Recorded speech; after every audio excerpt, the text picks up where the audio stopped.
influence is very, very difficult indeed. And our experience is, after the last coalition, the major party gets the credit for everything that's done, and the junior party takes the blame for the things that people don't like. And therefore, it'll be down to him. He'll have to make his own decision. But I should be astonished if he would countenance any kind of coalition, either with the Labour or the Conservatives. What he can say is we will deal with every issue on a vote-by-vote basis. We will not have, if you like, opposition for opposition's sake, but we will consider everything on its merits. That, I think, is something he can sell to his own party, and it's something which will preserve his and indeed the party's integrity. Lord Campbell, thank you. David. Well, there are fascinating scenes up in Sunderland where, being further north than London, there's still a bit of daylight as the students, look at them with these boxes, bringing the ballot boxes to the central count and white-gloved, handling them carefully, all trained to do this. Both Sunderland and Newcastle have been competing, and indeed the man who organised Sunderland last time round has been giving advice to Slough as well in Buckinghamshire because they wanted to get in their result as fast as possible. So the boxes have to be opened. There is a slight problem here this time round, which is that if people go who have postal ballots and put them in these boxes, they then have to be individually verified, and that takes a bit of time. But they're saying now, I think Newcastle says they'll have theirs by 11 o'clock. Sunderland, I hope, a bit before. Let's talk to our reporter down there. Hello, can you hear us in Newcastle? Babita Sharma in Newcastle. David, please. hello, yes. Hello. It's looking a great race, this. How are you doing? Yeah. Everyone was gasping when you said you think Sunderland might be a few minutes before Newcastle, because that's definitely what they want to hear here tonight, because they are definitely clock watching here. Frantic activity behind me, because the first ballot box came in about 7 minutes past 10. 128 in total are going to be making their way through to the sports arena. We think we've probably got about 50 of those boxes in so far. And what Newcastle are hoping to do is get a declaration result announced here by as early as roughly, maybe, 11:15. Now, if they do that, they will become the first to declare a result on general election night. And crucially, of course, they want to beat Sunderland. They've got a very healthy rivalry that's been going on for many elections in the past. And they keep reminding us here tonight that they, of course, beat Sunderland last year in the EU referendum result. I was here that night, and tonight is no exception when it comes down to the precise process of the boxes coming into the hall here and the counting getting underway. So if they are on track, and they're looking pretty optimistic, maybe before 11 o'clock and before Sunderland. Babita, thank you very much indeed. And of course, this is, I mean, it's great to have the race, but it's important too because those first results will give us a clue through our psephologists, really. I wouldn't understand it, but will give us a clue of whether the exit poll is accurate or not, and we'll be hearing from them. But I'm joined now by Stuart Hosey, who was the MP for Dundee East, indeed is standing for Dundee East. Mr Hosey, you're in Glasgow tonight, I think, but thank you for joining us. What do you make of this exit poll, which looks, if it's right, rather damaging for the SNP? Down 22 is what the exit poll is saying. Well, first of all, it is only an exit poll, and so all of the usual caveats and pinches of salt should apply. The main story from it, if it's accurate, is that Theresa May has given up a majority. And we now have, again, if the numbers are correct, 314 Tories versus 314 others and 22 from the Northern Irish parties. That's an extraordinary thing. For Theresa May to call this election for narrow party advantage and then, if these numbers are correct, to blow it incredibly. If she has blown it in the sense that she doesn't have an overall majority, would you allow her to go through with the Queen's speech in the House of Commons as the SNP, assuming you have at least a substantial wedge in the new House? Well, again, if this poll is correct, it would still point to the SNP winning the election in Scotland, which is what we set out to achieve. I don't recall us ever voting for significant Tory policy in the past, and it would be hard to see in the current climate, with an austerity, cuts, hard Brexit party, that we'd want to support them in any way in this future Parliament. We've heard, well, let me put it like this. The reason that I said at the beginning, we were a bit cautious about SNP on 34, down 22, is we're told that a lot of these are very tight. The polling is suggesting 50-50, so you don't quite know which way to call them. But two people in particular, Angus Robertson, your leader in Westminster, and Alex Salmond, the former leader of the SNP, are both said to be under threat if this exit poll is correct. Have you got any information from them about how they think they've done? No, I don't have any specific information from those seats at all. But I mean, common sense would tell us that a big beast like Alex Salmond, a fantastic parliamentary performer like Angus Robertson, with their track records in the constituencies, would have an edge over any insurgent Tory campaign. But as I say, it will take some hours before this all comes out in the wash. Mr. Hosie, thank you very much. When it does come out in the wash, perhaps you'll be very kind and come back and, in the light of reality rather than speculation, tell us what your position is. Indeed, I'll be delighted to, as long as it's stopped raining by then. Thank you very much indeed. A last word from you two about this then. You heard Ming Campbell talking about what would happen, and everybody is dumping on the Tories at the moment for having called this election in the first place. I mean, dumping on you in the sense of saying it was a misjudgment. No, come on. I think it was the right thing to do, to have a clear and strong mandate as we go into the Brexit negotiations. Theresa May didn't have that mandate last year when she took over from David Cameron, and it was clear that other opposition parties were in the business of frustrating a successful Brexit. So I think it was the right thing to do, to ask the British people for a mandate, and we don't yet know. With not a single result in, we don't yet know what the result is. It was the right thing to do, but if it goes wrong, you'll be sitting there saying it was the wrong thing to do. We haven't got a result. No, but I mean, you can't sit there saying it was the right thing to do. You know, if it turns out wrong, you'll be hanging your head in shame, or at least you'll be blaming Theresa May for having called it in the first place. Well, I think it was right to ask the British people for their support, for a strong mandate to negotiate this very complex Brexit. And I think that was the right thing to do, because she inherited from David Cameron a previous manifesto, which, of course, was designed before the Brexit referendum. Your Shadow Defence Secretary, Emily Thornberry, Shadow Foreign Secretary, Emily Thornberry is Foreign Secretary, his Defence Secretary changes a bit. Was Defence. Yes. She's just said that she thinks that Theresa May, on the basis of this exit poll, should resign. Would that be a call? Well, look, it's an exit. Don't say again, we don't know the exit poll. Just assume for a moment the exit poll is right. I'm so cautious on these occasions because of where we've been in the past. Just assume it's right. But if it is right, I think her position is becoming increasingly untenable. And I tell you why. And Michael, you need to listen to what the people were saying. Here's Theresa May promised us on 7 different occasions that she wouldn't go for a snap general election, and she went for it. And she went for it on the basis of wanting to secure a mandate that she already had. And people just saw through that. And they saw this as an election which was for party advantage rather than the interest of the country. And it looks as though they've rejected her as a result of that. Well, she didn't have a mandate.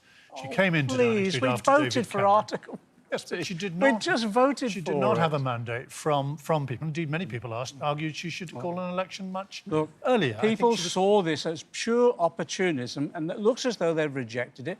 And they thought she's putting party advantage above that of the country, when actually what we need to do now is addressing the real issue of the economy, is about our economy, our public services, and yes, the party negotiations. advantage over the last 6 or 7 weeks. All right, look, Laura, what's your judgment on this? Well, my phone at the moment is filling up with messages of scepticism, not of outright denial, but of scepticism from both parties. One senior Labour figure has just said to me, this doesn't feel believable from where they sit. Somebody on the Conservative side has said to them that it feels wrong. But, of course, this is an extremely extensive exit poll, and Theresa May, having looked unassailable at the start of this campaign, had a very bumpy time. Whether that was over social care, her manifesto promise that she was forced to tweak and forced to change, or whether it was over the issue of police cuts that became a huge pressure for her in the closing moments of the campaign. And I think also, and we heard this from voters on the doorstep when we were out around the country, some people were perhaps not resentful, but a bit peeved about having another election. And I just wonder, Michael Fallon, until April the 18th, you were also sitting there saying it was not the right thing to have an election. You were saying it would be the wrong thing to have an election. And people around the country saw that. They were sceptical about Theresa May going to the country. I think they understood the central argument that there were other parties determined to frustrate the Brexit process, to vote against it. We heard the Liberal Democrats were going to have a campaign for a second referendum using their peers But in if the the House of Conservatives Lords. go backwards, surely it will end up having seen to be an enormous political mistake to have called an election that she didn't need to do. Well, come to that, Judge. Even if the result is anywhere near this, it's a catastrophic error, and people have seen through it. We haven't had a result. Let's wait, exactly. Let's wait till we've had a result, because the exit poll... I just said, even if it's near this. You're getting carried away now. I'm not at all. I'm very sceptical. The exit poll may have egg on its face, in which case Sky, ITV and the BBC will all have egg on their faces, because it was a joint poll, I'm glad to say. We're not out here on our own for once. Getting your excuses in early. Yeah, getting my excuses in early. You were getting your excuses in early too. So let's look at the battleground then, assuming this... well, I'll assume nothing. Jeremy Vine, let's have a look at that. Listening to your conversation, I think we really shouldn't assume very much at all here. But we have the exit poll, and here's what I'm going to show you. We're looking here at Conservative seats that are the most marginal, the most vulnerable, because they were so tight last time. So starting up here with Gower, won by only 27 votes in 2015 by the Conservatives. Derby North, Amanda Soloway is the MP there. Croydon Central, the Minister Gavin Barwell, and so on. Down we go. Down this first page of 32 seats, the Conservatives' most vulnerable seats. Now, we've fed the exit poll into this, and let's see what we think has happened here. Let's see how much of a land grab Labour have made here. So we have, amazingly, Gower staying Conservative under the poll. Derby North, Croydon Central going to Labour. Bury North, quite a lot of damage. Morley and Outward, Ed Balls' old seat, going back to Labour. We've got quite a lot of damage here in the first two columns. And then, interestingly, you see, as the board goes on, actually, the Conservatives start to defend themselves better. Not in Warrington South, not in Keighley, but generally speaking, the Conservatives look at it. So it looks as if that's the extent of the Labour advance. But it isn't. It's a very patchy prediction, this, because actually, you see here's the second board, 32 more seats, bigger majorities. Torbay, for example, a 3,000 majority, and they go up as we go down the board. What do we think has happened here? Let's have a look. So I ask it to change, and you can see that some of these Labour gains are not in places you might expect. So Broxtowe, for example, Calder Valley, Pudsey, we have as Labour gains. Exit poll, I have to stress. Colne Valley and so on. So Labour gaining here. Enfield Southgate, you remember the Michael Portillo moment in 1997, we have going back to Labour. So on that board, Labour have done some more damage to the Conservatives, and it doesn't stop there. We go to even better defended Conservative seats now. Now, these are ones that you would not have thought could go to any other party when Theresa May started the election campaign. Let's see what the exit poll says. And here we have Labour reaching into seats where there may be a 5,000 or 6,000 majority. Warwick and Leamington, Elmerton, Rothwell, Milton Keynes South, Reading West. Under the exit poll we have going Labour. We'll have to see what happens when we actually come to the actual results, which surely won't be too long. Let me just change the board.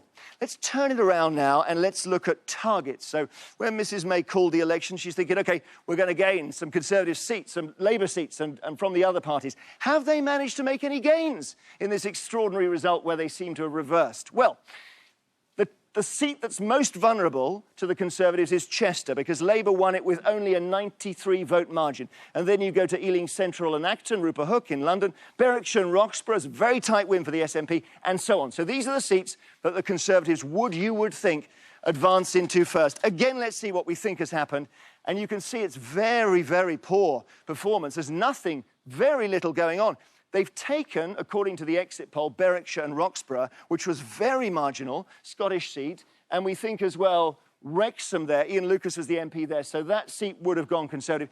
Seems to be a bit better story in Wales and in Scotland for the Conservatives than in England. Let's go to the second board here. Let's just keep doing these targets. So these are safer seats, but still maybe the Conservatives would have had their eyes on them at the start of the election campaign before things started to go wrong. Let's see if they've won any seats here.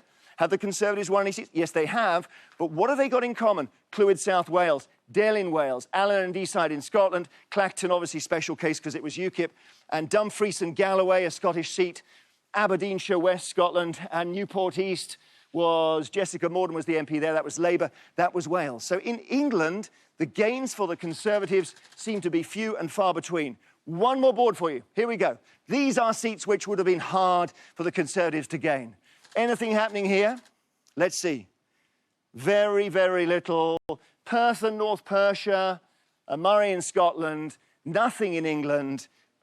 Extraordinary. Labour have done some serious damage to Conservative seats in England, and they may have offset it with gains in Wales and in Scotland, but all from the exit poll. We'll have to see. David.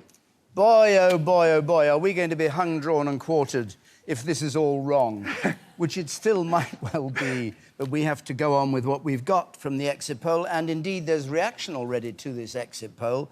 I'm joined by two people who'll be sitting here during the evening. Amol Rajan, who's the BBC's media editor, and Kamal Ahmed, who's our economics editor. You start. Has there been an immediate reaction? Well, I think it's safe to say there has been a huge reaction. This is a massive shock. There's obviously huge caveats, David. Lots of people saying that there are, as you said, lots of close seats, so it's too early to say. But astonishment across the Twitter sphere. Caroline Lucas, the Green Party leader, has just tweeted saying, "Hardly dare hope this is right. To be clear, the Greens will never support a Tory government. Hashtag hope over hate." Jason Groves, who's the political editor of the Daily Mail, a paper that's been very supportive of Theresa May, says that Brenda from Bristol, a famous quote from Brenda from Bristol, who said that, why do we need to have another election, said is going to have to cope with yet another election if this exit poll is right. And already, although it's very early, we haven't got results, there is some big themes emerging on social media, David. One is that this is a disaster for Theresa May, as Laura has pointed out. Another is that there may well be another election. And the third one that people like Lord Ashcroft are unanimous on is that it's going to be a very long night. And Brenda from Bristol, I remember, she's not another bloody election. Not another one. Why does she have to do it? In a Bristolian accent, I think, that I will never get close to emulating. OK. Kamal, has there been a reaction? There has, David. We were here together on referendum night when voted Brexit, and there's a similar feel. Of course, as Amol says, as we've all said, you have to be careful. This is a poll, and we haven't actually seen any real results, but the pound is down about 2% already against the dollar. It's also down against the euro. I think that's not as much about Jeremy Corbyn could be the Prime Minister, depending on how things may turn out if this exit poll is correct. But it is about uncertainty, and that word we always use when the markets are looking at a situation. Because for the markets, the big economic challenge for the UK was Brexit. If we are in a position where neither of the parties have a solid majority and have to go through tough negotiations, are in weak positions, there could be another election. This could have a situation where a Scottish referendum could come back into play, depending on those negotiations. The markets look at that and would much prefer a 70 majority for Theresa May or a 70 majority for Jeremy Corbyn, whatever their policies may be, because at least then they can make a judgment on what the likelihood trajectory of those negotiations So you're saying are. it's uncertainty, not thinking that there's going to be possibly a softer Brexit if Theresa May doesn't have the majority? There is some argument, which I must admit I don't have a huge amount of sympathy for, which is the notion that there could be a softer Brexit if there is either a Jeremy Corbyn-led government or a hung parliament and Theresa May having to put together a coalition. And the reason I say that is because I think the uncertainty of would this government last for 5 years or 4 years? Would it last the whole of the Brexit process? Would the Brexit process be put back to Parliament in any substantive way? I think those concerns would outweigh any notion that there could be a slightly better deal with Europe, because I think those things the uncertainty is just going to loom much larger. And I think that's the reaction you are getting with the currencies. But of course, we've been here before. With Brexit, the currency plunged to 120. We're well above that. It has already, on that 2%, just slightly... We have to wait for those first marginals to really see... And the currency traders are making a fortune. Some will be on the right side of this bet, David. Sitting there, and some will be on the making wrong a side. million here and a million there and a billion here and a billion there. Some will be losing as well. They're all gamblers, really, yes. All right. No, it's more than that, David. They're making a judgment on the possible strength of the UK economy in the future. OK. Well, like racehorses, they may be right, they may be wrong, but I call it gambling. But anyway, let's go to Scotland. Just a reminder of the figures in Scotland. The exit poll gave the SNP down 22 at 34, Emily, and I don't know which ones you've got up there, but let's see what the story is in Scotland. We're going to need a new word for caveat soon. I feel like I'm in the front line, and we're talking about extreme caveat because the SNP is even harder than some of the other places to read. We know at the moment, according to the forecast, the SNP are on 34 seats, that is. That means that they would lose 12 if the poll is on target. And these are some of the ones that we are hearing there is a 90% chance of them losing. Let me go into the first one, which comes out on our forecast as a gain for the Conservatives. Aberdeenshire West and Kincardine, they call this Aberdeenshire Westlife because all the candidates there are under 30. You'll see there Stuart Donaldson, the current MP here. But the forecast is suggesting that even with that massive majority of 7,000 and the Conservatives needing a 6.4% swing, on the forecast, they would take it, OK? That's the first possible gain for the Conservatives, looking quite likely, according to the poll. Perth and North Perthshire.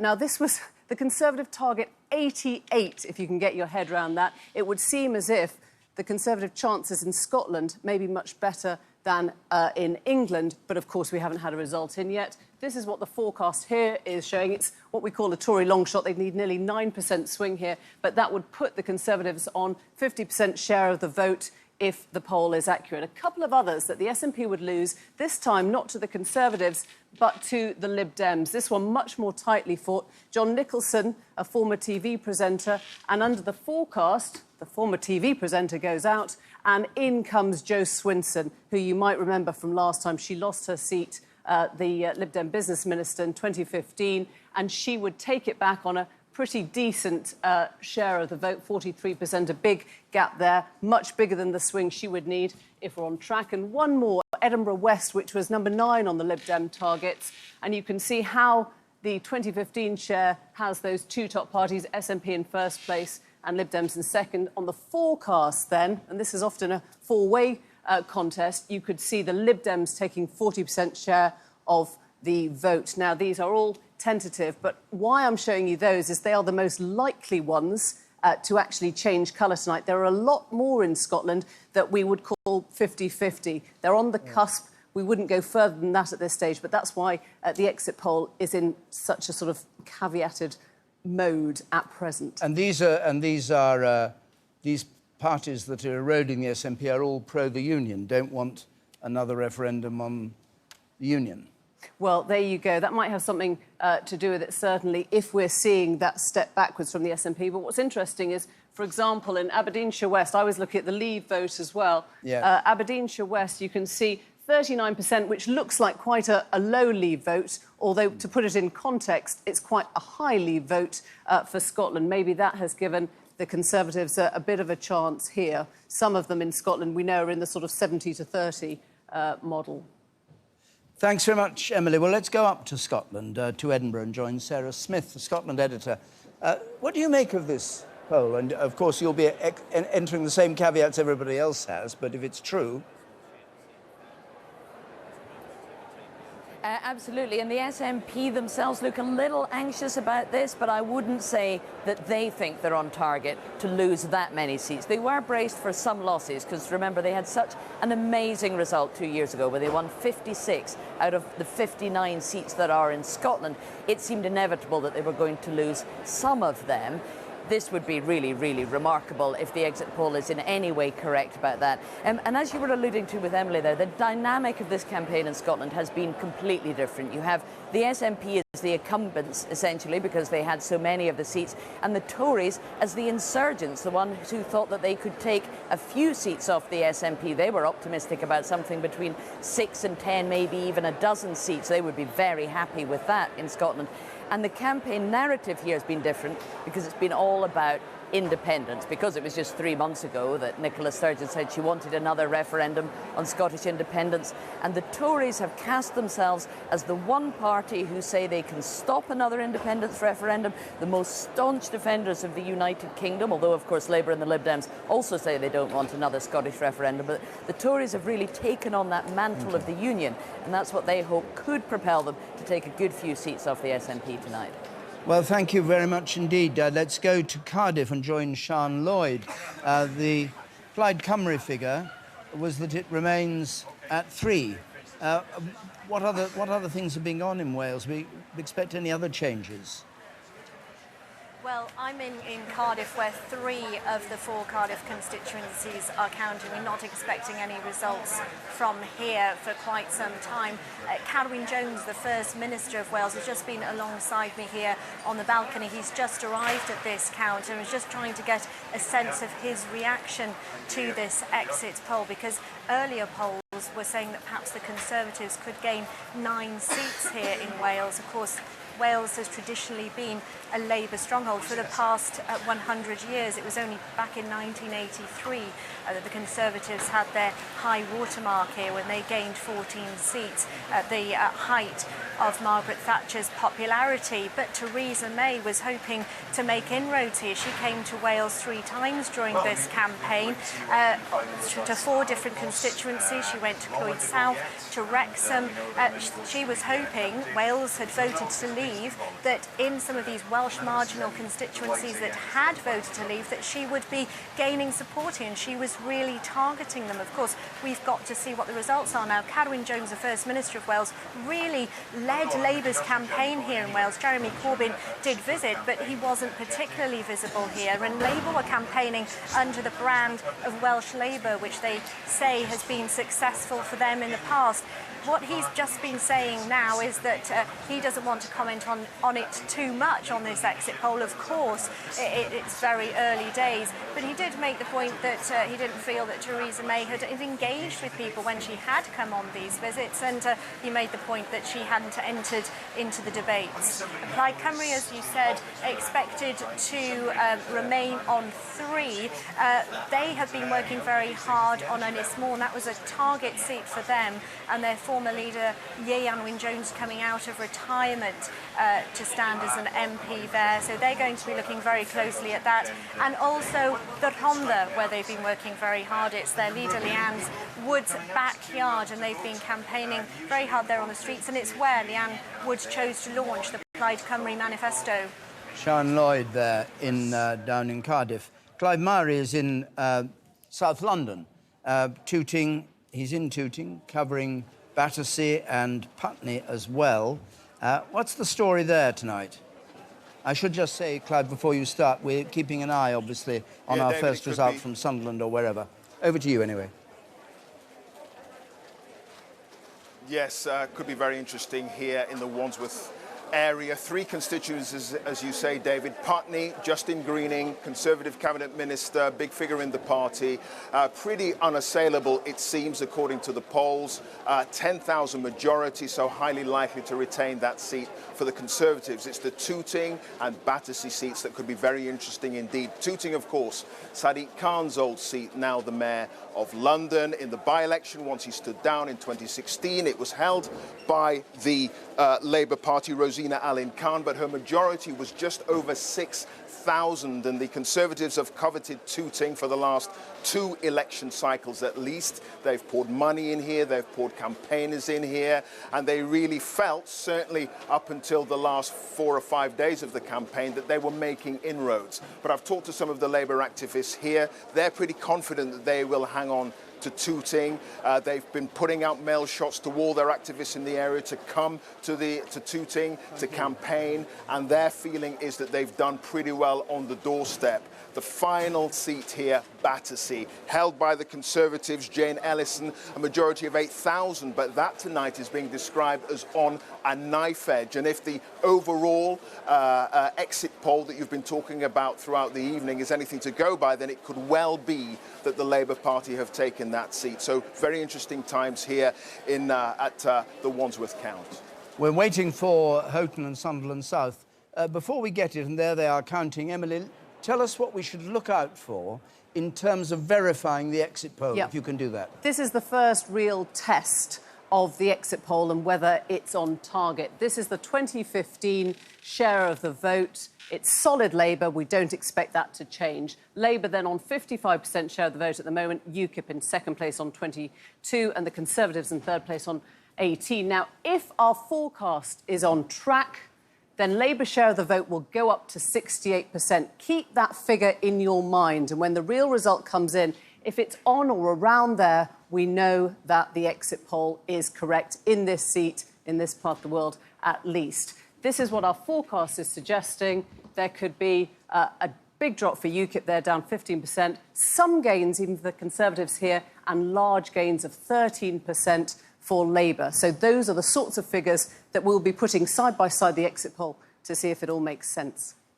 John Curtis was our man in charge of the exit poll, which was done by these 3 broadcasting companies. John, were you... Well, what would you like to say about it? Are you surprised by it? The politicians seem very surprised. I think we should always start with exit polls by suggesting what we can rule out. It seems to me that unless the exit poll is incredibly wrong, that the Prime Minister has failed to achieve her principal objective, which was that she was going to achieve a landslide or at least a very big majority for her party in the next House of Commons and thereby provide her with potentially rather more wiggle room over Brexit. I think the second thing that we can probably rule out is that the Labour Party is going to end up with more seats for the Conservatives and that indeed we are still probably talking about Theresa May or at least somebody from the Conservative Party heading the next administration. So those are, I think, probably 2 things we can rule out. Thereafter, while our exit poll at the moment is saying that its central forecast is 314 Conservative seats, which is short of an overall majority, I will remind you that 2 years ago we said it was going to be 316 Conservative seats. In the end, it ended up being 331. So we certainly cannot rule out the possibility that the Conservatives will still have an overall majority, but maybe one that isn't much bigger than the one that they had before the election was called. John, thanks very much. A reminder of how it would look in the House of Commons. Jeremy, are you ready? Good. Yeah. Yeah, let's see. OK. Let's just take a look at the House of Commons. We've got a device here, David, which we were just looking at, our coalition builder. So when the election campaign began, we thought, well, this is not going to be, surely how it's ending up. But we are looking now at who and how you put together the 326 MPs you need for an overall majority in the House of Commons. So what we have here are the numbers. We have the Conservatives 314, Labour 266 from the exit poll. We keep having to say without having a result yet. And what we're going to do is pull them out one at a time. So let's bring the Conservatives first, 314. And we can, as you see here, we have the 326 line just here. Can they find some alliances that will give them a majority in the House of Commons to maybe not a coalition, maybe just a working arrangement, something at least to get the Queen's speech through to start off with. So 314 for the Conservatives, if that is the result, leaves them as they were in 2010 looking for friends. In 2010, they went to the Liberal Democrats. This time, it's not going to work. The Lib Dems seem to have been burned by that, so they are not playing ball with the Conservatives. So we will put in, shall we, let's see, we'll put in the Democratic Unionists in Northern Ireland, who've been happy in the past to cooperate with the Conservatives, maybe not as an official coalition, but at least to work with them vote by vote. The trouble here is they need 326. Under the exit poll, they're so far short of that they can only make 322 with the DUP. And then you're left, there's no UKIP MP under the exit poll to bring in. You're left with a situation where they've fallen short. So for the Conservatives, this really is very awkward. I'll put it into the House of Commons and I'll just show you. Worth saying, again, that, of course, the exit poll wouldn't need to be, it's gone on the other side. Well, there we are. It's, they've actually put all the parties into the other side of the House of Commons. Worth saying, though, the exit poll could be only slightly wrong, and it could change those figures drastically, so the Conservatives then don't need very many alliances to get their 326 in the House of Commons. Shall we just try this quickly with Labour? Let's just see what the numbers can do for Labour. Now, again, it's tricky because the Lib Dems have said similar things about Labour that they've said about the Conservatives. So, but let's just try this, just so we could visualise it. 266 Labour seats. Now we say, OK, maybe there's some way of getting the SNP to work with Labour. Maybe the two of them could agree vote by vote, bill by bill, maybe just to agree a Queen's speech. Maybe at this point, if the Conservatives haven't got any means of getting a Queen's speech through, they're off the pitch. So it's Labour and the SNP, and that makes 300. They're still a way short. I won't put in the well. Let's put in the Lib Dems just for the sake of it. But even then, you're still nowhere near 326. So it looks you'd put in Plaid Cymru probably, the SDLP in Northern Ireland, the one Green MP under the exit poll. It's all very theoretical because we're dealing with numbers which we haven't had confirmed at all yet.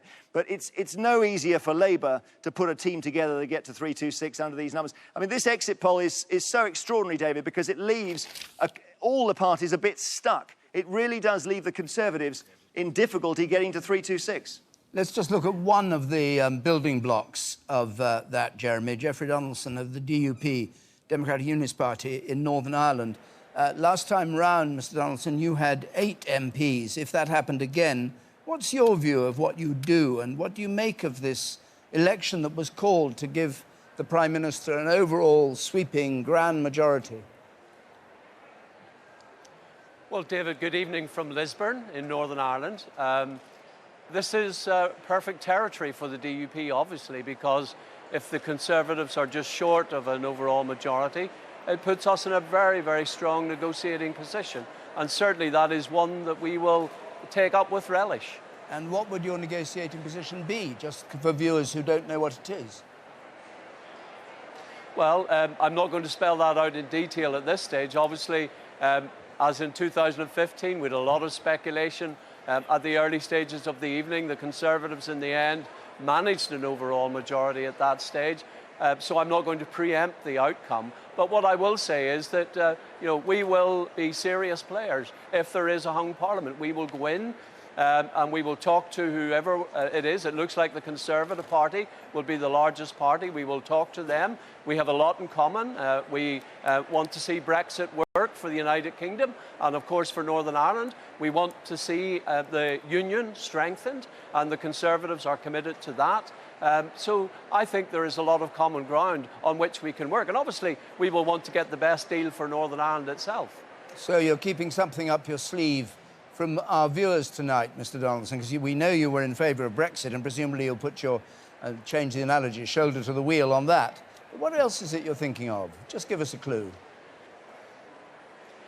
Well, David, I've been a negotiator in Northern Ireland now for quite a number of years, and I know that any serious negotiator doesn't reveal their hand in advance, and we're not going to do that. In the past, and I can give you some clues, in the past what we have done is operate on a vote-by-vote basis with whoever is the government and looked at issues as they arose in the House of Commons. Thank you very much. We may be into a different scenario this time. Well, when we're into it, maybe we could talk again. Thank you very much. Laura, you had a point. Saying, in this previous Parliament, where the Tories have already been dealing with a small majority, working majority of 17, they've already, on some issues, been very dependent on the DUP. They are well used to dealing with them behind the scenes. And I have to say, the DUP, who tend to take a stronger line on Brexit than the Tory party, are very used to pressing the levers to get things they want out of the Conservatives. Also worth saying, just to remember, in terms of that number of 326, of course, Sinn Féin MPs don't tend to take their seats. So when we're thinking about, if these numbers are right, the Tories trying to build some kind of deal, maybe with the DUP, the actual number that they're looking at is 323. If it's going to be so finely balanced, Don't tend to. They never have taken those seats, have they, Sinn Féin? No. We think we've got about 2 minutes. Michelle, let's just go over to you for a moment. We'll keep an eye on Sunderland in case it comes through, or Newcastle. David, with me is John Lansman, the chair of Momentum, the organisation that was set up to support the leadership of Jeremy Corbyn. John Lansman, what would a result in line with this exit poll mean for Mr Corbyn personally? Well, it would put him in a clear position of having fought a very successful campaign, which has resulted in Theresa May failing to get the overwhelming majority that she was seeking. She sought to an election that she had several times said she wasn't going to call in order to get that overwhelming majority, and she's utterly failed. Jeremy's fought a fantastic campaign. Nevertheless, it looks, according to this, as if the Conservatives will be the largest party. And knowing Mr Corbyn as you do, will he be trying to have those conversations, difficult as they are for all the reasons that Jeremy just outlined, with the SNP, with the Liberal Democrats, with others, to try and find a route to number 10? I really think it's much too early to start talking about those things. This is just an exit poll. As it was said, very small changes in these results could completely change the arithmetic of that kind of thing if that's where we are. And it's not clear that that's where we are. I think that really is premature. John Lansman, thank you. One of the reasons that it's taking a bit longer to count tonight is that the turnout in Sunderland is up by about 5 percentage points, up to about 61%. Still quite a low turnout, actually. The average was in the mid-60s last time round, but that's one of the reasons. But just remember, when we do come to it, we mark the card. Peter Kellner, our election analyst, is here. You've got the raw figures, what you think Sunderland would deliver. On those turnout figures, if our exit poll is right, then Jill Phillipson, the Labour candidate, who got 21,000 votes last time, will get 27 to 28,000 Newcastle has won, and we'll go there, and I'll come back to you in a moment. Let's have the Newcastle result. They're the winners. Hang on. Can you ring the news desk or the... Well, they have to read it out fast. Can I... Sian Wura is the please? Labour MP. I'm ready to declare the result had a majority for Newcastle upon last time Tyne of 12,500, over 12,500. I, Pat Ritchie, returning officer, hereby give notice that the total number of votes for each candidate for Newcastle upon Tyne Central constituency is as follows.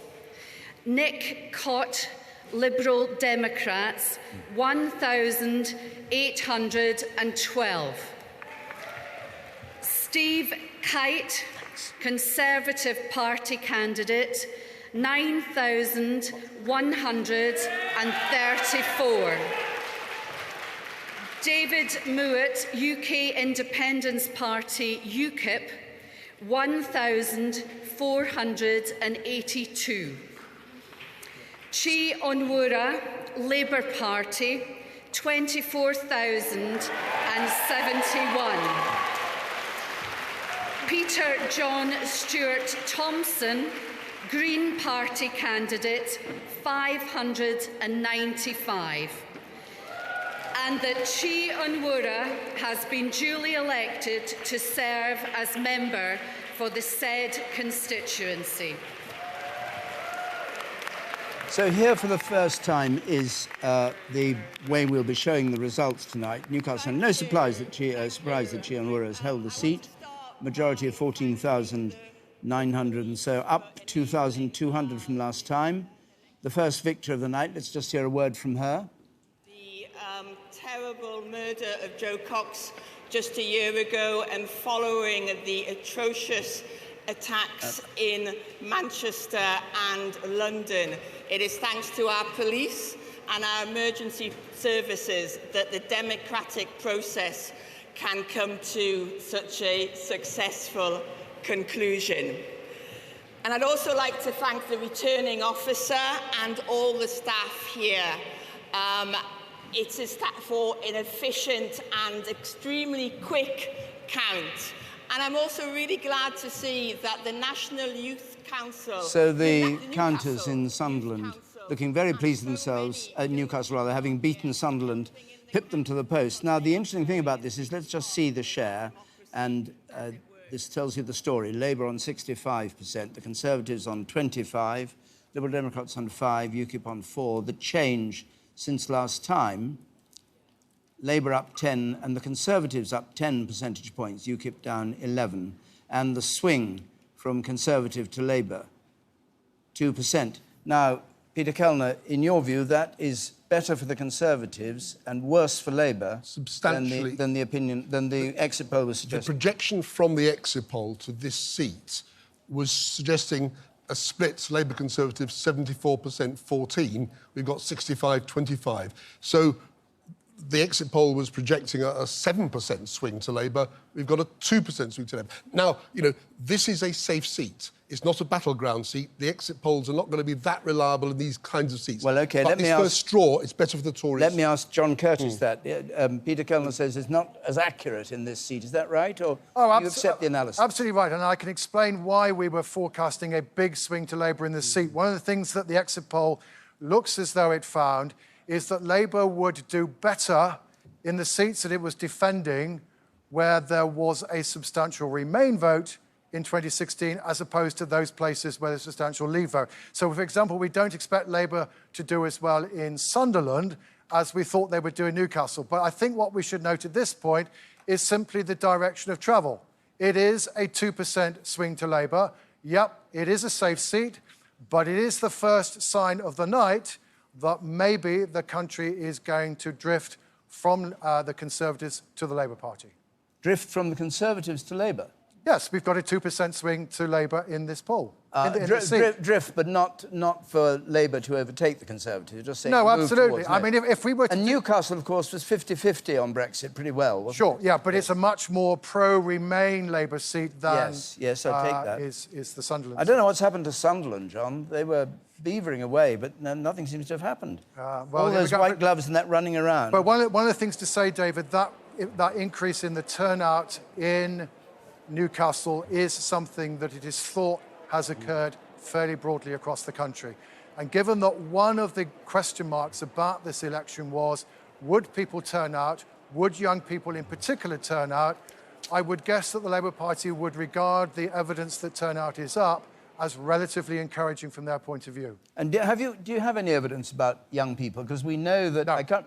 No, we don't. All I can tell, well, yes and no. What I can tell you is that in general, we are finding that in constituencies where there are a large number of graduates, who are, of course, disproportionately younger, we expect Labour to do better than in places where there are fewer graduates. Indeed, in general, it looks as though from the exit poll that that part of Britain which was predominantly Remain is going to be relatively good territory for Labour, and that part of Britain that was predominantly Leave is going to be relatively good territory for the Conservatives, and that therefore this may indeed end up of having been a Brexit election, even though the issue of Brexit disappeared off the campaign agenda. Thanks, John. I think we have the Sunderland result. Houghton and Sunderland South. I, Irene Lucas, Acting Returning Officer, hereby give notice that the total number of votes for each candidate for the Houghton and Sunderland South constituency is as follows. I hope you can hear this. Richard Peter Bradley, Green Party, a bit difficult. 725. Paul John Edgeworth, Liberal and Democrat, 908. Paul Howell, Conservative Party, 12,324.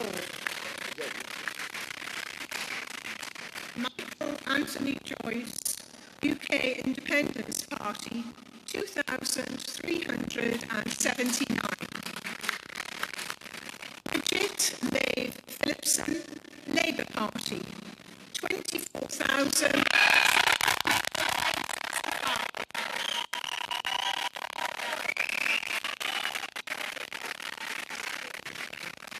And Nick Watson, Independent, 479. Well, they may... that Bridget May Phillipson has been duly elected to serve as member for the said constituency. They may be able to count in a hurry. They certainly need to take control of their sound system. Labour won. It was a safe Labour seat, but the Conservatives are up more than Labour in that seat. UKIP went down to 2,300 from 8,000 last time round. And if I heard it right, the Conservatives are on 12,300, up from 7,000. We don't seem to have all the figures in because I think we may have missed the Labour figure. We're trying to find it out. And when we do, we'll be able to explain what's happened. But again, it's another seat where it looks as though... Would you say Newcastle, yes. in Sunderland, the Conservatives have done substantially better than the exit poll projection. Labour has done substantially worse. Now, these are two constituencies, 20 miles apart. So there may be something going on in safe Labour seats in that region that the exit poll hasn't quite picked up. Or it might be that the exit poll is wrong. We'll have to wait 2 or 3 hours to find out, David. Nora. Interesting, though, in both of those seats, we've seen a significant fall away in the UKIP vote. Now, for the Conservatives, from the start of this election, the central part of their strategy was UKIP voters who might have been previously Labour voters in this election, they hope would go straight across to the Conservatives. And there are 71 seats across the country where the Labour majority was smaller than the UKIP vote in 2015. Now, early days, but a pattern, even in these safe Labour seats, that the UKIP vote is crashing, and the Conservatives need that to happen right across the country if they're to end up in any kind of position to form a decent majority. And it looks as if the UKIP vote is not crashing as completely to the Conservatives, as some of the projections in advance suggested. And that may be one of the reasons why Labour is doing a bit better than the pre-election polls. Indeed. I'm still trying to discover what happened in Houghton and Sunderland South, because we haven't been able to produce the figures or the share or the change. because of apparently a microphone failure at the count, which seems rather weird. Is it not? Have anyone got it on Twitter? Have you got it on? No, you haven't got it on Twitter. Have you got it? Let me try and No? find it. Nobody's got it. Well, we'll try and get it in due course. Let's, in the meantime, go to Tim Farron's seat, or what was his seat, in Westmoreland and Lonsdale. Join Lucy Manning. Lucy, good evening. Good evening. We're outside Tim Farron's house. We're expecting him back here fairly soon. If the exit poll is right, and that, of course, is a big if, this will be seen as a pretty good night for the Liberal Democrats. Even if they only gain a handful of seats, the expectations, I think, were so low because there was such criticism of the campaign, the Liberal Democrats offering this second vote on a Brexit deal that the voters didn't really seem to want, and questions about Tim Farron's leadership. But now, with this exit poll suggesting they could get 14 seats, it leaves him potentially in the position of a kingmaker. And yesterday, when I spent some time with him on the bus, I talked over the idea if there was going to be a hung parliament, what the Liberal Democrats would do.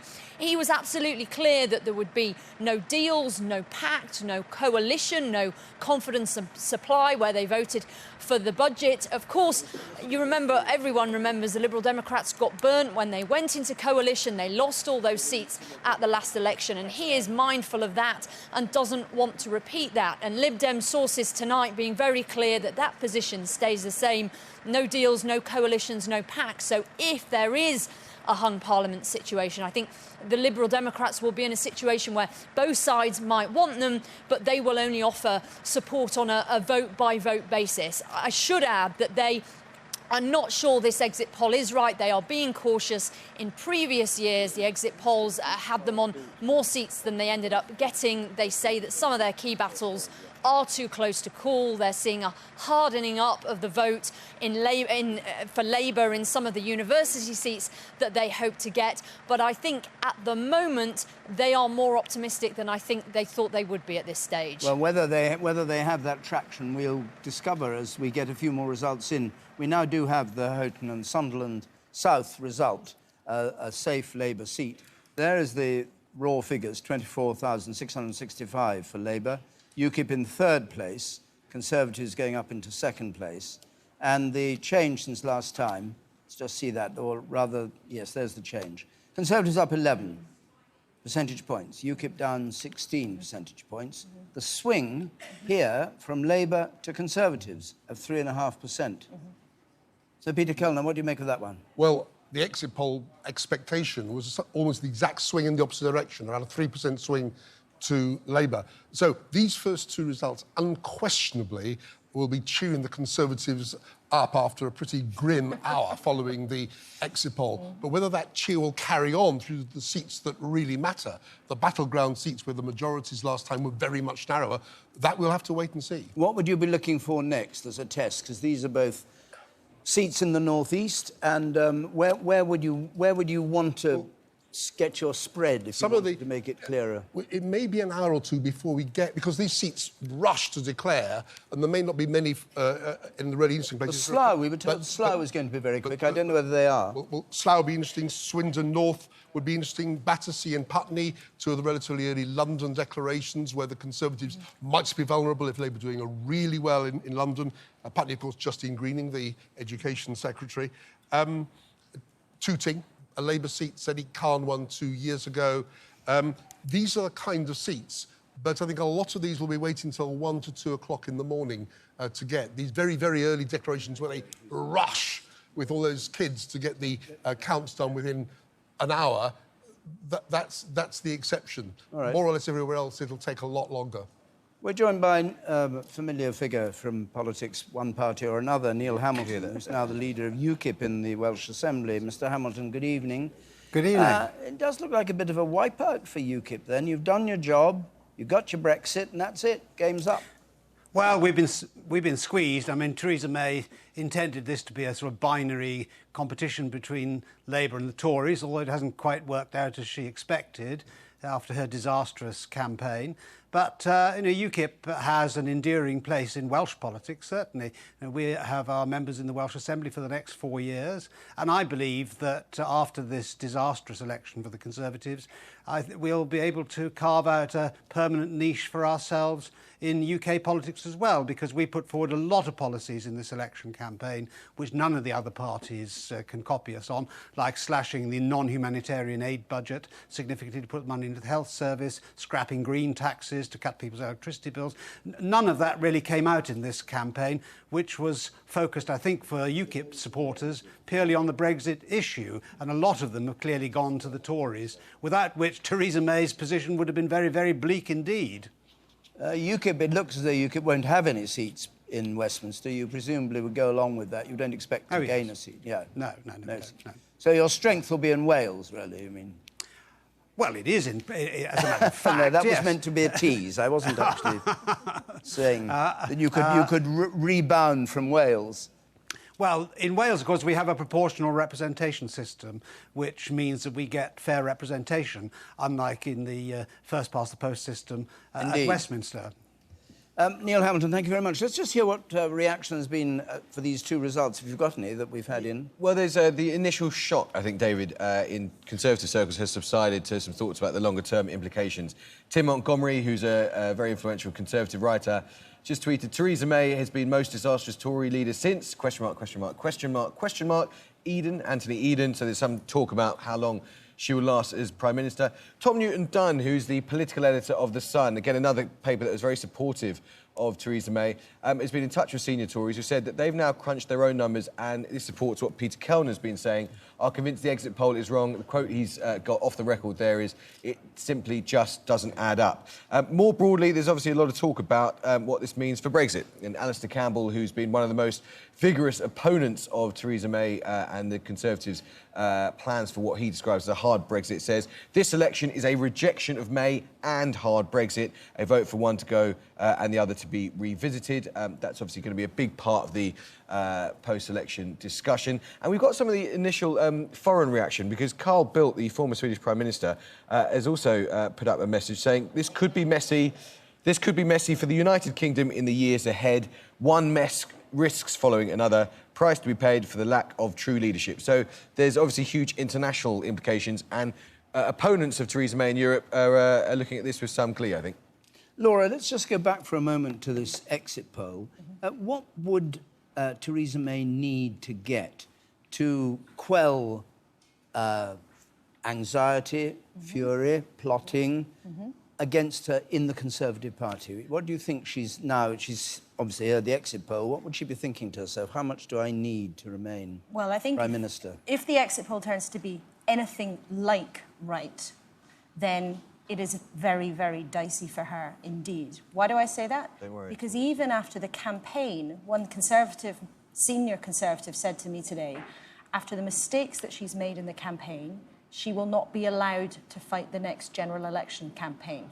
Now, that was one view, but from a senior member of the party that said even the experience of seeing her exposed in some ways on the campaign trail, not seeming politically nimble, not seeming able to run a resounding campaign, that her time was limited in terms of staying on fully till the next general election. Now, of course, this could be wrong. A significant majority, a safe majority, could blow her out of the water. But I think for people in the last couple of weeks have been saying if it is sort of 30 or below, then she's very damaged by that.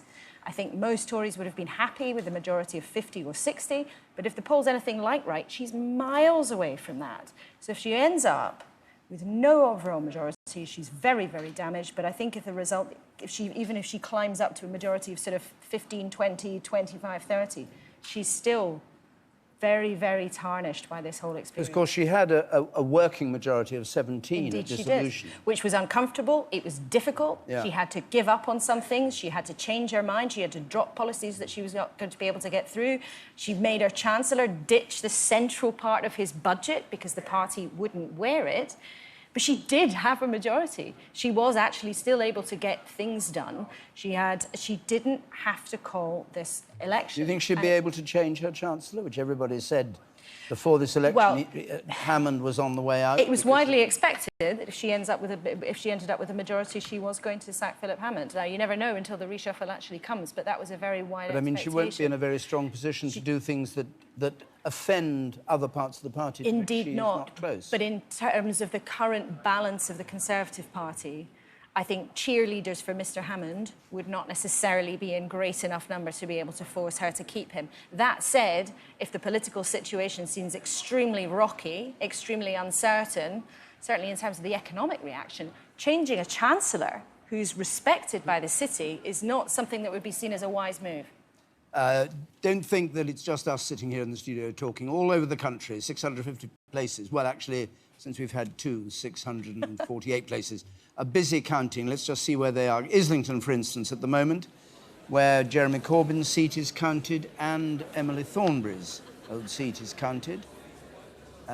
Huddersfield, where there are a whole clutch of marginal constituencies in West Yorkshire, which the Conservatives were hoping to make grounds in. 2 seats in Derby, 1 Conservative seat and Labour's Margaret Beckett. And then Westmoreland and Lonsdale, where we were a moment ago, where Tim Farron's constituency. All these people either brought in as volunteers, paid, sometimes bank clerks paid overtime to do this work. And you see, it's responsible work and tiring. You've got to open each one, verify it, make sure you've made no mistake. Not electronic at all done by hand in the old-fashioned way. That's why it's taking a bit of time. And if it's true that the turnout everywhere is up, then the slower pace of results is what we can expect. Michelle. David, with me is the former Labour Home Secretary and former Foreign Secretary, Jack Straw. Welcome. When Jeremy Corbyn was first elected, you said he would lead Labour into political oblivion. This is a night where the exit poll at least suggests that Labour has made gains under Jeremy Corbyn's leadership. Yes, and if that's the case, I'm delighted because I've been in the Labour Party actually slightly longer than Jeremy Corbyn. And I've been working in this election, as everybody has, for a Labour victory. One of the really interesting things about this election is notwithstanding, it's perfectly public that quite a lot of people, particularly in the parliamentary party or just left, had reservations about Jeremy. But one of the really interesting things about the election is that the Labour Party as a whole has been very disciplined in this election. It's got behind Jeremy Corbyn, it's got behind the manifesto, and if this exit poll is anything to go by, it suggests we've done better than most people thought. You seem to be suggesting it's more about the party and the party machine than a personal vindication. No, I mean, listen, it's also a great personal credit to Jeremy Corbyn if this is correct, and to John McDonnell, and no one can take it away from them, because what you've seen in the election, I didn't expect it, I'll be perfectly honest, is great vigour and consistency by the Labour Party, including on the ground by Labour candidates. And again, the thing I didn't expect was that in place of a strong and stable leader, to coin a phrase, you've had a weak and wobbly leader. And this is a sort of disaster for both the Conservative Party and for Theresa May. The only perhaps silver lining out of it, from their point of view, from the country's point of view, if it ends up with a hung parliament with the Conservatives being the largest party, we may get a more sensible set of negotiations for Brexit than would otherwise be the case. Well, not necessarily, though. I mean, it depends where she looks for support. If it's the DUP, for example, with the obvious people that she'll turn to in the first instance. But if you're in I worked in a minority government. I worked in the 1974 to 79 Labour government. And if you're in that situation, then you have to compromise not only with your own side, but also with the other side as well. It's just the way the alchemy and the chemistry of Parliament works. Jack Straw, thank you very much. David. Thanks. John, we just had a query. It's coming through on Twitter about the exit poll. People saying that 20, maybe 25% of people have cast postal ballots. Yep. You stand your people at secret, I know, because you won't, I've asked you to tell me where they are, you won't tell me, secret polling stations around the country, 144 of them. What happens about the postal ballots, a quarter of the votes? Well, basically what we're doing with the exit poll is comparing how people who went to the polling station voted this time with how those people who went to the same polling station 2 years ago voted. So the assumption we are essentially making is not necessarily that postal voters will vote the same way as those who went to the polling station, but that the movement in whatever direction will be roughly similar amongst those who voted by post and those who voted direct.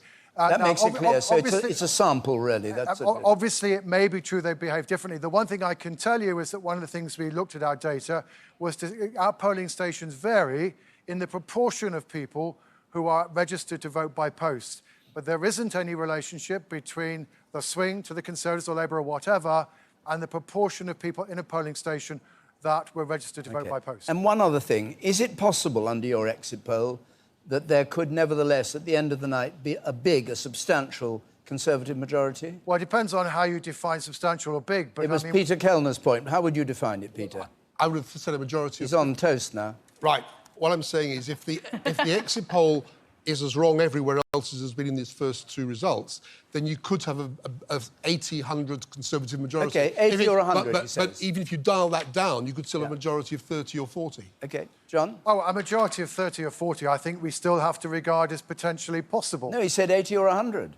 Well, 80 or 100, shall we say, then I think, we clearly will be seriously astray. I mean, I won't want to bore you, but one of the things that often happens... You never, ever bore us. One of the things that often happens with exit polls is that they exaggerate the forecast in terms of the differences between constituencies, OK? So because we are looking at two Labour constituencies, in both of which we're expecting quite a substantial swing to Labour, actually a bigger swing to Labour than across the country as a whole, it may be that we've simply exaggerated the extent to which that's going on. All right, David. OK, we're going to join... I'll come back to you all in a moment, but Katya Adler is standing by in Brussels, Europe editor, and let's just join her. Katya, have you had a reaction to the surprising exit poll, let me put it no stronger than that, that we've had this evening?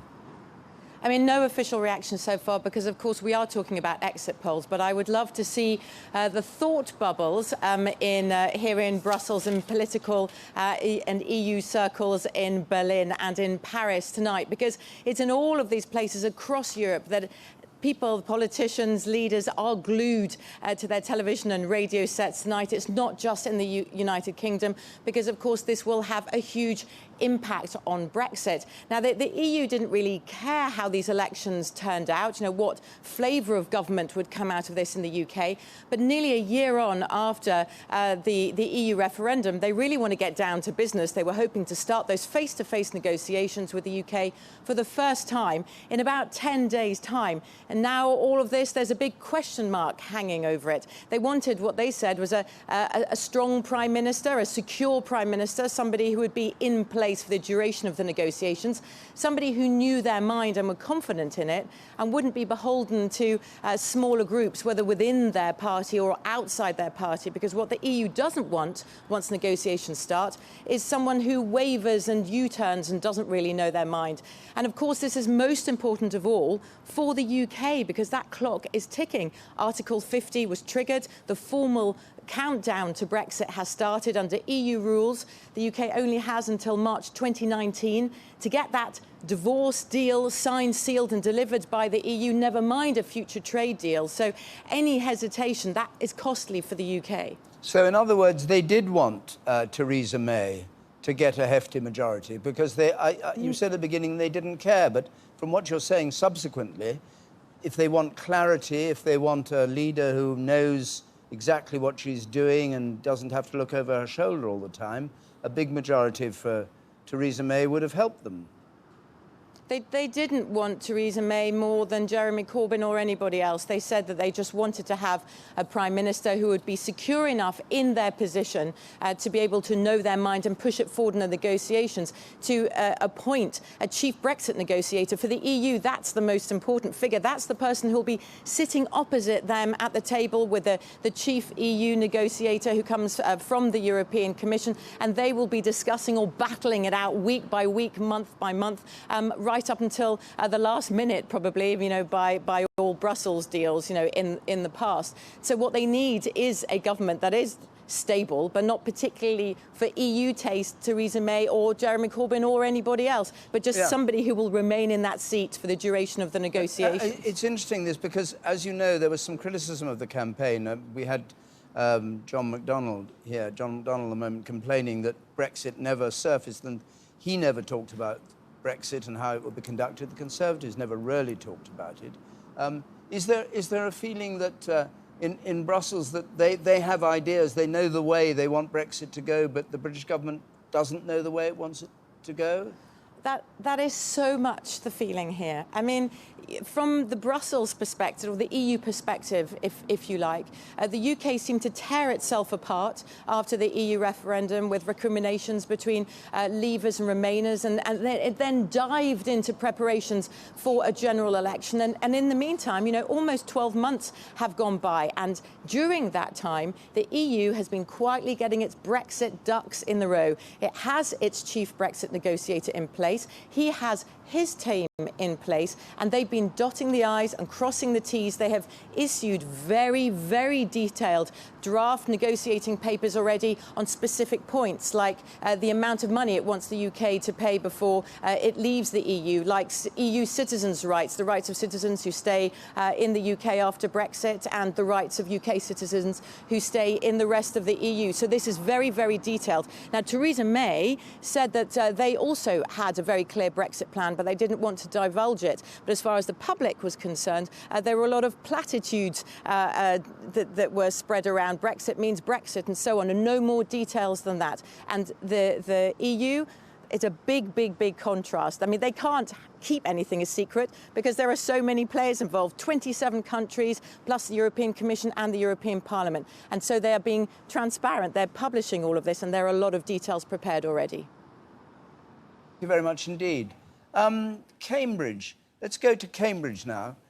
Cambridge, the Labour Party holds the seat. Liberal Democrats were hoping to take it. And Mo Bakshi joins us from there. Is your impression that the Liberal Democrats think they may have taken Cambridge, or the other way around, that Labour's kept it? I think the feeling very much in the hall, on the ground, is that actually Labour is going to squeak it here and hold on. It's one of the tightest battlegrounds in the country, and it has been a bitter battle between Labour and the Lib Dems. In Cambridge, as they have done nationally, the Lib Dems have fought on offering a second EU referendum. In Cambridge, if they can't take Cambridge, one of the cities with the highest Remain votes in the country, the feeling is that that so-called Lib Dem surge won't happen, despite what those exit polls are saying. The student vote is absolutely key here. There are about 13,000 registered voters. We don't know, of course, where they're going to vote, whether they're going to vote in Cambridge or at their home address. But the sense is they have come out for Daniel Syson. So it does mean a Labour hold here. But I have to tell you, in this hall already, thoughts of a recount aren't being ruled out, but we do think at the moment a hold for Labour and Daniel Syson. We've been seeing various counting centres. Yours is particularly beautiful. Where is it in Cambridge that you are? It's a lot better than the sort of school gymnasiums that are in use around the rest of the country. No, it's not those hangar-type buildings. No, it's in the Guildhall, slap bang in the Market Square, actually only a few hundred yards away from where that leaders' debate took place in Senate House. We are very much in the centre of Cambridge. Actually, we talk about the EU referendum and the Remain vote. Only about 200, 300 yards away from this boundary is the constituency ward that had the highest Remain vote in the entire United Kingdom. So that is where we are, the Guildhall in Cambridge. Thanks. Well, let's go to Hastings, because there are smiles on the face, apparently, according to John Hunt in Hastings, of Labour. John. That's right, yes. Labour seem pretty ecstatic, and that's a big contrast from both the Conservatives and the Liberal Democrats. The Conservatives are looking very tense and nervous tonight.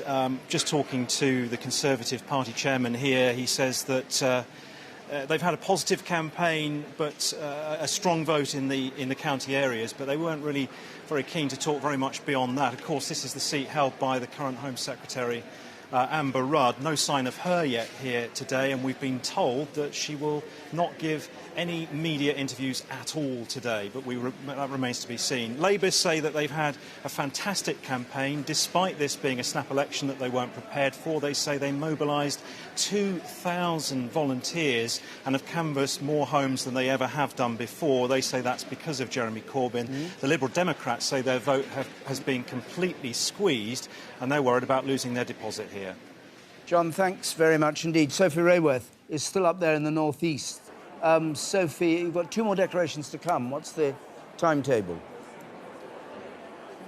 Well, Sunderland Central is the one that we are expecting next, but I have to say it is taking an awfully lot longer than it usually does. They are still counting the votes for Sunderland Central over there, and one of the main reasons that it's taking longer is because the turnout is up again in this seat. I've been told it's 62.1%. That again around 5% higher than it was in 2015. It's a funny atmosphere here in this vast sports hall. People are genuinely baffled. They're really not quite sure what to make of it all. When that exit poll came out at 10 o'clock, there was real surprise among some Labour supporters. They said they didn't really expect to see anything like that, although others did say that it had been reflected. It was something that they had seen reflected on the doorsteps when they went out campaigning. Something else that we're hearing as well is some of the campaign officials here saying they believe that the rise, the bigger turnout, is down to more young people engaging. That's what they are sensing about this campaign. So the next result we are going to get will be the Sunderland Central seat that's held, or was held, by Julie Elliott, and she had again a huge majority, 50% of the share in 2015. And again, there was a very big UKIP surge in 2015. They had 19% of the vote, so it will be interesting to see what happens to that and where it goes. How much of that vote Labour get, how much of it the Conservatives get. But the the declaration is expected probably in about 10-15 minutes' time, I'd say.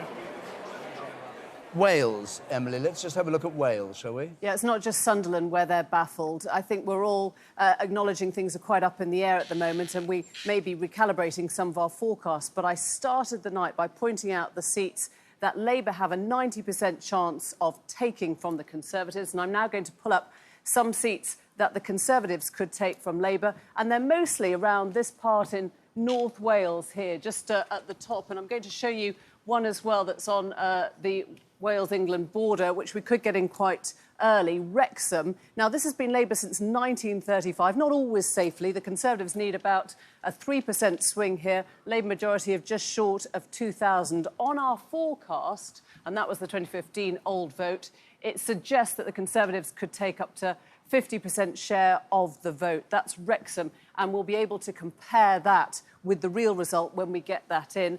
Delyn is another one, North Wales. This is the 2015 vote. You can see Labour on 41% to the Conservatives on 33%. It's been Labour since, 1992, a majority here of just short of 3,000. Again, the forecast would suggest that the Conservatives can take it on 51% share of the vote. Conservatives need a 4% swing here. You can see all the Leave votes are pretty much in the mid-50s in these seats. We'll be able to tell later if that plays a significant part. Allen and Deeside, the same part of the world.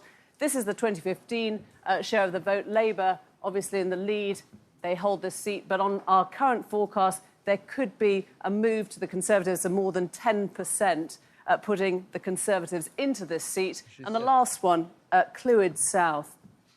An old majority of 2,500. You can see Labour holds it at the moment, Susan Ellen-Jones, and it's suggesting the Conservatives could take Clwyd South. These are all quite interesting ones, very different to the ones that we've been looking at in England, where I showed you some of the movement that Labour is expected to be making according to the exit polls. But that's what we're now going to compare when we get the first Wales one in. I mean, it'd be interesting if throughout the country we see Conservatives doing better in Leave areas, gaining traction in Leave areas, which in North Wales suggests...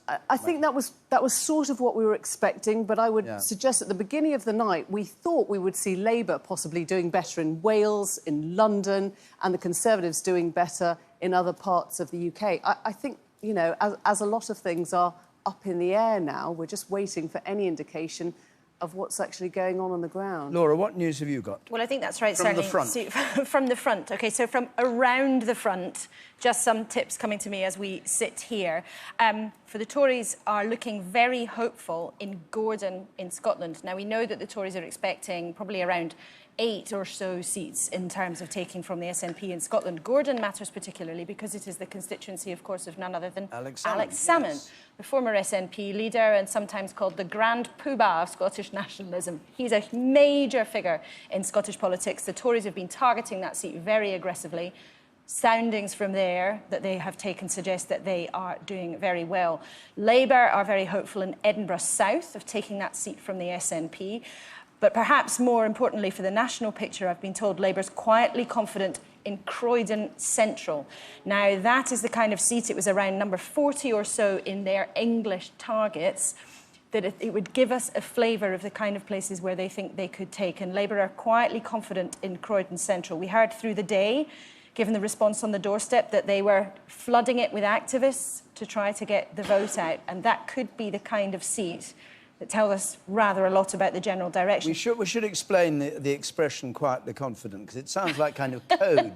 I think quietly confident at the count because they've seen the number of ballot papers that are lining up, or These are confident from the doorstep? These are soundings from this evening. So these are soundings from a variety of people at counts who are seeing how things are starting to stack up on the tables, and also at parties operation who are hearing their information coming in from counts around the country. Because from the days when I used to go to counts, you can actually see there's Labour, there's the Conservative, and you can tell who's physically won. see it stacking Even up though you're not allowed to in say front it, of you, I think, even though you can't see. But I think quite clearly everybody seems now to be accepting that turnout is well up, and it seems at this early stage that is because of younger people. Now, that was, of course, what Jeremy Corbyn was hoping for.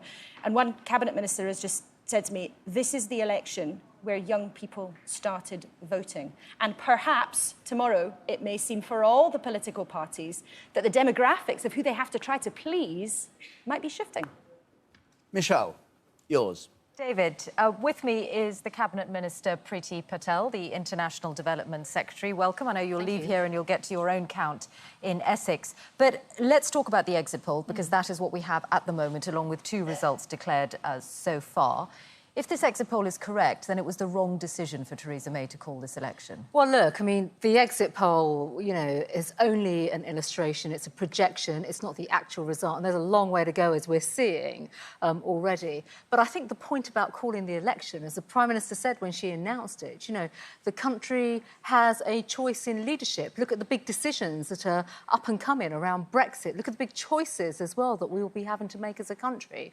And that, of course, is what this election campaign has been about for the Conservative Party. The Prime Minister's campaign is very robust. There was very little that the Conservative Party actually put forward about Brexit. Actually, I disagree with that completely. Really? You know, I've been out every day on the campaign, and the Prime Minister herself... What detail did you put forward about Brexit during the campaign? Well, she has been clear in her speeches, but also the 12 points around the negotiation about taking back control of money, borders, safeguarding workers' rights, strengthening the union. These are key areas that she herself and other ministers and campaigners have spoken about throughout this election campaign. So I don't think it's right to say that we have not focused on Brexit. We've been very clear, and she's spoken about her plan, which of course is a complete contrast to other parties that have wanted to frustrate Brexit. And when it came to the Labour Party, they themselves don't have a coherent plan on Brexit.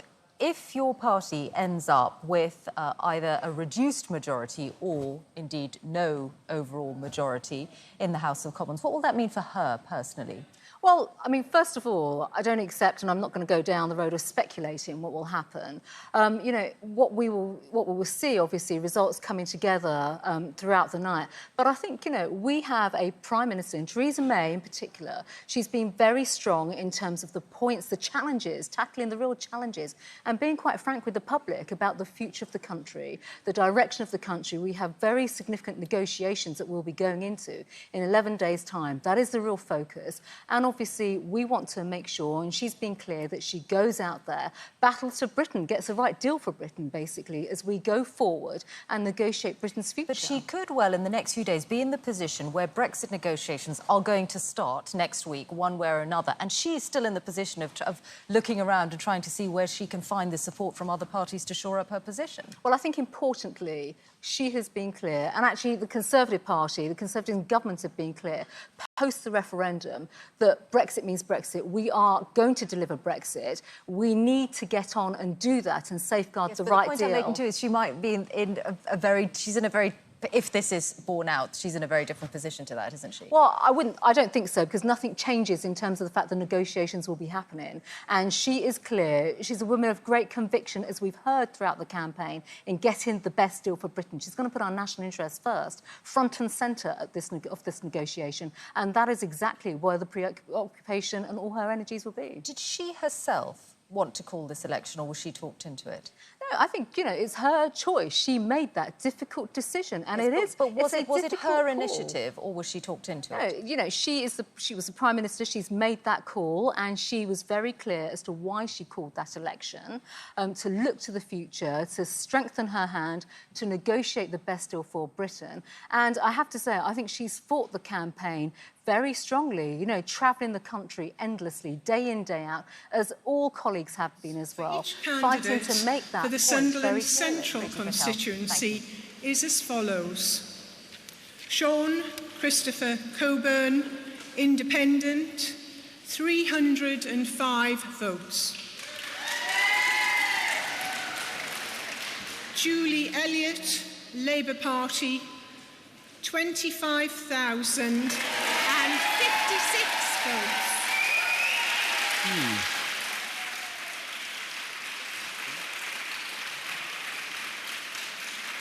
Rachel Sarah Featherstone, Green Party candidate, 705 votes. Niall Dane Hodgson, Liberal Democrat, 1,777 votes. Gary James Layton, UK Independence Party, 2,209 votes. Robert Jeffrey Oliver, Conservative Party, 15,059 votes. And I therefore declare that Julie Elliott has been duly elected to serve as member for the said constituency, and I'd like to invite the candidate to say a few words. OK, so once again, Sunderland Central, this is the third result we've had in. I have to say immediately, better for the Conservatives than the exit polls suggested, worse for Labour than the exit polls suggested. Labour hold it, of course, you can see, with a majority of 9,000, overnight nearly 10,000. The share of the vote, though, 56% for Labour, 33% for the Conservatives, UKIP down at 5%. The change, Labour up 5%, the Conservatives up 10%, UKIP down 14%, and this is the one to look at, a swing from Labour to the Conservatives of 2.3%. There's a quote from Theresa May. Has this just come in, I think? No, this is an old one. This is David. This is Oh, right. I don't this know why is we're not on the OK, don't worry about it. on the 20th of May. Don't worry about it. That result. Yeah, well, this is in sense in a line with the other Sunderland seat in Newcastle. Same story. Those northeastern seats are all the Conservatives are doing substantially better and Labour substantially worse than the exit poll. But David, could I broaden it out to the postal vote?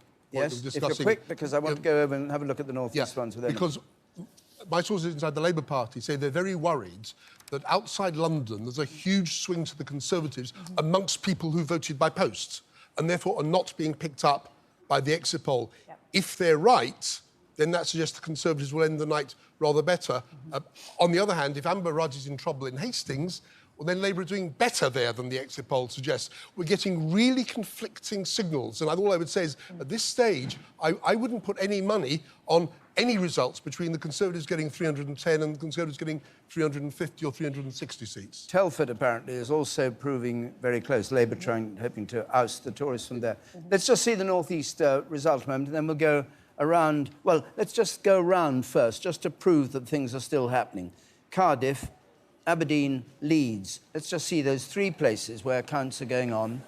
And then we'll join Emily for a look at the North East. The three results we've had in so far, a reminder, are all from there. So everything we're extrapolating comes from the North East. Emily.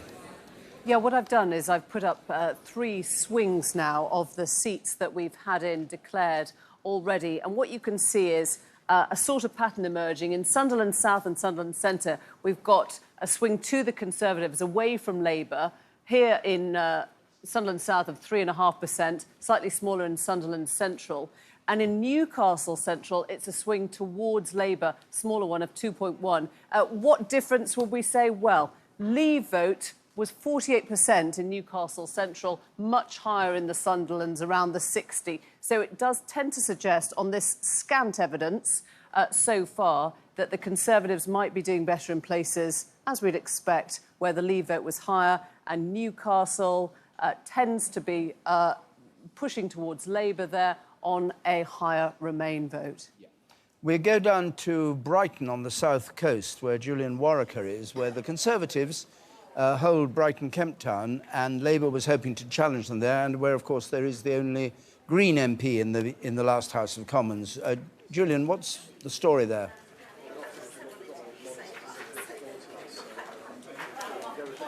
Yes, David, good evening from the Amex Stadium here in Brighton. As you say, 3 seats being counted here. It won't be declaring for a good few hours yet. You mentioned Brighton Kemp Town, and in the light of that exit poll, there is undoubtedly anxiety. I wouldn't put it any more strongly than that, but anxiety among the Conservative camp here, because Simon Kirby is defending that seat for the Conservatives. He won it by fewer than 700 votes 2 years ago. Labour ran him very close there, and there's no Green candidate standing in Brighton Kemp Town, because there's been a little bit of a hint of the Progressive Alliance going on here, because in Brighton Pavilion, which is the seat that Caroline Lucas is defending for the Green Party, she won by nearly 8,000 2 years ago. There's no Liberal Democrat standing there. Hove is the other seat that's being counted here in Brighton. Now, that was Labour by about 1,200 last time. And obviously, in the light of that exit poll, Labour perhaps reasonably hopeful that they'll be able to hold on to that. The other interesting aspect of Brighton and the 3 seats is the UKIP vote. UKIP only standing in one of those 3 seats. This is not natural UKIP territory, because this was a very strong Remain area. More than 68% of people in Brighton and Hove voted Remain in the EU referendum.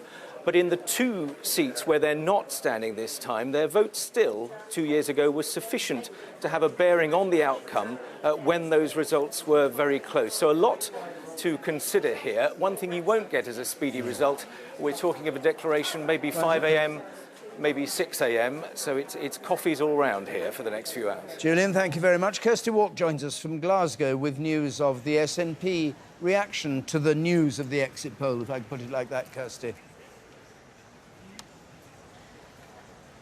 Yes, good evening here from Glasgow. I've just spoken to John Mason, one SNP MSP, saying, you know, with very much understatement, I think we're doing a little worse than I thought we were going to do. But the story in Scotland is really, really interesting, because, yes, if the exit poll is right, if the SNP do drop 22 seats, they're still obviously the largest party on roughly 60% of the vote. But the interesting thing is, it'll be a real triumph for Ruth Davidson. There has only been one Tory MP in Scotland since 1997. So whatever happens to Theresa May, this will be seen as a very good night for Ruth Davidson. She wants to pick up 10 seats. She may pick up 8. We've just heard Laura say there that the totemic seats of Gordon, Alex Salmond's seat may go, and indeed the SNP leader at Westminster may lose his seat in Murray, Angus Robertson. So Ruth Davidson played a fantastic campaign in her own terms by banging on about Indie Referendum 2, the very thing the Nationalists didn't want her to talk about, and I think that has paid off. But interestingly, if indeed the exit poll is right, it may be that the SNP is still in position to make a progressive alliance and indeed to influence the Brexit negotiations. So I think, once again, Scotland proves to be a very different country. What about the Lib Dems and Labour? What drift do you get about their feeling the way they've done? The Liberal Democrats are interesting for 2 reasons. They may well take Dumbartonshire, which is Jo Swinson's seat. She was the Equalities Minister in the coalition. She's been nursing that seat assiduously since she lost it to John Nicholson of the SNP. Also, Fife, where Nicola Sturgeon was last week, trying to shore up Stephen Gethin's vote. If they lose North East Fife, the Liberal Democrats, that shows that the Liberal Democrats are again on their way back in Scotland. What is not clear from the Glasgow vote here is that Labour may take one Glasgow seat. We don't know yet. But there's no sign of a Labour return in Scotland. It will definitely be the fact that Ruth Davis is her own woman, the Liberal Democrats are not dead in the water, and the chances that this has been the SNP high watermark may come true. And Kirsty, how long until we get a result? How long? Well, you know, it may be that the Glasgow East result is at 2 o'clock, and in fact, not long after that, we understand, we hope that Nicola Sturgeon will arrive about 3 o'clock. So there'll be lots of activity in the Glasgow count at about 3 o'clock. We'll rejoin you. Well, I expect we'll join you before then, but we'll rejoin you then anyway, Kirsty. Thanks. Liberal Democrats, you're saying, have a problem? Well, some of the Liberal Democrats, I gather, are worried that Nick Clegg might lose his seat, the former leader, former Deputy Prime Minister in Sheffield Hallam. He had a majority of only just over 2,000 over Labour, so it wasn't a particularly safe seat, but I think the Liberal Democrats are beginning to get a bit worried that he might not be in the Lib Dem contingent in the new House of Commons. Because some people think that he fought a better campaign than Tim Farron. I mean, when he appeared, he was rather... I mean, I know he's got a lot of history hanging on him of, you know, the coalition and the tuition fees and all that. That's right. But actually, when he spoke, he was quite strong and about Brexit particularly. You're assuming there's a correlation between personal performance in the campaign and the actual result. We weren't clear whether Sheffield students were still in residence or whether they've all gone home at the end of the term. Do you know the answer to that? Because his constituency is very much a student constituency. Good question. I'll leave you with that one. All right. You go and work that one out while we go. You do know the answer. Well, students have the confusing thing of being able to register in 2 different places, so it's always very hard to work out. But just on the Lib Dems nationally, whatever the exit poll says, Lib Dem HQ right now are saying that they would be pretty content with holding their ground, which, of course, last time round was 8 MPs in the House of Commons. So what I suspect might happen is a change in terms of which seats they are, but they send the right one in the same. Newcastle East result. East constituency is as follows. Nicholas Hugh Brown, Labour Party, 28,127.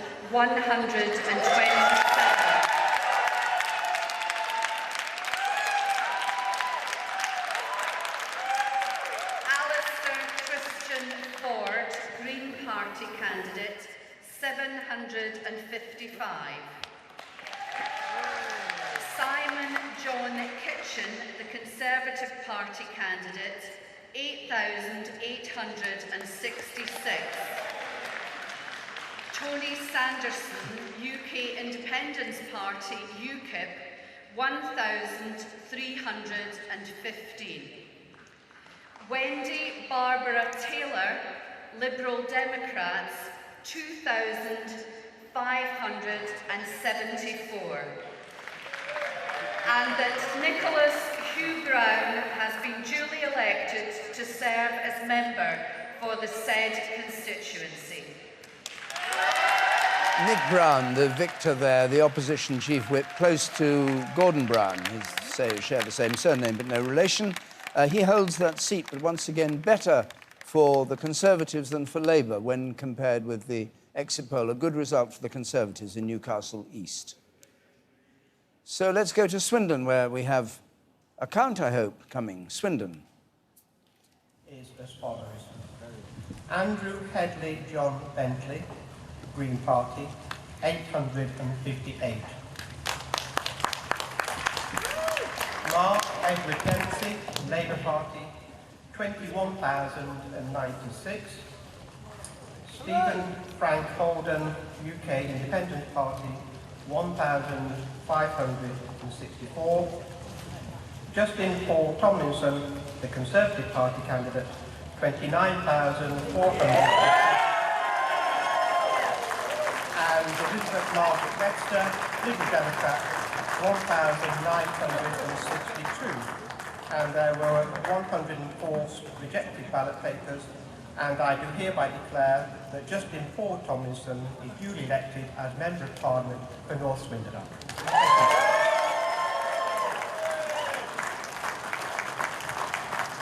Thank you. And I'd like to pay my tribute and thanks to the returning officer. Well, once again, the sound quality is abysmal from these places. It's meant to be in 2017, not 1917. It's absurd. But anyway, there are the figures. Let me show you. We have managed to extract them. I don't know how, but here they are. The Conservative on 29,431 and Labour on 21,000. The share, 54, 38, 4, 3. There's a fly in the studio, which is rather irritating me. We've been trying to get rid of it for the last 3 days, but it's still coming around. We need a fly spot, yes.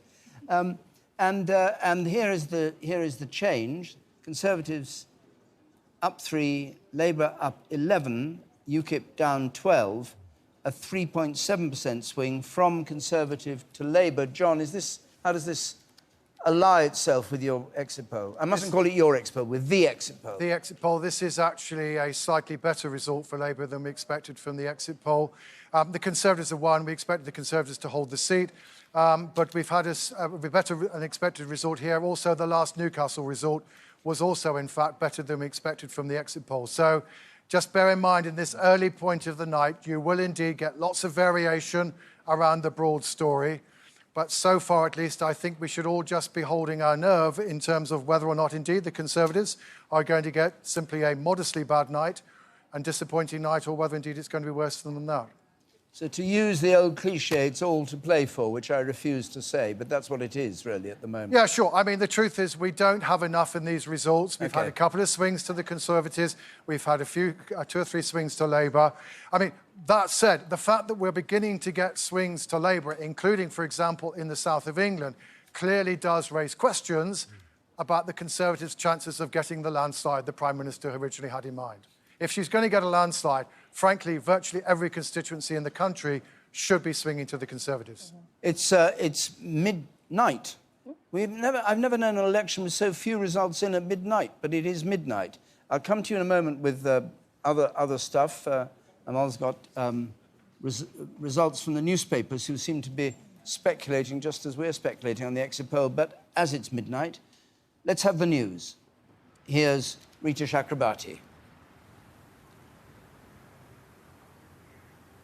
Hello. Counting is underway in the 2017 general election amid widespread surprise at the results of an exit poll published by the BBC, ITV and Sky.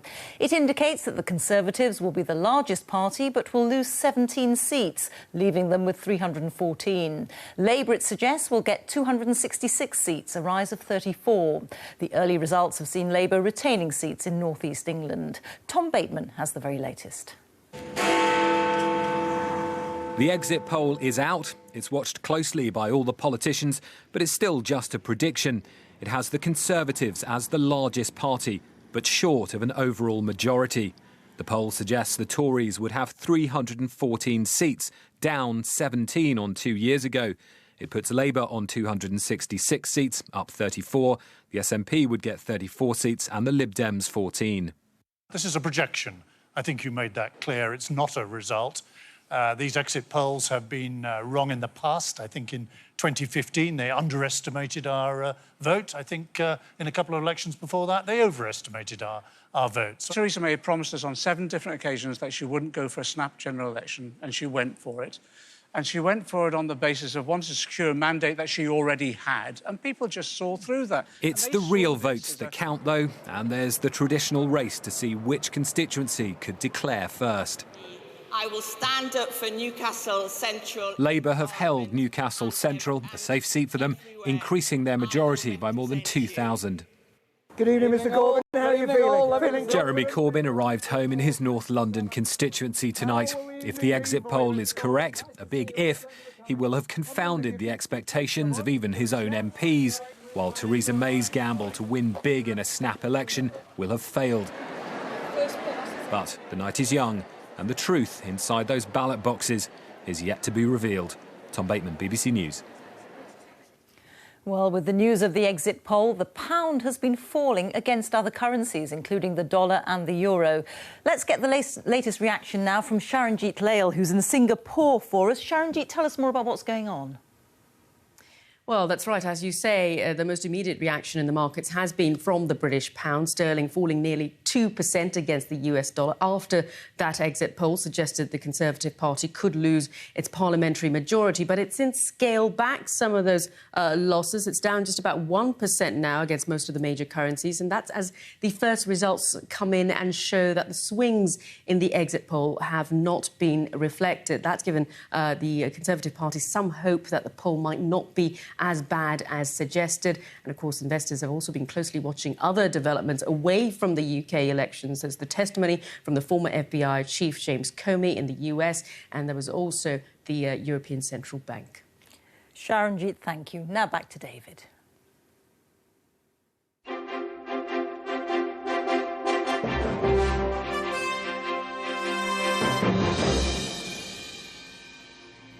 And here in our election studio, we're still waiting for more results to come in. We've had 3 so far, 4 so far, 5 so far, I think now. 1, 2, 3, 4. Yes, 5. Not very many at midnight, but anyway. We last saw Jeremy Vine in the House of Commons. He's now moved to Downing Street. Jeremy. Yeah, thank you, David. Here in our virtual Downing Street here, which gives us a chance to see the progress of the parties. Let's just pave the path to the door of number 10, shall we? Using as paving stones the seats the exit poll says the parties have won. So Conservatives short of the finishing line of 326 and Labour some way back like that. We can do this a few more times as the night goes on. We can see whether the Conservatives possibly cross this line. But at the moment, the exit poll has them falling short. 326 seats needed for an overall majority in the House of Commons, and the Conservatives on 314. And if you just focus on the seats at the end here, these are the ones that the exit poll have very much as 50-50. So if you're a Conservative MP, if you're Johnny Mercer in Plymouth Moorview or Carl McCartney in Lincoln, don't yet jump off the sofa in celebration, because we can't be certain you are back in Parliament. These are very, very nip and tuck, these constituencies towards the end. And all of them are predictions, which is why they are coloured in dark blue. But 314 at the moment is what the exit poll says, short of the overall majority. Take a look at Labour. Come down Downing Street with me now. And let's have a look at the Labour line and see where they end up. So they've made a substantial advance, more than 30 seats in the exit poll.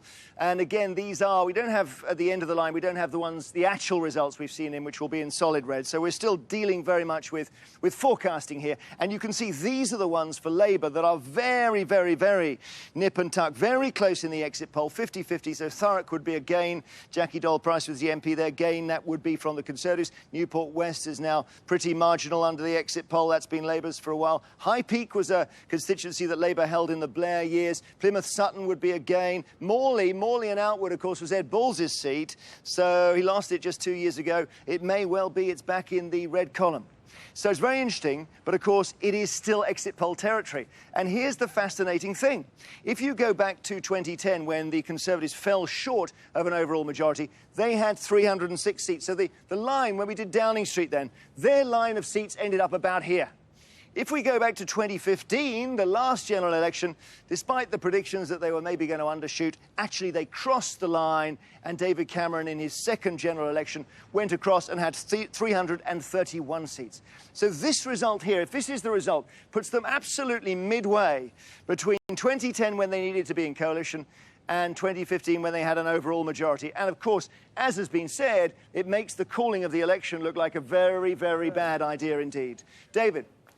Thank you very much. We'll be back and watching the road to Downing Street from time to time, but we've had a result in number 6. Sunderland West, David, and a slightly mixed picture in the seats we've had in so far. This is a safe Labour seat. Sharon Hodgson was sitting on a majority of over 13,000 before she has been returned. Of course, that was never really in any doubt, but it is slightly lower. It is a swing this time round to the Conservatives. You can see Labour on a 61% share of the vote, Conservatives on 29%. But if you look at what that shows you in terms of the change, the Conservatives have done better. They're up 10 percentage points to Labour's 6, both of them gaining, it would seem, from a big drop in the UKIP vote. And as I said, this swing quite similar to the one in Newcastle Central toward the Conservatives, yes, away from Labour, of around 2%. So nothing's become any clearer, really, about the direction of travel of either party more widely in the UK from these. So, Emily Thornberry joins us now, Shadow Foreign Secretary. Emily, good evening. Thank you for coming in. Now, you made the call at the very beginning of this evening, once the exit poll came out, that Theresa May should resign. Why should she resign? Well, think about it. She called this election when she thought that she was 20 points ahead in the polls. She said that she wanted to have a mandate for Brexit. She basically wanted to stamp out the opposition. She wanted to be able to have a blank cheque, a free hand to do whatever she wanted with the country in terms of Brexit negotiations, in terms of what she was doing to the National Health Service. And the country has said no. And the country has looked to the Labour Party, and we have put forward a positive alternative. The star of our show was our manifesto, which shows that we have another vision for where we want to take the country. And we have turned it around, and we have fought a very positive campaign. And if she wanted to get a mandate out of this election, she hasn't got it. But she's failed. You're nowhere near catching her. You're 50 seats behind if the exit poll is broadly right. But I think, if I'm honest, obviously we're disappointed that if we're not able to form a majority government, because every time you go into an election, that's what you go in hoping to do. But think of all those who were saying 7 weeks ago that it was just a question of how big Theresa May's crown was going to be, how big her majority was going to be. And for us to have come from such a long way back, supposedly, to now be in a position where it looks tonight like we could form the next government is an extraordinary performance on behalf of the Labour Party and shows what we can do when we unite. How would you form the next government? Well, we would put forward a Queen's speech and a budget. Our Labour MPs would vote for it, and we would call on the other parties to vote for it as well. And you think you get the support of enough of the other parties, of the Liberal Democrats, Scottish National Party, some of the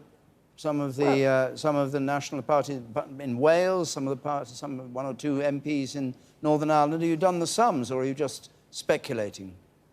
Look, it would then be up to them, wouldn't it, to explain to their constituents how it was that when given the choice, they let the Tories back in again, who have absolutely no vision for Britain, no plan at all. They say they're going to spend more money on the National Health Service. They have been found out. They have no manifesto promise in terms of money. They can't say where they would get any money from for the National Health Service, whereas we, as the alternative, put forward a costed manifesto because we meant it. So let me get this absolutely straight. At 12:10 on this Friday morning, you're saying that Jeremy Corbyn may go to number 10, make his hands with the Queen, or whatever he agrees to do with the Queen, and form a government. Look, we've got an exit poll. We've had very few results, but the exit poll seems to indicate that no party will have an overall majority. So it's possible that we will form the next government, and if we do, there's no deals. We've been clear about that. How would you avoid that being the coalition of chaos that the Tories said it would be if Theresa May wasn't re-elected with the majority? Coalition of chaos. There's no coalition. There's no deals. Either the Conservatives will be the minority government if this exit poll is right, or Labour will be the minority government. We're not having a coalition. We're not doing any deals. We would put forward our alternative manifesto, our alternative vision for Britain, which has been very popular with the public, and we would call on MPs from other parties to vote for it. So not a coalition of chaos, just chaos? Have you been asking any Tory MPs whether, given the situation they're now in, that they may be in the position whereby they're heading for a coalition of chaos? Well, no, they all say they're going to have a majority. Well, there we are.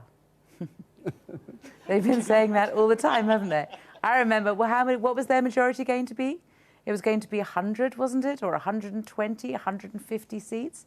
That clearly is wrong, isn't it? Let's see what happens. If you stick with us, Emily, for a moment, because Ken Clarke is joining us from Rushcliffe, the father of the house, if he wins his seat back. Mr. Clarke, what do you make of this result, and what do you think of what Emily Thornberry, I hope you heard what she was saying, that they may be able to form a government and look to the smaller parties to support a Queen's speech?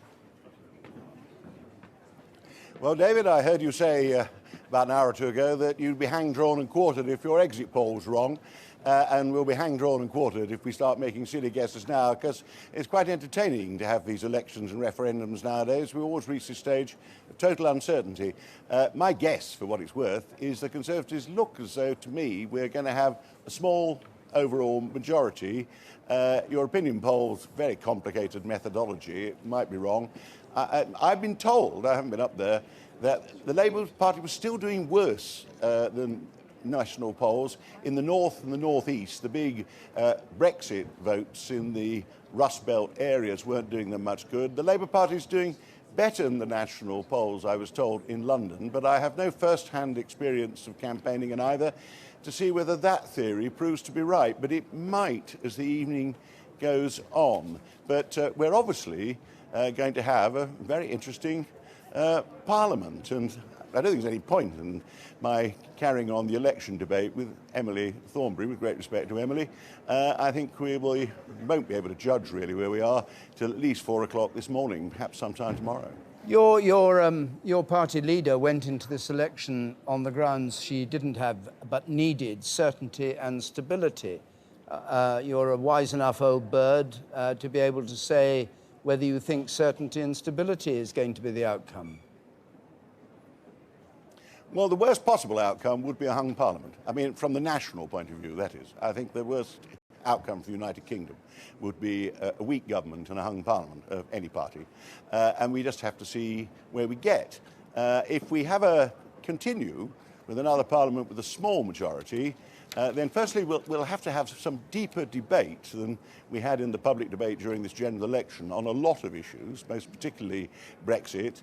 And actually, as we face some appalling difficulties, in my opinion, this is a critical stage for us. Our politics is changing, there are huge problems, perhaps a little more cross-party discussion, particularly on things like Brexit, and a little less of exchanging slogans and trying to score points off each other. If we could get a parliament for 5 years, and if we could get the negotiations, the key part, the actual leaving, open in the first 2 or 3, then time for our politics to change a little, which I think the public would appreciate. But that's simply my hope. And we'll just see after the first excited comments, when all the results are in, exactly how the politicians respond when we all get back to Westminster. Of course, you were a staunch Remainer and remained a Remainer right through. Do you think it was hubristic of the Prime Minister to call an election to endorse her version of Brexit? Well, we don't really know in any detail what Brexit policy we're proposing to pursue. There's been a lot of idiot talk about hard Brexits and soft Brexits, and most people using the phrases have not done the courtesy of really explaining quite what they mean by either. I think I was amazed, like everybody else, when she suddenly calls an election. There were 2 good reasons, I think, for it. One was our small majority was proving very, very difficult, and that the budget vote showed that another 4 years of this could be chaotic. Not to be able to carry your budget is quite a serious crisis, so it was worthwhile trying to get a better majority. And the other reason, which she gave several times, was to have these Brexit negotiations finishing in end of 2019, early 2020, and coinciding with the beginning of another election campaign, which would undoubtedly be full of hysterical nonsense if the negotiations were ending.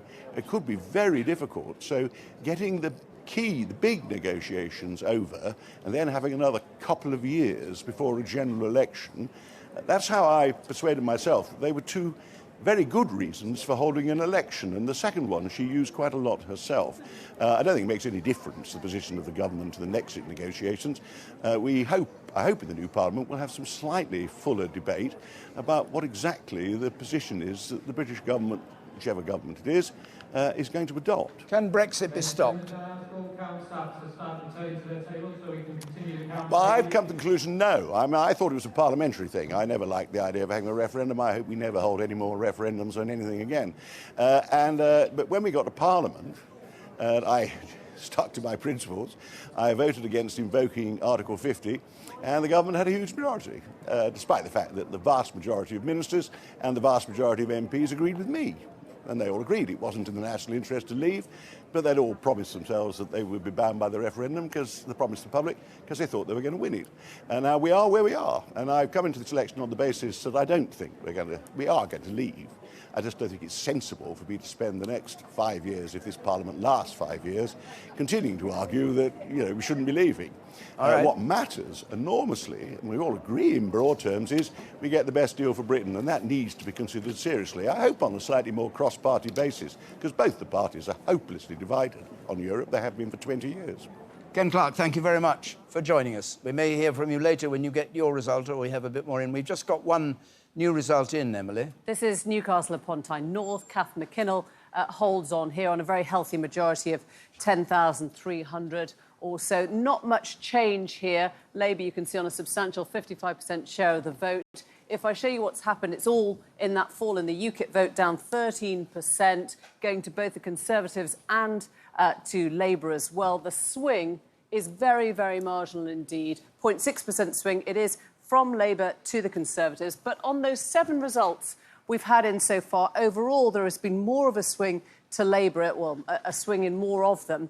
This is how the exit poll that you saw at the beginning of the night compares the results we've had in so far. This is a seat-by-seat comparison, so it takes into account those 7 results we've had in. And as you can see, the UKIP one, the UKIP column is pretty much bang on there. We said down 14%, and the results show down 13%. What it looks as if, though, as if we might be starting to recalibrate in our future forecast some of that Conservative vote, which is much higher on the ones we've had in than we had predicted. Labour vote, we had up 15%, and it's actually come up 9%. You won't see anything in the SNP column for the simple reason that the SNP don't stand in any of the seats. So this is very specific, very localised to what we've had in so far. But you can start to see different shapes emerging there to the ones we've had.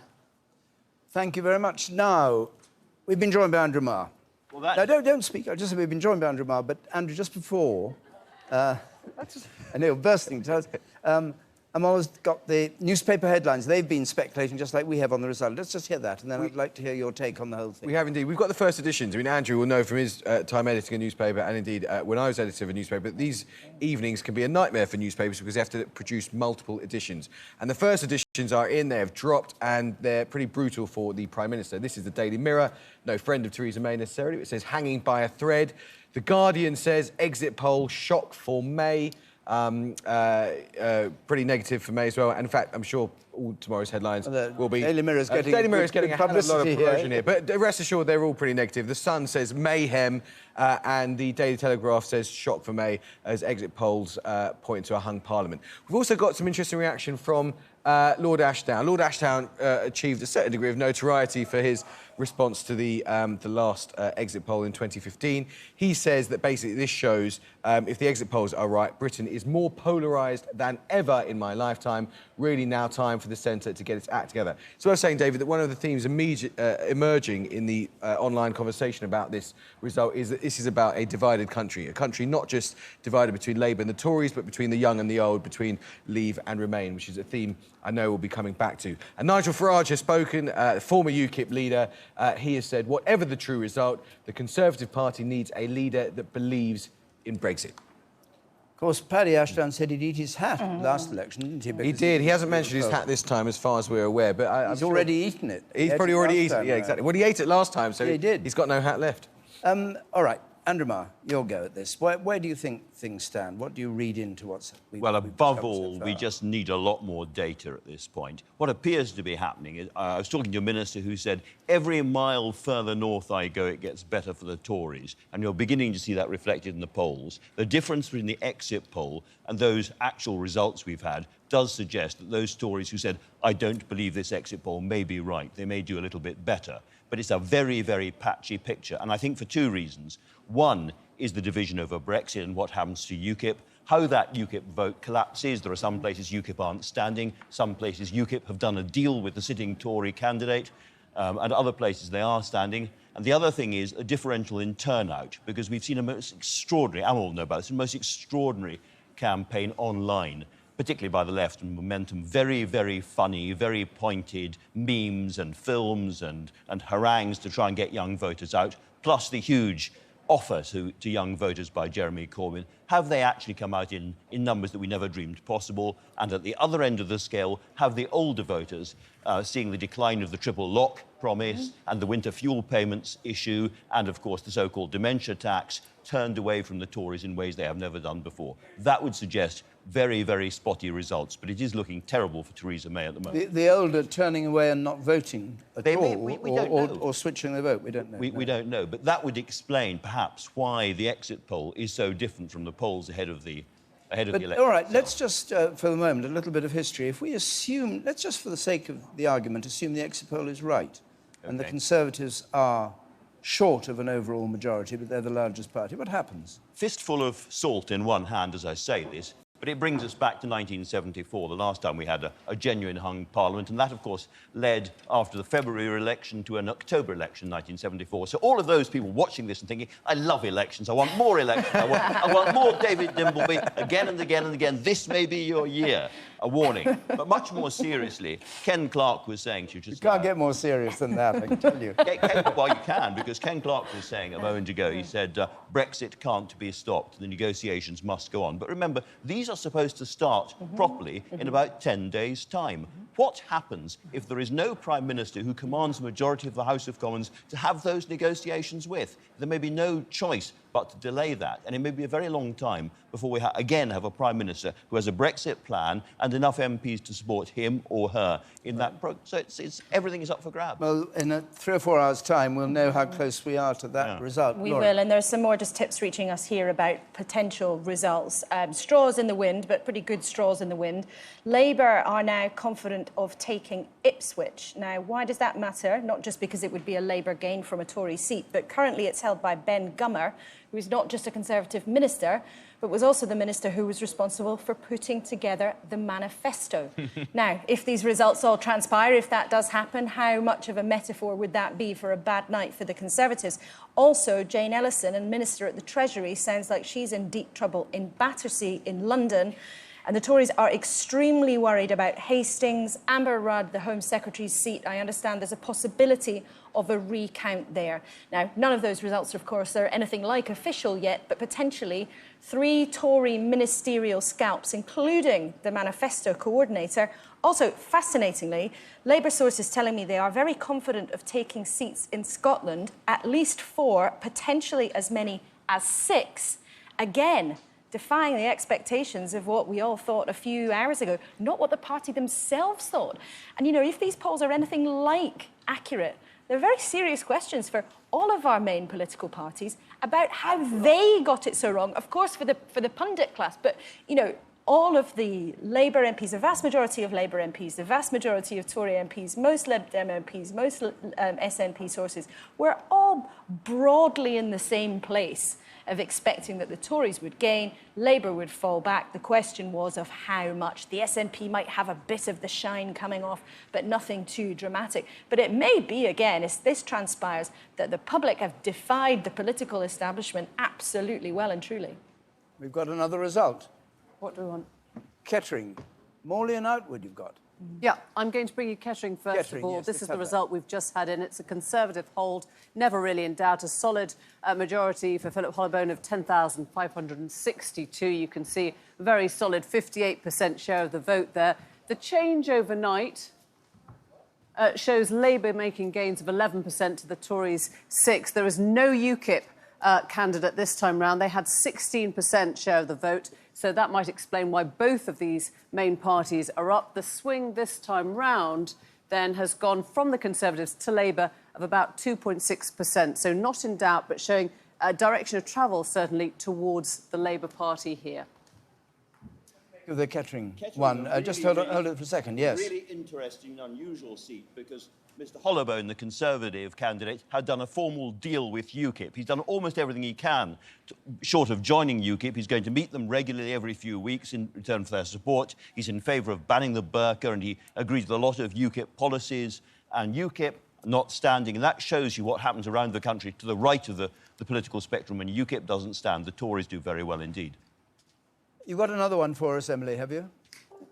We haven't at the moment. What we're doing is we're looking at some of the predictions. We might be able to show you some of the interesting ones like Morley and Outwood in a few moments, All right, which well, are we'll come on back a to knife edge, but I'll bring you that one. All right, let's go around the country. Let's go to Aberdeen and join Stephen Duff. Bit of an update here on Gordon, which is Alex Salmond's constituency, the former First Minister of Scotland and former SNP leader. It's got interesting. I'm told the Conservatives are very happy with the early returns from the ballot papers, but a proviso to that, the Lib Dems are seeing support there as well. So that could mean two things. It could mean a split in the opposition vote and Mr Salmond coming through the middle, or it could be really, really interesting and a shock. Just might be in the cards in Gordon. To put that into context, the northeast of Scotland was a part of the country where the Conservatives were hoping to do well. They are confident of taking two other seats here in Aberdeen South and Aberdeenshire West and Kincardine.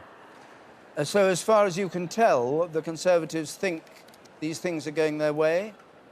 How many seats do you think in Scotland as a whole? Well, the Conservatives were hoping maybe 6 or 7 seats in Scotland and North East. Both those seats I mentioned, Aberdeen South and Aberdeenshire West and Kincardine, had Conservative MPs as recently as 1997.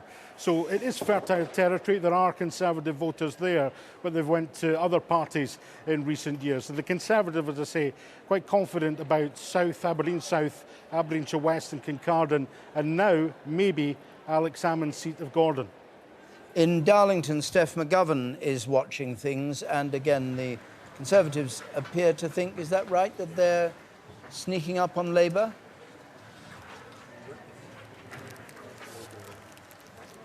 Well, yeah, this is one of the seats which the Conservative Party have targeted. Well, they're very close now to actually being able to give us a result. They're excited here because they're ahead of schedule at the moment. But this seat was won in 2015 by Jennifer Chapman, who is, of course, the Shadow Minister for exiting the EU. She won the seat with a 43% share of the vote. Not far behind with 35% was Peter Cuthbertson, who is the Conservative candidate standing here. Not sure yet whether it is going in the way of the Tories or not. But certainly it's a very interesting area, this one, because, of course, it's heavily made up with public sector jobs. Around 27% of the people who work in this constituency work in the public sector. So, of course, the Labour manifesto plans to increase and get rid of that cap on pay rises for public sector might have been something that plays into how I think people have voted here. But, of course, being the North East and being overwhelmingly voting to leave the EU, you don't know which party that might have gone to. But certainly it's not very far off now, us finding out which way that vote has gone. Steph, thank you very much. And Boston, I think we can go to John Sweeney is there. John, what's the story there? This is, of course, where the UKIP leader is hoping to take the seat. I don't suppose he's going to, but what's your view? Well, the story here is we don't know. You don't know, we don't know. The prediction is most people are saying that Paul Nuttall is not going to win. The Conservatives are going to hold the seat here. We won't know. The result is expected around 5 o'clock. But what we're looking at is how well will Paul Nuttall do here? Will he do well? This is the seat in the country which voted for Brexit more than any other seat. So he ought to have a good chance. Or will he do embarrassingly badly? That's the question we're all interested in. And as you can see behind me, the magic of democracy is still happening. So we won't know till a fair bit later in the evening, I'm afraid, in the night. We'll come back and hear later on, but I'm joined now by the Secretary of State for International Trade, Liam Fox. Mr. Fox, good evening, or Dr. Fox, I should say. Good evening, Dave. You're allowed back on television then? Yes, well, it's going to be an interesting and very long night, I think, for all of us. And no, I didn't say that. I said you've been in hiding all this campaign. It's good to see you. Well, that's very kind of you. And what happened to you? I've been doing a lot of regional visits and a lot of regional TV, and I have to totally concur with what Andrew Marr was saying. There is a very different picture emerging across the country. It's entirely possible that we will still get an overall majority, but what Andrew was saying about the difference in the vote across as we went from south to north in the country has certainly been a very real feature. And I was across a lot of seats in the north of England where the Labour vote was very much softer than it was, for example, in London. So I think that we will be seeing a lot of very different results tonight. It may be very, very well into the night, maybe even into tomorrow, before we've got an absolutely clear picture. But I think that we're getting very differential results across the country, and I'm afraid that we'll have to just be very patient. What would you count as a good result for Theresa May in light of what she asked for, which was strong, stable government and, you know, a proper majority in the House of Commons?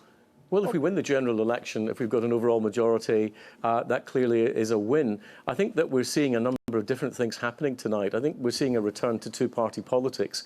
Looking at what I've seen so far of the total vote, we're seeing an increase in both the Labour and Conservative votes as the minority parties tend to crumble away. How that affects individual seats, how that will work in Scotland and Wales, for example, I think remains to be seen. So I don't think that I think the one thing we can be sure of is that a lot of the pollsters will have got the result wrong, but I think we'll also not see a single national swing across the country in this election. It's going to be quite different in different regions. But coming back to the House of Commons, I mean, if you're either the largest party but don't have an overall majority, or you have a very small overall majority, given that one of the reasons people say she wanted this election was that people like you, who are rather hold her feet to the fire on Brexit. I don't know how many trade deals you've done in the last few weeks, but hold her feet to the fire, would have an overdue power, influence. If that happens, I mean, if it is a very small majority, do you owe absolute loyalty to anything that she wants to do, any deal she wants to cut with anybody? Supposing she, you know, is in a position where she relies on others to remain at number 10, would you be supportive of anything? Or do you have a red line as far as the Prime Minister is concerned? I don't know quite how many ifs there were in that particular sentence, but far, far too many, as you well know. We will give our support to the Prime Minister. I think she was right to call the election, not just in terms of what she might get for a majority, and I think it was therefore a very brave decision, but because we will actually therefore have a Parliament that runs to 2022 and be able to give us extra time for those Brexit negotiations. Previously, we would have been very much up against it with a decision to leave in March 2019 and an election following that in the spring of 2020. I think to get that extra time could be extremely important. As Ken Clarke says, Brexit is going to happen. To give ourselves the best possible deal, we need that bit of extra time. So I think the Prime Minister's decision was the right decision. But, you know, we'll have to wait and see. And, you know, I hate to disappoint you that we're not going to give conditions for how the next Parliament will operate until we know what the next Parliament looks like. Laura Kuenssberg, sitting beside me, has got a question for you. Dr. Fox, if Theresa May ends up having lost her gamble so spectacularly badly and does not have an overall majority, can you guarantee that she won't be forced to resign? Well, it's very early in the evening, and I think that we have to wait and see. I've sat through these programmes, Laura, before when we've been told that we'll be in a hung parliament or we'll get a Conservative minority government. And as the results have come in, as you well know, we've seen Conservatives outperforming some of the predictions. So I would be pretty happy that tonight we might do the same, and I'll be spending the rest of the night like you watching those results and not making too many assumptions about what might or might not happen until we actually hear the verdict from the voters. But if you do not, if she has so badly managed expectation, do you accept that she will be damaged? Her authority will at least be diminished, surely? Well, we'll see what happens in terms of the number of seats we get and what happens in terms of the vote share that we get before we make any assumptions. And as I said, you know, you can try as often as you like, but sentences that begin with if at this time of the night are likely to be met with a response that says we have to have strategic patience. We'll have you back when we can say, now that we know. Thank you for joining us, Dr. Fox. We got a very important result in from a very significant constituency. Laura. Emily, Nuneaton was quite a moment last time round. You'll remember in 2015, it was the moment Ed Miliband knew the dream was over, when we start to see the emergence of the Conservative majority. That's why all eyes have been on it again. Labour target 54, so it would have been a very steep one for them to take. It's a Conservative hold Marcus Jones back in on a 52% share of the vote. This is what happened overnight. Again, we're looking at that UKIP vote. Quite substantially down here, and seems to be divided out between Conservatives and Labour, both up 6%. Tories have done just slightly better here than they were doing in Kettering, but it is a swing from Conservative to Labour of 0.2%. So very little movement here. Not much has happened to the majority. Overall, what are we understanding? A very mixed picture. Nuneaton, Kettering, similar parts of the world, different directions, but of course they're both Conservative holds. And we just had Broxbourne in the last couple of seconds. This one, Charles Walker, returned on a majority of nearly 16,000. UKIP was in second place last time round, and I can show you what that looks like in terms of what's happened there. Down 16%, and you can see how those gains from UKIP seem to be divvied out. Labour up by 10, Conservatives up by 6. Let's just have a look at the swing in a safe seat. It is Conservative to Labour of 2.2%. So some of these swings emerging are going from Conservative to Labour, some from Labour to Conservative, but all pretty small. So the movement is hard to detect in terms of a direction of travel for one party or another at this point. What do you read into this? Just a few things that do suggest a direction of travel. I understand from Tory sources Jane Ellison, Treasury Minister, has lost in London's Battersea seat. It's been very closely fought. No official confirmation, but Tory sources saying she has lost. Labour sources very confident of taking Northampton North, in the kind of parts of the country where marginals are extremely important. That's currently being held by the Deputy Leader of the House of Commons, Michael Ellis, so another prominent Tory potentially losing his seat. Labour are also confident of taking Thurrock, a very important marginal in the southeast, where UKIP had been extremely strong in that part of the world. You might have expected it to go the other way. North-south divide. Absolutely, evidence of that emerging. And one minister suggested to me earlier today that may be what we see. Generational divides, young, old, north-south, urban, and versus the kind of wider, not just the shires, but, you know, normal Middle Britain. And very different divides all over the place. A completely new landscape. Maybe a new post-referendum map. You know, we always said last year in the referendum, sitting in this studio, it was going to throw everything up in the air. This is the first big chance that we've got to see where the pieces are going to land. And it must be very disconcerting for the politicians to see the pattern breaking like this. It's no longer binary. Politics suddenly become this, that, and the other. Indeed, but it's a strange thing because what we've seen in the last few elections, what we always described as a splintering of the two-tribe system, here it seems at this early stage, we're returning to the two tribes, but their members are in different places. But what we shouldn't forget is that this is also affected by the campaign that we've just had. I don't think anybody expected the Tory campaign to be so faltering and so many missteps, and the Prime Minister to look, frankly, so unhappy. And nobody really expected Jeremy Corbyn to be such a cracking campaigner. Just a quick word on the reaction. Just on what Laura was just saying about the generational divide. So Lily Allen, the singer and artist, has just sent a tweet saying, if May wins, young Labour supporters need to rally round Corbyn and protect him from another Blairite coup. And it's absolutely one of the emerging ideas of this evening, David, that lots and lots of Corbynists, part of people who belong to Momentum, feel that if they have pulled off this shock result, they need to get their due. It's young people who feel that they've swung it for Corbyn, they've responded to his campaign, and they'll be a very active part of a very active lobby group trying to pull Jeremy Corbyn towards him. They feel, as Andrew said, that he made a very bold and open offer, especially with the cancellation of tuition fees. And I think one of the things they're talking about tonight is the fact that they feel that they might have pulled the rug from under Theresa May. We're doing this for the benefit of people who aren't following social media. Though, of course, the people you're talking about presumably know everything you're saying already. But some people might not actually be on Twitter, David. No. You know, our whole programme's live on Twitter now, these days. This is on Twitter? Indeed. Good. David, we have a chance to take stock now with two seasoned election watchers and political journalists, Daniel Finkelstein, Conservative peer and Times journalist, Andrew Rawnsley, chief political commentator of The Observer.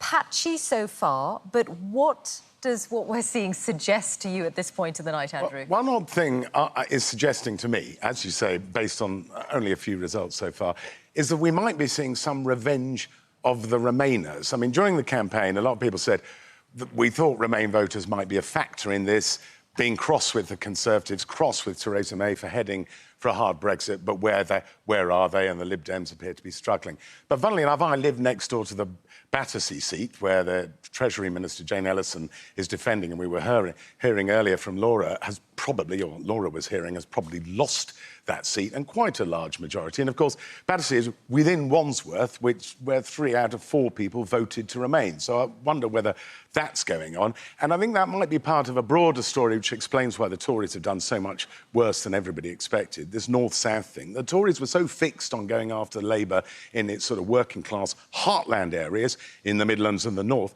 that they've rather neglected the south-east of England and London, which are also crucial parts of the country when you're fighting an election. Danny, from Liam Fox a moment ago, we heard the official line that the Conservatives are taking at this point. But what will they really be thinking, the party, the leadership at this point? Obviously, Theresa May fought the election because she thought she needed a bigger majority than the one she had. And it now looks like she'll get a less big majority. And obviously, that puts if a majority at all, and that puts in question, of course, the plan that she had. I think what Andrew said and what Laura said is correct. What we've seen is what we're seeing is a realignment. The Conservatives have gone after poorer voters, less well-educated people who voted Leave. Labour is moving upscale. It's getting more graduates, younger people who may have voted Remain. This changes the map, and so it's not entirely surprising at the moment. We've seen a few bigger swings to the Conservatives in the north, and then Labour doing better in the south. If she ends up with a reduced majority or no majority, what does that mean for her position?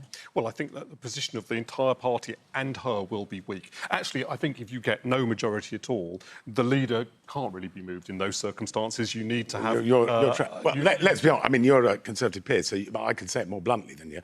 I mean, if it's a hung parliament, her authority is utterly shredded. She went to for an early election, which she didn't have to call, and threw away the majority she already had. Now, whether that makes it actually, even if she could struggle on, the Conservatives could put together some sort of arrangement with Ulster Unionists, obviously, in that situation, the leader's authority is shredded, though it doesn't make it an easy solution as do you remove her or not. Correct. Now, I was talking about her position. All right. If Ken Clarke was right earlier that actually the Conservatives somehow managed to creep to some sort of majority by the time the night's over, or win tomorrow morning, well, that's a bit better. At least you've got a majority. But it's not what Conservatives were expecting when she took them to the country. And I think her problem's compounded by this, that she fought such a presidential campaign. It was all about her. It's going to be difficult to blame her colleagues. You had to fight a presidential campaign if you wanted to fight northern seats, which had no tradition of voting Conservative. So that was a tip-off of the sort of campaign that they were fighting. And it was always a danger with that campaign. You would end up doing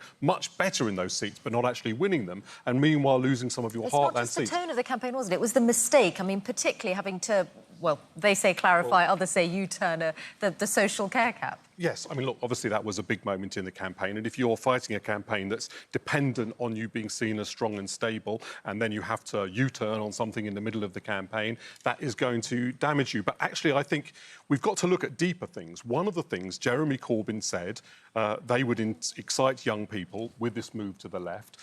Everyone disagreed with it. I was one of those people who thought it wouldn't work. We've got to look much deeper at the sort of realignments that happen, not just choose social care. This is more profound. If Jeremy Corbyn... I think you might be right. I mean, many people were sceptical among turnout from the young, and we haven't had a lot of results yet, but there does seem to be some suggestion in them that young voters have come out and probably favoured Labour in...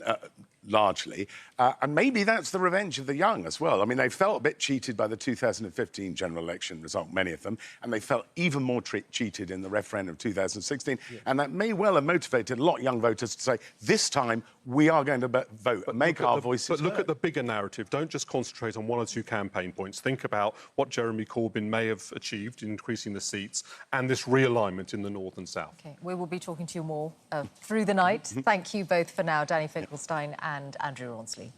David. Sean Ley is in Leeds and has news of how the election is progressing there. Sean.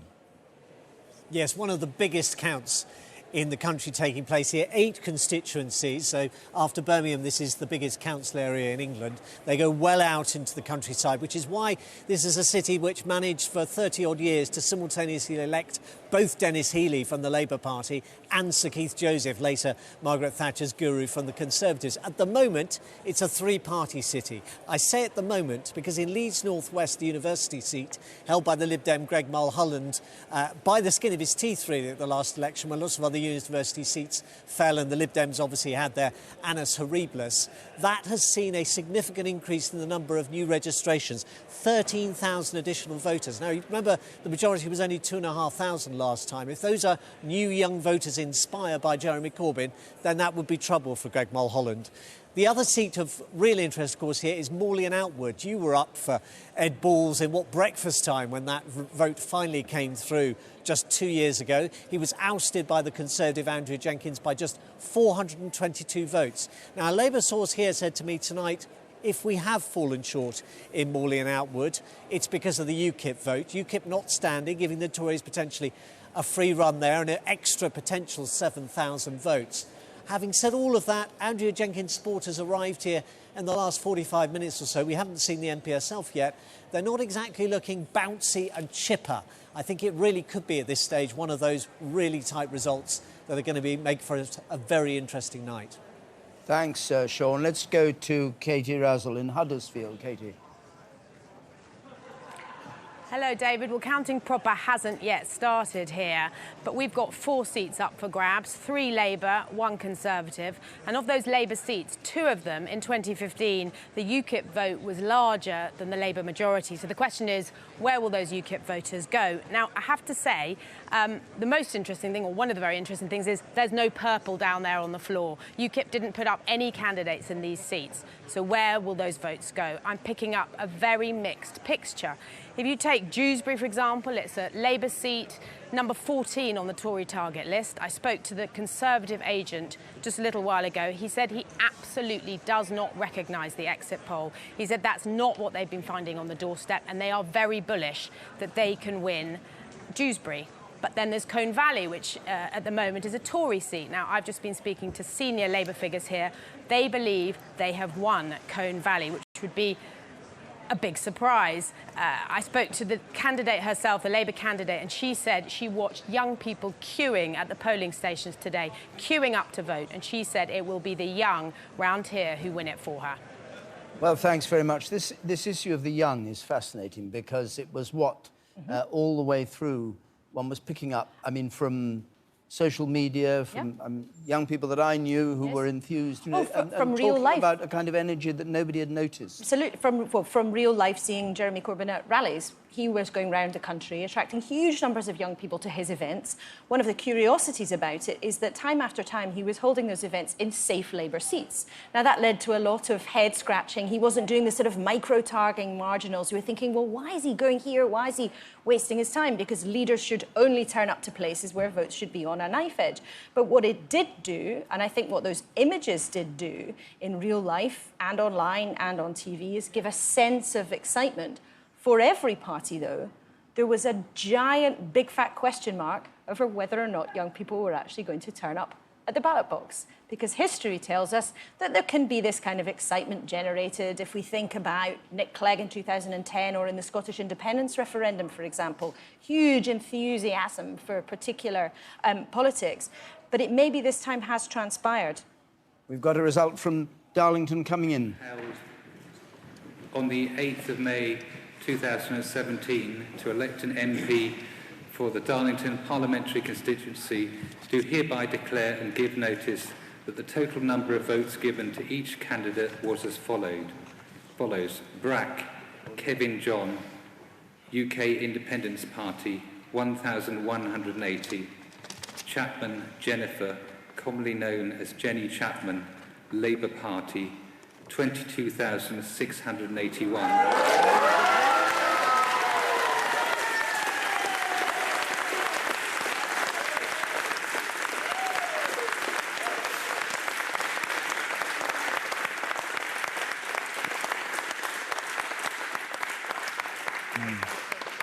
Curry Anne Marie, Liberal Democrat, 1,031. Cuthbertson, Peter Malcolm, the Conservative Party, 19,401.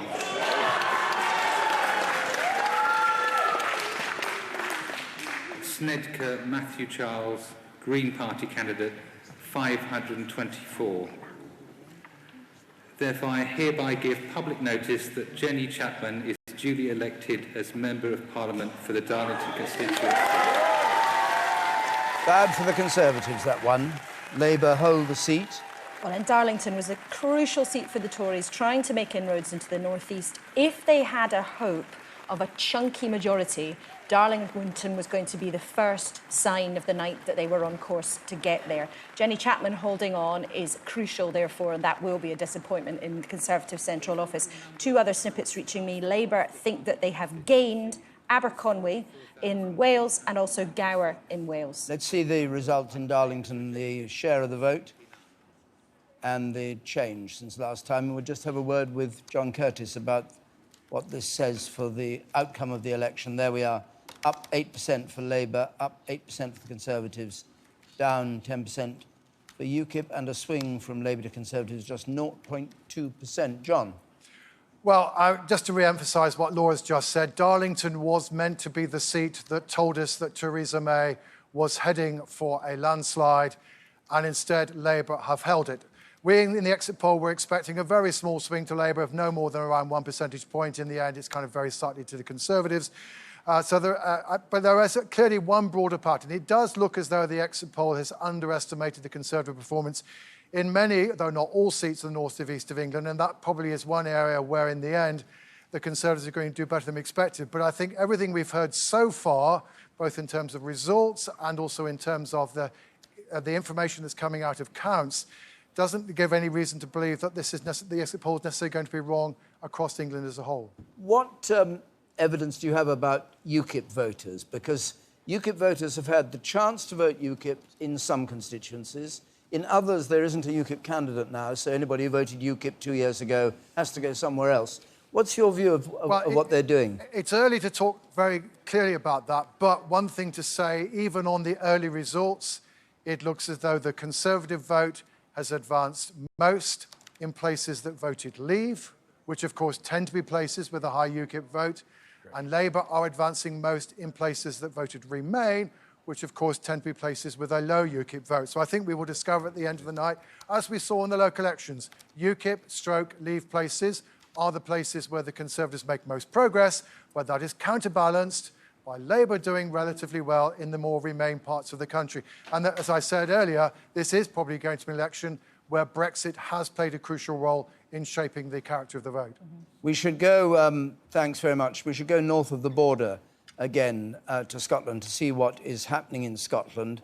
Remember, the SNP at the dissolution had 56 seats, and they're under threat, it seems, from the Liberal Democrats and from the Conservatives and from Labour to some extent. Jeremy? Yes, we will do. We'll look at those Scottish seats in a moment. But first, let's just have a look at the whole map of the UK here, because it's just worth us saying we've had a lot of conversation about a lot of seats, but much of it is exit poll based. So here you can see the actual results that we've got. You see the spots of blue are the holds for the Conservatives in Kettering and Swindon and Nuneaton, Broxbourne and so on. Then you've got these seats in the northeast, Newcastle, Sunderland, Workington in the northwest. But most of the map here that I'm standing on is grey. So the results, the actual results are not yet in, so there's still a lot of exciting hours to come of those counts up and down the country. But let's, as David said, just take a look at Scotland here. So we move the map on, we focus on the result last time.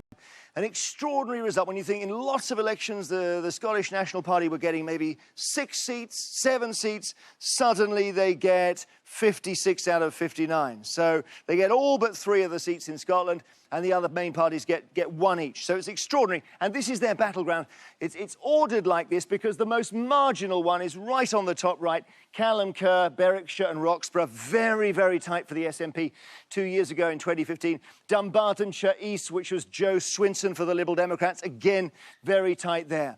Now, as we go down the board, the seats, the majorities of these seats get bigger, they get safer.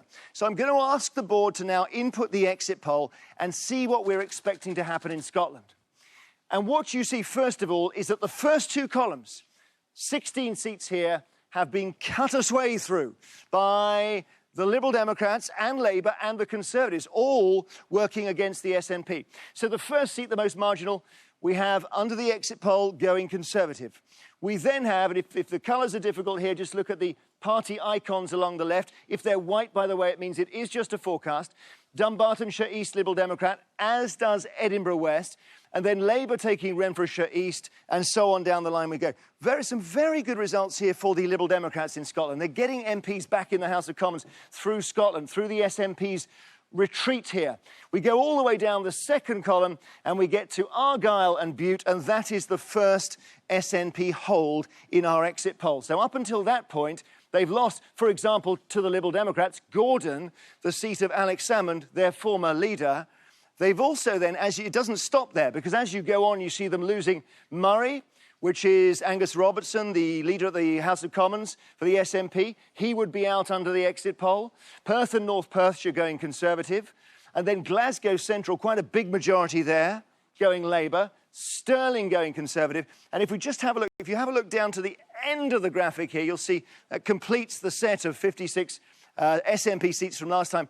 Angus, where the majority, I think, is over 10,000, maybe 11,000, going to the Conservatives. So this is still just the exit poll. For now, the map is coloured in, or it was coloured in all yellow. Now we've coloured it in according to the exit poll. And you see how that result from 2 years ago now looks absolutely extraordinary. As Kirsty Walk was saying earlier, peak SNP, was it 2 years ago? Is this going to be more like the situation in the map of Scotland? So we wait to see what happens. We don't have that many real results, but Scotland is changing, it seems, David. Thank you very much. Well, now we're going to Scotland. We joined Douglas Alexander. And Douglas Alexander, of course, you were the election coordinator for a kind of Blairite view of the Labour Party. Ed Miliband, and before that with Gordon Brown and Tony Blair. What do you make of the success of Jeremy Corbyn? It's a new kind of Labour Party that's emerging, it seems. I think young people in particular, are hardwired for hope. And I can't honestly remember as hopeless a campaign from a government, a Conservative government, as we've witnessed from Theresa May. So south of the border, it seems to me the Conservatives are being badly punished for the kind of campaign that they've run. And north of the border, the SNP tide is flooding out.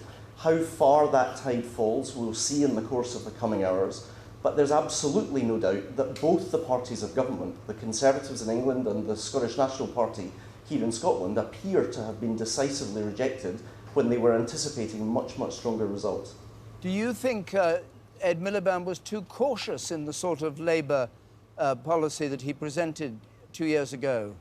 Listen, I always think there's a whole range of factors that make up any election defeat or any election victory.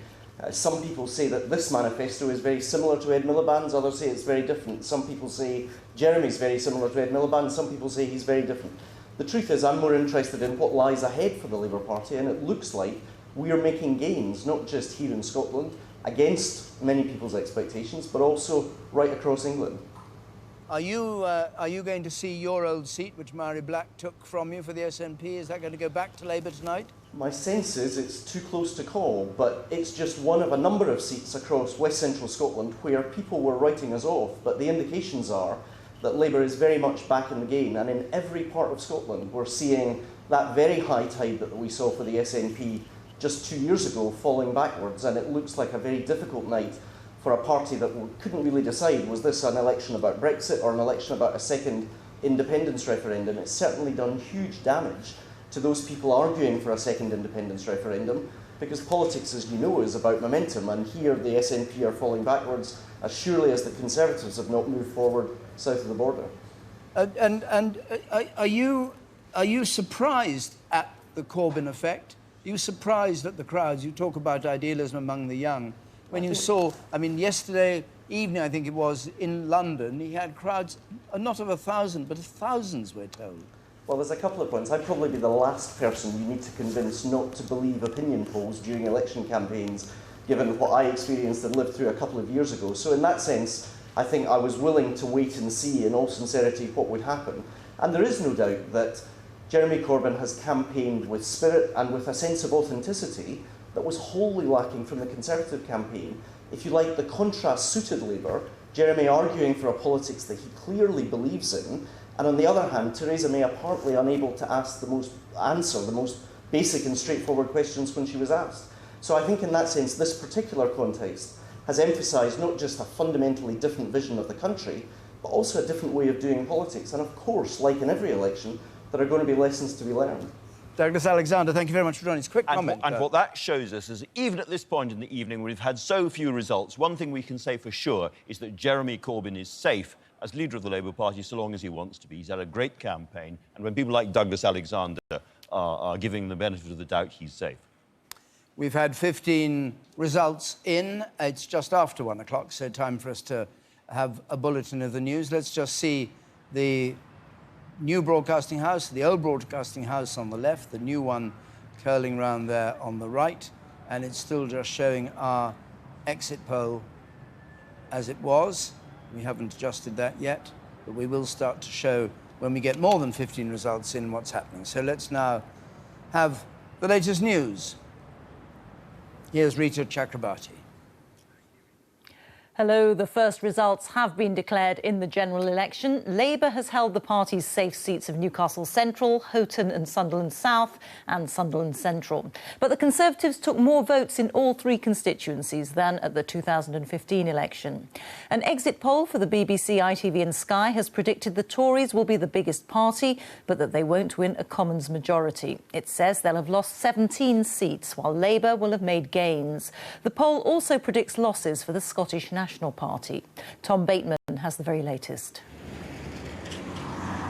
The night began with a big projection, the exit poll, studied closely by all the politicians, but remember, it's still just a forecast. It has the Conservatives as the largest party, but short of an overall majority. The poll suggests the Tories would have 314 seats, down 17 on 2 years ago. It puts Labour on 266 seats, up 34. The SNP would get 34 seats and the Lib Dems 14. This is a projection. I think you made that clear. It's not a result. These exit polls have been wrong in the past. I think in 2015 they underestimated our vote. I think in a couple of elections before that they overestimated our vote. Theresa May had promised us on 7 different occasions that she wouldn't go for a snap general election, and she went for it. And she went for it on the basis of wanting to secure a mandate that she already had, and people just saw through that. It's the real votes that count, though, and there's the traditional race to see which constituency could declare first. For the Darlington constituency. Labour have just held Darlington. There was a marginal swing to the Tories, but nowhere near the kind of success they would have needed in the north of England for any kind of landslide. Therefore declare... But 2 other seats won by Labour in North East England show the Tories have done better than the exit poll might have suggested. The Festival of Democracy has been on full show. Watch out for some upsets through the night. At least one minister's seat could be in question, and UKIP's vote appears to be collapsing in places. Good evening, Mr Corbyn. How are you feeling? Jeremy Corbyn arrived home in his North London constituency tonight. If the exit poll is correct, a big if, he will have confounded the expectations of even his own MPs, while Theresa May's gamble to win big in a snap election will have failed. But the night is young, and the truth inside those ballot boxes is yet to be revealed. Tom Bateman, BBC News. Well, with the news of that exit poll, the pound has been falling against other currencies, including the dollar and the euro. Well, let's get reaction now from Sharanjit Lail, who's in Singapore for us. Sharanjit, what's going on? Well, that's right. As you say, the immediate reaction in the markets has been from the British pound, sterling falling nearly 2% against the US dollar after that exit poll suggested Conservative Party could lose its parliamentary majority. But it's since scaled back some of those losses. That's as the first results came in and show that the Conservatives may be doing slightly better than that exit poll suggested. So actually, the pound is down about just over 1.5% against the US dollar and most of the other major currencies at the moment, though analysts have been saying that it's likely the pound will continue falling as Asian markets open. Hung Parliament, of course, is the worst-case scenario for the pound, given the political uncertainty it brings, because it could complicate Brexit talks further, something, of course, markets and investors don't like, though I should add Asian markets have just opened in the last few minutes and they are higher at the moment, only just. Sharanjit, thank you. In other news now, the former director of the FBI, James Comey, has told a Senate committee he felt he'd been ordered by Donald Trump to drop an inquiry into links between the president's former national security advisor and Russia. We'll have more for you throughout the night, but now back to David.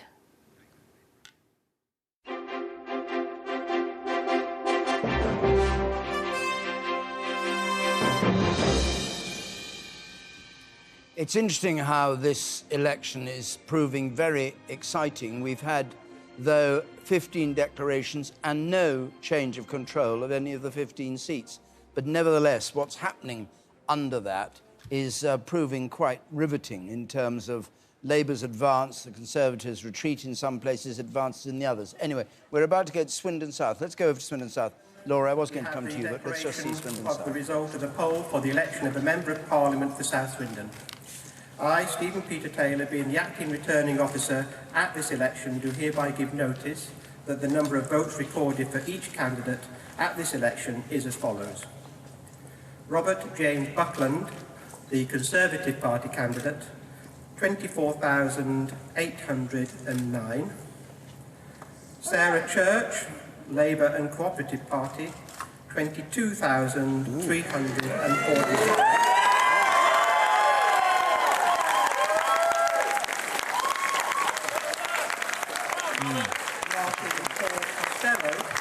UK Independent Party, 1,291.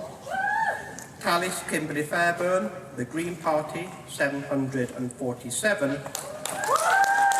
And Stanley James Pajak, Liberal Democrat, 2,079, and there were 87 ballot papers rejected. And I do hereby declare that Robert James Buckland is duly elected as a Member of Parliament for South Swindon. So it's a close result in Swindon South, but the Conservatives hold on to the seat, 24,800. Labour on 22,347. We were expecting this one to be close, Laura, weren't we? We were, and this is the kind of thing that will make CCHQ nervous, which will be jangling extremely loudly at the moment. First Welsh result is coming in from Wrexham. Let's go there. Andrew Mark, Welsh Conservative Party, 15,321.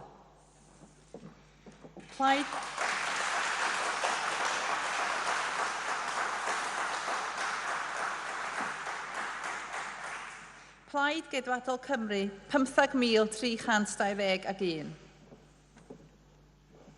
Harper Carey, the Party of Wales, 1,753. Plaid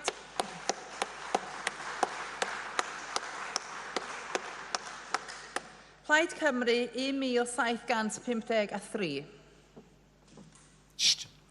Lucas Ian Collin, Welsh Labour, 17,153.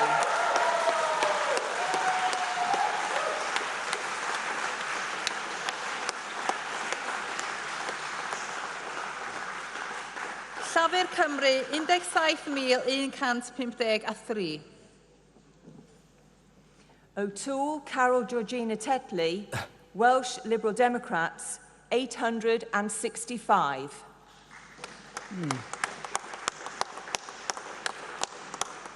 Democratiaid Rhyddfrydol Cymru, 865. Well, there we are. We have the result there. Labour hold Wrexham. The Conservatives were hoping to take Wrexham. And it's a part of the country. Theresa May went there several times during the campaign. She spent a lot of time in Wales. They were hopeful of taking quite a number of seats. Labour, in contrast, is now hopeful not just of holding seats in Wales, but actually of adding seats in Wales. I've been told in the last few minutes they expect to take Cardiff North. Labour sources also telling me that they have won Rutherglen in Scotland and confident of gaining East Lothian. So against expectation, against the party's private expectation, again, we're seeing in Wales and Scotland, Labour taking rather than just holding their own or even falling back. Interesting that there were 5,000 UKIP votes last time round, 2 years ago. Indeed. Cast in Wrexham. And again, no UKIP candidate this time. So where did those 5,000 votes? Well, again, it comes down to what John Curtis and what Peter Kellner were discussing before. Where does the UKIP vote split? Now, the expectation at the beginning of this campaign, what the local election results suggested, was that UKIP vote would go primarily and potentially quite dramatically to the Tories. From the actual results that we're seeing tonight, that is not happening. And it may well be that the Tories made a strategic mistake by assuming that UKIP voters were basically Tories in disguise, who'd been a bit more grumpy than everybody else about Europe over the years. But actually, many UKIP voters, of course, were former Labour voters, and that may be part of the problem here with the design of their campaign. Llanelli, Emily. This is Nia Griffith's seat, the Shadow Defence Secretary. It's been held by Labour. It was a Plaid Cymru target, but you can see how well they've done here. They started off with a majority of 7,095, and they've just returned Nia Griffith on a majority of 12,000. 53% share of the vote for Labour, and I can show you what that looks like in terms of the gains. Labour up 12%, the Conservatives also making gains, we assume at the expense of UKIP, and also Plaid down here.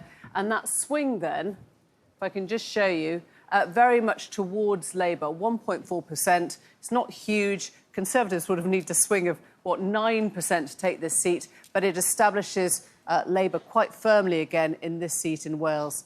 Wrexham. How important is Wales going to be, John, on these results? Well, I mean, we had limited number of sampling points in the exit poll in Wales, but such as we had suggested that maybe the Conservatives would do rather better in Wales than in some other parts of England. First two results don't corroborate that expectation.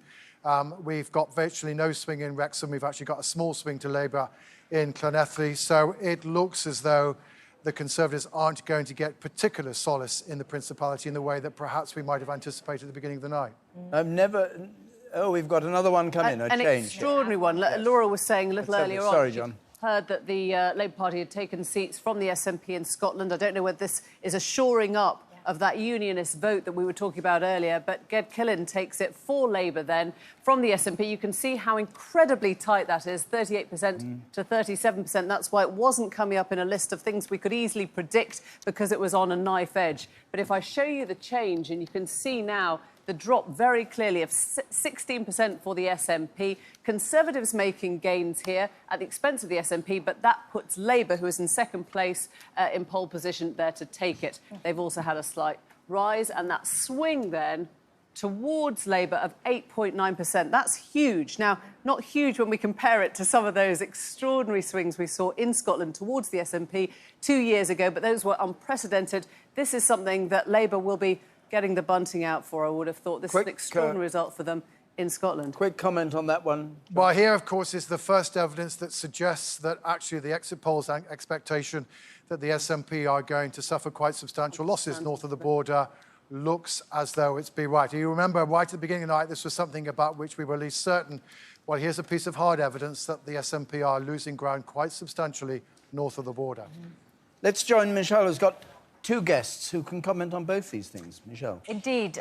David, with me are Humza Yousaf of the SNP and Peter Hain, Lord Hain, who served for Labour under both Gordon Brown and Tony Blair. Humza Yousaf, let's talk first about the picture that is painted by the exit poll in Scotland, and also we've had the first Scottish result in. It's not looking like a good night for the SNP, far from it. Let's try to put this in some context. I have to start with the all caveats that all your guests have in terms of the exit poll and whether it's correct or not correct, the early days, and the voting is still very much going on. But what I would say is to put this in some sort of context, which I think has been missing, is that if the exit poll is correct, and I think that's a big, big if, I have to say, from hearing results on the ground, but if it is correct, then 34 seats, of course, would still mean that the SNP wins the election, wins the majority of seats, and that's after being 10 years in government. So I don't think anybody expected the SNP to reach that high watermark. It's only 2 years, isn't it, since the 2015 election and all those seats that you took, nearly all the Scottish seats. Well, what is your own party data suggesting about how many you are likely to lose? Well, like you say, an exceptional result in 2015, a once-in-a-century result, frankly, 95% of the seats coming towards the SNP. I don't think anybody expected that. to happen again. I think, you know, there's going to be a difficult night for some of our colleagues, and it's always sad when you lose colleagues. I think there's a number of factors that will have to be looked at. It's too tight to call in a number of races here, but it seems very clear that where there is, where in previous elections the unionist vote, the anti-independence vote has split between three parties, it seems perhaps it's coalescing around the candidate that's most likely to defeat the SNP. But it is early days, and as I say, I'm not quite convinced that 34 is as low as we'll go. I think we'll go higher than that, actually, when it comes to the actual result. Peter Hain, you're a former Welsh secretary, and we've now had those two results in from Wales, seats that the Conservatives were really hoping to get. Yes, Theresa May put enormous effort into seats like Wrexham. We haven't heard Bridgend yet, but she went there. I think we'll hold Bridgend well. I think we're going to have a very good night in Wales. I hear we're going to take Gower back from the Conservatives. I hear also that we're going to take the Vale of Clwyd with its excellent former Labour MP, Chris Raine, back from the Conservatives. So it's looking like Welsh Labour is doing very well. Overall, I think this is a positive result for Jeremy Corbyn. I didn't support him for the leadership, but he's harnessed an enormous protest movement about what's going on in this country. Is it that he's harnessed the youth vote, or more than that? He's harnessed the youth vote, but I think also people are really angry about what's happening to the health service, what's happening to elderly provision, the lack of housing, the student debt, the fact that the economy is just more and more austerity when it's totally unnecessary. We're a richer society than we've ever been in our history, and we can't provide houses for people and secure jobs. I think there's a popular revolt against that, and I think it's part of a wider that he was able to harness. Now, I don't think people saw him as a prime minister, but they did see him as somebody speaking for their values against a political class that had not been listening to them for a long time. Hamza Yousaf, when Emily Thornberry was speaking earlier, she was saying very clearly that Labour is now going to look to form a government, and that it will be looking to other parties for support of one kind or another, because otherwise they would be letting the Tories back in. First Minister Nicola Sturgeon has said that we would talk to Labour in terms of a progressive alliance along with Plaid Cymru, along with the Green Party. It wouldn't be a formal coalition, but could we look at seeing on an issue by issue whether we could support a Labour minority government, for example? And we would do that because we want to keep the Tories out. I think, adding to what Peter has said, I'm not taking away from Jeremy Corbyn's campaigning skills or otherwise, but we have to accept that Theresa May has run probably the worst campaign that any of us have seen from a Prime Minister in modern British political history. You could feel a reaction against that on the ground. People didn't like the idea of an arrogant, evasive Tory Prime Minister wanting a landslide, and I think there was a kickback against that.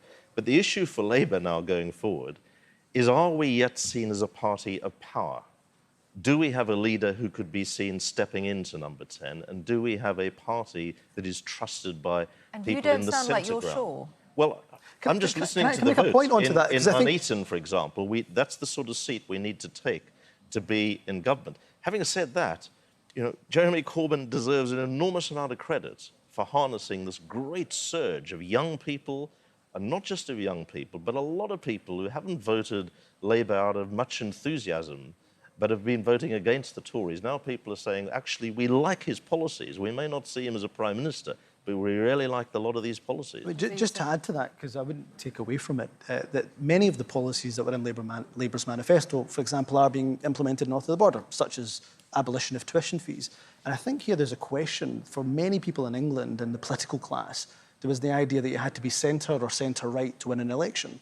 Clearly, you can present a manifesto on the left, as we have done in Scotland for over 10 years, and be successful. But it sounds like people in England, in the political class, are waking up to that fact. Do you think the prospect of a second independence referendum rattled some of the people who would have otherwise supported you? Well, the point is that if we win the election, according to your exit poll of 34 seats, then the party that wins the election generally gets the mandate. So we would have a mandate, of course, not just to ensure that a hard Brexit isn't imposed upon Scotland, but that no UK government would block a second independence referendum. Hamza Yousaf, the SNP, Peter Hain, I'm sorry to stop you, but... Brexit, is now up for grabs in terms of its battle in Parliament. I think it's going to be very difficult for Theresa May to get a hard right Brexit that she was wanting. Peter Hain, thank you.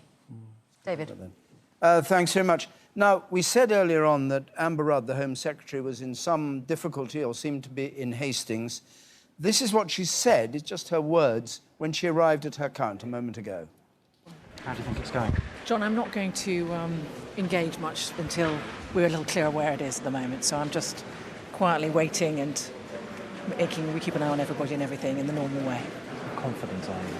John, I'm just hopeful but not complacent. Okay. Thank you. All right. Well, thank you. that doesn't get you very far. But anyway, it does. Her words don't, but the look on her face, I suggest, rather did. I know they're very worried about it, even if we don't have the final result. But you've got news on other seats. I do. Some more straws in the wind. Ian Murray, who until tonight was the Labour Party's only Scottish MP for Edinburgh South, apparently has achieved an enormous increase in his majority to well over 10,000. But even better news for Labour from that, I understand that they have taken Pudsey in Yorkshire from the Tory MP Stuart Andrew. I understand that they're also expecting to beat Anna Soubry, the former minister, who of course was a very prominent Remainer. She has held the seat of Broxtowe. And the biggest scalp so far that Labour are ready to say they believe they've taken, according to sources, is beating Nick Clegg in Sheffield Hallam. We touched on it briefly earlier, but it appears that the Labour Party's effort there have won out. So perhaps the Sheffield Hallam students were still around after all. And to clarify this, you said Anna Soubry Anna has Soubry lost. expecting to... Sources tell me that Labour has taken Broxtowe. Not officially confirmed, but Labour believes they've taken it. And one of the other interesting constituencies was Richmond Park, Richmond in Surrey, on the Thames, where there was you remember, Goldsmith resigned to... Well, he stood as Mayor of London and was defeated. He then resigned over the issue of the third runway and London Airport. And Samira... Oh, we've got a result coming in. Samira, stay with us for a moment and let's just hear this result from Tooting. We'll be back with you in a second. Are we all here? No? Is there one more to come, Mr. Martin? Good evening. The declaration of the result of the poll for the parliamentary election in the London Borough of Wandsworth Tooting constituency held on the Thursday, the 8th of June 2017. I, James Madden, being the returning officer for the Tooting constituency, hereby give notice that the total number of votes given for each candidate at the election is as follows. Rosina Chantel Alim Khan, Labour Party, 34,000.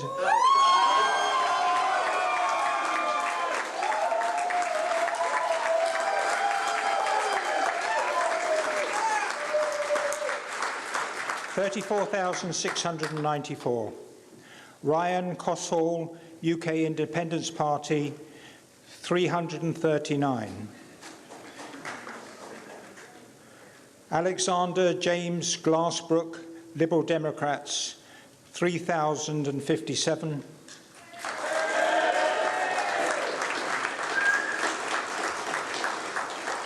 Esther Obiri Darko, Green Party, 845. Daniel Richard Watkins, the Conservative Party candidate, 19,236. So Labour holds it with a big increase in their majority. The Conservative vote, well done. This is the seat that Sadiq Khan used to sit in, and he became the Mayor of London, and Rosina Alim Khan took the seat at the by-election for Labour. But the overall picture is a majority of 15,458. That's up 12,000 majority. Very interesting. This is exactly the kind of seat that just a fortnight or 3 weeks ago the Labour Party was extremely worried about. We were there on a visit relatively early on in the campaign.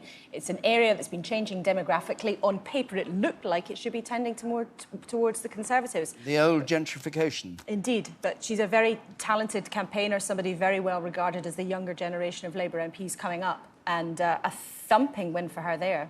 And also the London effect. Indeed. We've been talking all night about the division between the south moving quite sharply towards Labour, and the north going a little bit more Tory. But of course, there are a lot of very, very important seats in the south that Labour hasn't really been thinking about hard for a long time, and are now picking up one after another. Let's hear from Samira Ahmed. I'm sorry I didn't go to you before, Samira, on Richmond Park. Zach Goldsmith was saying is trying to take the seat back from the Liberal Democrats, who took it at the by-election that he forced when he was against Heathrow. What's happening?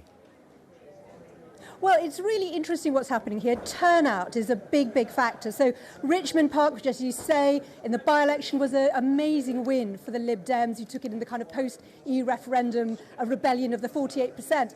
The turnout then was 53%. They've say it's 76% now, and it's very early, but certainly the indications we get from talking to people is I think Zac Goldsmith is thinking that he could win this seat back. But the other seat being counted here at Twickenham Stadium is, of course, Twickenham, which is the Vince Cable seat that he lost in a big shock in 2015. The turnout's gone up a little here too, to just under 80%, 79.7%. And we really pick up a strong sense here that they're quietly confident that Vince Cable could win this back. What Lib Dems seem to be hearing on the street is that there was a protest vote element in 2015, an element of some people staying away. People are turning out to vote now because they think it matters. Although Brexit may not be the issue that the Lib Dems thought it was 6 months ago. It's more of a general picture about anti-hard Brexit, protect the NHS. But certainly 2 seats could be changing. Vince Cable could be on course to win back Twickenham, and Zac Goldsmith, now a Conservative again, having stood as an independent in that by-election that he called, might be able to take back the seat from the Lib Dems, who claimed it as such a triumph only 6 months ago. And Bermondsey and Old Southwark, Geeta Gurumurthy is there. That was a seat that Simon Hughes held, or used to hold for the Liberal Democrats, and no doubt because it was very much a Remain constituency, would have been arguing that the Liberal Democrat offer of a second referendum would be appealing. But what's the news? Well, it does look as though Labour have held this seat, possibly with an increased majority. Some reports even that the majority might have doubled for Neil Coyle of Labour. Now, he has been a prominent critic of Jeremy Corbyn. It'll be very interesting to see what Neil Coyle and others in the moderate part of the Labour Party now do, if there was to be, for example, a minority Labour government. Of course, it's very early days still. But Simon Hughes had fought this seat very hard. His team accepting unofficially that they think it's possibly not gone their way tonight. They think it's part of a national swing, part of a bigger youth turnout. They say that there's been a 25% churn in this seat of people who perhaps don't recognise or remember Simon Hughes' record. He was here for 32 years as an MP until 2015. I was here just 2 years ago. There was a very big change, a very big shock, of course, when he lost that seat. Neil Coyle defending a 4,500 majority, and it looks as though Labour has been successful. They say they've had about 1,000 volunteers on the streets, and Neil Coyle has in fact just entered the hall here. I should just say also that in this hall just a few hours ago, the Book of Condolences was placed. Theresa May, Sadiq Khan had both signed that. For the London Bridge attacks. So a very emotional week here. Paisley and Renfrewshire South. We were talking about it a moment ago. Mhairi Black holds it for the SNP, or held it for the SNP at dissolution. And here's the result.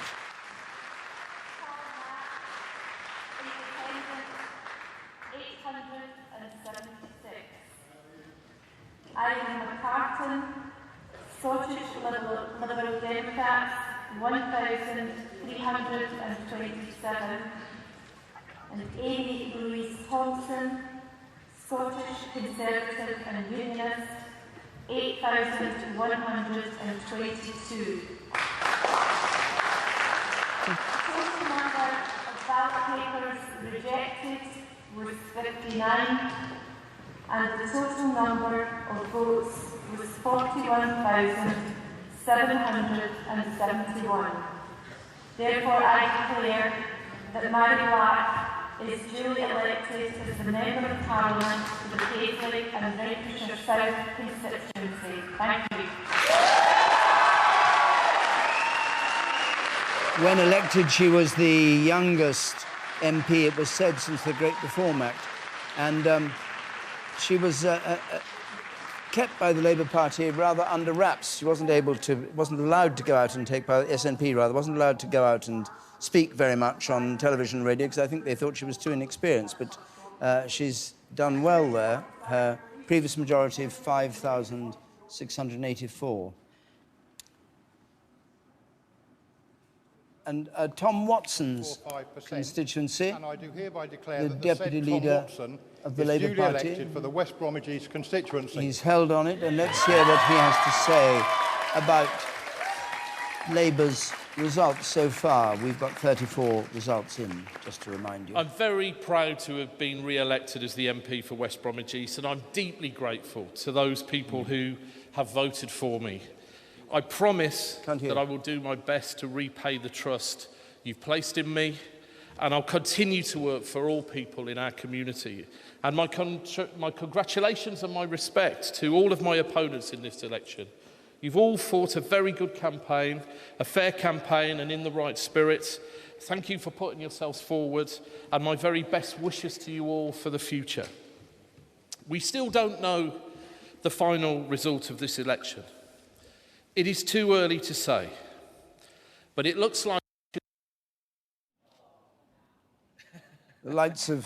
Oh, he's back. Oh, he's been cut off in his prime. This is awkward, though. He's because, back, of course, but now he's silent, so we shan't be able to hear what he says. But this is a huge... We'll catch up with it, but let's join Michelle, and we'll try and find out the important thing that Tom was going to be saying about the Labour Party. Happily, we can pick up with Shami Chakrabarti, Shadow Attorney Thank General. you. I'm happy to fill in for Tom Watson on this occasion. What was he going to say? What does this mean? He was going to say this has been a victory for hope over fear. I hope he was going to say that people try to destroy our democracy in recent weeks. And I hope that we will see a great turnout when we actually do the maths in the morning. And people turned up in their droves and they queued up at polling stations in an election that people tried to disrupt. That in itself is a victory, regardless of where we go. Of course, you know, I'm feeling optimistic and feeling better, but the main thing is this was a victory for democracy over terrorism. But what is the key to the gains that Labour has made? I think that Jeremy Corbyn ran a fantastic, positive campaign. I think I'm new to party politics. You know, Michelle, from years of us talking, that I was a cross-party human rights campaigner for many years, and like so many people, like hundreds of thousands of people in Britain, I joined Jeremy Corbyn's Labour Party because of his message of hope over fear and cynicism. And goodness me, it seems to have taken. But the question now is what he does with the result that it is looking like is going to be delivered. Well, let's see, you know. Let's see. So on the basis of the exit poll and the results we're seeing so far, Theresa May is not going to get what she hoped for. Now, are there already calls being made, feelers put out to parties that Labour would hope to support a Queen's speech that it would put forward? I'm sitting here with you, so goodness knows what calls are being made. I'm not, you know, making those calls because I'm sitting with you. But goodness me, what a positive signal. And I think that there are a lot of people who'll be sitting up at home tonight thinking hope triumphs over fear. A campaign that was about policy and not about being nasty to politicians of the other side. Is it Labour's hope to form a minority government? It is Labour's hope to form a government. It is always Labour's hope to form a government. And a few weeks ago, we were, you know, the whole point of this snap election that wasn't supposed to happen, the whole point of this snap election was that Theresa May, who was never, let's be clear, like me, she wasn't elected to be leader of her party. She wasn't elected to be Prime Minister. This was going to be the moment for her resounding mandate. She's rather different to you've just said, obviously. You were new to politics and she was a long-serving cabinet minister. No, but what I'm saying is, look, let's be clear, I'm not an elected politician. I'm the shadow attorney and I'm an advisor, but I am like millions of people in this country who want something positive, who wants to get rid of poverty and tuition fees and so on. As a key member of Jeremy Corbyn's team, I'm keen to get a sense from you of how a future, whether it is, I mean, a future government or minority government for Labour would work, because we are at a point where Brexit negotiations are going to start one way or another within days. Can you imagine that a government led by Labour on the basis of a result that mirrors this exit poll could negotiate with the EU from a position of strength? I think that politics has changed. Whatever happens tonight, politics in this country has changed. And Jeremy's whole style of politics and the whole style of politics that's confounded every one of your panellists down there and everybody that's sat here with you before, the whole style has changed. It's more consensual, it's more about policy and issues and not a tribal thing almost. So I think hope springs eternal at this moment. And, you know, I just send my solidarity to everybody at home who's sitting up wanting a country for the many and not the few, and in particular to the victims and their families of these terrorist atrocities that were designed to scare us and were designed to, frankly, probably stop the general election. It happened, and people have come out so far in their droves, and let's see what happens. Shami Chakravarti, thank you. Thank you. Let's just talk about the Labour Party and what they might do if this exit poll turns out right, or if they do a bit better. Well, for the very first time, we have to start to get our heads around how Labour might deal with Brexit, how a Labour minority government working alongside the SNP might be different in their Brexit negotiations. We haven't really been thinking about this at all for obvious reasons, but a few things are very important. One, there would still be a huge row over the exit bill, the amount of money being paid, because every pound that a Labour government sent to Brussels would be a pound they couldn't spend on the NHS or one of their priorities at home, point one. Point two, however, I think Labour would be much more open to a deal over some kind of European court overseeing the rights of EU citizens, an absolutely crucial issue for Michel Barnier, the lead EU negotiator. So it'd be easier in that respect. But of course, they'd also want to have the SNP involved, and the SNP want to be inside the single market. So I think this would completely open up, reshape and change any negotiations over Brexit if that happened. Correct me if I'm wrong, but in their 48 billion spending plans and revenue plans, there was no mention of a Brexit fee, was there? There's no Brexit. Mind you, the Conservatives haven't actually totted that up either. Both sides have a large black hole if they agree a large sum over Brexit. Well, in a black hole... Sorry, go ahead, Laura. A black hole, in a sense, sums up really what both parties were trying to do through the election in terms of their Brexit plans, partly because they're not quite sure, and also because they were reluctant to go into any detail that would cause them problems later on.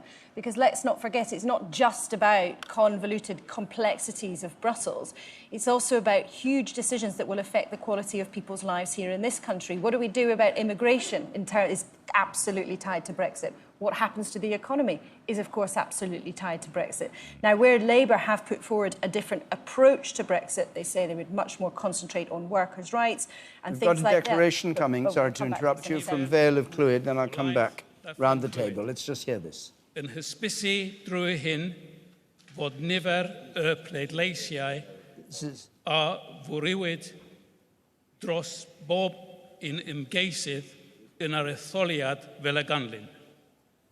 I, Mohammed Mehmed, being the acting returning officer at the election of a Member of Parliament for the Vale of Clwyd constituency, hereby give notice that the number of votes recorded for each candidate at the said election was as follows.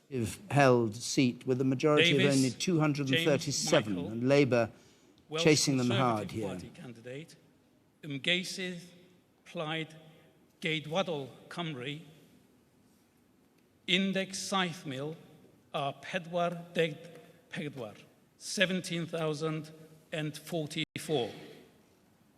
Rwy'n Christopher Sean, Welsh Labour, Llafur Cymru, 19,420. You know the answer.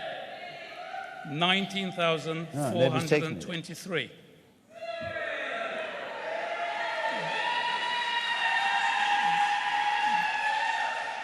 William Gwyn, Welsh Liberal Democrats, Democratiaid Rhyddfrydol, 666, 666. Huge increase in the number of people White, voting. David Lee, Plaid Cymru, the Party of Wales, 1,551, 1,551. Rwy'n datgan drwy hyn fod Christopher Sean Rwan wedi ei ethol yn brodol yn aelod senedol dros Ddathrin Clwyd Well, I can't hereby translate declare from the Welsh, that but the I know said what he's saying, which Christopher is Chris Ruan Ruane has taken duly this for elected Labour. as Member He of had Parliament it for the before Vale up of until 2015, and he's won it back for Labour from the Conservatives. And let's just see the change in the vote here. 50% for the Labour, 44% for the Conservatives. The change since last time, up 12 and up 5 percentage points for the Conservatives. A swing from Conservative to Labour in this Welsh seat of 3.5% or so. Remember, in the context of Wales, when we're thinking about it, where the Tories expected to make gains, of course, Wales voted to leave. It was a Brexit part of the UK. Now, what John Curtis's analysis is really interesting, tells us at this point, in seats where Leave won less than 55%, there has been a swing of around 4% to Labour. But where you look at those much more strongly Leave seats, where Leave won over 60%, votes are going the other way. The swing is smaller, it seems 1%, but going towards the Tories. So even, it seems, it's more complicated than just saying, here's a Leave area, they're going to go one way, here's a Remain area, they're going another way. Yet again, we see, really, really sort of patchy patterns sort of starting to develop. I want to see if we can recover what Tom Watson, the Deputy Leader of the Labour Party, said at his count when he held his seat. And I think, you remember, it froze suddenly in mid-sentence, but I think we can go back to it now, can we?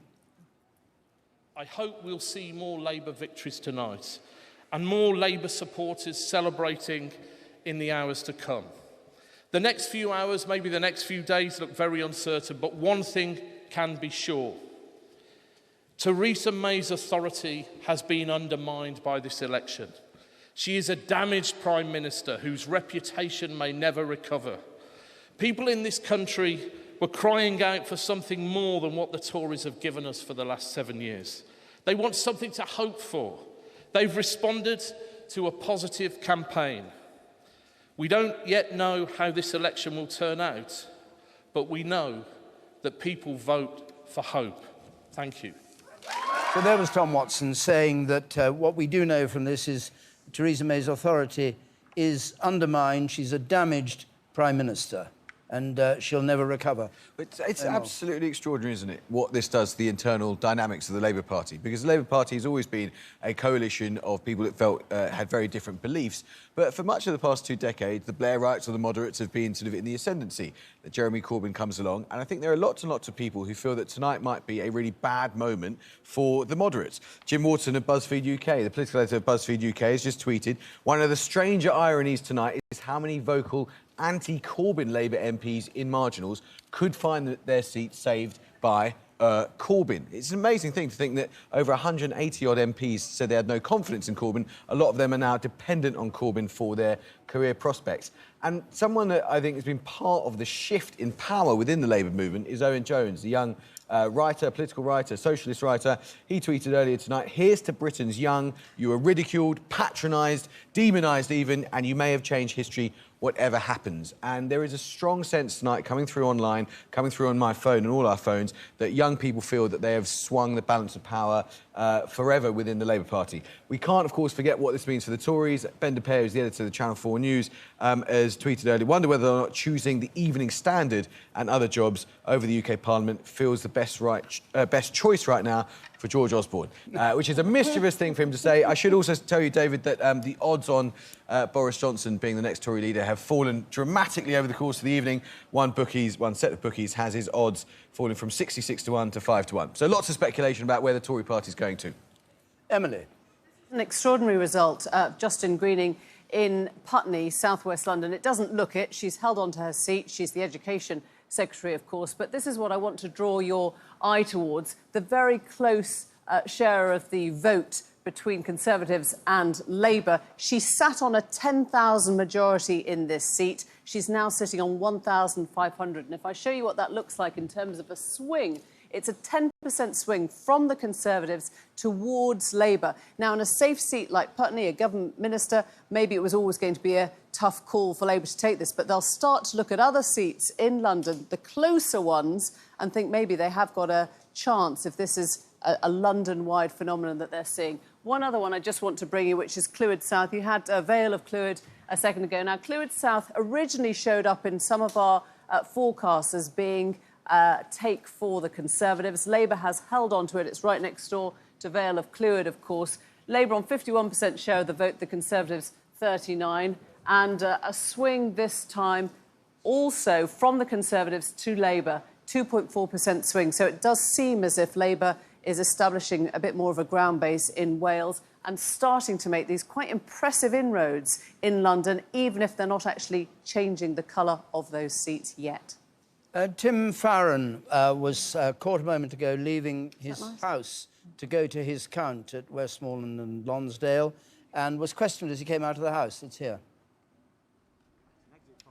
And they're generally not spot on. How do you think it will go tonight? Well, too early to say, isn't it? Are you worried about Nick Clegg's seat? Yeah, any reaction to Nick Clegg possibly losing his seat? All of that we don't know, so we're looking forward to the rest of the evening. All the best, take care. That was a fairly non-committal comment. Although we have been hearing that his own seat, Westmoreland, is difficulty? in jeopardy. Not that it will definitely go, but that he is not having an easy time of it and he may lose out. Also, just in the last few minutes, I've heard that Labour are expected to hold Hartlepool, where the Tories had put on a very strong challenge, part of Theresa May trying to push again into the northeast. Labour also expect to take Hendon, again another London seat. They also expect to take Stockton South, a Tory seat that would be, if it comes true, taking another seat from yet another government minister. I do think it is just worth saying, though, there are parts of the country where we've hardly heard anything from. The east of England, many of the Midlands marginals. We saw Tom Watson there, but there are big, big chunks of the country where we're yet to get any intel. So Labour at the moment, I'm getting messages from people saying this is astonishing, we could be the largest party. But it is still early days. It's still, might not feel like it already, but the night is still young, apparently. The night feels very young. We're going to hear from Tom Watson, who we heard a brief sentence or two from a moment ago. But first, no election is complete without the swingometer, and we haven't seen the swingometer yet. So where is the swingometer? Jeremy. Come through the face of Big Ben here into the Elizabeth Tower with the smashing of glass. Here I am. Yes, I just got a tweet from somebody saying, where's the swingometer? The answer is because we're looking at swing across the whole country, we need a few results to come in. So we're nearly at 50 seats now. We think we can show you what the swing across the UK would be. Obviously, Scotland, a separate story. But this is Conservative Labour. Let's just have a little look here. And here we go. So, Conservative Labour. Crucial thing about the swingometer is that if nobody changes sides between one side and the other, the swing is at 0% and no seats change hands. This is all about people moving between the parties. So we now ask the swingometer what the swing is and in which direction. Here we go. Let's see. And it's fairly modest, isn't it? It's a swing against the Conservatives to Labour of what looks like just under 1%. Now, all of these dots here are constituencies up both sides, and the closer you are to the zero, the more marginal your seat is. As the axle moves here, it moves across the dots, and the seats change colour. And you can see that the effect of this swing, if this were to be applied across all the seats in the UK, not just the ones we've had so far, would be 9 seats going red from the Conservatives. 9 seats to Labour from the Conservatives. So it's a relatively modest swing, but it's interesting in the context of an election which was initially called with the idea that the Conservatives were going to do some kind of stupendous advance. Actually, Labour are more than holding them off. What's happened here? Let's have a look. So you see that both the Conservatives and Labour are up. Labour up 8% and the Conservatives up 7% in the results we've had so far. And the interesting thing here is this. The figure for UKIP has crashed. Look at that, down 12%. So people who were voting UKIP in large numbers just two years ago have been dislodged. But the conventional wisdom, as we approach this election, is that they'd all go into the blue bloc here. They haven't done. What seems to have happened is that they've been dispersed rather evenly, and quite a lot of former UKIP voters have actually gone to Labour, which explains why both these columns have come up. So yes, the first thought about the election, that UKIP were going to go down dramatically, was correct. The second thought, that they'd all go simply automatically to the Conservatives, really, really underplayed the complexities of a night like tonight. As you can see from the figures we've got, we also have the Greens down a touch and the Liberal Democrats down a touch as well. So part of the explanation here is this really big drop. UKIP voters dislodged and going, many of them, interestingly, to Labour, which has given the Conservatives so many problems. We'll be looking, you mentioned the swingometer and seeing it. This is the national swingometer here. We will later on, David, be able to look at different regions and see the differences around the country. Thank you very much. And now we're going to hear if the earpiece fits his ear all right, which I think has just been put in. Tom Watson, sorry, it's rather undignified to have people fiddling with your ear, but can you hear me all right? I can hear you now, thank you, David, but I think we're about to get another result from Samuel. Well, let me catch up with you before we get that result in. You were one of those people who thought that Okay, I'll the step Labour... out of the camera, you can get the result. Oh. That was a great shame. Let's get the result then, and then he's been moved out of the way. Yeah? Robert Graham, Green Party, 323. Plutus Flow, Liberal Democrats, 333. Hardy Andrew David, the Conservative Party candidate, 14,329. Well, this is a safe Labour seat. So you've got news from Alistair Campbell. We go back to Tom Watson, who unfortunately was taken from us. Trying to be helpful, First he froze, and the second time he was very helpfully moving aside so that we could see that result. He was just safe Labour seat we don't want to see, but anyway. He was just being affable and helpful, but a question for him. Does he agree with Alistair Campbell, who's just told somebody else, as it were, that he doesn't think that Brexit can now go ahead on the original timetable, that Brexit has to be delayed? Ah, Tom. Oh. There he was. He's here today, gone tomorrow. Maybe he's trying to work out what he's going to say after he thought that Jeremy Corbyn should resign. No, Tom, that'd be fair to him. We'll have Mr. Watson. Tom, thank you very much for coming back. Let me just start. We heard briefly what you said about Theresa May being finished. I wonder whether it's not you that's finished, because you were the person who said that Jeremy Corbyn was not the right person to lead. You were the person, you know, who, like 80% of the MPs in the House of Commons didn't want him, thought the party was being taken over by the radicals. Now, it seems they're doing rather well on that basis. Well, I think it would be very foolish for anyone to want to stand down in the Labour Party tonight after this result, David. And it seems to me that the people that have lost the most are the media that were trying to distort Jeremy's message. And look, he's cut through that, hasn't he? The sort of tabloid press were demonising him all week. And these are early sets of results, but it does seem very promising for Labour. It does seem to me. I mean, go on. No, go on. It does seem to me. I've been around. I got to about 50 defensive marginal constituencies in this campaign, and in every one, people were saying, you know, this is an unnecessary election. Theresa May told us that there didn't need to be a general election because it's not in the national interest, and then she got a little rise in the polls and then decided to act in a party interest. And it seems to me that she's going to profoundly regret that political opportunism by the end of tonight.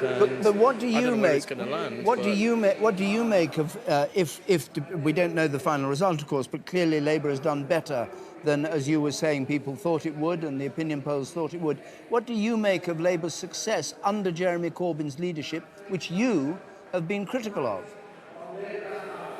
Well, he's opened the campaign up, and he's won some arguments. You know, this was supposed to be a very narrowly focused election. I don't think I've ever known an election where there were so many issues being discussed. That's partly because of the leadership that Jeremy showed, partly because the electorate just took the issues from politicians and decided they wanted their own election.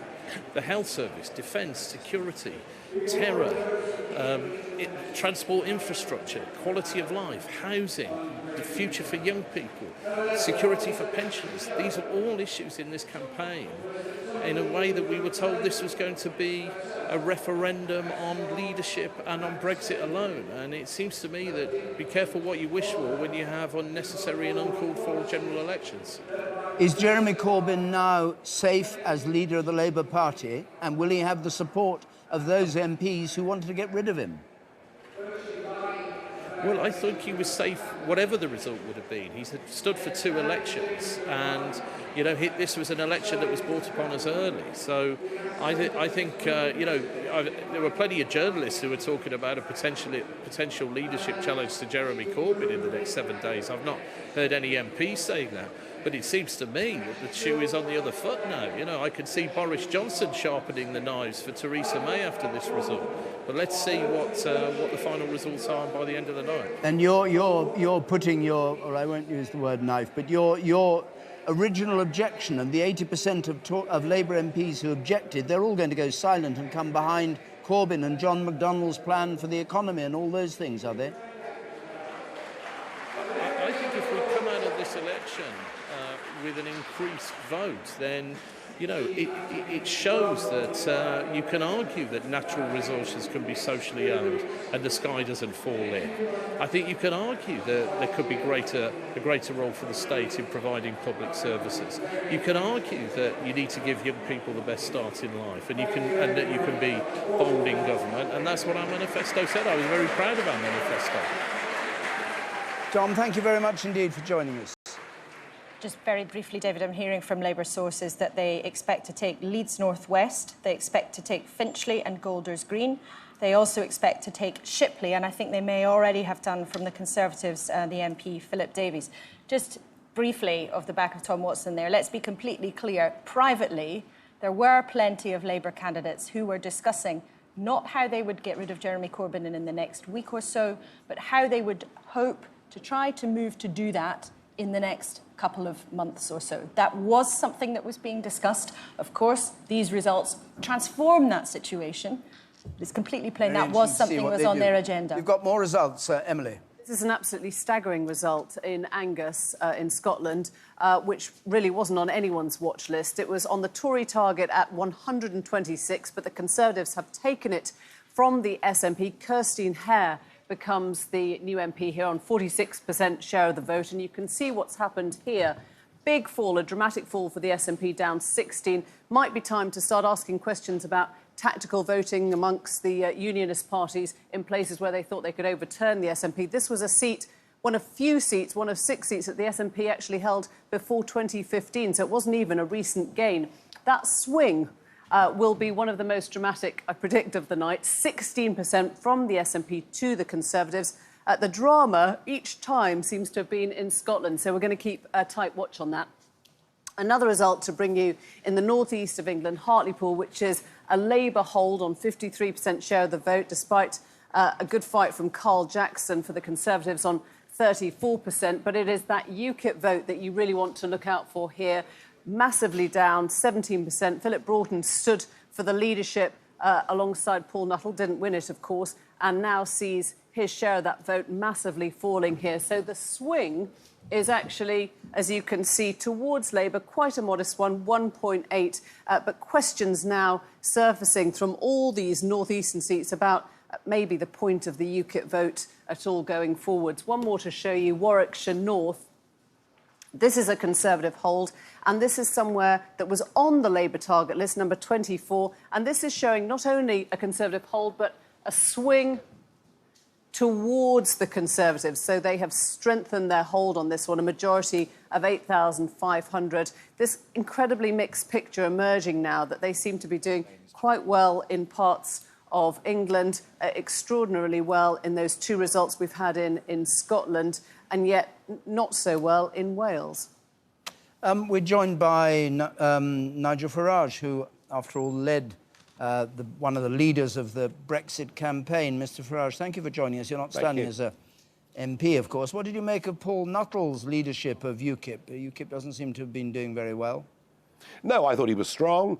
I thought he was robust. But I don't think he had time to establish himself with the voters who still don't quite know who he is. So, no, I've got no criticisms of Paul, although the party itself, the people around him, I think organisationally pretty weak. What's going to happen to Brexit now? Theresa May called this election in order to pursue the kind of Brexit that you wanted, and it doesn't look as if she's going to get the kind of majority she was asking for. Well, what a huge error to pick a Remainer to lead a Brexit party in a Brexit election. Massive mistake.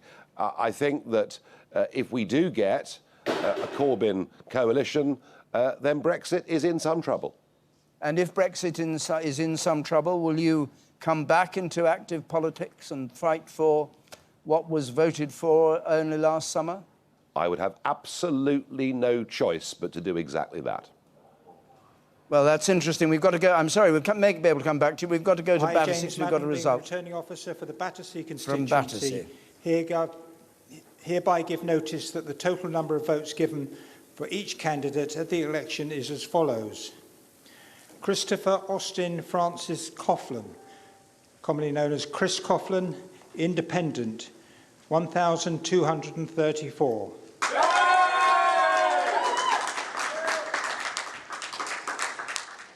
Lois Elaine Davis, Green Party, 866.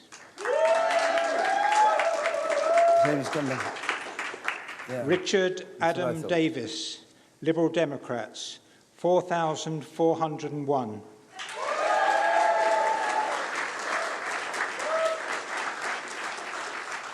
Marcia Chantol de Cordova, Labour Party, 25,000.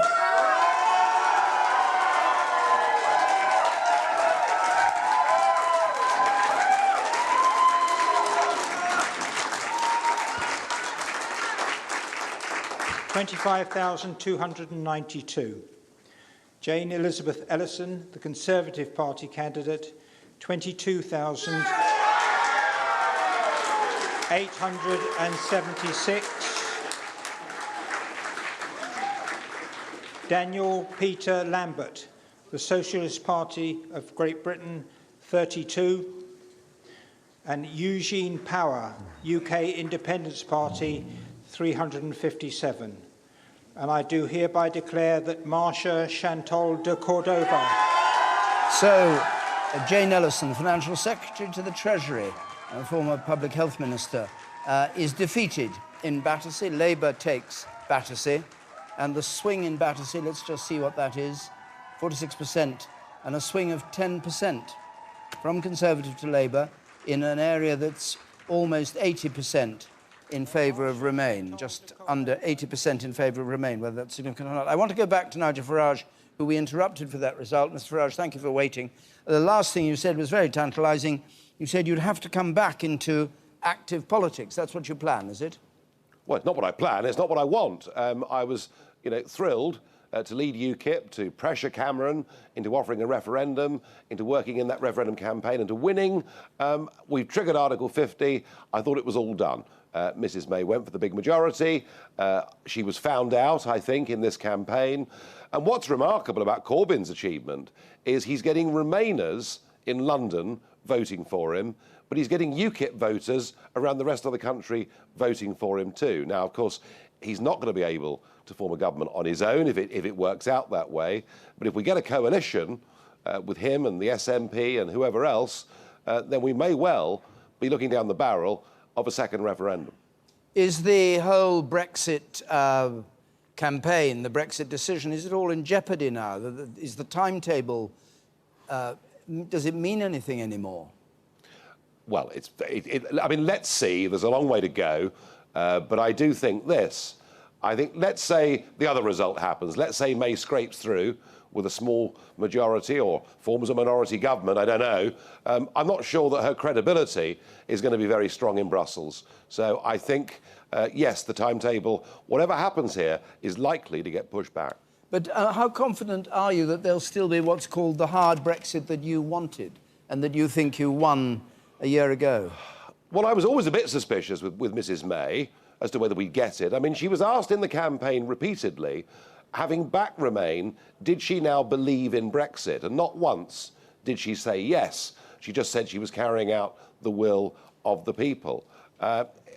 This may prove to be unfinished business. Vicar of Bray, you think she is? I do, yes. Vicar's daughter, Vicar of Bray. Very much so, yes.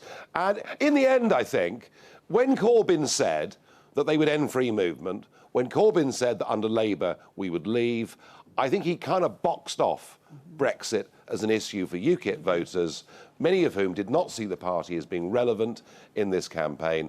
And ultimately, I think the shock we're seeing here tonight is all about personality.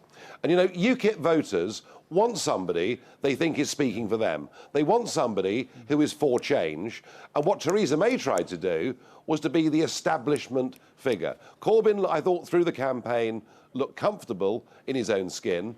He actually appeared to be enjoying it. And the Prime Minister came across as insincere and, frankly, robotic. Andrew Marr has a question for you. Could I ask you, Nigel Farage, whether you think those very pro-Brexit, strong Brexit MPs in the Tory party will now try to remove Theresa May as Prime Minister? Yes, and I also think, actually, Andrew, I think on both sides of the debate within the Conservative Party, the Prime Minister's credibility as leader of that party is fatally damaged. All right. Thank you very much, Mr Farage. Let's rejoin Emily, because we've got another result. Another gain for Labour from the Conservatives.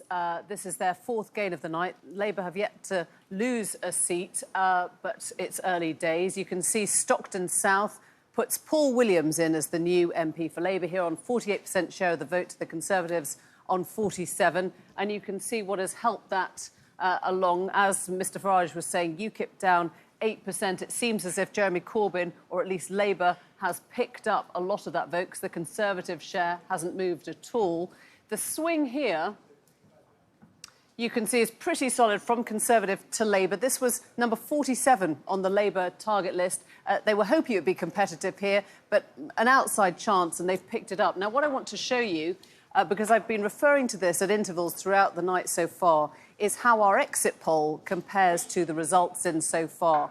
And at one point, it looked as if we might have to recalibrate because the Conservatives were much lower down on the exit poll than they were in real results. Now you can see, based on the results so far, just under 50 results so far, you can actually see what's happened. The exit poll and the results so far are showing much more similar pictures now. UKIP down in both 12%, the SNP down 11 here, a bit further in real life, and you can see what's happened more or less. The Conservative and Labour votes sort of evening out and proving the exit poll right so far.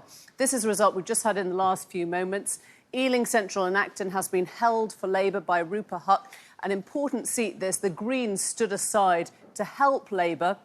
Certainly, she's on a whopping 60% share of the vote now. It was number 2 on the Conservative target list, but it looks as if Labour's having quite a good night in London so far. Conservatives down 8%, Labour up 16%. They didn't need a very big swing to take this one, but you can see what's happened. It's gone massively towards Labour. A bit like that seat, Putney, that I showed you earlier, where Justine Greening held on. You're still seeing these very big swings to Labour. One in a Labour seat, one in a Tory seat, but the direction of travel certainly favours Labour in London so far tonight. So if the exit poll is proving right, that has the Conservatives short of an overall majority. Boris Johnson, who has a vested interest in all this, of course, the Foreign Secretary. People were talking about whether the odds of him becoming Prime Minister had fallen to 5 to 1. There he is arriving at his Counter-Duxbridge. Whether he's being asked questions or not, I do not know, but it seems that he's not. Contain themselves until they see the... Hello, how are you? Sorry, there we go. Thank you so much. Thank you so much. Do you still want to be leader of your party, Boris? Thank you. Yeah, well, quite sensibly, not answering any of that. Kirsty Walk, bring us up to date, if you would, on what's going on in Scotland.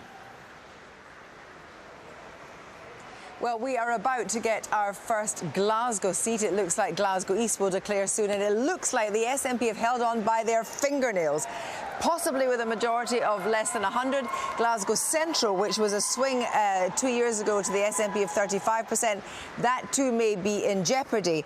And that's extraordinary because, of course, the council has just lost, the Labour Council just lost to the SNP just a matter of months ago. So it looks like big change in Glasgow, swings to Labour. We don't know yet whether or not Glasgow Central will go to Labour, but there's no doubt the SNP majorities are going to be smashed. And after that Angus vote, after that Angus result, there is this tantalising thought that if the exit poll is just maybe a little out, it could be the new Conservative MPs in Scotland which give Theresa May a slender majority. That would be extraordinary. Very much indeed. Well, now we are at 2:10, and I have to say our exit poll, which we gave at 10 o'clock, has not been changed yet. In the result, all the results we've had we've had 100 declared. We haven't yet gone from the exit poll to what we call a forecast, which is when the results that come in modify the exit poll. So we're still saying the Conservatives, the largest party, on 314, Labour on 266, the SNP on 34, the Liberal Democrats on 14, and Plaid Cymru on 3, and the Greens on 1. And that's what we're holding for the moment at just after 2:10. We're 10 minutes late with our news on the hour because so much is happening here in the election centre of the BBC. But let's now have our news. And we join Rita Chakrabarti. Hello. With more than 90 seats counted in the general election, Labour have gained 3 seats, 1 from the SNP in Scotland and 3 from the Tories. As David was saying, an exit poll for the BBC, ITV and Sky has predicted that the Tories will be the largest party, but that they won't win a Commons majority. It says they'll have lost 17 seats, while Labour will have made gains. Tom Bateman has the very latest. The night began with a big projection, the exit poll, studied closely by all the politicians, but remember, it's still just a forecast. It has the Conservatives as the largest party, but short of an overall majority. Member of Parliament for the Wrexham constituency. Labour have held Wrexham, an area Theresa May visited several times during the campaign. They've held on in Darlington too, where only a marginal swing to the Tories was nothing like the kind of shift they need to fulfil Mrs May's hopes of a big parliamentary majority. There's been a Labour gain in Scotland, where the SNP could be on course to lose a number of seats. And just look at the mood in Hastings, hardly beaming confidence, where the Home Secretary is defending her seat. So I'm just quietly waiting and we keep an eye on everybody and everything in the normal way. For some in Labour, it's already a much better night than they'd hoped. Theresa May's authority has been undermined by this election. She is a damaged Prime Minister whose reputation may never recover. The exit poll suggests the Tories would have 314 seats, down 17 on 2 years ago. This is a projection. I think you made that clear. It's not a result. These exit polls have been wrong in the past. I think in 2015 they underestimated our vote. I think in a couple of elections before that they overestimated us. It's the real votes that count, though, and there's the traditional race to see which constituency could declare first. Therefore, declare. But 2 other seats won by Labour in North East England show the Tories have done better than the exit poll might have suggested. The Festival of Democracy has been on full show. Watch out for some upsets through the night. At least one minister's seat could be in question, and UKIP's vote appears to be collapsing in places. Good evening, Mr Corbyn. How are you feeling? Jeremy Corbyn arrived home in his North London constituency. If the exit poll is correct, a big if, he will have confounded the expectations of even some of his own MPs, while Theresa May's gamble to win big in a snap election will have failed. But the truth, inside those ballot boxes, is still to be fully revealed. Tom Bateman, BBC News. With the news of that exit poll, the pound has been falling against other currencies, including the dollar and the euro. Let's get the latest reaction now from Sharanjit Lail, who's in Singapore for us. Sharanjit, tell us what's going on. Well, that's right, Rita. The most immediate reaction in the markets, as you say, has been from the British pound sterling, falling nearly 2% against the US dollar after that exit poll suggested the Conservative Party could lose its parliamentary majority. It had recovered a little bit on some evidence that the exit poll may not have been entirely accurate when we saw those first results come in. But analysts I've been speaking to have been saying that it's likely the pound will continue falling through the day. A hung parliament, of course, being the worst-case scenario for the pound, given the political uncertainty it brings, they say, because it complicates Brexit talks even further. And uncertainty is something markets and investors don't like. Having said all that, though, most Asian markets that have opened are higher, but only just. Sharanjit, many thanks. Well, there'll be more from me throughout the night, of course, but for the time being, let's go back to David Dimbleby in the election studio.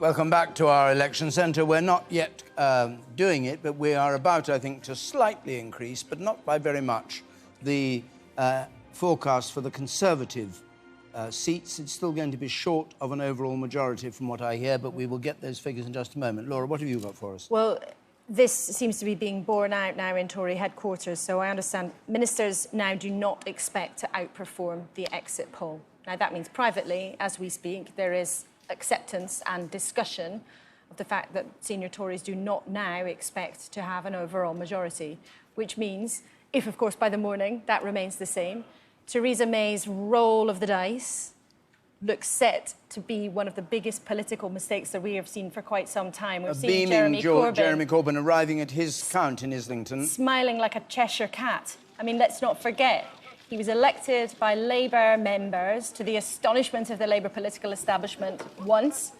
Then the Labour establishment tried to get rid of him. He was re-elected twice, and now he looks to have achieved one of the biggest political upsets in many, many years. He's relished this campaign. We've seen day by day he's looked more and more confident. He's looked as if he's enjoyed it more and more. And he has, from the time when he took on the Labour leadership, believed that if given the chance, he could begin to put together a sort of coalition of young people, of former Greens, of former people who had moved away from the Labour Party in the late 2000s, and that might possibly be some way towards getting Labour into power. But, you know, even 24 hours ago, even today, nobody in the Labour Party was predicting this kind of result. All right, both the main parties got their numbers completely wrong. If our poll they is got right. their numbers wrong, the polls got it wrong. So if the exit poll is right, so what happens in your experience? What will happen at Westminster if Theresa May goes back without an overall majority in the House of Commons? Well, I think the idea that the Tories would somehow give up on trying to hold on to power is for the birds. I think if she manages internally to stay on, then she will try to put together a government. The technical process, of course, is that they would put forward a Queen's speech and dare the others to vote them down. But let's hear the very result. Volatile. We'll hear the result from Joe Murray. Kirby, Angus Robertson, Scottish Labour the Party, leader of the SNP 5,208. At Westminster. He was said to be in some Scottish danger Liberal here, we shall hear. 1,078. Angus Robertson, Scottish National Party, SNP, 18,478. Douglas Ross, Scottish Conservative and Unionist, 22,000.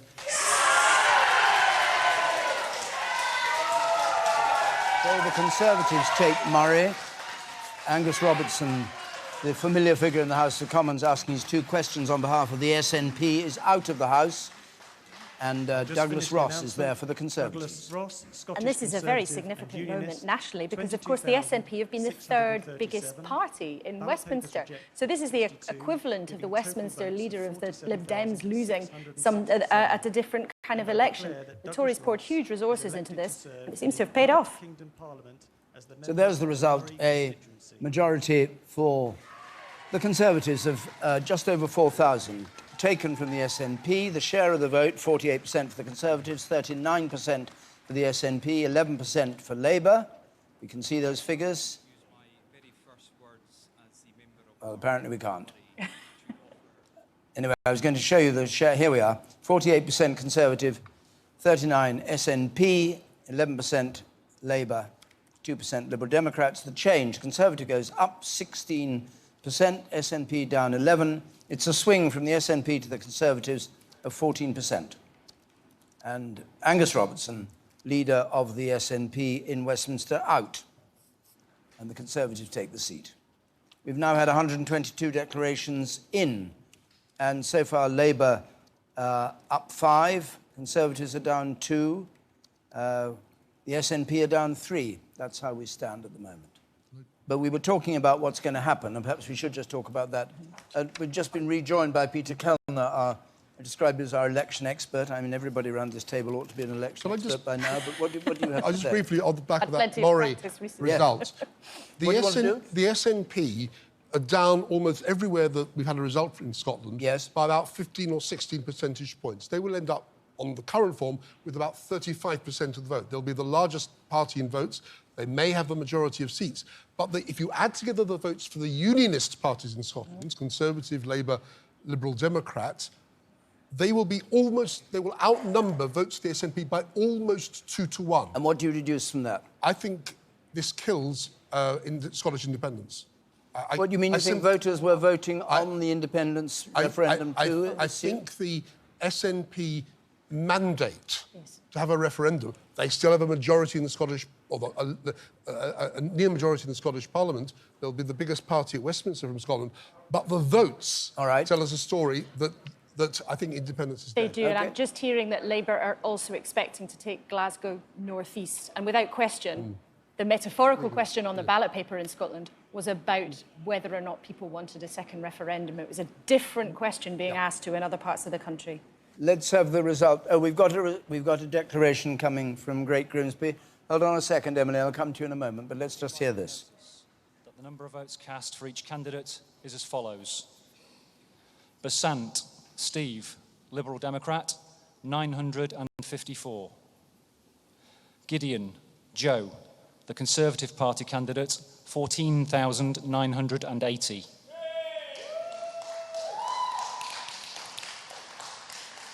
Hookham, Mike, UK Independence Party, 1,648.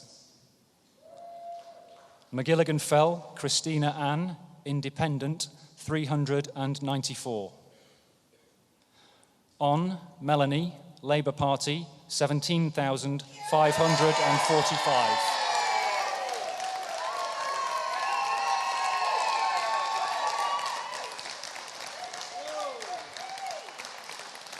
So there, the result from Great Grimsby, which was nearly 50th in the Conservative, just over 50th in the Conservative hoped for, and Labour held on to it.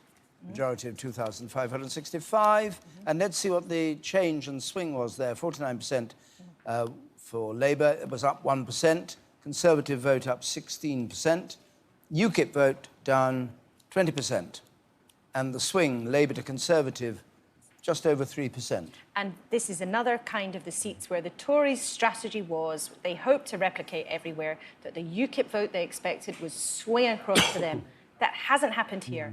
You know, the numbers showed a huge drop in the UKIP vote, but clearly lots of those voters went back to Labour rather than going across to the Tories. I know we mentioned it briefly earlier, but perhaps it was a strategic mistake for the Tories to go very aggressively after that kind of vote, rather than trying to show up. Why do you think that is? I mean, you've been travelling around listening to all these constituencies. Why are Labour voters who went UKIP going home? I think there's a variety of reasons. I think partly it was maybe a misinterpretation of who UKIP voters are. They weren't all people who were right-wing. I mean, there were plenty of people who were traditional Labour voters, but also the Tory campaign has been full of missteps.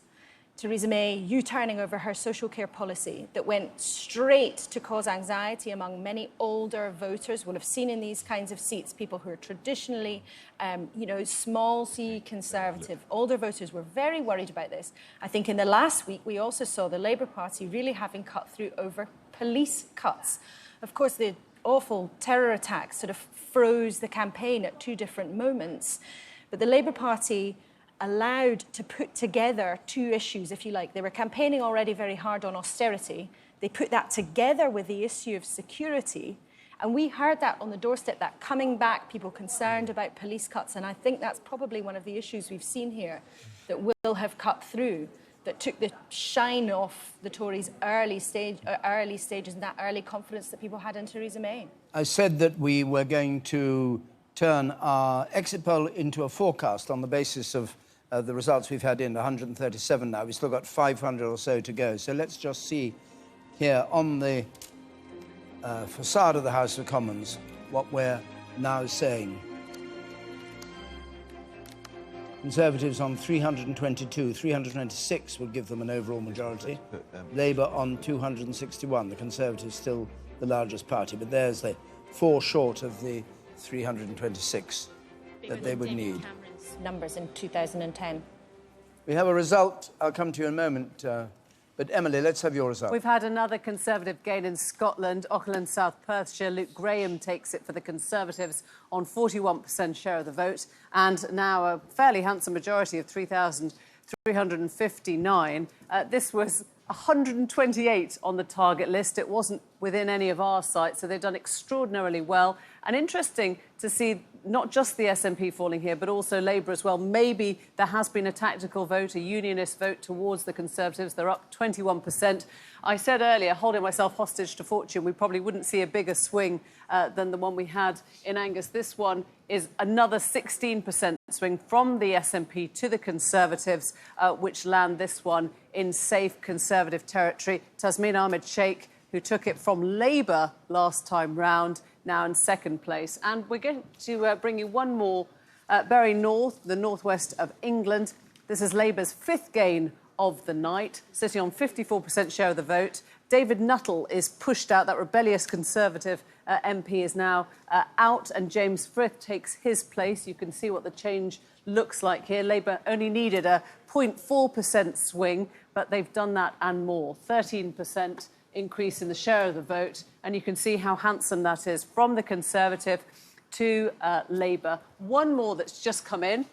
Labour having a very good night in Scotland, as are the Conservatives, to be fair. A Labour gain from the SNP there in Midlothian on 36% to 34% share of the vote. Owen Thompson out, Danielle Rowley is in, and you can see that drop in the SNP share of the vote. Both those parties up. Lib Dems not making much movement here. And the swing there is also of 11%. We saw those ginormous swings of up to 40% towards the SNP last time round. And it looks as though Labour and the Conservatives are starting to make some waves of their own north of the border in Scotland with these gains back, suggesting that they are trying to push into the long grass any talk of a second independence referendum. Come back to you when we have some more. Thanks very much. Amal, you've got some more comments from people. I mean, David, we are in this extraordinary situation where Lord Ashcroft, the former Conservative chairman, has just put out a message saying the Conservative Scots could possibly save the Tories. That would be extraordinary. Unthinkable in recent elections, but that's where we might be. Kevin Maguire, who's on the Daily Mirror, has tweeted along a similar theme, saying SNP Westminster leader Angus Robertson is gone. Scotland is saving the Conservatives. And Ruth Davidson, often talked about as a future leader of the Conservatives, leader of the Scottish Conservatives at the moment, has sent a message out saying, fantastic in Moray, well done Douglas for Murray, which is Douglas Ross. You will make a superb MP. So many, many Tories feeling that actually what they do in Scotland could be the difference between them being in government and not. And interestingly, Tories so far tonight gained 3 in Scotland. They've lost 4 in England. Exactly. I just want to say that the new forecast, 322 Conservative seats, David, as you say, still short of the majority. But politically, there's a big difference between the original forecast of 314. On those numbers, the Conservatives might well have failed to get a Queen's speech through Parliament. With 322, if that is the final figure, and it could move either way, then it will be a Conservative Queen's speech. They may need to butter up the Democratic Unionists in Northern Ireland, but there is not an anti-Tory coalition of left and centre-left parties and Scottish nationalists and so on that could combine to defeat the Tories. So they'd be humiliated, but they'd carry on, is what you're saying. But as I say... But humiliated by this. Humiliated, but if it moves another few seats up, they could have a majority. Another few seats down, they may be out. We're in that area where small differences will be up till, well into the morning, because the final few results might determine the politics. I think that's absolutely right on that forecast. I mean, I think we can be relatively confident that the Unionist MPs in Northern Ireland would prop Theresa May up if the numbers are in that kind of zone. The big flaw in that argument, of course, is that her own authority will have been so damaged from chucking a ball into the roulette wheel and making such a strategic error. That's why I said a Conservative... Indeed. All right, fine. OK, thank you very much. We're going to go to Putney, and then I want to go and talk in Derby to Margaret Beckett about Labour. But let's go to the Education Secretary, first of all, Justin Greening, in Putney. Well, you only just scraped back in Putney, didn't you? Well, I'm delighted to have been re-elected as the MP for Putney, Roehampton and Southfields. It's always a tough battle here in London. That's what we've seen tonight. And I think the other factor behind this is very much young people really, for the first time in many years, finally choosing to use the vote that they've got in the ballot box. But yes, I'm delighted to be able to continue to serve my local community. So what is it about the Conservative Party that doesn't appeal to young people? I think Labour very much offered young people something that was appealing to them in terms of the obvious policy around tuition fees, the fact that it's unaffordable. The IFS said it had a black hole. In a way, was not something that particularly necessarily dissuaded them from thinking that that was a policy that they wanted to vote for. But I think it's quite early on in the evening, and a lot of the seats that declare early now are more urban seats.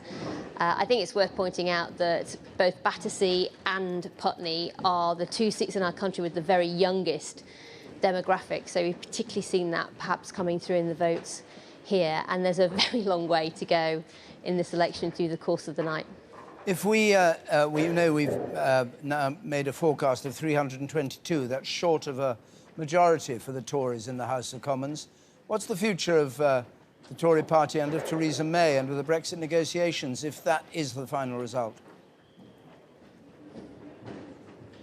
Well, I don't think at this point it's particularly worthwhile getting into speculation. There are a huge number of results to still come through. As I said at the beginning of this, London is always an incredibly hard-fought political environment. Everybody knows that down here, who's been out on the doorstep. I'm just delighted that I've been re-elected to represent my own community. It's one that I've represented for 12 years. I think it's fantastic that I get the chance to continue to do that. Did you expect a majority of 60, 70, 100 for the Conservatives? I think it was very difficult to tell exactly how the election would play out, not least because actually when you look at the polls, they're national polls, but in practice I think we all know that perhaps results have never been more regionally driven, and therefore the days that we can really look at a global picture of somehow what's going on across the UK and rely on it to give us any kind of accurate sense of what's really happening on the ground, I think are gone. And we saw that in some of the polls that were reported in the papers this morning. I've often thought that in 2005, if you'd interviewed 1,000 people in my constituency of Putney, would you really have seen the swing that I was about to get to first get re-elected? I don't know.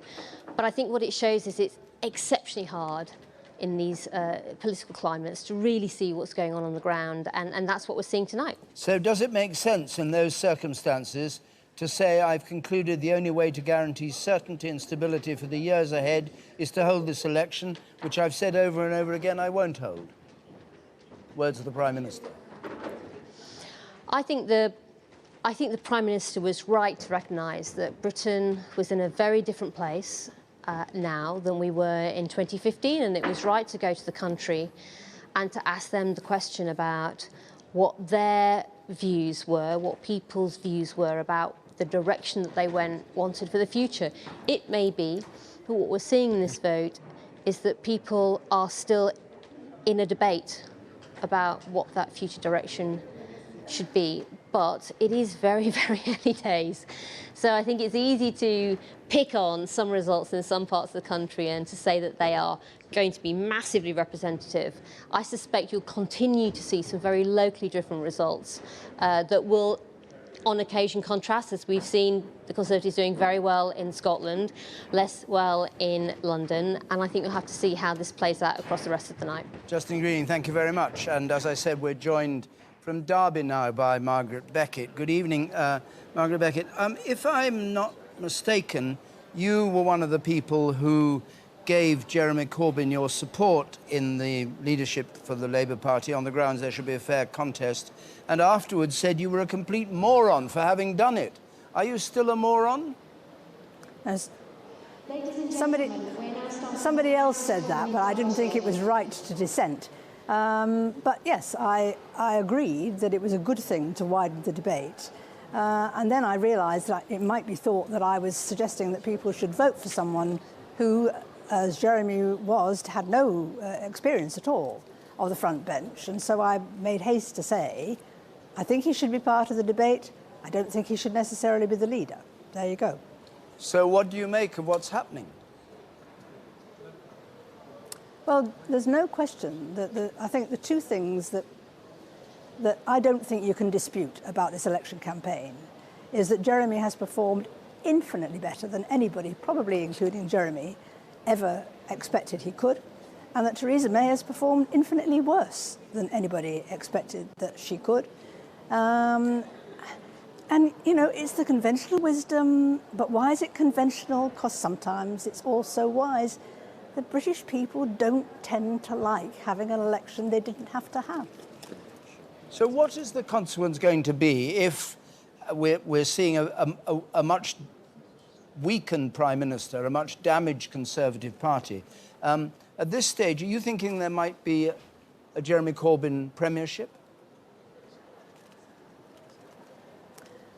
To be honest, David, what I'm principally thinking is I'm wondering, fearing, I might say, whether I was prescient when we put our stuff away in the garage tonight and I said to my husband, let's do it carefully because you never know, we might need it again soon. I'm sorry, I missed what you said then. Can you say it again? I had another voice in my ear. Can you just repeat it? When we put away our equipment from our car tonight, I said we'd better do it carefully because you never know, we might need it again soon. It was a joke. I hope it's still going to be a joke. And as far as the sort of future of the Labour Party goes, I mean, clearly the people you would recognise as on the left of the party, the part of the party that you don't occupy, are making the running now. And whether it's Jeremy Corbyn or somebody else, do you think this is the new direction Labour's going to go in? Listen, I have always regarded myself as being either soft left or centre left, depending on how you define these terms. And then other people, if I may say so, usually in your profession, have moved the goalposts around me. So it seems to me I've basically stayed more or less where I am nearly all the time, and I propose to stay there. I don't understand what you're saying. How have we moved the goalposts around you?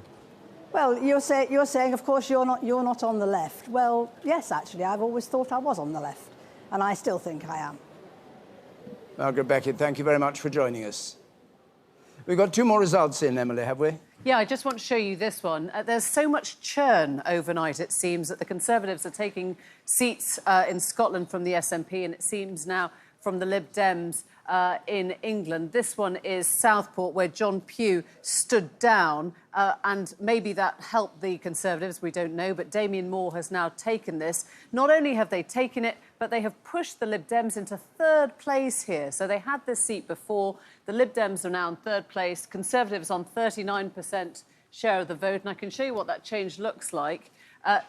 Gains then for Labour and for the Conservatives at the expense, it seems, of UKIP as well as the Lib Dems. This wasn't a particularly high Leave area, so the Lib Dems would have hoped to do well here, and yet both those parties of Leave, we now say, seem to have done better. The swing is 7.6% towards the Conservatives, so a bit of a ray of light in England. Can I interrupt you, Emily, for a result? Well done. We'll come back to you. We've got a result coming in from Renfrewshire East.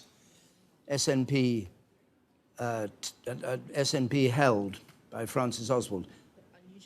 I, Lorraine Ann McMillan, returning officer for the East Renfrewshire constituency, declare that the total number of votes given to each candidate was as follows. Paul Masterton, Scottish Conservative and Unionist, 21,496. Bloody hell. That's 21496.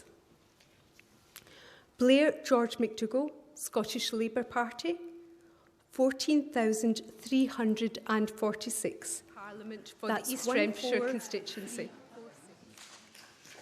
The total number of votes cast was 53,805, and the total number of ballot papers rejected was 67. The ballot papers were rejected for the following reasons. For want of the official mark. Well, something's a little bit awry with our system here, because you should be able to see the SNP, but the truth is that the Conservatives have leapt 2 places to top the ballot here. SNP were on 23,000, the Conservatives with 21,000 have taken the seat. I'm not quite sure what's happened to our figures. No doubt we can sort it out in just a moment. Shall we go back to where we were, if we can, Emily? Where were you? Innismore. I'll show you Innismore because it was number one on the Plaid Cymru target list. And you can see what's happened here. They haven't gained it. Labour has held it on 42% share of the vote, and Plaid has slipped down there just behind the Conservatives into third place. So when we look at the swing, what might have been on a good night a swing towards Plaid away from Labour actually becomes a swing, as you can see, from the Conservatives to Labour, 2.1%. And we're going to hand back now. I think we've got Renfrewshire East, have we? We might even have Dunbartonshire East. East Dunbartonshire, where John Nicholson... 869. Standing percentage in the yellow and poll black, being SNP 78.23%. MP at the moment. I, Jerry Cornish, returning officer for the UK parliamentary election in the East Dunbartonshire county constituency, hereby give notice that the total number of votes polled for each candidate he at had a the majority election of just was over as follows. 2,000 2 years ago. Callum McNally, Scottish Labour Party, 7,531.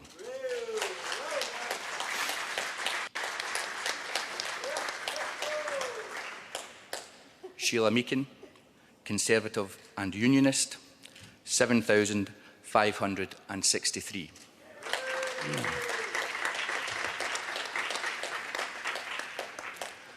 John Nicholson, Scottish National Party, 15,684.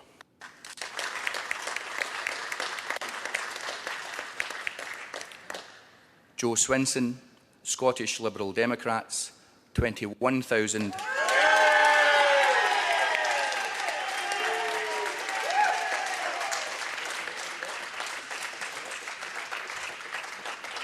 $21,023.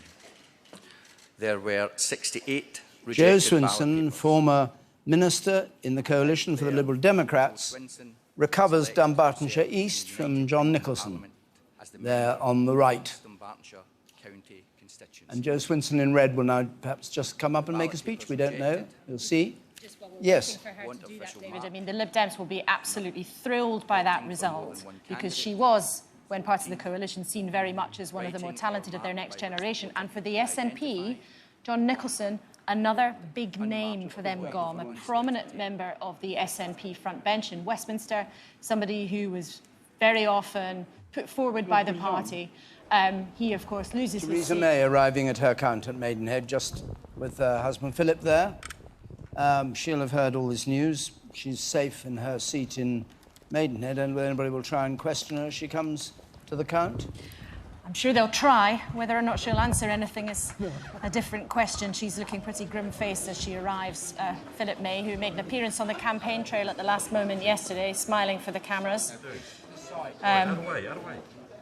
The only new thing we've discovered about the Prime Minister is that the naughtiest thing she ever did was walk through a wheat field as a child, which was a revelation. Running through wheat fields was the naughtiness of it, I suppose. Yeah. Maybe walking through would have been fine. But look, I mean, it seems that this is a political disaster for her this night. So back to Jo Swinson, who was a feisty performer when she was in the House of Commons and could be a leader, potential leader, you were saying. She's talked of that sometimes in Lib Dem circles. She is talked of in that way. I mean, now she's back in Westminster, you know, we'll see that there's another former leader of the Liberal Democrats, Nick Clegg, arriving at his count.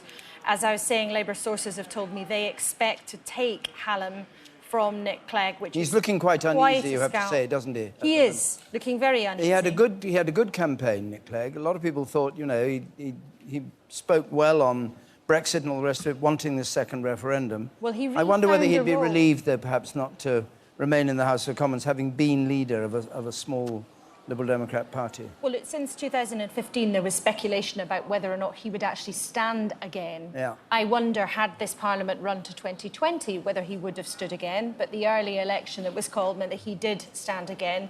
You suspect that perhaps he will find other things to do. Well, if your Of course, I information suppose is MPs correct do, that he's but lost, Well, But we need just to make sure that it is correct. we do. Labour sources have told me they're confident of taking it, but of course, until we hear it from the returning officer, we can never be quite sure. But certainly his body language would suggest that. We're also hearing the result on a knife edge for Tim Farron, the Lib Dem leader, to potentially a recount in Westmoreland. Glasgow East, held by the SNP, with a majority of 10,000, just over 10,000. Karen Finnegan, Independent, 158. Thank you. The declaration will be made by the High Sheriff of South Left Yorkshire. Glasgow East and Thank gone you. back to Sheffield. If they can sort it out. I, Stephen Ingram, being the returning officer at the election held on Thursday, June 2017, do hereby give notice that the number of votes cast for each candidate at the election is as follows. Nick Clegg, Liberal Democrats, 19,756.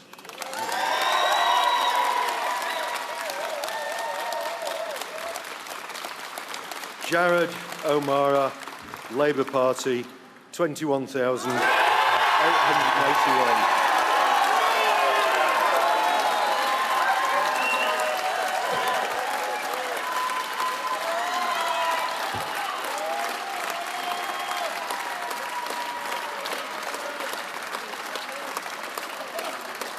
Logan Robin, Green Party, 823. John Gordon Thurley, UK Independence Party, 929. Ian Jeffrey Walker, the Conservative Party candidate, 13,561. Stephen Dominic Winston, Social Democrats Party, 70. Total spoiled papers, 89. And I hereby declare that Jared Nick O'Mara Clegg has been has lost his seat in Sheffield Hallam. It's worth remembering, he looks quite saddened by that he was the man responsible for the great experiment in politics in going into the coalition with the Conservatives and paid a terrible price. His party did, and now tonight he's paid the price and does look what you might call almost visibly upset at having lost Sheffield Hallam. He does. He's been the MP there for a long time. Of course, this is the end of what had been a very successful political career. He was the Deputy Prime Minister for 5 years, of course, then took on those brutal wounds from being part of the coalition. But to lose his seat, rather than being able to curtail his career at a time of his own choosing, is, of course, not what anyone would choose. Of course, all political careers end in failure, don't they? But I wonder, too, for the Liberal Democrats, their USP at this election was that promise of a second referendum. But the most prominent exponent of that, of all, Nick Clegg, has lost his seat. So we will see through the night how that strategy of offering a second referendum has played out in different places. You know, we've just seen Joe Swinson win in Scotland, but it seems to me it's almost like there's a different election taking place in Scotland. Lord Ashcroft was saying earlier that Scotland may have saved the Conservatives. It looks as Scotland has also saved the Liberal Democrats. They've now lost 2 seats in England, but they're picking up seats in Scotland. And they expect also to lose Leeds North West. Greg Mulholland, that also we expect that to be a Labour gain too. But again, you know, this 2 tribes election playing out in extraordinarily different ways in different parts of the country. How many Liberal Democrat seats do we have in so far? Because our scoreboard there is showing just 1 Liberal Democrat seat, no change. Is that correct? I think that's right. Net 1. Yeah. But I hope that's right. But they may well pick up Vince Cable's old seat, Twickenham, maybe 1 or 2 others in London. But they're not going to pick up anything in the southwest. The results we're in from the southwest, the Liberal Democrats have gone further backwards, so I don't think they'll pick up anything But there. as we said at the start of the night, the Liberal Democrats would be happy to hold on to what they had and maybe make a couple of gains, but they were not expecting much else. Well, the victor there in Sheffield Hallam, Jared O'Mara, speaking. And we will just hang on, I think, just for a moment to see if we can hear Nick Clegg's speech. Let's just remind you of the figures here in Sheffield. The Labour vote, 21,881. Liberal Democrats, 18,756. The Conservatives, 13,561. And the share of the vote, 38%. For Labour, 35%. For the Liberal Democrats, 24% for the Conservatives. And the switch since last time, Labour goes up 3, Liberal Democrats down 5, Conservatives up 10, and the swing from Liberal Democrat to Labour, 4%. And certainly a long speech being made there, but I think he may be just coming to the end. And I hope the defeated Nick Clegg will be the next to speak. And I think it's just worth hanging on for that. Yes, you can speak. As long as he's speaking, you can speak. Voters tell pollsters they want politicians to put nation before party. Nick Clegg did that massively after the 2010 election. And it looks as if voters don't reward politicians who put nation before party. Ladies and gentlemen, I'd just now like to invite Nick Clegg to say a few words. Thank you. Thank you very much for the. Thank you very much for this opportunity to say a few words. And I'd obviously like to start by congratulating Jared on his spectacular victory. It's been the greatest privilege of my political life to represent this wonderful constituency of Sheffield Hallam for the last 12 years. And I wish Jared Amara all the very best of luck in representing the families and communities in Sheffield Hallam with the dedication that they deserve. And I also obviously want to fully endorse what Jared said about you as Chief Returning Officer and all of your staff in once again conducting the elections across our great city so professionally. So thank you very much indeed.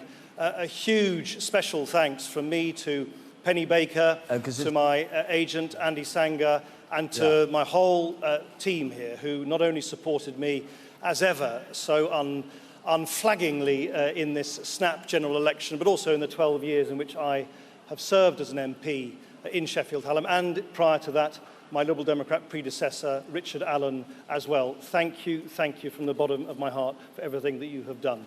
Thank you very much indeed.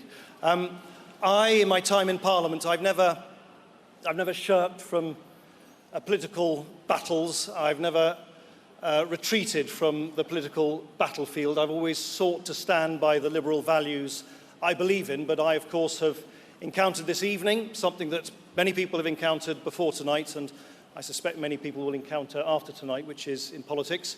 You live by the sword and you die by the sword. But I would just like, if I may, just to say a couple of words about what faces the Parliament that is going to be constituted in a few days' time in Westminster.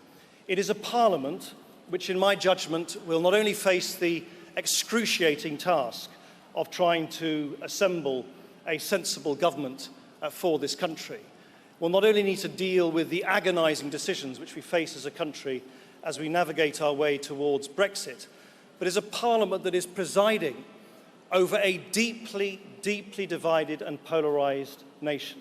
We saw that in the Brexit referendum last year, and we see it here again tonight. Polarised between left and right, between different regions and nations and areas of the country, but most gravely of all, this huge gulf now between young and old. And my only plea would be to all MPs, including Jared, from all parties, is this, that we will not pick our way through the very difficult times that our country faces if in the next Parliament MPs of all parties simply seek to amplify what divides them.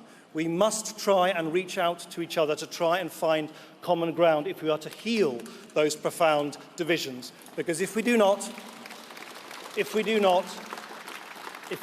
is my judgment that our country will endure unprecedented hardship and difficulty in the years ahead. And whatever party you are from...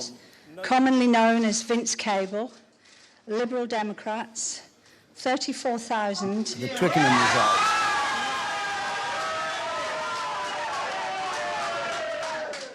34,969. Dunn, Catherine Sarah, Labour Party, 6,114.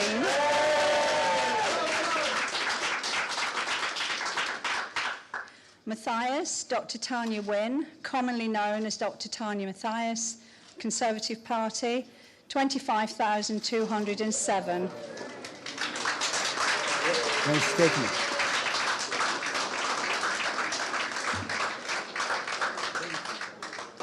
The total number of rejected So one ballot papers goes down, and as one goes down, the other one comes up. Vince Cable, who was defeated at the last election for Twickenham, a Liberal Democrat, Business Secretary in the coalition, has retaken Twickenham. He will have heard of what's happened to Nick Clegg. He may not have heard what Nick Clegg was saying, a rather moving speech about the future of young people in the political system and the future that the new House of Commons faces and the problems. But anyway, Vince Cable is back, and I suppose... Well, the electorate gives with one hand and takes away with the other within moments of each other. But just let's also remember a very, very knife-edge result in Westmoreland where Tim Farron, the current party leader, is facing potential defeat. There's chatter there about a recount. Of course, if that were to happen, lo and behold, prominent Liberal Democrat Vince Cable has just walked back into Westminster. With a huge majority. Very convenient. All right, let's go. Lucy Manning. Well, hello from Tim Farron's count, where it is pretty much on a knife edge. We have a recount here. It is a bundle recount, so they're not going through every single vote, but they're looking at the bundles. There seems to be some votes that haven't been counted. It seems a bit of a mess down there, but what it does tell us is that this vote is tight. I was told initially perhaps a few hundred votes in it, and that's Tim Farron, the Liberal Democrat leader who had a majority of nearly 9,000. I think what we're seeing as the night develops is that potentially it's a bit dicey for the Lib Dems, not as good as it looked originally. Nick Clegg has lost his seat. They've potentially lost in Leeds North West. Yes, they've gained Vince Cable's seat and they've got a seat in Scotland. They need to get a few more in Scotland for this to be a better night for Tim Farron. He, of course, needs to hold on to his own seat. But if he doesn't do that well, if the Lib Dems don't do that well tonight, I think there will certainly be questions about his leadership.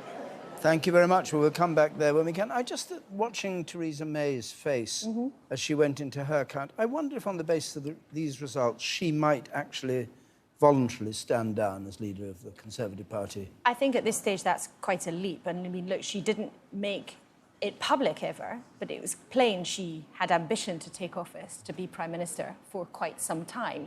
Now, I think if she ends up at the stage where our forecast is, where with support from the DUP, the Tories look significantly more viable than the other parties trying to put together some kind of progressive alliance or whatever you want to call it, then I think the chances of her somehow just rescinding the opportunity to put together a government are very, very slim. How long she could stay on doing that, though, without making big changes is a different question. And I expect, if the result ends up in this territory by the morning, she'll have to make changes. She'll have to broaden out. We've had a result from Glasgow North East. Let's just take that. Daniel Donaldson, Scottish Liberal Democrats, 637. Anne McLaughlin, Scottish National Party, 13,395. Paul Sweeney, Scottish Labour Party, 13,637.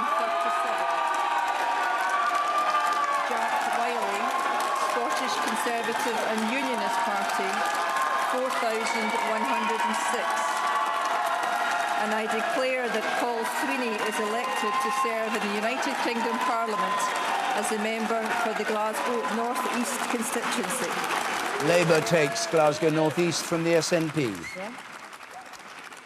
And we'll have the figures there in just a moment. So a Labour gain at the expense of the SNP in North East Glasgow. And now I'm determined to go and join Michelle Hussain, who has an extremely appropriate guest with him, considering all we've been talking about the Liberal Democrats. Michelle. David, thank you. I'm sitting here with Ming Campbell, Lord Campbell, former leader of the Liberal Democrats, and with Sir Eric Pickles, former chairman of the Conservative Party.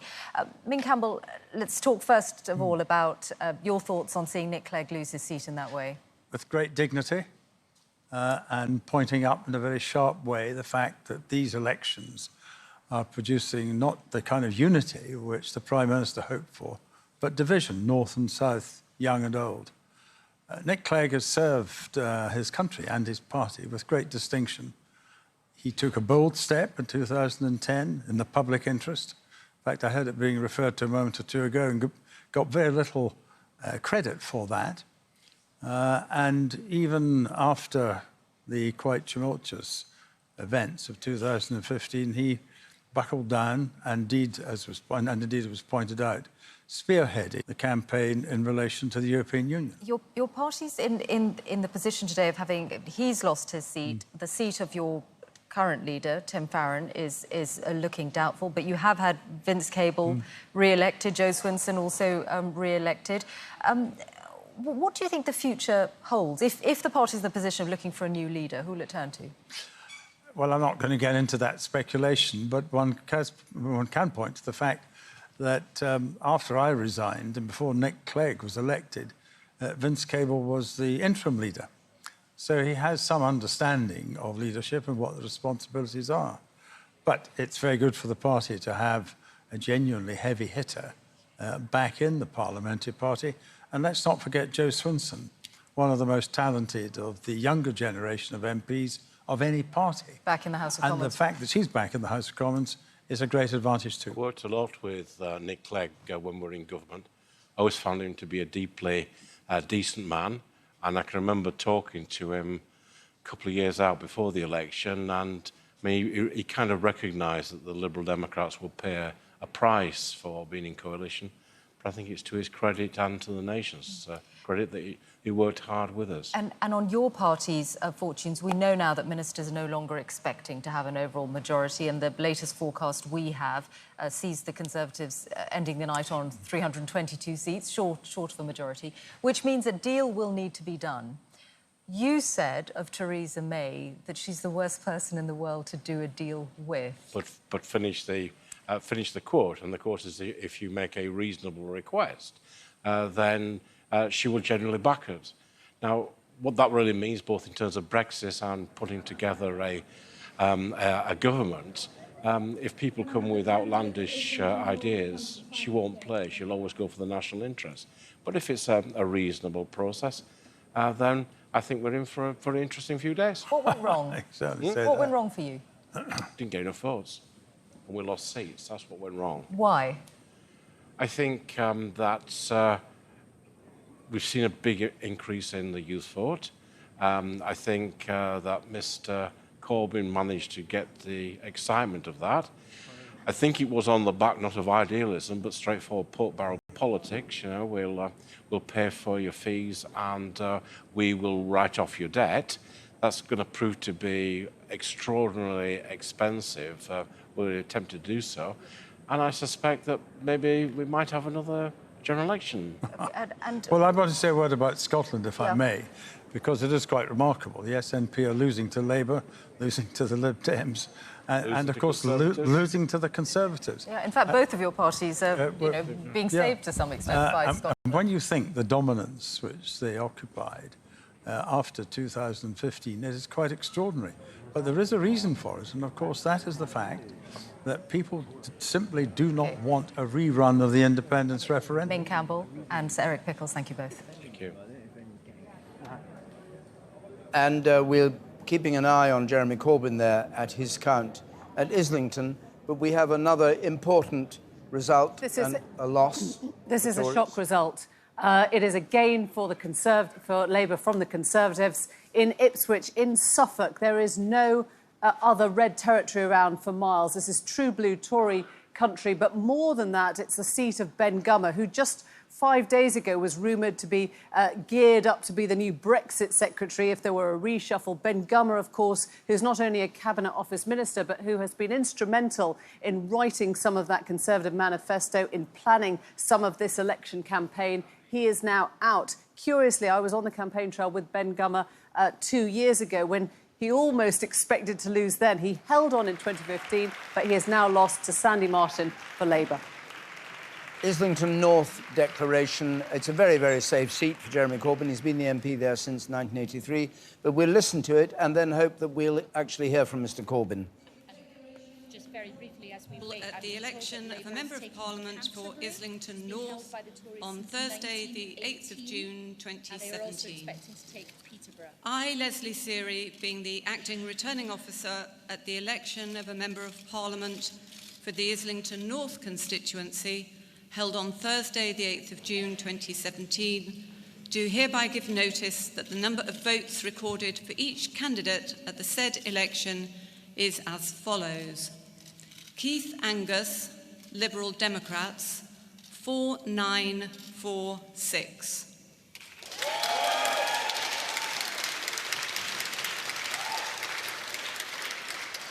Suzanne Nundy, known as Suzanne Cameron Blackie, Independent, 41. James Tovey Clark, Conservatives, 6871.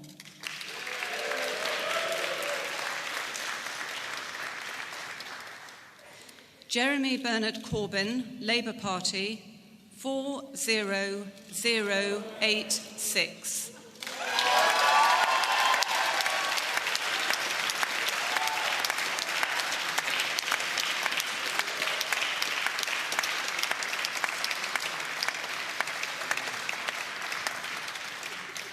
Michael Adam Foster, 208. Keith Graham Fraser, UK Independence Party, 413. Nigel George Averill Barrow, known as Nigel Knapp, the official Monster Raving Loony Party, 106.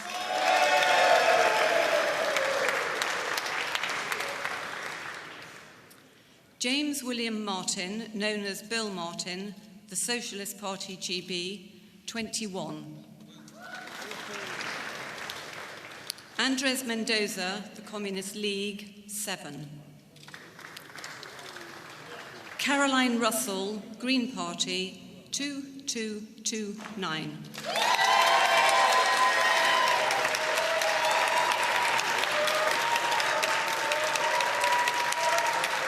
The total number of ballot papers rejected is as follows. Voting for more candidates than the voter was entitled to, 40. Being unmarked or wholly void for uncertainty, 82. The turnout was 73.6%. And I do hereby declare that the said Jeremy Bernard Corbyn is duly elected to serve as Member of Parliament for the Islington North constituency.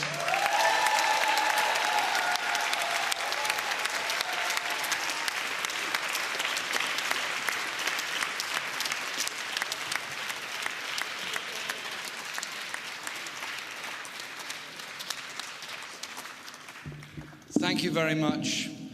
And I first of all want to thank Leslie Seary and her staff for the way this election has been conducted. And I know all the pressures that are put on to the staff to achieve this. Thank you very much to you and all the staff here tonight and all those that run our democratic services in this borough. I also want to particularly thank the police for their work today and their work last night in helping to ensure that the crowds were all safe, but also all the work they did last weekend during the horrors of the attack that took place on London Bridge and the borough. It shows the importance of a fully staffed police service to make sure we're all kept safe at all times. And I do thank the police for their work last weekend and today.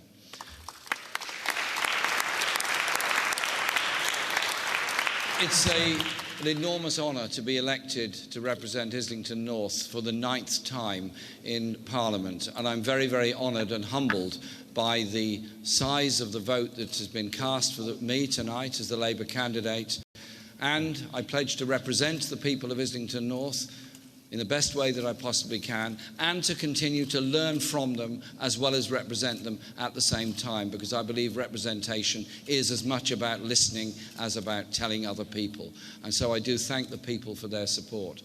I also want to say a huge thank you to Islington North Labour Party, to our agent Catherine Sloan, and all the other people that have worked so hard in this campaign.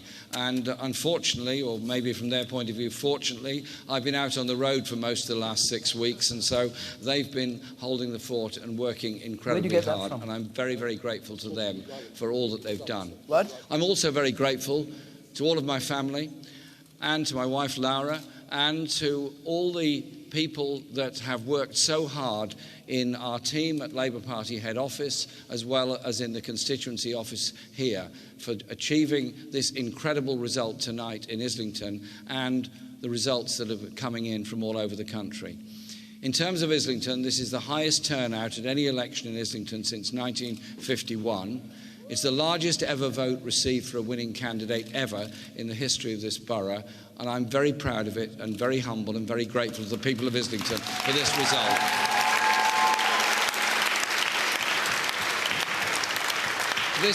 This election was called in order for the Prime Minister to gain a large majority in order to assert her authority. And the election campaign has gone on for the past 6 weeks. I've travelled the whole country. I've spoken at events and rallies all over the country. And you know what?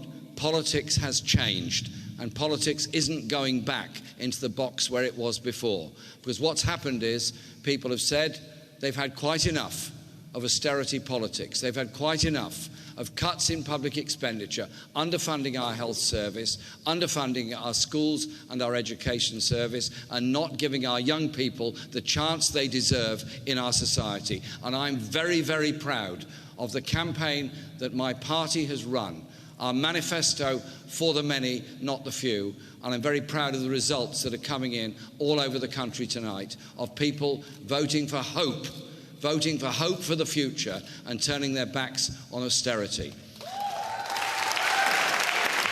And so, if there is a message from tonight's result is this. The Prime Minister called the election because she wanted a mandate. Well, the mandate she's got is lost Conservative seats, lost votes, lost support and lost confidence. I would have thought that's enough to go, actually, and make way for a government that will be truly representative of all of the people of this country. And so we await the rest of the results. But I can assure you of this, in the new Parliament, we will do everything we can to ensure that everything we've said in this campaign and everything that's included in our manifesto is put before Parliament so that this country can be a different and, I believe, fundamentally better place. The participation in this election by many who have not participated in elections before shows the determination to do something very differently in this country and take a different stance towards the rest of the world. And I'm very proud of what we've achieved here in Islington. I'm very proud of the campaign our party has waged in this election campaign. And I'm very confident of the future, very confident of the future that we will grow even faster and even further, and that we will be able to carry out those pledges in our manifesto to properly fund health, properly fund education, properly fund social care, and give all of our young people a real chance for a future free from debt and full of opportunity. To the people of Islington, I say thank you very much indeed. To the people of this country, I say thank you to all those that have given such support and such confidence in the Labour Party, and thank you to all those all over the country who've worked so hard for this day. We will carry on because we believe in a better future for all. Thank you all very much indeed. So, Jeremy Corbyn on the left of your screen there, the Prime Minister Theresa May on the right, and he says it's time for her to go and make way for them. We haven't yet had the count from Maidenhead, and we will stay with Maidenhead because when we get the count, or at least we'll be there for the count, no doubt Theresa May will have some words to say about the outcome of the election as a whole. Or maybe she'll just stick to thanking the people of Maidenhead. Well, it would be very interesting to see whether or not she does. She's been criticised in this campaign for not being fulsome, not saying anything, giving very little detail of what she plans to do. And she's not the kind of politician, one of the criticisms that's levelled at her, who is nimble. And I think that's one of the things that's causing us such trouble. We have another gain from Emily. We've got lots. This is a fascinating night, and I'm going to take you to Scotland. We've got 15 Labour gains now. This one from the SNP in East Lothian. Labour on 36% share of the vote. Once again, we're seeing it's turning out to be a tough night for the SNP, down 12. Gains for the Conservatives, pushing Labour, another unionist party, into first place to take it on a swing. Not quite as dramatic a swing as we saw in those earlier Tory gains in Scotland, but 8.5%. This is much more than they needed. This seat was gained in the Scottish Parliament by Labour, so some sense of a direction of travel, but they'll be very pleased to have this. Gordon Brown's old seat of Kirkcaldy, if I can just bring that one up for you now. We thought was safe SNP. It was taken last time round, but Roger Mullen is out and Leslie Laird takes his place. Very, very tightly fought, this one. But it was a 23,000 majority under Gordon Brown. The SNP then cut that, but took it on 9,000. And this is a very slim majority, 259. But they got this on more than a 9% swing, 9.7% swing. Two more gains for the Conservatives this time. Aberdeen South has been taken from Callum McCaig of the SNP. This was number 97 on their target list. Let's just have a look and see if we're getting those dramatic swings again. 15%. We've seen the Conservatives in that region, 15, 16% now when they're taking these seats from the SNP. Labour was in second place, but it was thought to be a Tory target, and they've been proved right. And one more, Ayr and Carrick, which, again, we thought was safe SNP, and you can see what's happened here, that change in the vote. Conservatives on 40% now, and the SNP moving backwards, down 15%. This was gained from Labour in 2015. So that kind of churn going from Labour to the SNP, now to the Conservatives, shows that Scotland's really up in the air. And to add to those two gains, Peterborough and Bedford, yes? Bedford, 17%. but also I'm being told that Labour has... 17% is the biggest swing of the night, I think. That they have taken Canterbury. I'm not sure my microphone picked that up. I'm being told that Labour is expecting to win Canterbury in Kent. That's been held by the Conservatives since 1918. Now, if that's officially confirmed, that would be probably the most dramatic example yet of a seat that looks impossible for Labour unless we saw significant youth turnout. That big question that we didn't know how the electorate would answer it. In seats like that, the younger part of the electorate, who traditionally have stayed at home, seems yesterday turned out in droves. So we have a Labour gain in Peterborough. Canterbury we are expecting. And Canterbury. Indeed. And another... Kirkcaldy, we had, Emily had Kirkcaldy in. Yeah, what have we got there? Let's have that. Well, Bath's always an interesting one, isn't it? Chris Patten famously lost here in 1992, and this is an up moment for the Lib Dems on a night which has brought gains and losses for them. And some pretty sad faces in Sheffield Hallam, certainly, when Nick Clegg lost. But the Lib Dems have gained this one, the seat of Bath, from the Conservatives. They needed a 4.1% swing. And if I just show you what's happened here, they've got it on a 9.8% swing to the Lib Dems. I'll be very pleased with that. UKIP got 7% of the vote here, and that has pretty much gone now. You can see they didn't stand here. That's how the seats have been arranged in Bath. Wonder if I can bring you one more. You were just talking about Peterborough. Another gain. This is number 16 on the Labour target list. Very, very tightly fought. Just a percentage point between them. A majority of 607. UKIP standing down here again, which Tories might have thought would help them retain the seat, but it's gone on a swing towards Labour of 2.7%. So nobody will forget Chris Patten's face when he was chairman of the Conservative Party, fought the campaign but lost his own seat, and he'll be watching. That was back in 1992. Here is Maidenhead, there is the Prime Minister on the left, and we'll hear the result of the Maidenhead vote. No risk of her losing this seat, but certain risk to her political future of the results that are coming in. Look at the array of candidates there. Stay with us while we just hear how each of them has done. Batten, Gerard, Joseph. UK Independence Party, 871. Halamer Yamasak, known as Yemi Halameri, Independent, 16. Harvey Jonathan David, known as Lord Buckethead, 249. Hill Anthony Charles, known as Tony Hill, Liberal Democrats, 6,540. Hope Allen, known as Howlin' Lord Hope, the official monster raving loony party, 119. Knight Andrew David, Animal Welfare Party, 282. May Theresa Mary, the Conservative Party candidate, 37,718.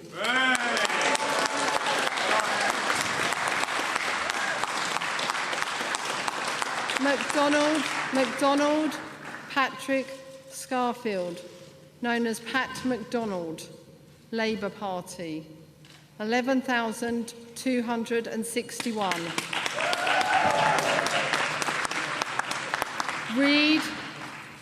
Reid Julian Michael Ivor, the Just Political Party, 52. Smith Bobby, known as Bobby Elmo Smith, 3. Smith Grant Jonathan, Independent, 152. Victor Edmonds, Christian People's Alliance, 69. Wall Derek Norman, Green Party, 907. The number of ballot papers rejected was as follows: want of official mark, 0. Voting for more candidates than the voter was entitled to, 19.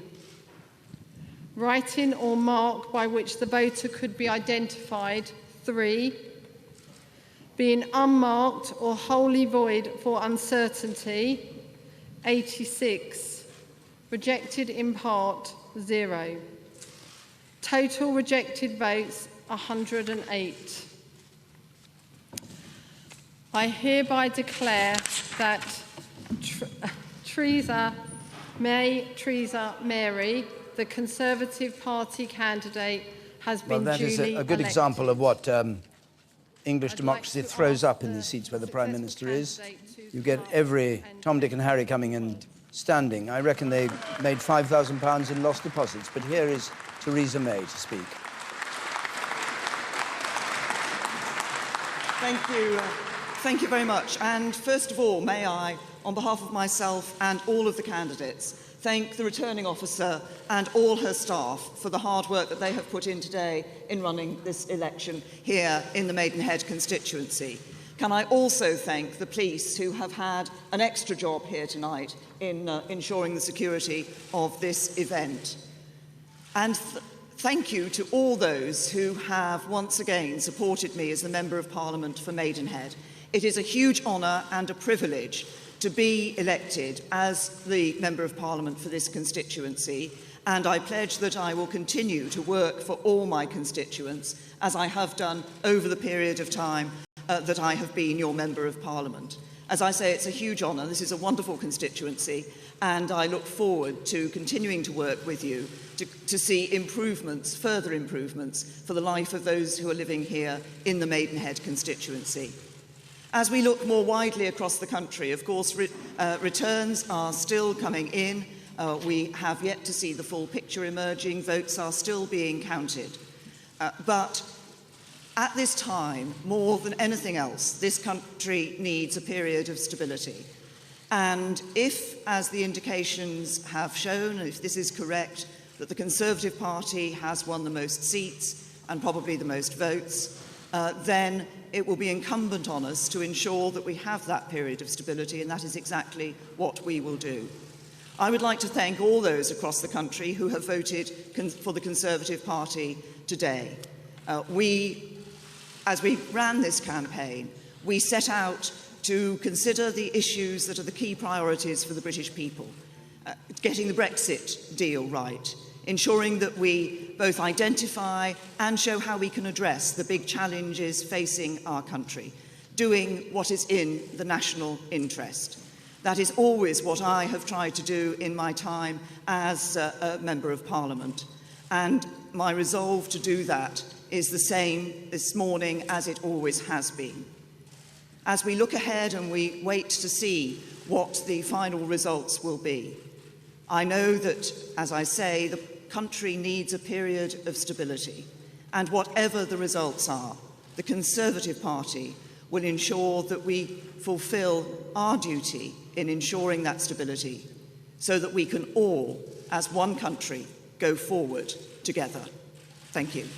The curious use of words, the country needs a period of stability, suggesting that it's not a full parliament she's thinking of. I think that's true. I think, as we were saying half an hour ago, so ministers privately now say clearly they do not expect to outperform the exit poll.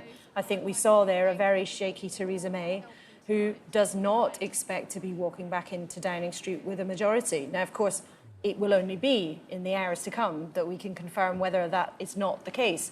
But I think her wording there certainly implied that very heavily. She said, of course, there's still votes to be counted, but if, as we expect, we are the largest party with the largest number of votes, she said that very carefully, it will be incumbent upon us to form a government. So in the Prime Minister's own words, she chose to mention the formulation that suggests a hung parliament, the largest number of votes and the largest number of seats. But that's only half the story. She inherited a lead of 100 seats over Labour. She'll probably end up with a lead of 50 seats over Labour. She inherited from the last election a 7 percentage point lead over Labour in the popular vote. It looks like we'll end up with a 3% Conservative lead in the popular vote. So, yes, she's factually correct. The Conservatives are ahead on votes and seats, but by only about half the amount that David Cameron achieved 2 years ago. She now has to contend with the absolute horror of her parliamentary party. It's worth just saying, James Forsyth, who's a political editor of The Spectator, just put up a tweet just before she spoke saying, "Do not underestimate the fury in the parliamentary party. They are absolutely spitting," one minister told him off the record. So Theresa May now has to go and try to find a way, Laura, of convincing her party that she's the right leader if she believes she is. OK, and Tim Farron has retained his seat. We've just heard this, the leader of the Liberal Democrats. But what has happened over the last hour or so is that we've revised our forecast and revised it down a little bit from the Conservatives' point of view. Jeremy, you've got those figures. Should we just see those? Let's take a look inside our virtual House of Commons here. Actually revised in the Conservatives' favour very, very slightly. So we started the night by saying the exit poll had them on 314. This is what it's saying now. It's tempered by some of the actual results we've had in. We've had about half the constituencies. We've now got them on 318.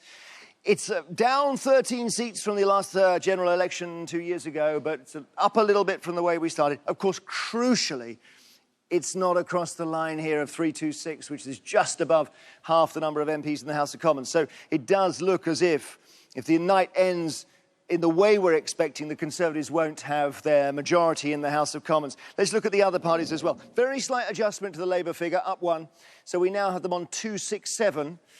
In our exit poll, the SNP on 32, a bad night for them. The Liberal Democrats, notwithstanding the Tim Farron news we just had, doing not as well as we thought at the start of the evening. 11 seats is our exit poll there. And the others, Plaid Cymru with those 3 seats still, Green with their 1 seat, and at the end in grey you see the others, the Northern Ireland parties as well. So I can show you the figure. The key figure here is that the Conservatives are short by 8. Now, all kinds of other mathematics start to come in. Sinn Féin MPs, there could well be 6 by the end of the night.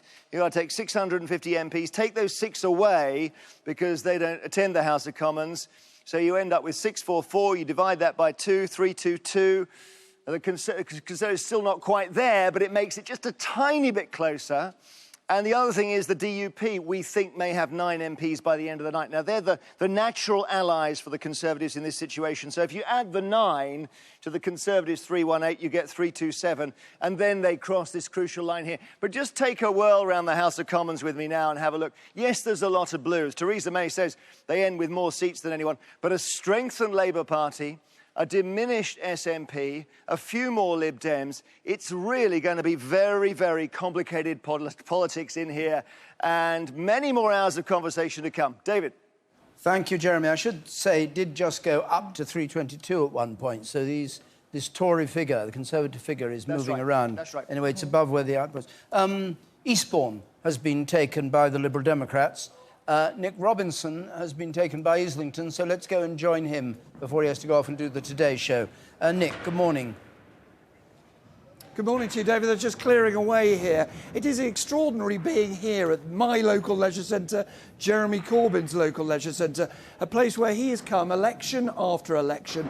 The result has always been predictable, and just as predictable has been the fact that no one beyond these walls would listen to a single word he said. And yet that figure, the maverick, stood on a stage here and effectively called on the Prime Minister to quit and to make him Prime Minister instead. And suddenly, that doesn't sound absurd at all.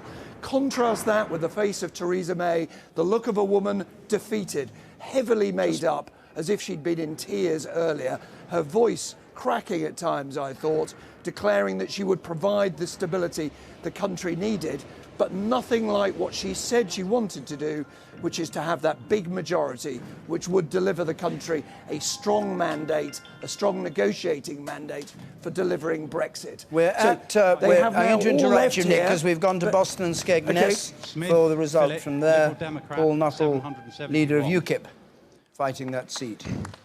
Warman Matthew Robert, Conservative Party candidate, 27,271. The number of ballot papers rejected was as follows. Voting for more candidates than the voter was entitled to, 11. Writing or mark by which the voter could be identified, 3. So a pretty humiliating defeat for Paul Nuttall, 3,308 only in Boston and Skegness, an area with the highest area of vote leave. Nearly 3/4 of Boston and Skegness voted to leave, but not giving him any traction for UKIP. That Matthew Robert Warman is duly elected. So the Conservative holder. Let's just go back to Nick Robinson if we can. Nick, we interrupted you for that. Paul Nuttall will be no surprise to you. Did not do very well in Boston and Skegness. Only got 3,000 votes, 3,300. Anyway, just finish the point you were making. I'm sorry to have interrupted you. Well, I was only going to say this, David, that even a few hours ago when I was outside Jeremy Corbyn's house, they were there looking at those results to see, well, you know, just how much will we manage to cut Theresa May's majority. When they arrived here for his count, people were seriously asking questions about whether they might be the largest party, Labour, about whether Jeremy Corbyn might, in certain circumstances, be our next Prime Minister. Now, I don't think that there is their central expectation, but I do know that they have left this building to give that proper and serious thought. They know that he is now in play, that the decisions he makes will matter not just for the future direction of the Labour Party, but the future direction of the country. And just a few weeks ago, that would have seemed completely implausible, not just to most commentators, but to Mr. Corbyn himself. He has now been placed in a position of power ahead of perhaps the most difficult political negotiations this country has seen since the Second World War, a position of power he never, ever dreamt of. And Nick, what do you think? You were hearing Theresa May, I didn't really able to see her, but what do you think she will actually do now? Because clearly she's severely damaged by this result, particularly as she calls an election when she'd said she wouldn't, and then she has an election that batters her reputation, both in the course of the campaign and in the result. Where does that leave her in the Tory party and in Parliament? Well, I think there's two answers to that. Where does it leave her in her mind, which is probably doing her duty, in other words, forming a government if, as Laura was pointing out, she has the most seats and the most votes. But the second question is, where does it leave her in the minds of her own cabinet, in the minds of her own party? Will they take the view that she has gambled and lost big time and therefore has to be punished for it? The difficulty with that scenario, of course, is thinking who would replace her. If the Tory party were looking for a charismatic figure, for a figure who could give hope to the public at a future election, they would turn to Boris Johnson, no doubt. But if instead the job is not about winning an election, but the job is about doing a deal in Europe, about those negotiations, Boris Johnson would be regarded as deeply implausible, not just in Brussels, but by many of his own cabinet colleagues. And that is the place that the Tories now find themselves. Do they focus on the talks in Europe, or do they focus on the possibility of another election sometime soon, which Theresa May looks impossible for her to run in again, and if she did, she'd surely lose. Nick Robinson, thank you very much. Laura. There is never any lack of ambition on the Tory backbenches. Let's be completely clear about that. But exactly as Nick points out, this is a very curious position that the Tories find themselves in. They ran on competence. They ran on being a safe pair of hands. Theresa May became Prime Minister because she was basically the last grown-up left standing after the Tory bloodbath over the referendum. But what do they do now? How could they try in another general election to combat that sort of message of hope and energy that Labour managed to put across? Is she in a position to change her government? Is she in a position to get rid of the Chancellor of the Exchequer, which everybody had said at the beginning of the night that's what she wanted to do? He screwed up the budget in her mind. Well, I think it's immediately much harder for her to do anything that she wants. Yes. It's going to be much, much more pressed upon her to take the counsel of other people, and there will be speculation about whether or not she can make it and cling on as the party leader. I would say, though, one senior Tory has just said to me, in terms of asking her to can she stay on, the point is, with Brexit looming over everything, it is a pretty bad time to muck about. And I think her first instinct will be to try to convey that message and stay on. Let's just have the latest gains, Emily, can we? And John, I'll come to you if you could. Pretty dramatic gains for Labour in a couple of seats here, Warwick and Leamington, which is the kind of seat that you would expect Labour to take if they were winning the election. This is quite a bellwether. Labour won it under Tony Blair 3 times. David Cameron won it twice. It has been a Labour gain from the Conservatives, a close share of the vote. But just to put that in perspective, they needed a 6.5% swing, which is quite an ask, and they've done it on 7.6% swing. It is astonishing for them to have taken this, number 68 on their target list. Canterbury, the same. This has been Conservative since World War I. Put that into perspective. It had a majority of 9,700. Not only that, Julian Brazier, the Conservative MP, has been here as its MP since 1987. What's that, 30 years? Rosie Duffield has just outed him in the seat of Canterbury, in Kent, not where you'd expect a lot of Labour to appear. An extraordinary surge in their share, up 20% here. And you can see the Conservatives' tiny gains, but really that swing, which leaves a majority of 187, has been quite dramatic, 9.3. You can see further down my list a lot of the Lib Dem holds. Tom Brake thought at one stage he might be in danger in this very Leave part of southwest London, but the Lib Dems have held here against the Conservatives, keeping Tom Brake in there. He once said it could be the hardest election I've ever fought, and it may well have been. You can see what kind of a swing it's been. Just towards the Conservatives of 2.2. And I'm going to bring you another one. Kingston has been taken by Ed Davey for the Lib Dems. Some of these old faces, Vince Cable, Ed Davey, old as in previous, coming back in. A 4,124 majority then. Ed Davey will be very pleased to take this, but a rather bittersweet night for the Lib Dems, where they're seeing former leader like Nick Clegg lose his seat, but some of the former MPs from last time round gained their seats. So the Lib Dems have been making gains. Tim Farron, we talked about, not only, well, he has held on in Westmoreland, but that 9,000 majority cut to 777. So a massive swing in this part of the world away from the Lib Dems to the Conservatives, but he's held on here. One more I just want to bring you. Norfolk North, Norman Lamb thought he might be in danger, but he has probably on a personal popular vote outperformed what many were expecting, 48% share of the vote. He stays here. The Greens didn't stand here. That might have helped the Lib Dems. A 0.7% swing towards the Conservatives, but he's done very well to hold on here. And there is one more, I think, if I can just bring you this one.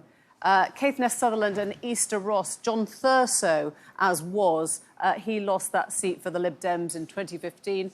The SNP came in then, you'll remember, on some of those huge swings. The SNP gained it from 3rd place, but it's now Jamie Stone who replaces the Lib Dem John Thurso, and he takes this seat back for the Lib Dems in Scotland. They're having a pretty good night. All the unionist parties are having a pretty good night against the SNP in Scotland.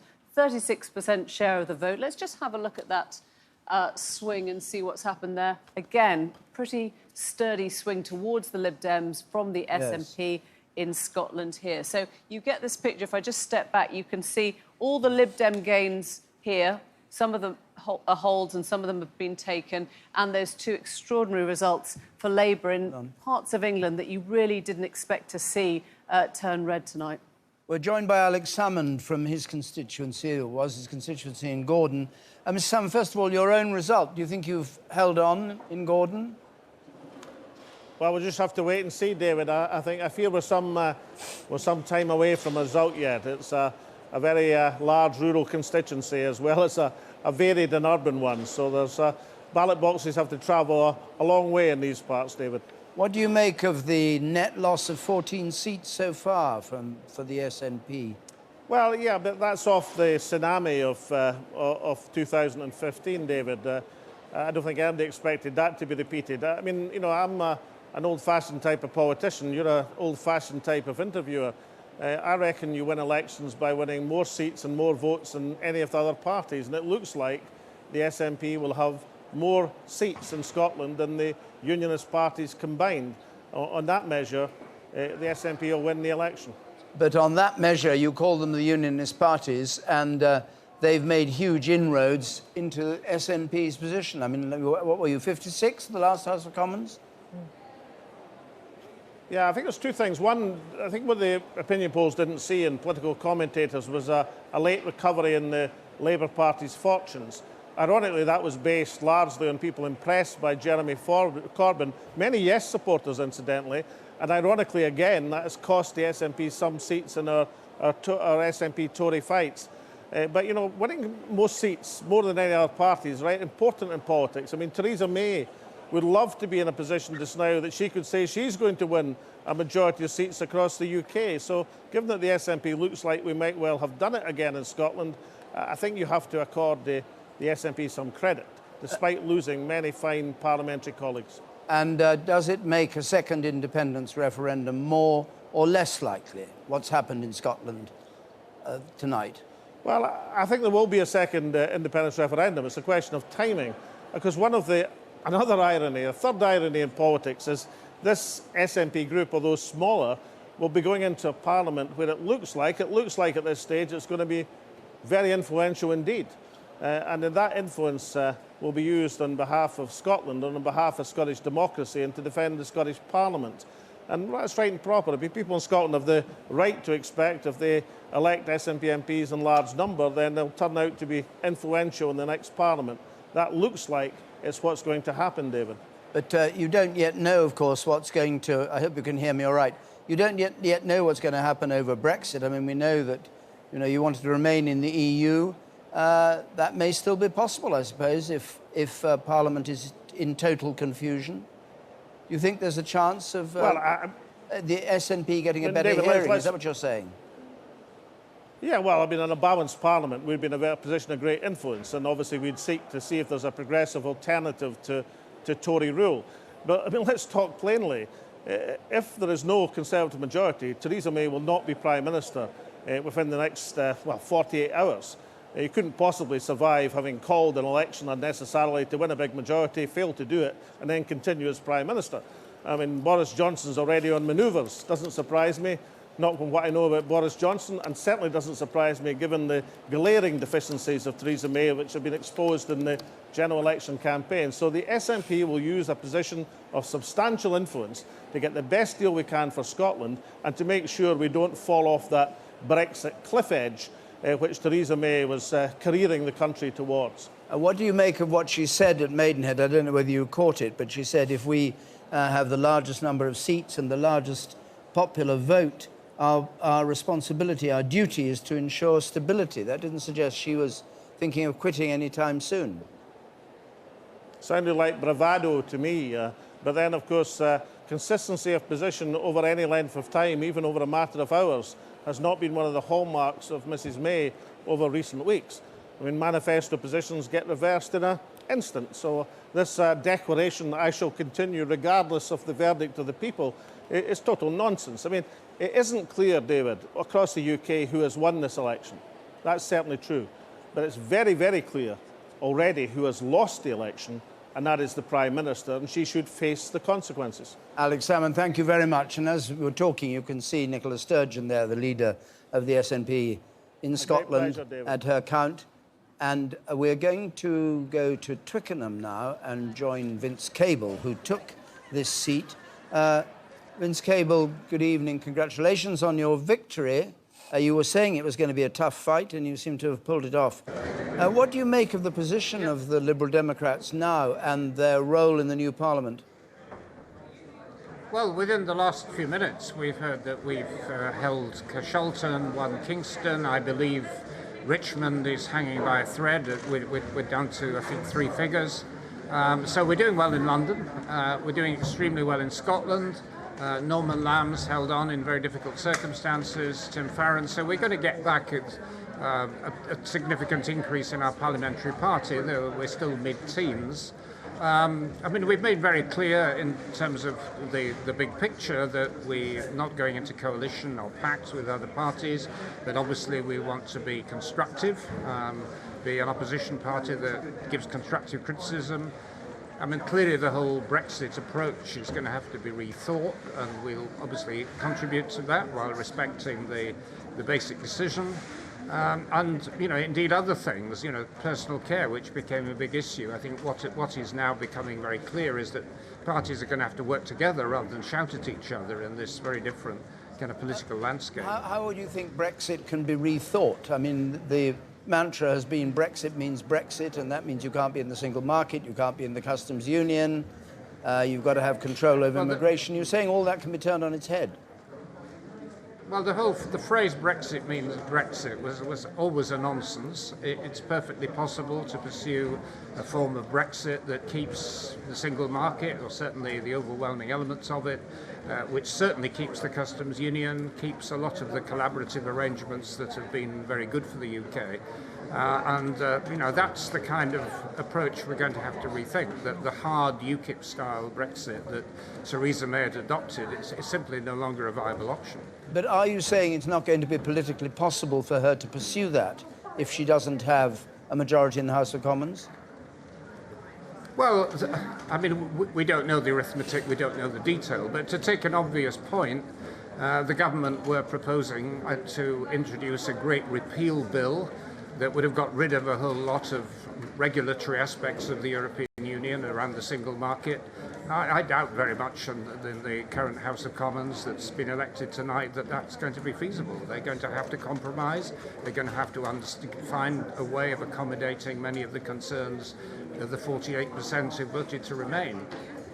We're just watching a picture of the Prime Minister returning to London, I think, from Maidenhead. One last thing, Vince Cable, what is your reaction to Nick Clegg's defeat in Sheffield?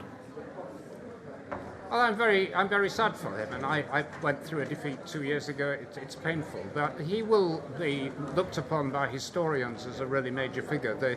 I think with hindsight, the period of coalition government was a period of stability and competent, successful government. He was one of the main architects of that and deserves a lot of credit for it. He'll be a big loss to us and to Parliament because of his expertise and understanding of European issues. So I think it is a big loss. Vince Cable, thank you very much indeed for joining us. Thank you. We've now had 439 seats in. We've got 211 to go. Labour have gained 20. The Conservatives are down 9. Liberal Democrats are up 4. The SNP are down 14. UKIP down 1. Yes, a little curious figure. It looks as if the Conservatives are going to settle down at the end of the night with 44% of the vote across Great Britain. 44% was what Tony Blair got in his landslide in 1997. Hold on. 44% was what Margaret Thatcher got in her landslide in 1983. Remember, the Conservative vote is up. So why are they doing so badly? Because we're back in England, at least, to two-party politics. And when you had 2 and a bit or 3 parties, 44% gave you a landslide. When you're back to two-party politics, 44% looks pretty grim. But in terms of the actual Conservative share of the vote, Theresa May can look Tony Blair and Margaret Thatcher in the face and say, I'd match what you did. Yes, though I'm trying to think when a party got over 50% in the two-party system, I think only about once, Yes. Since the war, if that's right. That's right. That's right, yes. But the two-party politics is crucifying the Conservatives in terms of their hopes of getting a majority. But their actual absolute vote isn't that bad. And let's find out what's happening in Hastings. I'll come to you in a moment. John Hunt is in Hastings, and we hear that. Is it true, John? There's a recount there in Amber Rudd's seat, or what was her seat? Okay. John, are you with me? I don't think you are. John, can you hear me? John, can you hear us from London? I just want to know whether there's a recount. No. Right, well, I think we can't Well, go there. this is Hastings, David. Yes? I know it's Hastings. What's going on down there? There is a recount in Hastings, Thank David. you. I'm so sorry. It's all right. I know there was a communications there is a full problem. recount here, David. I'm sorry about that. That's all right. Yeah, there's a full recount. Basically, the votes have come down to the difference between votes. We're talking about a few hundred here. This is the constituency of the Home Secretary, Amber Rudd. She had a majority of over 4,700, and it looks like at best that has been diminished to currently sort of in the hundreds now, if at all. So there is going to be a full recount now. We're looking like there is not going to be a result for another hour or two here in Hastings. OK, well, thank you very much. Just on the point we were making, 1955, Conservatives got 49.3% of the vote. I think we can go to Nicola Sturgeon with a bit of luck, the First Minister of Scotland. Good morning. Good morning. Nicola Sturgeon, you're currently down, I don't know how many seats. It's just disappeared from my screen at the moment. For some extraordinary reason, it's become 0-0. But anyway, how many seats do you reckon you've lost? Put it like that.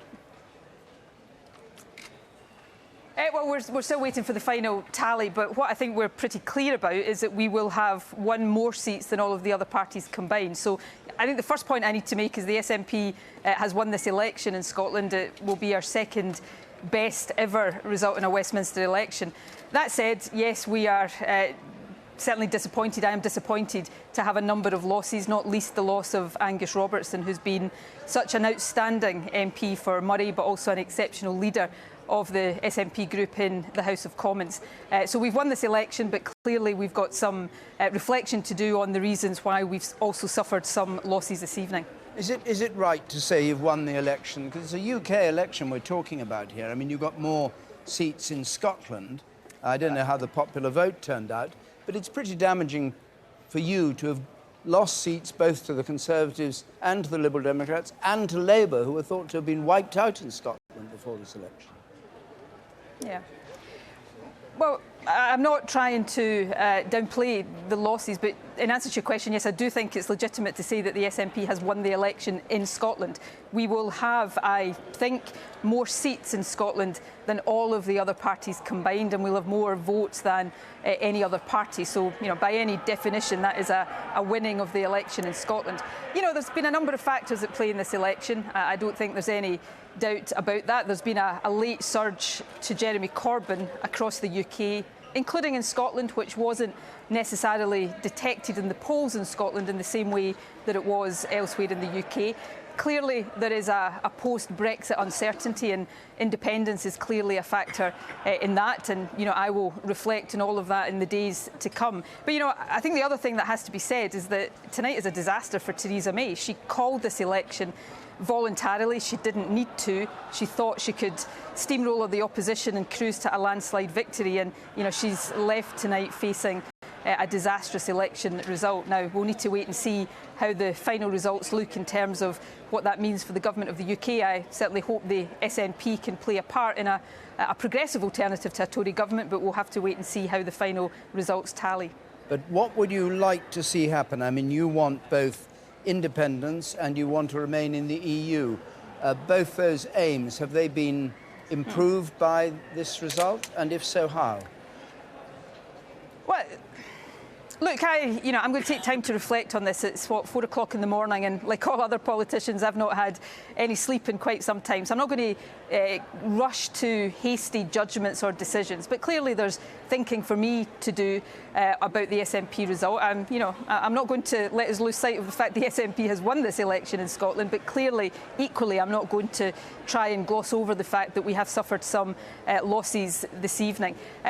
Once we know what the final result is tomorrow, I think it's very likely that the SNP will be the third largest party in Westminster, as we were in the last Parliament. So we'll want to, if we possibly can, try to be part of a progressive alliance that is an alternative to the Tories, but that will very much depend on how the arithmetic looks when the final results are in. And when we talk arithmetic, are you slightly chastened when you say we've won this election, that you don't have 50% of the popular vote in Scotland, probably something under 40% of the popular vote? It's only the electoral system, which of course you don't have for Holyrood, that allows you to say you're the largest party.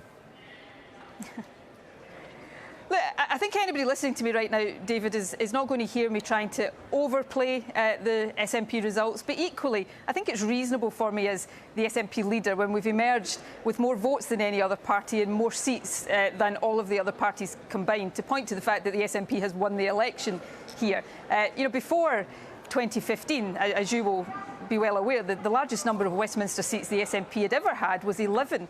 And going into the 2015 election, we had 6. We will likely end up with slightly above 30 when the final results are counted. So, I'm not standing here. I'm trying to be pretty straight with you. I'm not trying to gloss over some very disappointing losses. But I think I'm entitled to point to the fact that we have won the election. And clearly, the losses are something that I will have to reflect on when we understand and analyse the reasons for that. Nicola Sturgeon, nobody will ever accuse you of being anything other than straight with us. Thank you very much indeed, and thanks for talking to us. Thank you. Let's go to Northern Ireland now, but first of all, shots of the Prime Minister. There we are. He's coming back from Maidenhead and presumably going to number 10 Downing Street. And the Northern Ireland story is interesting. We have four main parties fighting, well, 6 in all, but 5 in all. But Chris Payne is there in Northern Ireland. Chris Page. Not Chris Buckler, who was expecting to be there. Chris, just fill us in on what's happened and what you think's going to happen in Northern Ireland. Well, David, it's been an extraordinarily good night for the biggest 2 parties in Northern Ireland, the Democratic Unionist Party and Sinn Féin. Their vote has surged. It's been a disastrous night for the nationalist SDLP. They went into this election with 3 seats. They have lost all 3. They've lost their entire representation in the House of Commons. Not all the results from Northern Ireland's 18 constituencies are in yet, but on the basis of what we have at the moment, I reckon that the DUP are looking at 10 seats. That would be their best ever result in a Westminster election. Sinn Féin could be on for at least 6 and probably 7. Then the other seat in Northern Ireland has been won by an independent unionist lady, Sylvia Herman. So the DUP in a strong position, they believe, as regards whatever happens after this election. Their Westminster leader, Nigel Dodds, when he gave his victory speech here for the Belfast North constituency, said the DUP would make their presence felt in the next Parliament. He referenced a number of issues, for example, counter-terrorism, security, Brexit, the DUP standing on a strong pro-Brexit platform in this election, but also the future of devolution here in Northern Ireland. The DUP think that it has increased their hand when it comes to negotiations to restore the devolved government at Stormont, which hasn't been operating since January. And they'll be in a very strong position, the DUP, as a Brexit party, and with Sinn Féin not taking their seats. Presumably Sinn Féin will still not take their seats in the House of Commons. Yes, they've made that very clear tonight. No matter how tight things get in the House of Commons, they say their candidate stood on an abstentionist ticket, therefore they were elected as abstentionists. There's no way Sinn Féin will be taking their seats. With the increase in Sinn Féin's representation, so far they're on 6 seats. It looks to me like they're likely to take a 7th in Fermanagh South Tyrone, currently held by the Ulster Unionist Party, and Ulster Unionist sources are telling me they are very worried about that seat. Indeed, if they lost that, the Ulster Unionist Party would be wiped out too. 2. They've already lost their other seat, South Antrim, to the DUP. So with Sinn Féin not taking their seats in the House of Commons, the SDLP losing all their seats, it means that there are going to be no longer any nationalist MPs from Northern Ireland sitting in the House of Commons, and it means that the vast majority, 10 out of 11 perhaps MPs from Northern Ireland sitting in the House of Commons, will be pro-Brexit. And you say they're going to play a hard game with, presuming that the Prime Minister or the Tory party doesn't have an overall majority, they'll be in a very strong position to get what they want.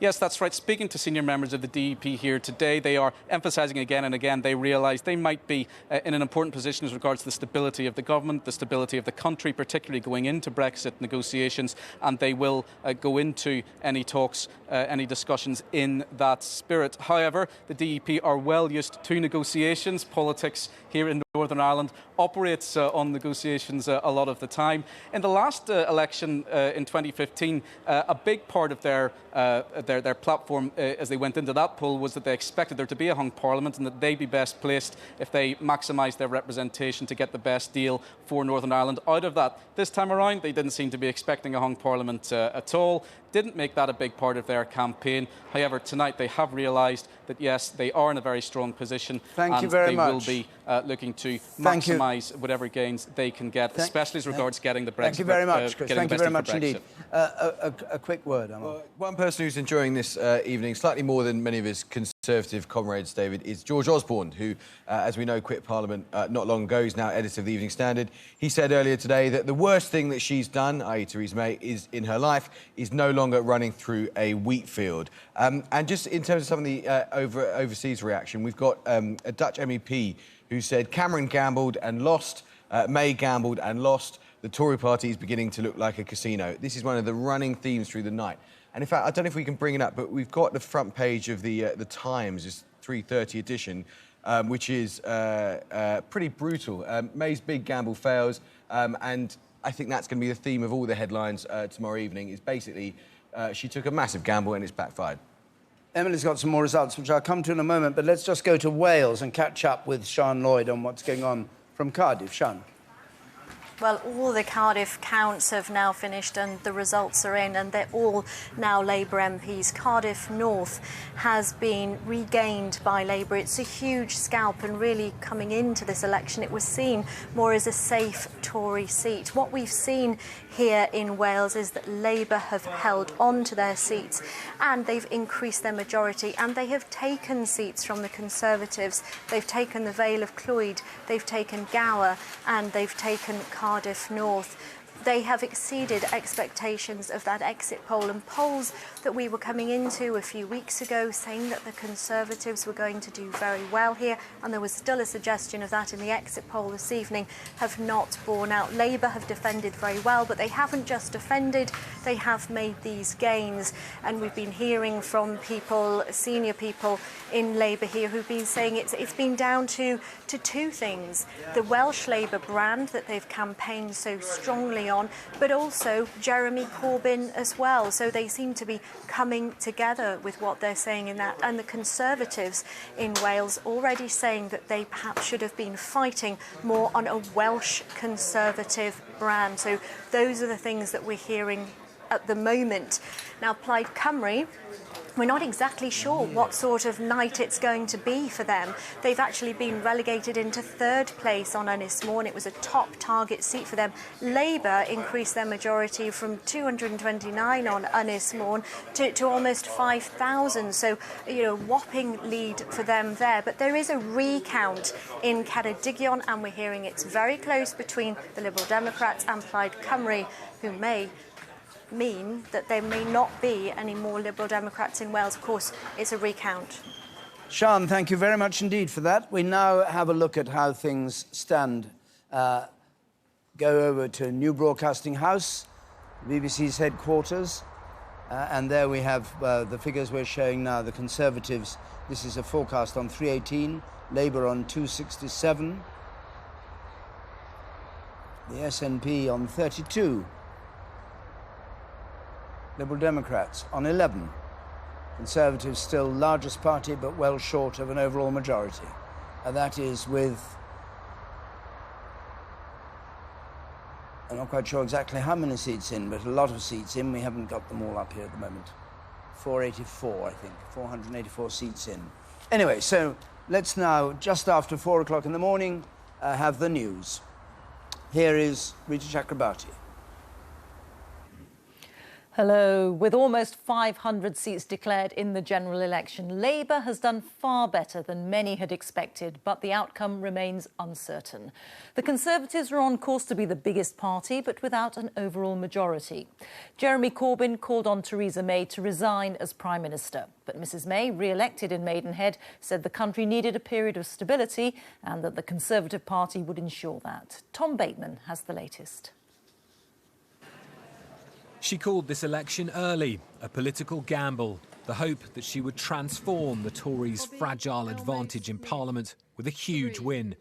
But the smiles of the campaign trail have vanished. Forecasts suggest the Conservatives may end up even worse off without even a majority. If, as the indications have shown, if this is correct, that the Conservative Party has won the most seats and probably the most votes, then it will be incumbent on us to ensure that we have that period of stability, and that is exactly what we will do. And you can see what the Labour leader makes of these results so far, a man whose campaign confounded many expectations, beaming smiles, with Labour on course for a far better night than many thought. The Prime Minister called the election because she wanted a mandate. Well, the mandate she's got is lost Conservative seats, lost votes, lost support and lost confidence. I would have thought that's enough to go, actually, and make way for a government that will be truly representative of all of the people of this country. Cordova is duly elected. In Battersea, Labour have ousted a government minister on a swing of 10%. There have been Labour gains elsewhere, in Stockton South from the Conservatives, and in Scotland, Rutherglen from the SNP. Senior figures already appear delighted. Theresa May's authority has been undermined by this election. She is a damaged Prime Minister whose reputation may never recover. And just look at the mood in Hastings, hardly beaming confidence, where the Home Secretary is defending her seat. So I'm just quietly waiting and we keep an eye on everybody and everything in the normal way. Labour Party, 21,000. It's not just the Tories suffering. In Sheffield, the Lib Dems' former leader Nick Clegg has lost his seat. The night began with a big projection, the exit poll, studied closely by all the politicians, but remember, it's still just a forecast. It had the Conservatives as the largest party, but short of an overall majority. The Tories would have 314 seats, down 17 on 2 years ago. It puts Labour on 266 seats, up 34. The SNP would get 34 seats and the Lib Dems 14. And it was right to go to the country and to ask them the question about what their views were, what people's views were about the direction that they wanted for the future. But there is some encouraging news for the Conservatives in Scotland. They've taken the seat of the SNP's deputy leader, Angus Robertson. The festival of democracy has been on full show, as have the upsets, ministers under threat, senior SNP figures gone, UKIP's vote collapsing in many places. Theresa May has left her constituency count. The election campaign has been an unpredictable journey for her. Already, some Labour opponents are saying tonight should bring the end of the road for her premiership. But remember, there's still a way to go and more votes still to be counted. Tom Bateman, BBC News. Well, the projected Sharanjit Lail, who's in Singapore for us. Sharanjit, tell us more.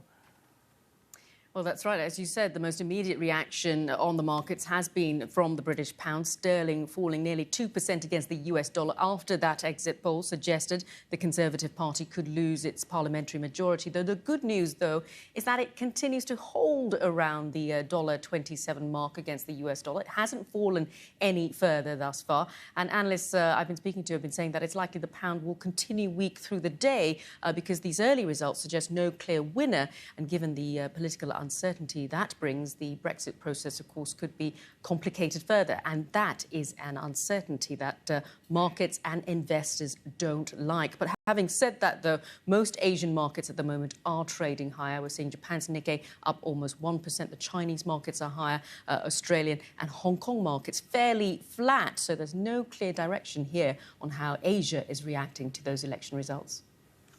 Sharon Jeeton, many thanks. And now back to David Dimbleby.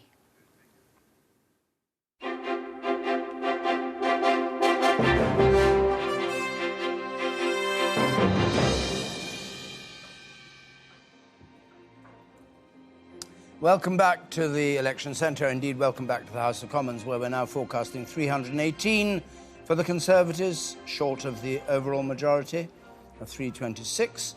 Labour on 267. The Conservatives, the largest party. There are many, many stories to be told tonight about what's happened. And Emily has now a list of seats that have changed hands, which we haven't yet caught up with. Emily. Labour's having a very good night in England. This is Leeds North West, which Labour has taken from the Lib Dems on 44% share of the vote. They needed a 3.4% swing to take this one, and they've doubled that, nearly an 8-point swing towards Labour from the Lib Dems. Greg Mulholland is out here. Let me take you to Lincoln. This is the oldest constituency seat in the entire country, founded in 1263, and it is a Labour gain from the Conservatives. It's been pretty much a bellwether since, the October election of 74. But Karen Lee has now replaced Carl McCartney. You can have a look at this change overnight, which pushes Labour up 8 points at the expense of UKIP down 10. They got double the swing here as well. They needed 1.5 and they've got a 3% swing. Weaver Vale, another one, number 11 on the Labour target list,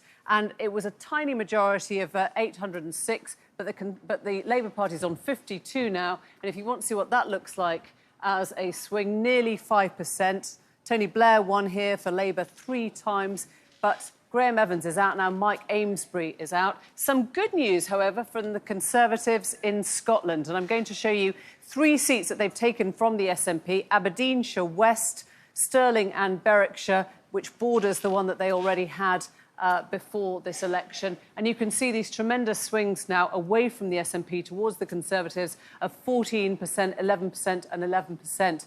Everything's been up in the air, really, since 2015, when the SNP were coming in with some of those humongous swings of over 20, 30%. So to take any of these seats back needed really solid swings, and you can see the kind of work that they're doing. One more, I'll just end with this. Edinburgh West, which has been gained by the Lib Dems, who are having a mixed night, but certainly a better night in Scotland.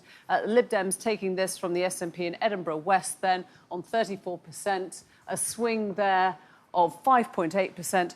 On the back of these results, what you can say is the one Tory who's having an excellent night is Ruth Davidson. We're joined now by Jacob Rees-Mogg, or at least I hope we are. Yes, Mr. Rees-Mogg. I don't know where you are. Are you in Somerset or are you in Bristol? Are you in Taunton? Where are you? I'm in Somerset. I'm in Bath. No, I'm in Bath. I'm in Bath University. Ah, I see. Right, good. Well, and you held your seat?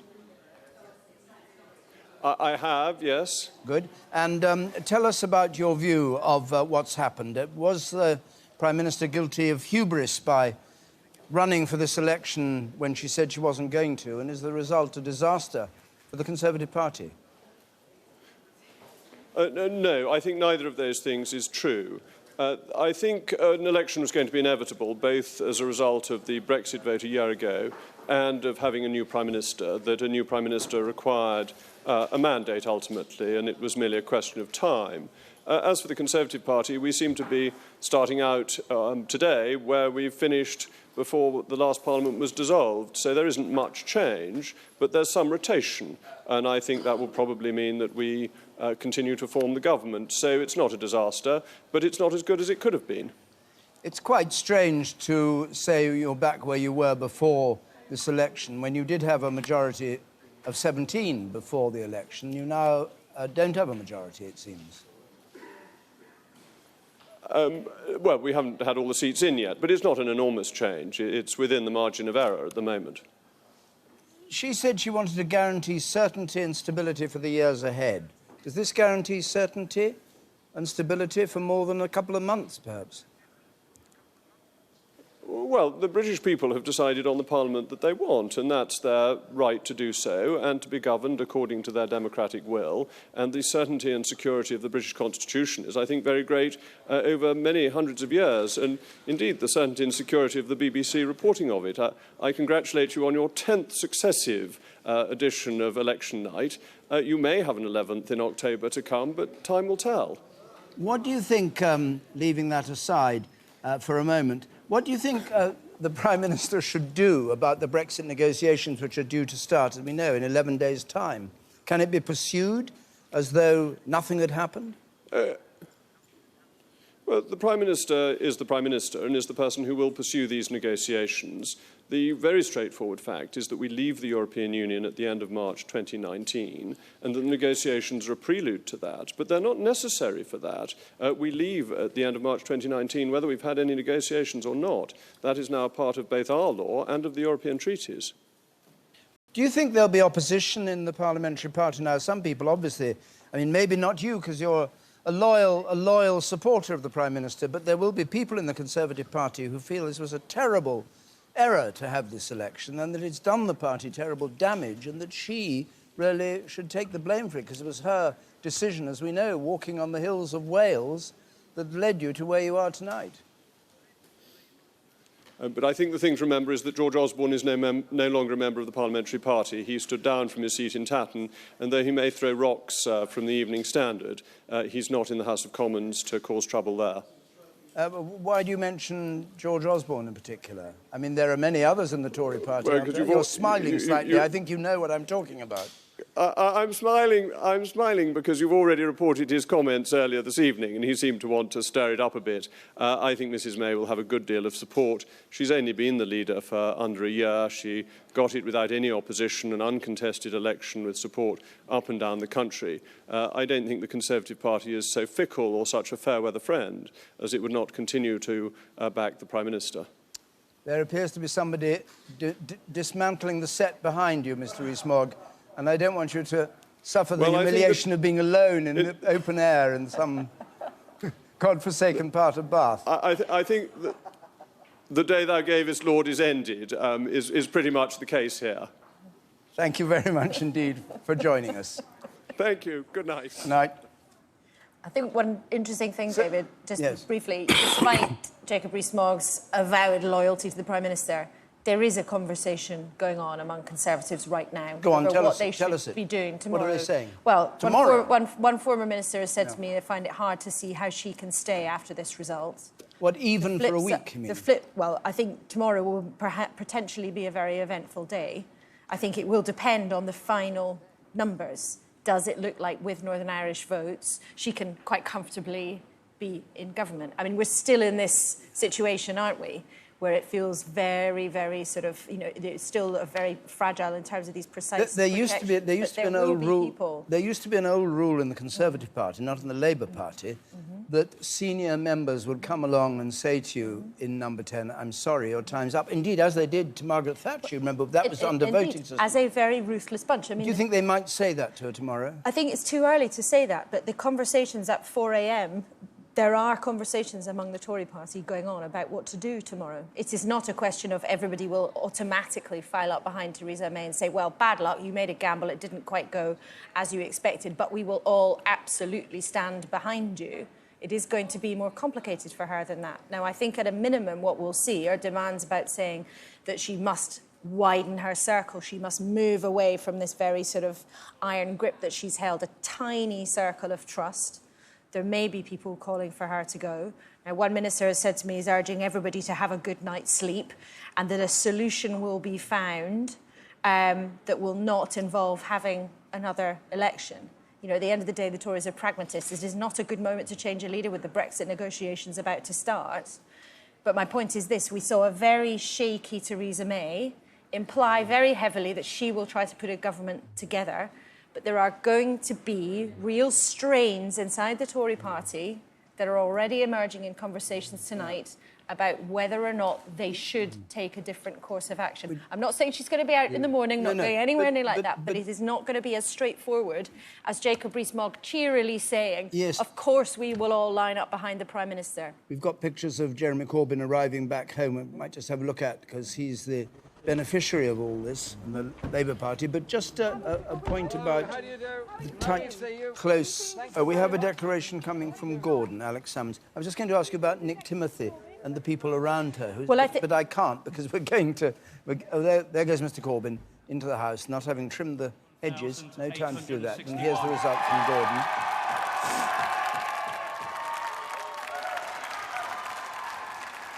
David Evans, the Scottish Liberal Democrats, 6,230. Kirsten Rose Muat, Scottish Labour Party, 6,340. Alex Salmond, Scottish National Party, SNP, 19,354.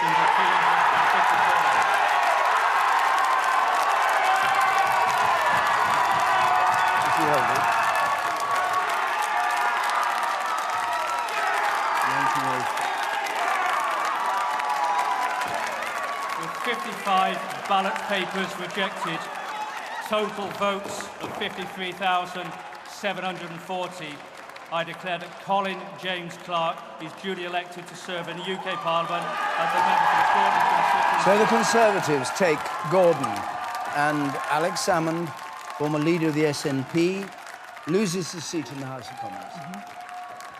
We heard from him a moment ago, and here is the victorious Conservative candidate. A very exciting night in the North East. Thank you to Jim Savage and Aberdeenshire Council for tonight's count. I would like to start off by paying tribute to Alex Salmond. When did Alex Salmond go into the House of Commons? Do you remember? I think in 1987 or 92. He's been there he was a long leading time. until the referendum on independence. Yeah, may sadly be corrected. Yes. But can I just say... Yeah, quickly. David, the Conservatives came not just from the third place, from a distant third place 2 years ago, 11.7%. Under the old rules, they would have lost their deposits 2 years ago, and now they've won the seat. This is a remarkable result. John?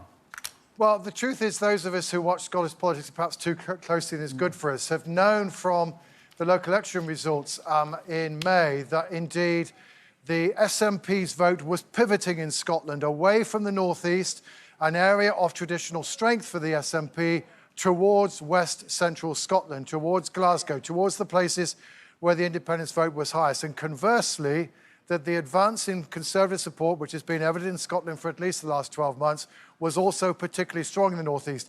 And I think one of the interesting things about the North East is that despite the relatively high SNP vote there traditionally, it was not an area that voted in favour of yes. Yes did not do particularly well in the September 2014 referendum. And of course, Murray in particular, was which Robertson has lost, was actually the constituency which was almost voted for Brexit. Let's just leave Scotland and look at the UK as a whole. What are we heading for, a hung parliament? Yes, I mean, I think in truth now, the chances of the Conservative having an overall majority, well, shall we say, they're no more than that. It really is beginning to look highly likely that the Conservatives won't have 326 seats.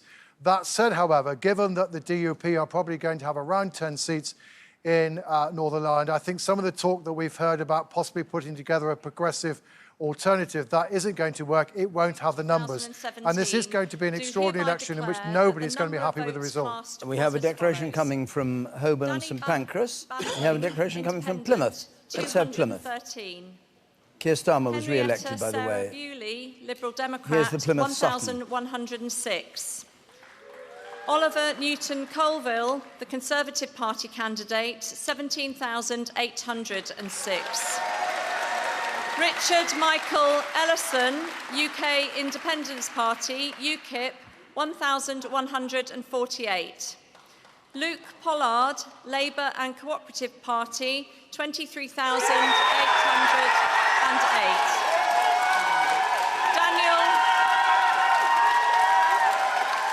Daniel Michael Sheaf, the Green Party, 540. The number of rejected ballot papers was 83. And I therefore declare So Labour that Luke ousts the Pollard Conservative from Plymouth, Sutton and Devonport, a seat famously in the past. David Owen had it, Alan Clark for the Conservatives had it. It's been Liberal, it's been Labour, now it's back in Labour's hands. He was a candidate there in 2015 and the Conservative took it in 2010, so the second time round, and he's taken it. We join now, I hope, Ruth Davidson, the leader of the Scottish Conservative Party. Ruth Davidson, good morning. You're looking extremely cheerful, if I might say so, and no surprise there, perhaps, in view of the results you've had. What do you make of... well, let's just deal with Scotland, first of all, the inroads in Scotland. Well, it's a historic night for the Scottish Conservatives. We haven't taken multiple seats here for more than 20 years. In fact, the first election I was able to vote in was in 1997, when I was in first year at university, and I had to watch the results at a student union that had been hired out by the University Labour Club because I didn't own a telly, and I had to sit and watch every Conservative seat in Scotland fall, surrounded by 200 Labour people bellowing about the results. So I've waited a really long time for us to come back in Scotland, and I'm so proud of my team that have fought so hard in seats right from the borders to the Highlands and back again. Is the... I can hear there's a lot of noise behind you, but I hope you can hear me. Is the problem for the Conservative Party in the United Kingdom as a whole that Theresa May doesn't have the lustre that attaches itself to you in Scotland? Well, I know it's getting late at night, David, but I didn't expect such compliments. I think we can leave my lustre somewhere else, if that's all right. I mean, we had a really clear message at this campaign, which was about the big issue that's in Scotland right now, and that was the issue of Nicola Sturgeon trying to ram through a second independence referendum in March. And Theresa May was absolutely right to tell her that not now, you know. And the people of Scotland were able to give their verdict on that. And you've seen the number of SNP seats that have fallen. IndyRef 2 is dead in Scotland, and Nicola Sturgeon needs to reflect on that. I don't know what you think I was referring to. I was referring to political lustre. You may have had a different interpretation of it. But looking at what's happened to the Tory party, something clearly was very wrong about the decision to call an election, wasn't it? Well, look, we've still got hundreds of results to come in, many of them in rural constituencies where we know that there is a high Conservative vote. So I think it's just a little bit premature before we can see the whole picture. You know, even I could hear Professor Curtis down the line there, even his poll didn't quite look at what the Scottish Conservatives were going to do, so they may not quite have got what the UK Conservatives are going to do. But it does look as if we've scored in the mid-40s, you know, possibly even higher than Tony Blair's landslide election in 1997 in terms of a share of the vote. So there's an awful lot of information to unpack from tonight, and I'm not sure that at this time in the morning is really the time to do it, if I'm honest. Would you like to lead the Conservative Party? I already lead the Scottish Conservative Party. I know you do. We know that. I'm asking you whether you would like to lead the Conservative Party in the United Kingdom. Well, look, if I wanted to be in the United Kingdom Parliament, I would have stood in a United Kingdom constituency at this election. I've got a job to do here. I lead the main opposition in the Scottish Parliament. I've got 4 years to turn us into a credible alternative government for Scotland. We've seen from the result last year when we stopped the SNP having a majority, from the local government results just last month here in Scotland when we more than doubled our results, to the results that are coming in tonight, that we are able to make significant gains, and we will be challenging Nicola Sturgeon for the government of Scotland in 4 years' time. Well, can I just tempt you one more time not to become the leader of the Tory party in the UK as a whole, but to look at the problem that the Tory party faces at Westminster and how you think that will work out. There's going to be a wedge of SNP MPs there. I mean, 33, I think, at the current rate. They're down 19. And there's clearly going to be, it sounds like there's going to be a hung parliament. Do you think this spells danger for the Tory party as a whole? And even that will perhaps reflect on the Tory party in Scotland in the end? Well, look, I don't think the Labour Party can rely on the SNP. In fact, their history shows that they can't. The SNP helped bring down the Labour government that allowed Margaret Thatcher to become Prime Minister. So, you know, I think there's lots to be unpacked from this evening. But one thing that we have learned from Scotland is that referenda shake up the snow globe of party politics. We've seen that with the Scottish referendum. The rest of the UK is now seeing that with having an election just after a Brexit referendum, and sometimes it takes quite some time for the flakes to fall. So, you know, let's take a bit of time, take a bit of space, take a bit of distance to see exactly where we are as a country. We've still got hundreds of seats to be declared, so time for analysis is later, I think. Ruth Davidson, thank you very much. You point out we actually have 100 seats to be declared. Thanks very much for joining us. From our helicopter, we see pictures of Theresa May actually coming to the Conservative Party headquarters, I think. Yep. She would have been expecting, David, to be cheered in by staff lined up on the steps to greet her, even if the majority was sort of 40-50, nothing like the sky-high suggestions of the polls at the start. There she is. We should use a drone for these shots now, not a helicopter. It's very out of date to use a helicopter, isn't it? Just fly a drone over it. There she is going into the Conservative Party headquarters in Smith Square, right by the House of...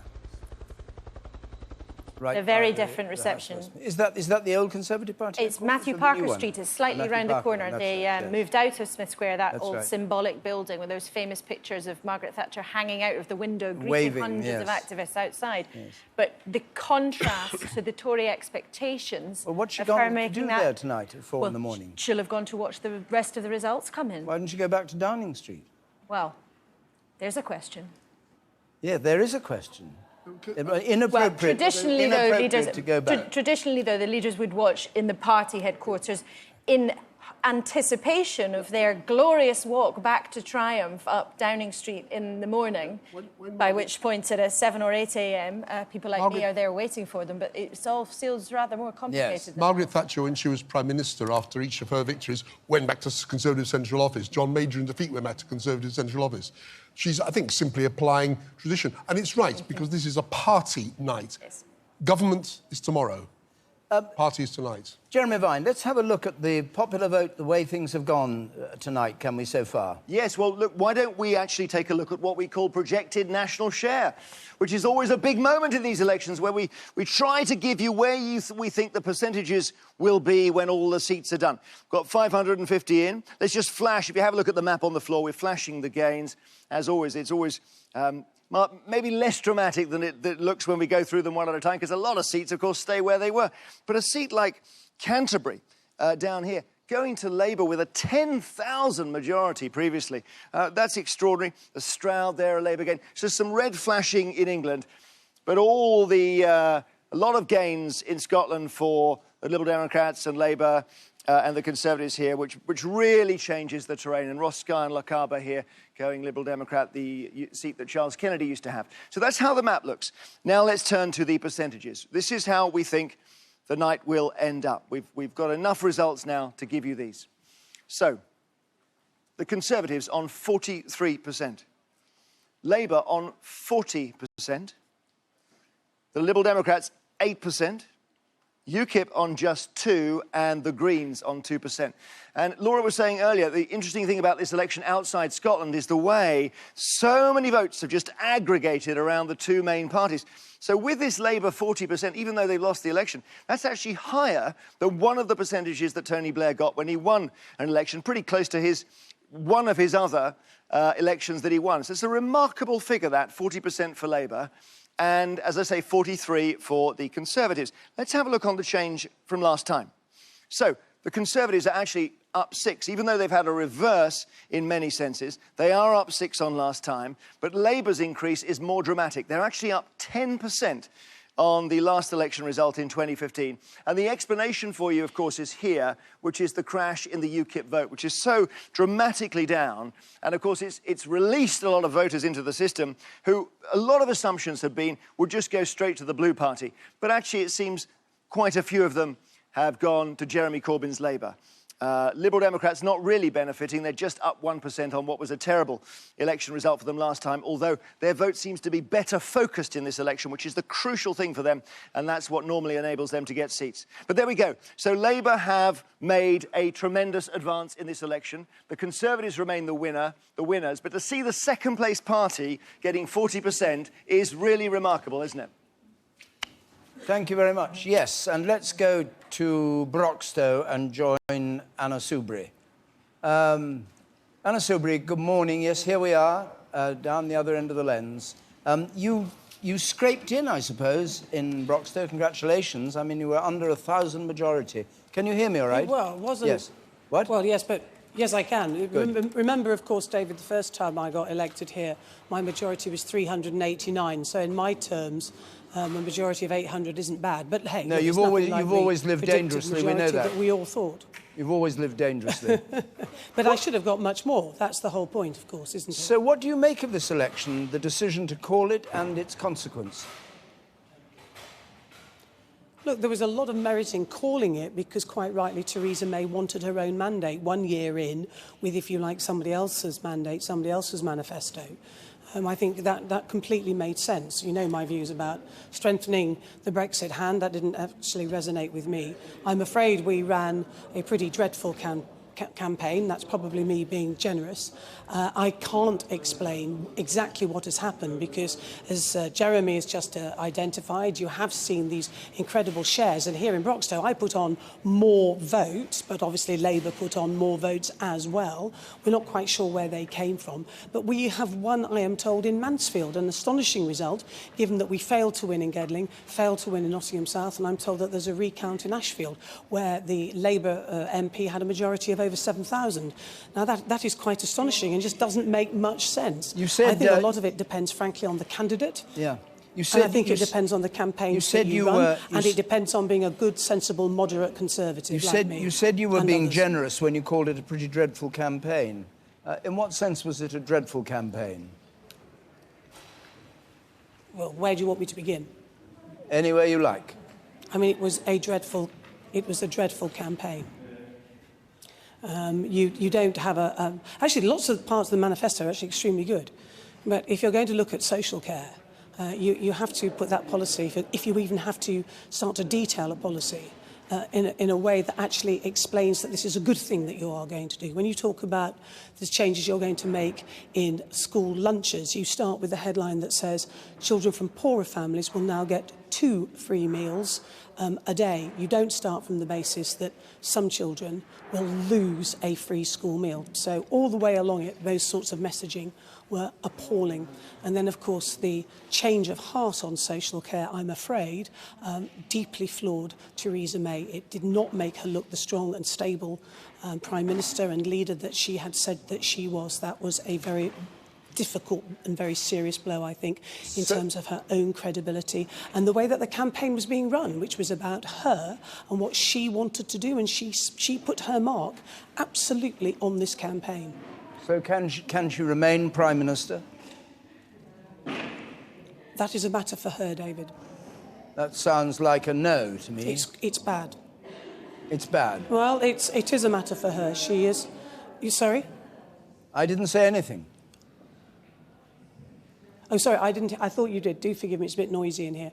Look, I mean, I think she's in a very difficult place. She's a remarkable and she's a very talented woman, and she doesn't shy from difficult decisions, but she now has to obviously consider her position. Obviously, we haven't had all the results, so we need to see where we are. But Theresa did put her mark on this campaign. She takes responsibility, as she always does, and I know she will, for the running of the campaign as well. It was a tightly knit group, and it was her group that ran this campaign. Do you have any idea of who might take over? And look where we are, for God's sakes. Do you have any idea of who might take over as leader of the Conservative Party? Who would like to see lead it out of this morass? Oh, what? That's...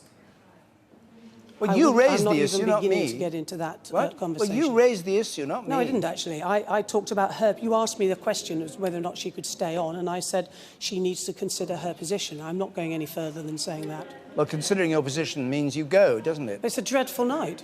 I mean, I've lost some excellent and remarkable friends, you know, proper, sound, moderate Conservatives, One Nation Conservatives, who've served their constituents and served in government remarkably well. I mean, dear God, we never thought at the beginning of this evening, or this day, that we'd be in a position where we were actually losing seats, and seats which we've held with excellent MPs over some considerable time. This is a very bad moment for the Conservative Party, and we need to take stock, and our leader needs to take stock as well.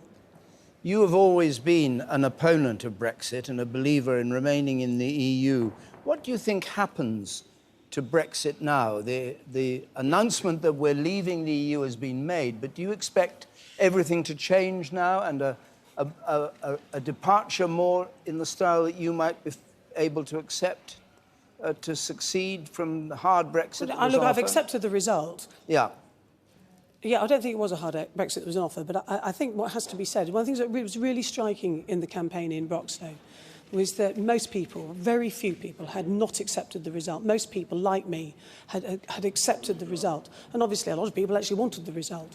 But there was no desire to go back, no desire for a second referendum, no desire to go back on the result of almost a year ago. But what people do want is they want a good deal, and they want somebody who's going to get that good deal. But we are in a very different position now. You know my views, and I actually put in my own literature that I believe in the single market, and I will make the case for the single market, and I will make the case, the positive case, for the benefits of immigration to this country, and I'm proud to have been elected on that manifesto here in Broxtowe.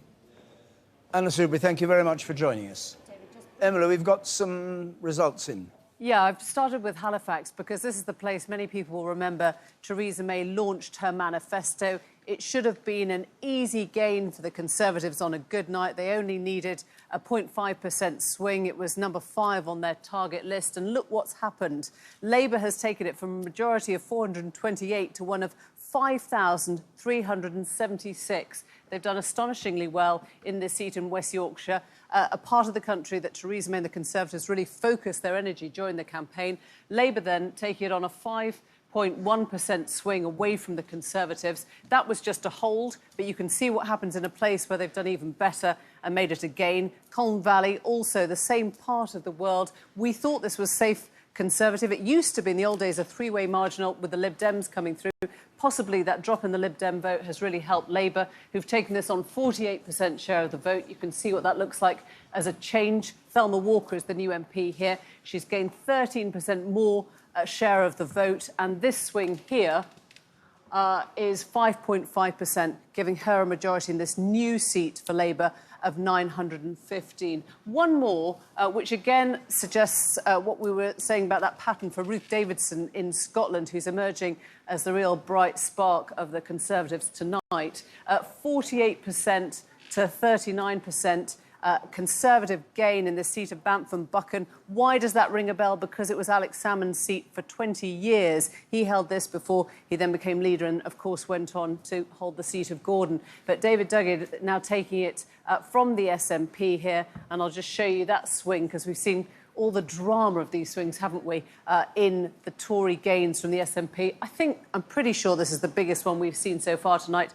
20% from the SNP to the Conservatives. You can see why Nicola Sturgeon was starting to sound a little less sure of that position of independence for Scotland. David. I think we've got a result coming in from Brighton Kemp Town. We'll keep an eye on it if it comes in. But Laura, you had something you want to say, and then Ian Duncan-Smith is waiting up there with Michelle. Yep. We'll go up there. Well, just briefly, after that very clear call, really, from the former Minister, Anna Soubry, for Theresa May to consider Actually, her... let's interrupt you for a candidate at the election of a Member of Parliament in the Brighton Kemp Town constituency. Held by the Conservative by Simon Kirby, this, with a challenge from Labour. Dr Hayes, Independent, 212. Simon Kirby, Conservative Party, 18,835. Lloyd Russell Moyle, Labour and Cooperative Party, 28,703. Emily Louise Tester, Liberal Democrat, 1,457. The number of ballot papers rejected pretty sensational was as follows. Victory for Labour in Brighton Kemp Town. The Conservative Simon Kirby defeated by something like a majority of nearly 10,000.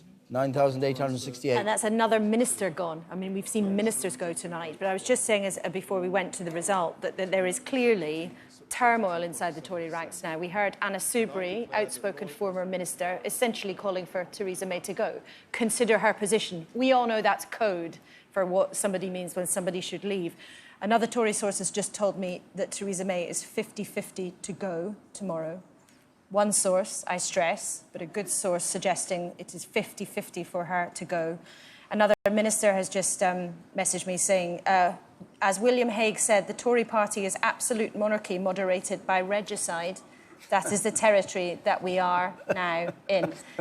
As I understand it, they're ruthless. I mean, the thing with Theresa May is if someone looks like a loser, even though she's on course to be the biggest party, the Tories are ruthless if a leader looks like they can't deliver. There's clearly a lot of turmoil. I'm not making any firm prediction about what she'll do in the morning. She's huddled away with her advisors in CCHQ right now. There's somebody who suffered that very fate sitting with Michelle up there. Michelle.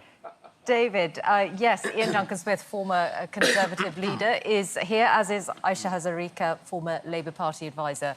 Ian Duncan-Smith, should she consider her position? Well, I think it would be a grave error for us, directly after a result, to suddenly go into the turmoil of a leadership election. So I'm absolutely against that. I think we need some stability right now. We have to figure out what the final result is, and then can we run a government, can we lead a government, is the critical question to ask. So these things have to be decided. You can't, in the midst of all of that, suddenly say, right, we're going to have a leadership election. That would plunge everything into turmoil. So, no, I'm not in favour of that. But are you saying that she should have, when you're saying a period of time, and then she could step down?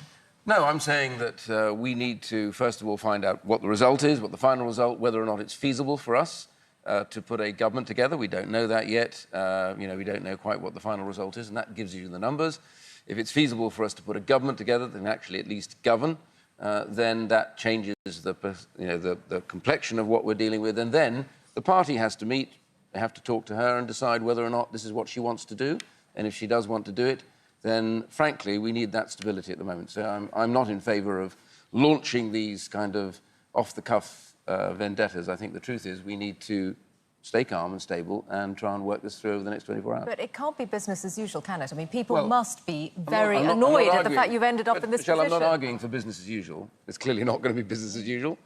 The irony here is this result is full of all sorts of peculiar things. Our poll rating has gone up, but we've got a worse result. People like me have had higher vote shares, but we've got a smaller majority.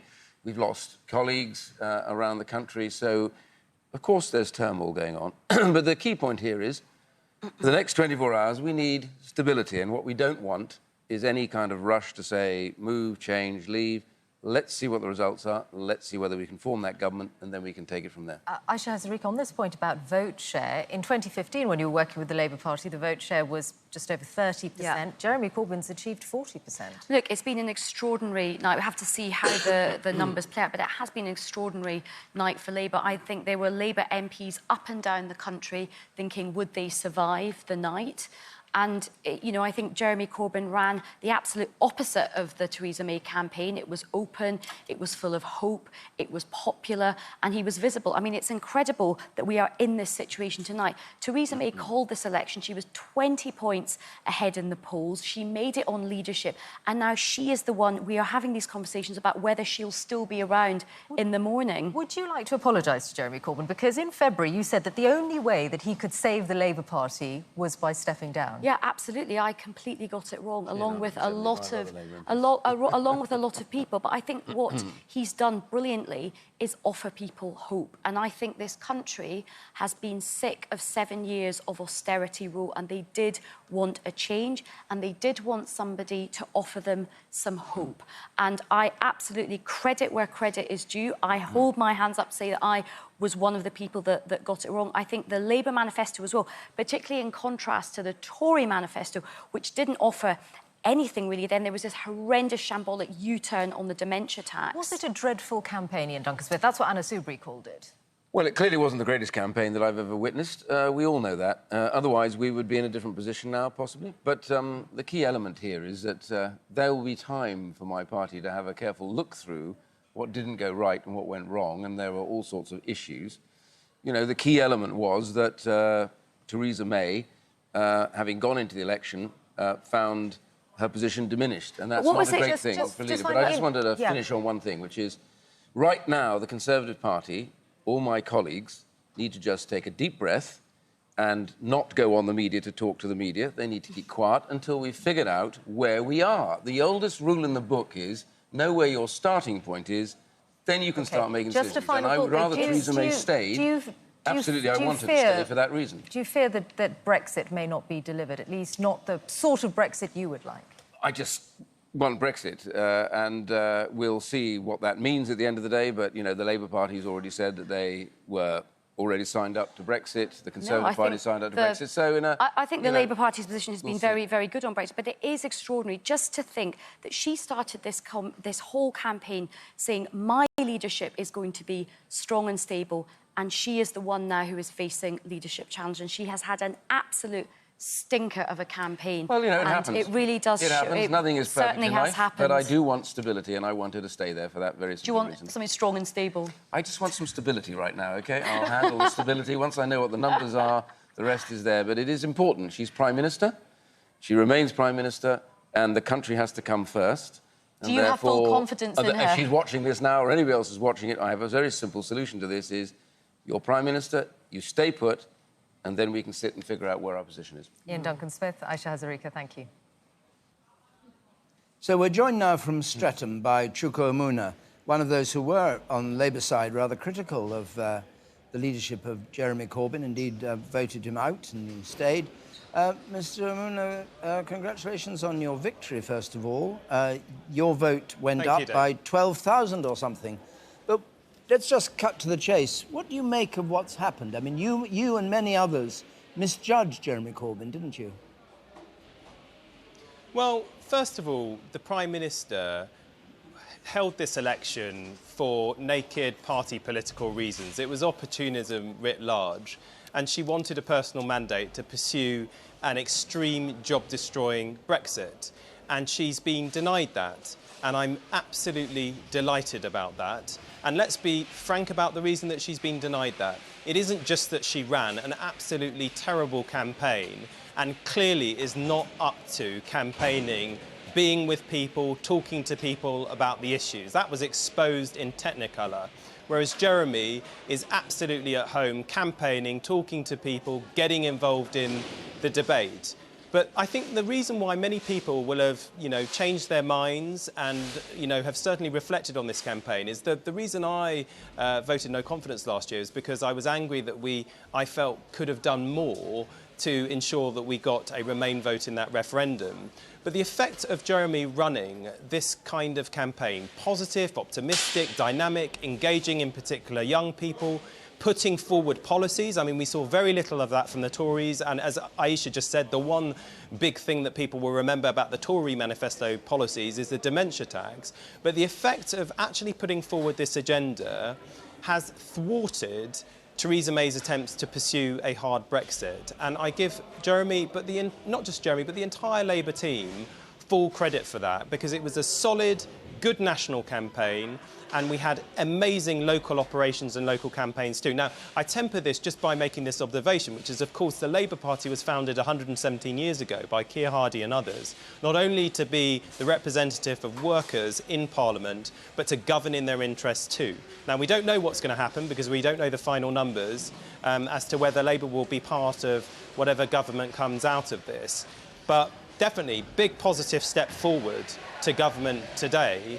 But ultimately, we must get into government in the future to make our values real, to do all those things that Labour politicians have done in the past. And votes for women, national minimum wage, you know it. Yeah, we know it. Chuka, if you were now offered a position back in the shadow cabinet, assuming it's still a shadow cabinet, would you accept it?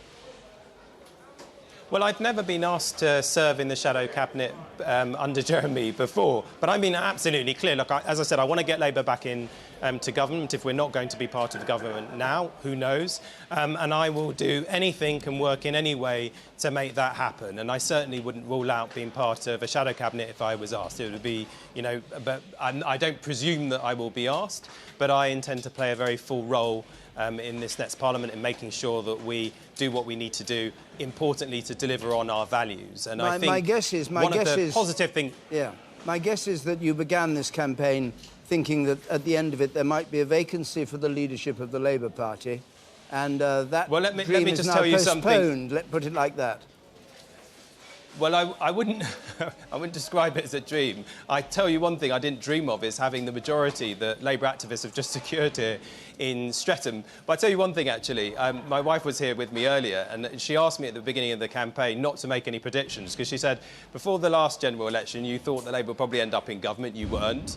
You thought that you were going to win, you know, the Remain side was going to win the EU referendum campaign, and then you assured me we wouldn't see President Donald Trump, and we do. So she said, I'm not going to believe any predictions from you, and I don't think you should make any. So I have to say, at the start of this campaign, when I think I went on the Daily Politics, one of your BBC programmes, and I've been on others, and people have said, do you think Labour will win? Will Jeremy Corbyn become the Prime Minister? I said, look, anything is possible. And that was certainly the view I had at the beginning of this campaign. And I think what this illustrates is that, look, you know, we are seeing a huge amount of change in the world. All right. Chuka, thank you very much. You've got lots of other people you want to talk to. I want to hear the result from Hastings and see whether Amber Rudd is held on.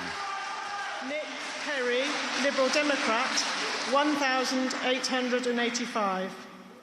Michael Sheridan Phillips, UKIP, 1,479. Amber Rudd, the Conservative Party candidate, 25,668.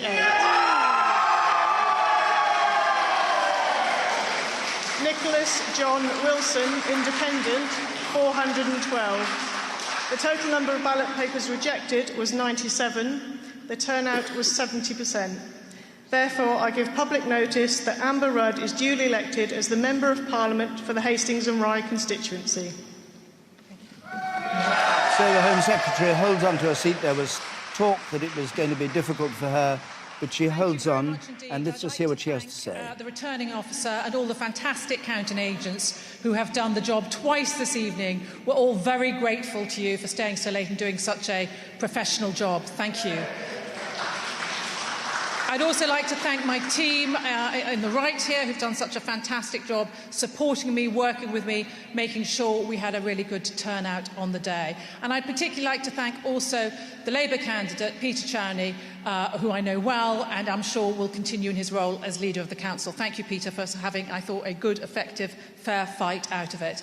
I am deeply honoured to have been re-elected for the third time by the residents of Hastings and Rye. This is a fantastic place to live and work. And I am going to continue, I hope, to build on the great opportunities and the great regeneration that's being taking place in this area, improving our schools, improving our NHS, and getting the infrastructure investment that we need. This is what really matters to me, and this is what I hope to continue to deliver for the fantastic constituency of Hastings and Rye. Thank you very much. So Amber Rudd, with the seagulls behind her early in the morning, she was generally said to have accepted to have had a very good campaign. She was. To have been formidable in the debates. I just want to ask you this. Is there a possibility that she might be in the line for becoming leader of the Conservative Party? She has been talked about in that position, no Would question you see that about as a possibility? I think it's having had such a narrow result and having been a big part of a campaign that is being judged to have been a disaster, it looks much harder for her now this morning than it would have done if a couple of weeks ago it said, oh, let's play the game of who follows Theresa May. Amber Rudd would have been very much near the top of the list. She was widely tipped to be Theresa May's next Chancellor, in fact, if Theresa May ends up staying on. She's certainly somebody who is considered as potential leadership candidate in the future. I just wonder, though, the judgment on this campaign and her role in it perhaps makes that less likely. Well, maybe she made it less bad than it would otherwise have been. At least she appeared when the Prime Minister wouldn't appear. I mean, she was the Prime Minister's understudy on plenty of occasions, and she is a formidable character. Remainer, of course, but widely respected inside the party. David, talking about formidable characters, let's just have a look at what Nigel Farage has been up to in the last couple of hours, because one of the things that we may remember tonight for is the fact that Nigel Farage has stormed back into the political conversation. In a sense, he never went away, but with Paul Nuttall as leader of UKIP having a pretty bad result, Nigel Farage has been very vocal. And he said tonight that Article 50 had been triggered and we were on our way. May has put all of this in jeopardy. Even David Davis is now making Brexit concessions. And there's a very clear mood developing from lots of people who are fervent leavers or hard Brexiteers, if you like, including perhaps Ian Duncan Smith, that they're annoyed at what's happening. So that's Nigel Farage's quote. Paddy Ashdown has also weighed in on the issue of Brexit. He says, as a former Lib Dem leader, if this election was about Brexit, then we must not conclude that must we not conclude that Britain has rejected Mrs May's hard Brexit? So there are lots of people on either side of the Brexit camp trying to use this result as a way of casting a judgment on that Brexit referendum of 2016. Chris Evans, who's the editor of the Daily Telegraph, is also talking about the softening of Brexit. He says the DUP are already outlining terms for a soft Brexit as the price for propping up enfeebled Tories. And how about this as an interesting line from the Financial Times' Robert Shrimsley? He says, it's almost as if Theresa May looked at Hillary's campaign and said, let's do that. So that's about as cruel as you can That's about as cruel. Nice line from Robert Shrimsley. Here's the latest Daily Mail front page. This is, I think, a 4 a.m. or 5 a.m. edition. Theresa May, of course, had huge support from most of the British press, David. She could count on the Daily Mail. One of her main spin doctors is a former Mail political editor. I think it's fair to say that the Mail have woken up and they're very disappointed at the result. And they say their fears of Brexit chaos. Emily, we've got some more results. I'll come to you in a second, Peter, if I may. Yes.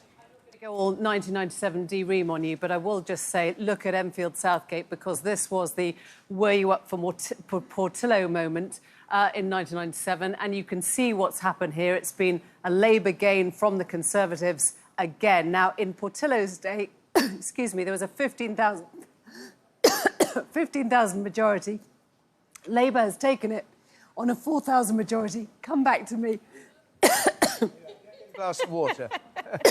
But that's a fascinating seat. I mean, that is the kind of, outer London, not inner London, where you have lots of students, lots of sort of very lefty, trendy left. Enfield Southgate is not the home of the trendy Islington left. Enfield Southgate is a sort of, middle Britain seat that almost happens to be in the southeast, and there we see a big Labour gain. And certainly, even a few hours ago, certainly at the beginning of the night, we never would have thought we'd see that kind of swing. Yeah, if I could just pick up here, as Laura was saying kindly. Don't choke to death this time, you're right. It's the excitement of the night, shall we say, or maybe a stray blueberry. But there you go, 9.7% swing from the Conservatives to Labour in this seat, which really was a moment in 1997. And it's hard not to start drawing some of those comparisons. We're looking at places that Blair won for the first time, then Blair went on to win 3 times for Labour. Some of these are on the chart for the first time since then, and it's an extraordinary thing to think of these different characters, Tony Blair and Jeremy Corbyn, but to see the same kind of places popping up. This is the first one I want to show you. The next one is Keighley. Again, quite far down the Labour target, number 23. And you can see it's a neck-and-neck vote between Labour and the Conservatives, but enough for Labour to gain it from the Conservatives. A big drop in the UKIP vote there again. They needed a 3.1% swing. And you can see what's happened here. They've taken it just on a 3.3% swing. So we're getting some quite interesting ones in. To be fair, Derbyshire North East has been a gain for the Conservatives tonight. It was 18 on their list. Lee Rowley comes in here, pushing out Natasha Engel, quite a well-known name for Labour, on 49% share of the vote.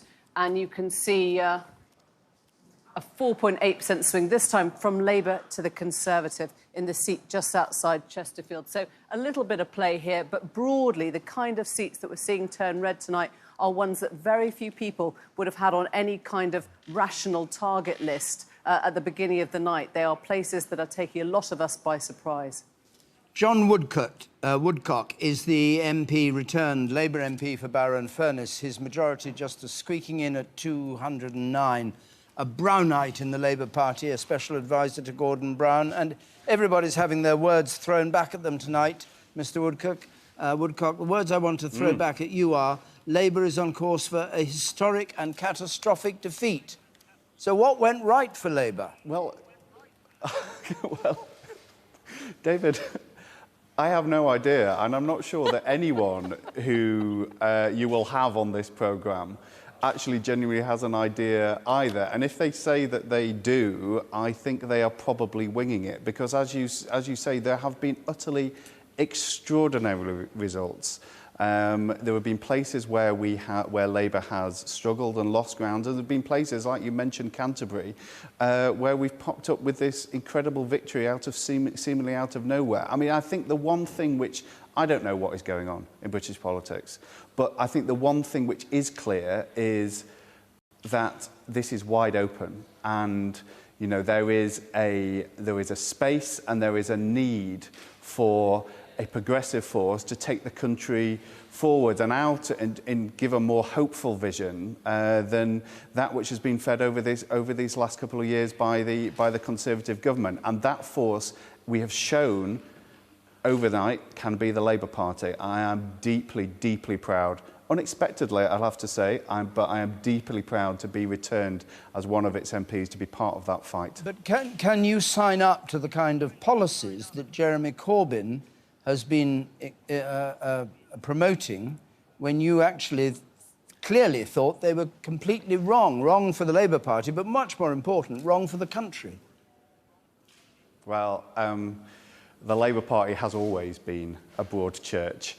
And probably, I would say, never broader than it is at the moment. But one of the things which gave me so much heart locally was the way that local party members who were, deeply disagreed with what I had said about the leader, the stances I had taken, they actually all came together in this campaign to get us over the line and to keep a Labour MP, to keep me here. And that shows actually that we can unite, and there is going to be a huge question, of course, for the party as to what direction we take, what vision we put forward in the weeks and months ahead. But this result shows that we can do it, that actually there is not the appetite in this country for the paucity of vision, the lack of hope, the doing down of our country that we've seen from this Conservative government over the last 2 years. People want change, they want a difference, and we've got an opportunity to provide that, and that is brilliant. John Woolcott, thank you very much indeed. It's 5:05, and it's time for another update on the news. So let's have that with our results at the moment showing, our forecast showing. Perhaps we're not going to show our forecast. We can show our forecast. We can't show our forecast. I don't know whether we can show our forecast or not. Can we show the forecast, they're asking? I don't know. They haven't got it, OK. We haven't got our forecast, so instead we have the news, and it's with Louise Minchin. I'm sure you'll have it in a couple of minutes. Very good morning. Hello. With less than 50 seats still to be declared, the outcome of the general election is still uncertain. Labour has done better than expected. And although the Conservatives look like being the biggest party, they are not likely to get a majority. Jeremy Corbyn has called for Theresa May to resign. The Prime Minister says the country needs stability. The night saw both Alex Salmond and Nick Clegg lose their seats. Our political correspondent Tom Bateman's report contains flash photography. She called this election early, a political gamble, the hope that she would transform the Tories' fragile advantage in Parliament with a huge win. But the smiles of the campaign trail have vanished. Forecasts suggest the Conservatives may end up even worse off without even a majority. If, as the indications have shown, if this is correct, that the Conservative Party has won the most seats and probably the most votes, then it will be incumbent on us to ensure that we have that period of stability, and that is exactly what we will do. Lovely to see you. And you can see what the Labour leader makes of these results so far. A man whose campaign confounded many expectations, beaming smiles, with Labour on course for a far better night than many thought. The Prime Minister called the election because she wanted a mandate. Well, the mandate she's got is lost Conservative seats, lost votes, lost support and lost confidence. I would have thought that's enough to go, actually. Cordova is duly elected. In Battersea, Labour have ousted a government minister on a swing of 10%. There have been Labour gains elsewhere, in Stockton South from the Conservatives and in Scotland, Rutherglen from the SNP. Labour Party, 21,000. It's not just the Tories suffering. In Sheffield, the Lib Dems former leader Nick Clegg has lost his seat. I, of course, have encountered this evening something that many people have encountered before tonight, and I suspect many people will encounter after tonight, which is, in politics, you live by the sword and you die by the sword. The night began with a projection, the exit poll. It had the Conservatives as the largest party, but short of an overall majority. It put the Tories on 314 seats, down 17 on 2 years ago. Labour would be up 34 seats with 266 MPs. It put the SNP down to 34 MPs with the Lib Dems on 14. The SNP have lost big names on a disappointing night compared with their Scottish landslide 2 years ago. Their deputy leader Angus Robertson was ousted by the Conservatives, and their former leader Alex Salmond lost his seat too. Now one of Theresa May's own MPs is laying the blame on her. I think she's in a very difficult place. She's a remarkable and she's a very talented woman, and she doesn't shy from difficult decisions, but she now has to obviously consider her position. The festival of democracy has been on full show, as have the upsets.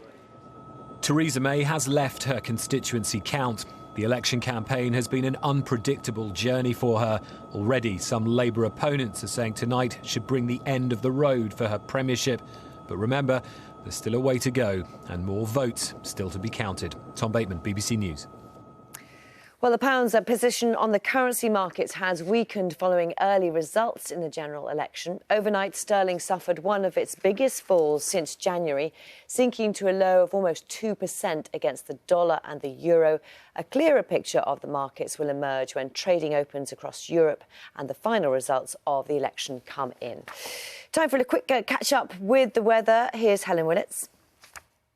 Good morning. This is how we ended the day in Highland Scotland, but for much of Scotland and Northern Ireland, it really was a wet day on Thursday. Now, today, we've still the rain in Scotland petering out. We've still showers heading their way eastwards, but it is much drier across Northern Ireland. So, as I say, there'll be some sharp showers across the western side of England and Wales initially. They become heavier further east this afternoon, as they will when the sun comes out across parts of Scotland. So we're talking again hail and a risk of thunder from those showers, but much drier and brighter with some sunshine further west. It'll feel warmer as well. However, it doesn't last because as we go through the evening hours, more rain comes in off the Atlantic, so wetter for Northern Ireland as we move into Saturday for Scotland, for many northern and western parts of England and Wales, but the south and the east probably not seeing that much rain. In fact, it'll feel quite muggy and warm, and the rain does clear further north to reveal some sunshine and just a few showers, and eventually that weather front clears from all parts as we go through Saturday night into Sunday, so a little bit grey to start, but for many, a day of sunny spells and showers. So that's a look at the weather. Time for the very latest. Let's go back to David Dimbleby.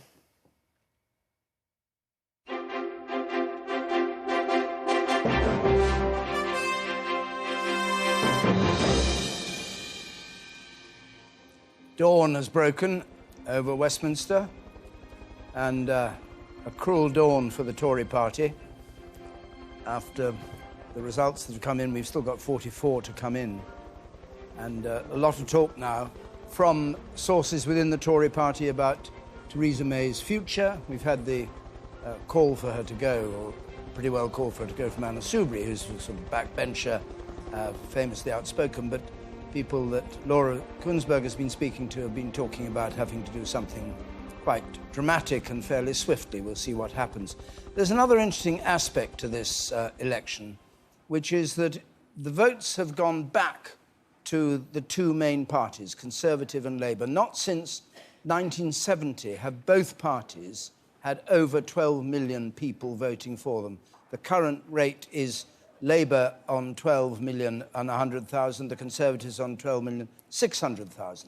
So the smaller parties, the other parties, the Liberals down on 2 million, and all the other parties have given way to a two-party vote, which in a way is like that campaign was. There were two very clearly distinct messages being given from the Conservatives on the one hand, with Theresa May saying strong and stable and all that, and Jeremy Corbyn on the other hand saying there is another way, less austerity, more spending, government should do this and that and the other. So there was a polarisation in the parties, and it seems that the voters have been attracted to that polarisation, clustered to it, because they are getting two very clear and distinct messages. Anyway, we'll now just have a look at the parties and how they stand, Jeremy. Can we do that? Yes, well, let's do that. We started many hours ago here in our virtual Downing Street, and we gave you our exit poll, and a lot of people were saying on social media and so on, this can't be right. But actually, our forecast, with only about 44 seats to go, is very close to what we were saying at 5 to 10,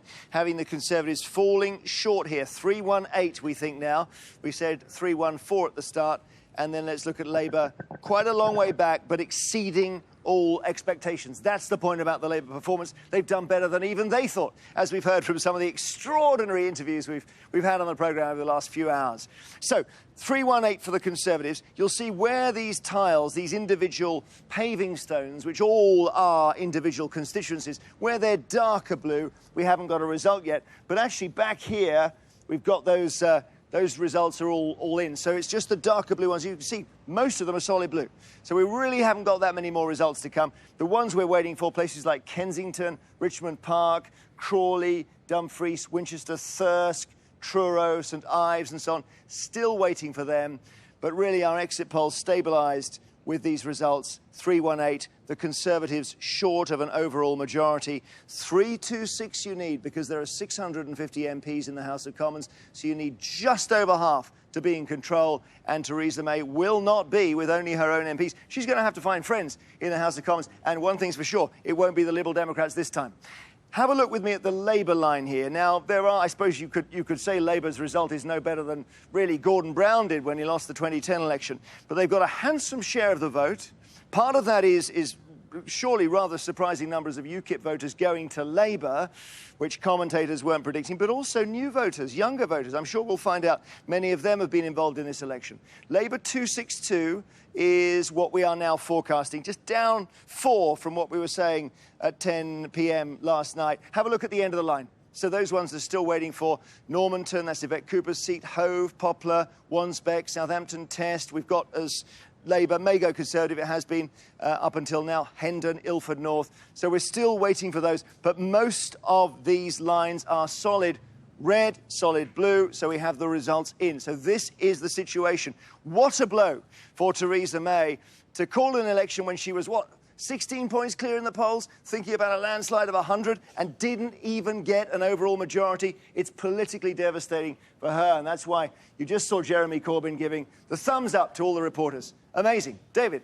Jeremy, thank you very much. So, John Curtis, you were, how can I put it, being a bit cautious about your exit poll, not your exit poll, the BBC, Sky, ITV exit poll. I have to say that for copyright reasons, no, I'm told, sure, all the time. Sure. Anyway, this combined exit poll, you were being a little bit cautious about it at the beginning, saying, maybe it's not quite as bad as that for the Tories. It now looks as if you were pretty well spot on with it. Yeah, well, one always has to be cautious about these things because the truth is one knows the fragility, and the truth is that 2 years ago we did underestimate the Conservative tally by 15 seats.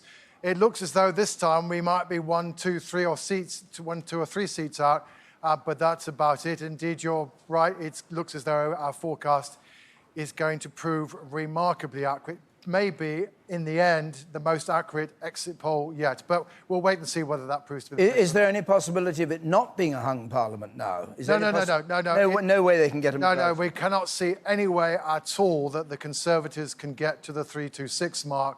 And we think it's pretty clear that there is going to be a hung parliament.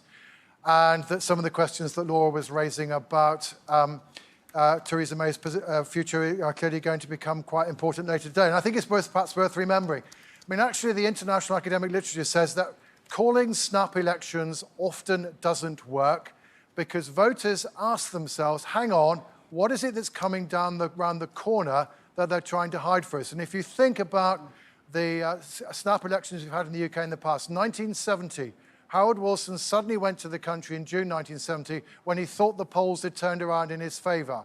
He lost. In February 1974, admittedly in rather different circumstances, Edward Heath went to the country very suddenly because of the miners' strike. He lost. Now, very suddenly and unexpectedly indeed, Theresa May has gone to the country. Well, her party's not quite managed to lose, but maybe we'll find out that she also has ended up the loser of this election. She should have talked to you before she decided to do it, then. Well, indeed, if she read the international literature on why fixed-term parliaments acts are sometimes quite good, One of the reasons is that actually, although being able to call an election when you think it's a good idea might seem like an advantage, if you try to call an election very early in a parliament, it can often rebound on you. Well, now, we know, just on that point, Laura, we know that she has a very tight circle of political advisors, Fiona Hill and Nick Timothy in particular, and clearly she must have consulted them. They're the ones who must take the blame for this as well. Well, as I understand, she currently is in Tory HQ, closeted with the two of them and other people discussing what their next moves ought to be. And I'm already hearing another minister has just said to me, I do not think she has to go, but things will have to change. And I think there will be demands, more than calls, but demands from inside the 1922 committee and among ministers that she must change her style of working. She must expand beyond that tiny group of people. You think that would be even enough, if, just well, changing her way of working? Well, I think we'll have to see, but that's where the discussion is. But is she capable of changing her way of working? I mean, she's gone through an election campaign. Not apparently, even the casual conversations I've had with ministers, they say she doesn't move an inch without Nick Timothy and Fiona Hill telling her, agreeing with her what to do. She's famed for her stubbornness. Yes. She can try to cast that as being resolute, and indeed that's precisely what she tried to do in this election, boasting that she could be a bloody difficult woman. But actually, if you won't change your mind and you've made the wrong decision, it's not a great call. We're joined by, and I'd like you to join in on this because it's all about the politics of Westminster, by Simon Hamilton from the Democratic Unionist Party in Northern Ireland, member of the Northern Ireland Assembly. What do you think now? We've got, I can't remember the figure, I think it's 8, isn't it, for the DUP? Well, we've actually, David, good morning. We increased our seats from 8 in the last Parliament to 10. To 10. I mean, you clearly are going to be a very potentially attractive partner to a Tory Prime Minister who doesn't have an overall majority. What are you going to be asking for? Well, look, it's still, I know the seats are coming in, the results are coming in thick and fast, and we'll know very soon what the final shape of the Parliament is. Let's see what the final result is and what the mathematics is. Obviously, the impact of Northern Ireland will be in not just in respect of what the Democratic Unionist Party will have, but the impact of Sinn Féin, who are an abstentionist party, don't take their seats in Westminster, will have an impact on what the overall effective working majority in the new Parliament will be. But look, in terms of what the DUP will look at, we are, yes, first and foremost, we will be looking for to achieve our goals in respect of the best deal for Northern Ireland in the new Parliament, but also we're very mindful of our responsibilities in terms of the national political scene, and this is a very difficult time for the United Kingdom. There are a lot of challenges, particularly in respect of terrorism and extremism and the attack on democracy over the last number of weeks, but also the challenges and opportunities that Brexit presents, and the need to get not just a good deal for Northern Ireland as the UK as a whole exits the European Union, but a good deal for the United Kingdom. So, Laura, you watch Westminster very closely. Can you interpret for me what the DUP position that Mr. Hamilton is putting out actually would mean in terms of votes in the House? What kind of pressure will they be able to bring? Well, I think very significant pressure. I mean, we've seen in the last Parliament already the DUP were able to privately call some shots on some issues. But I wonder if there were to be any sort of backsliding on Brexit, what would you consider to be as something unacceptable? We've already heard, and we'll hear, I'm sure, in the next couple of days, there may be Tory MPs calling for a reconsideration of the idea of staying in the single market. Would that be something that you would consider as acceptable in the Brexit negotiations? Well, look, there are particular circumstances in Northern Ireland in respect of Brexit, particularly because we have a land border with the border between Northern Ireland and the Republic of Ireland will be the UK's border with the European Union after Brexit. And clearly the UK as a whole will be leaving the European Union, and Northern Ireland will leave as a part of it. But there are particular circumstances shaped by our history and our geography and our economy that we want to see reflected in any ultimate deal. And that's something that we would want to be talking very, very early to a new government about.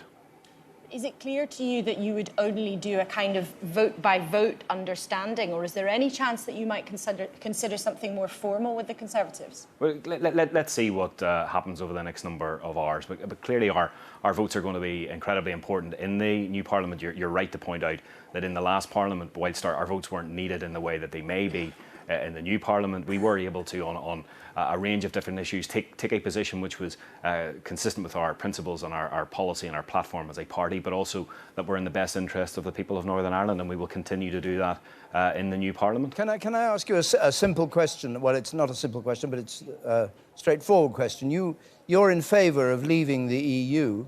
What kind of border do you want with the South? We want to see a frictionless border between Northern Ireland and the Republic of Ireland. There are a lot of movements on a daily basis between people who are working on both sides of the border, a lot of movements in respect of the economy and trade, whilst the rest of the UK remains our biggest external sales market. There is an important market the south of the border as well. Sorry to interrupt you, but so you think people who worry about that border and think that, for instance, in terms of immigration into the UK, it's an open door from the Republic into the north, they're wrong. It's not a problem. Well, the common travel area has existed between Northern Ireland and the Republic of Ireland since the 1920s. That's something that we want to see continue. Yes. There has been a lot of talk during this, in the last year, and particularly during the election campaign, about the creation of a hard border. That's not something that we want to see. And in fact, no, but sorry to interrupt you again, but we're talking about, I mean, people, Polish workers, Romanian workers coming from the EU who at the moment have open access to the mainland of Britain will surely be able to come into the Republic through Northern Ireland and into Britain, so that, you know, I know you've had a common border with the South, but I mean, that's going to allow anyone to come from anywhere in Europe into the mainland of Britain, isn't it, into Great Britain?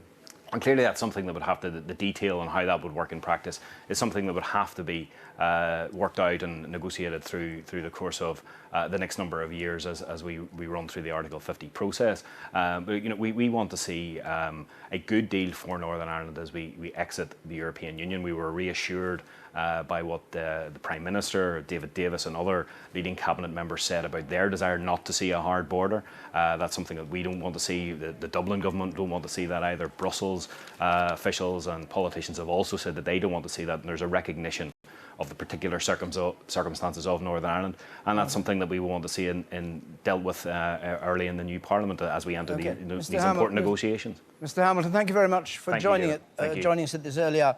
You mentioned David Davis. I should say at this early hour that we have been trying to get Boris Johnson to talk to us. No. David Davis to talk to us. No. Philip Hammond to talk to us. Went to his come and talk to us. No. So senior figures in the Tory party, stumm, unlike Michelle's guests, who are never stumm. Michelle. David, we can talk about Labour with the benefit of Alistair Campbell, former Downing Street Director of Communications, and The Guardian journalist Paul Mason. Paul, did you dare to hope for these sorts of gains for Labour? Yes. I knew as soon as we did the left-wing manifesto we could get back to 35%.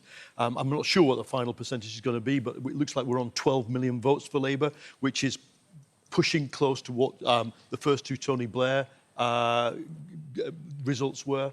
And I think what's done it is the severe deprivation across the areas of Britain that are voting for us. And let me say that, you know, this means 12 million people picked up the Daily Mail and the Sun and read these headlines about Corbyn and MacDonald being Marxist terror supporters and threw them mentally in the bin. So it was for you, then, the anti-austerity election? Absolutely. And, you know, I was campaigning in Plymouth. Plymouth's the home of the Trident submarine refit. That's where they refurbished the Trident submarines. It looks like Labour's going to win both Plymouth seats, because what is more, even to that military community, home of the Royal Marine Commandos, it is absolutely desperate out there in many working-class communities, and nobody in politics seems to have noticed. But you're making it sound like a win, which, of course, it is not. It's the Conservatives who are the largest party. Alistair Campbell, what do you think? Well, I think it's been an extraordinary night, and I do think an election that Theresa May called to strengthen her position, because she looked at the numbers on Jeremy Corbyn in particular and thought this is unlosable, and she has lost. She has lost big time, and I don't think she can survive for very long in the position that she's got. I do think as well that that Jeremy Corbyn's onto something in relation to just how deep the austerity is going, and the public saying they want something better. I think it's important, as you just mentioned, Michelle, it's important to emphasise that she has lost, and Labour hasn't won. And the country essentially is still saying, we don't really want either of you. But they're doing it at a time when a government has to go into the most difficult, complicated negotiations that any government has had since the war. But it means, for your party, it means, does it not, that the Blairism is firmly, I mean, even more firmly in part of the past, that it is Jeremy Corbyn's wing of the party who are entrenched and will lead it for the foreseeable future? Well, I want and hope that the Labour Party can actually encapsulate and encompass all of that space, because the only way the Labour Party is ever going to get back into winning and having a Labour Prime Minister is if you have that coalition that has the left but also has the centre ground as well. So I want to get over this whole sort of new, old, Blair, Brown, Jeremy Corbyn? I think history has put us in an amazing position. Of course, we haven't won. And of course, we have to facilitate a stable Conservative DUP government forming itself, because this country is under attack from terror.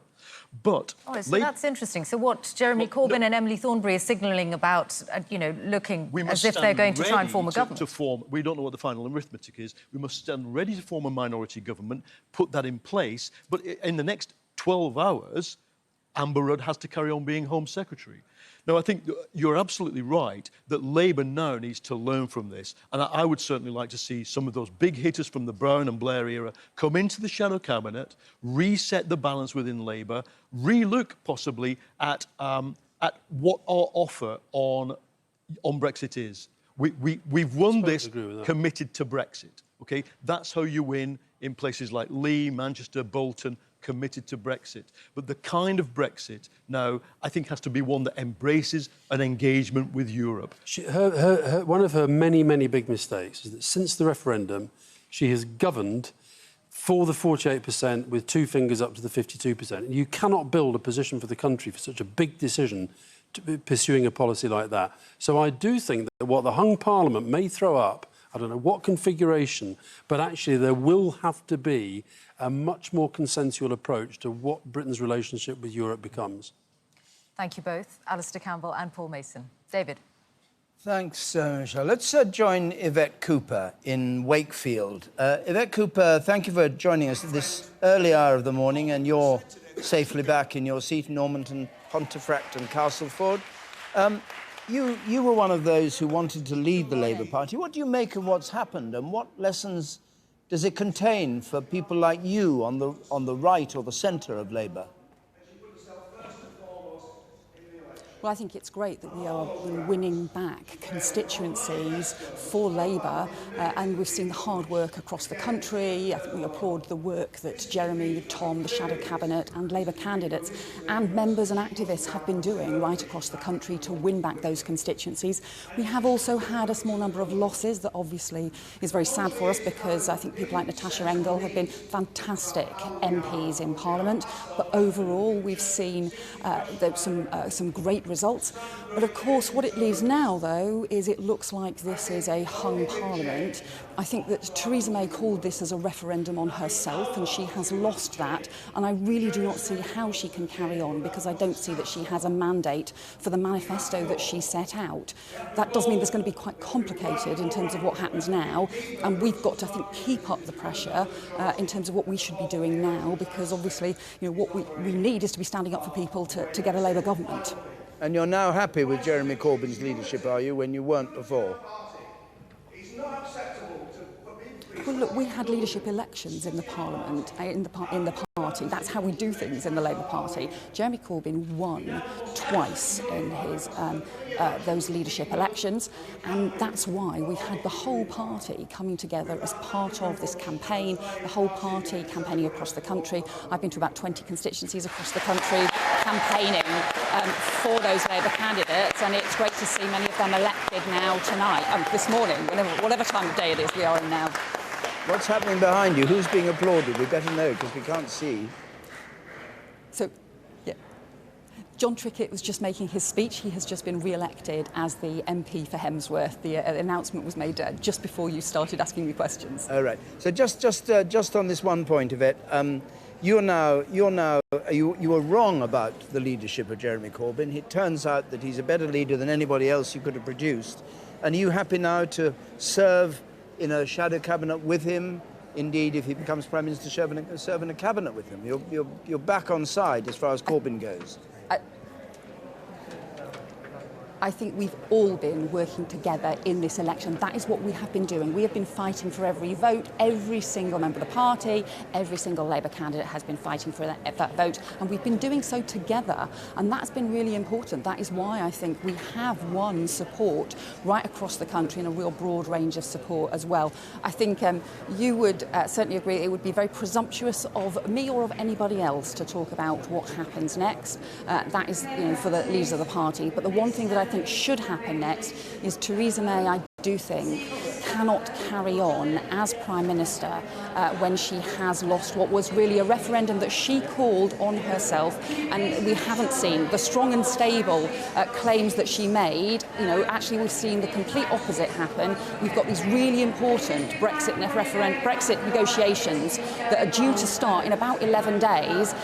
We cannot have this carry on the way that the Conservative government was previously trying to do that. There's going to have to be much more transparency. There's going to have to be much more negotiations and discussions in Parliament itself. There's going to have to be a proper, wide-open debate about what kind of Brexit Britain and the British government is going to be pursuing. They can't just do things the old ways now and think that they can get away with it after this election result. Yvette Cooper, thank you very much. We've now got 29 seats still to declare, and we are now able, officially, so to speak, to say that there is going to be, at the end, when everything is in, there is going to be a hung parliament. No surprise there, with the Conservatives as the larger party, 318, or the largest party, I should say, Labour on 262, but remember the Conservatives need 326. So, far from the guaranteeing certainty and stability for the years ahead, Theresa May called this election, and she's lost a 17, what she had at the close of play, 17 majority, in favour of a hung parliament that has her on 318 only. Jeremy. Well, yes, we're just contemplating that inside our virtual parliament, remembering 2010, when the Conservatives under David Cameron got 306 seats, and they needed friends, and they looked to the Liberal Democrats, and then you had the coalition. What might happen this time?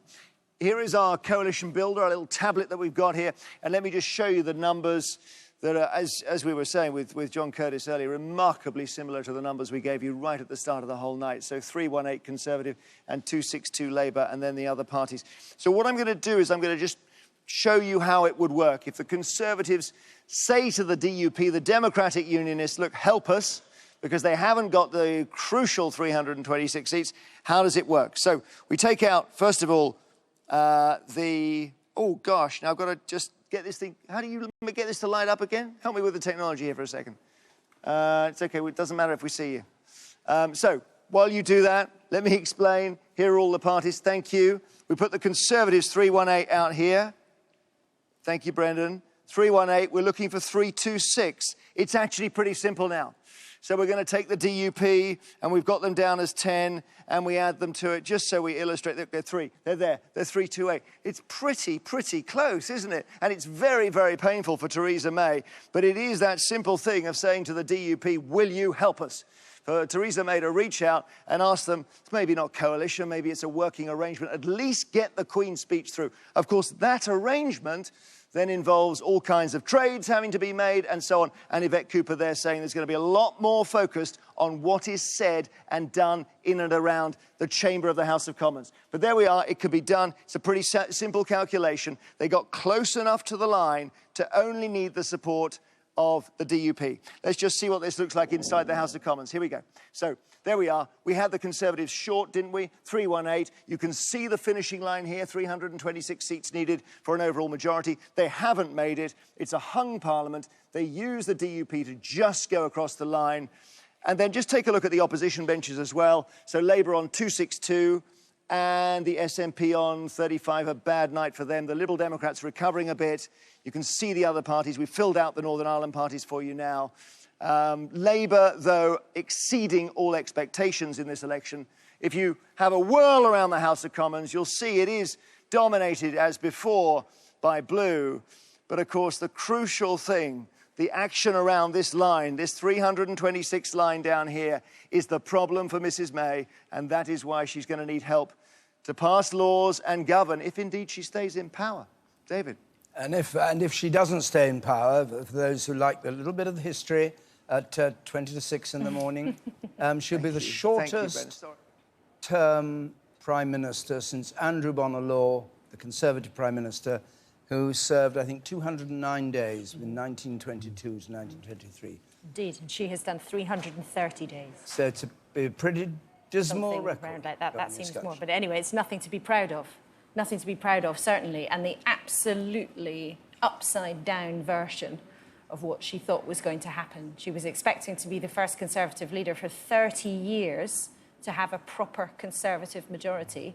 You know, don't forget, David Cameron only made coalition in 2010, and then in 2015 had a puny majority.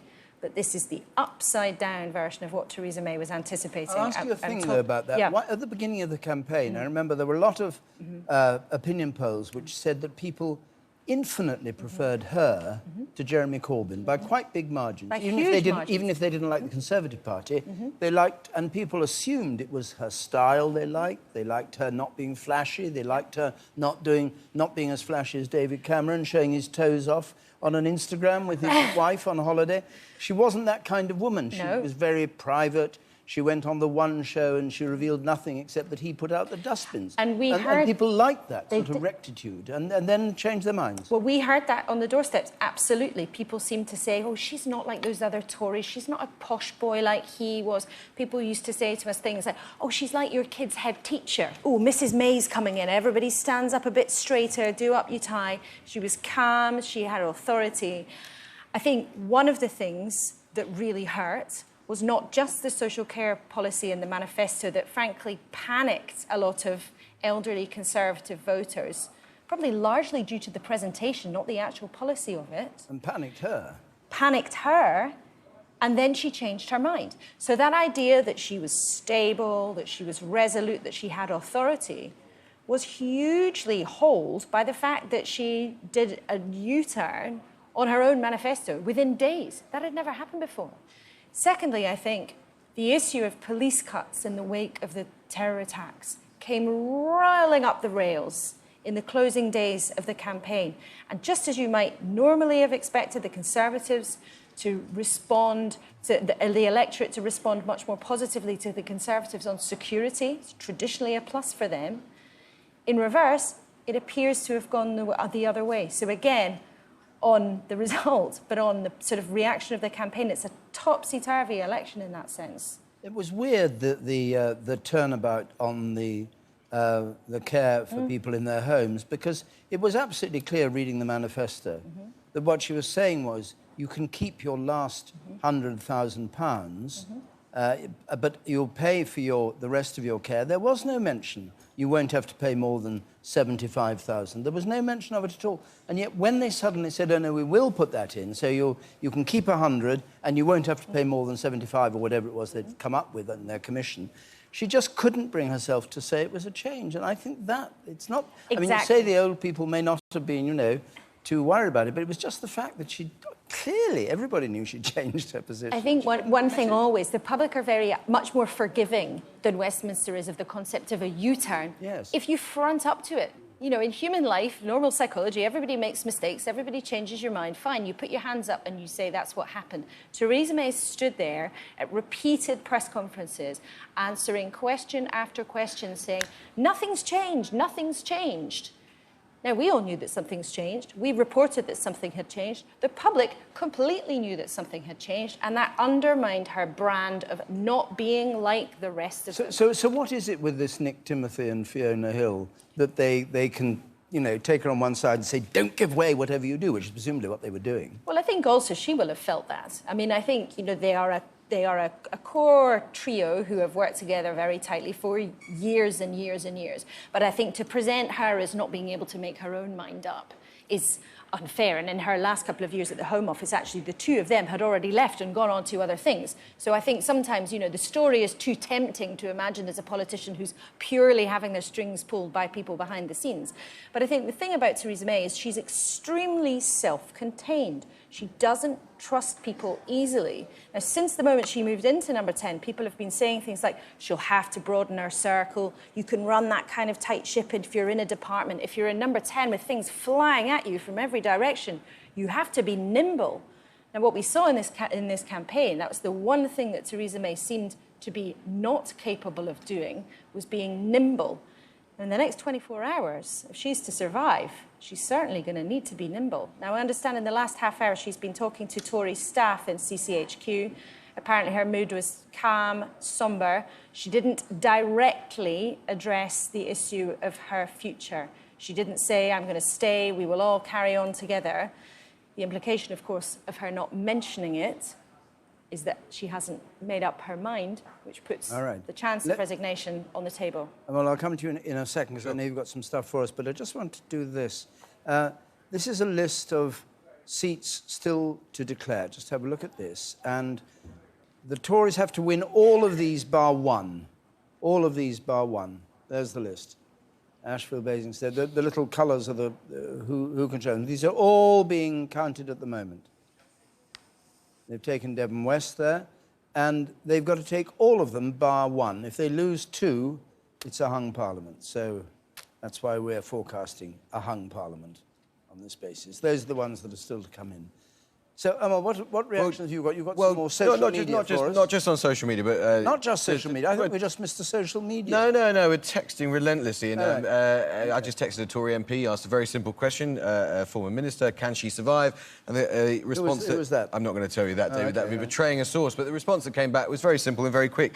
To doubt it. And we've got to remember, David, of course, as Laura's been reporting and discussing, this was an election that was called about a single issue, which was Brexit. Theresa May wanted a mandate to go ahead and negotiate with conviction. But it's clear, looking at stuff that we are seeing on social media, that the people who back Remain, people who were brandished Remoaners by the tabloid press, are very much emboldened. One of those we have a declaration coming from Ashfield. Let's go there. I'll come back to you in a moment. Di Piero Gloria, Labour Party, 21,285. Harper Anthony, commonly known as Tony Harper, the Conservative Party candidate, 20,844. Ranjit Aranjit Singh, commonly known as Arun Ranji, Green Party candidate, 398. Turner Gale, Ashfield Independents, putting people before politics, 4,612. Young Raymond, commonly known as Ray Young, UK Independence Party, UKIP, 1,885. The number of ballot papers rejected was as follows. For want of an official mark... There since 2010, a former political correspondent for television and once described as Tony Blair's favourite broadcaster, has held on to Ashfield. And the previous majority was 8,000 or so, and this majority is down to, I can't see what the figure is, down the hundreds, anyway, 400 or so, yes. But anyway, Ashfield has been held. Ashfield in Nottinghamshire.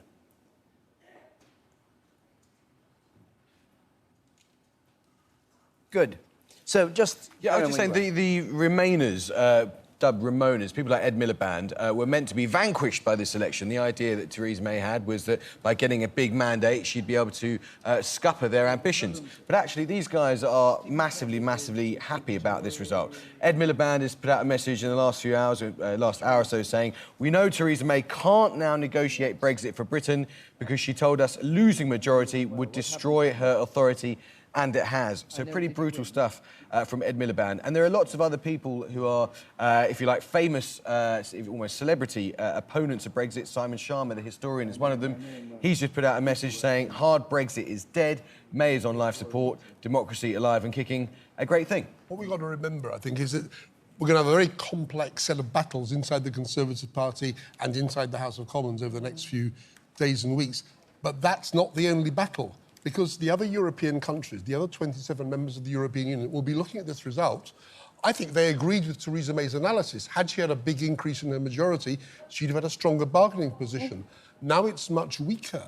So I think it's whoever is running the government over the next few weeks and months is going to find it much harder to get any form of deal out of the other 27 members of the EU. But if their mandate is weaker here, and the Tory party is still the largest party, and whether it's Theresa May or anywhere else, the biggest the strongest contingent in the Conservative Party are the Eurosceptics.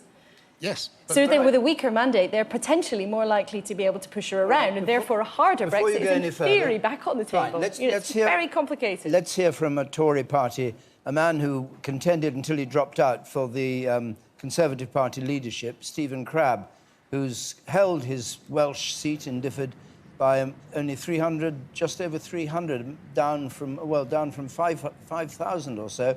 Mr. Crabb, thank you for joining us. Now, tell us what you think of the state of affairs for your party and which direction it should now go in. Well, I've not been able to follow fully the unfolding results during the course of the night, or what the current state of the arithmetic is of what the new Parliament will be. But clearly, something has gone awry here. We set out on this election campaign wanting to provide the country with more stability, more unity ahead of the Brexit negotiations, and we're emerging with a situation in Parliament where there's more divisions and, as I say, less stability. So we clearly need to take stock of what's gone on and think about what these big overarching challenges are with the Brexit negotiations, but probably take some time to rethink what is the correct approach in the national interest. Can the Prime Minister hang on? Well, absolutely she can. And as I said, I don't know what the current state of affairs are with the number of seats being won. But if she is the leader of the largest party, then I think there's a duty upon her as Prime Minister to seek to form a viable government. And the last thing that we should be doing right now, while the election results are still coming in, is calling for more political turbulence and knee-jerk decisions and reactions. No, we need to be calm about this. Theresa May clearly understands the seriousness of the situation, but what we need to avoid is any hasty decisions being made that add to the instability and the turbulence. All right, well, leave aside the leadership for a moment. In terms of policy, you're a staunch Remainer, I think is correct to say. You were a Remainer. You don't want to see Britain leave the EU in difficult circumstances and go into the World Trade Organization and possibly suffer in that way. Do you think this election will have a salutary effect on the decisions that are made about Brexit from your point of view as a Remainer? Well, let's be clear, I voted for Remain, but I completely understood the result of the referendum last year and recognise there's a need to strike a pragmatic and realistic Brexit position. Now, for me, I think it is important that we avoid falling back on this quite hard-edged Brexit, relying on World Trade Organization rules. And I think, yes, one of the messages from the results tonight will be that the government needs to seek a kind of a very balanced, pragmatic approach, strike that deal with the European Union if we can. And ideally, what we need to be thinking about, given that it's unlikely there's going to be one party with an overall majority, we need to be trying to forge as much cross-party consensus on this as possible. Stephen Crabb, thank you very much. And while you were talking, we were watching Zach Goldsmith down at Richmond Park, where there appeared to have been one or two recounts. I think he's looking very chirpy. That's him, the blonde fellow in the background there, who's fighting the Conservative cause against the Liberal Democrats who took over his seat in a by-election. But let's hear from our reporter down there if we can. We can't. So now we'll leave him there, mulling over whatever it is that's happened, and go to Northeast Fife. Difficult to interpret people's faces. We've now lost Northeast Fife as well. We seem to have lost everywhere just for the moment. But I'm sure everyone will come back in time and find us here.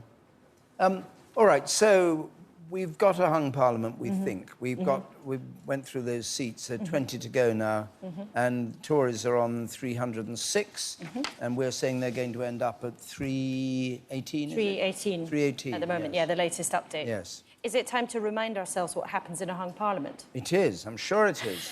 Nothing better. The technical rules. So the question, who governs is in charge while it's resolved? Well, the incumbent Prime Minister is still in office, just as they have been.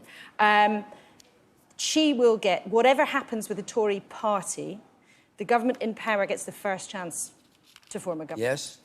If they can't do that, and they try to put something forward to the Commons and it falls, then the Prime Minister has to resign. Now, we may not get to that territory, all these conversations going on inside the You're going to have to leave your lecture. I have to just leave my rules. Yes, oh, dear. leave your rules. I know you've had them dear. carefully prepared, and we go to Southampton Test, where Labour held Southampton Test, majority of 3,800. Party candidate, 16,006.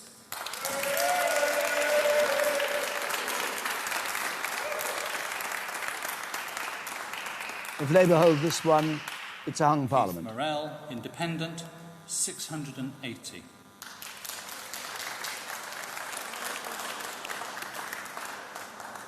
Andrew Douglas Pope, Southampton Independents, 816. Alan Patrick Vincent Whitehead, Labour Party, 27,509. Well, I think that's it. He's increased his majority, so it is a hung parliament. They had to take that one, the Tories, if they were to avoid, if they had any chance of reaching 326. They now don't. We forecast a hung parliament. It now is a hung parliament.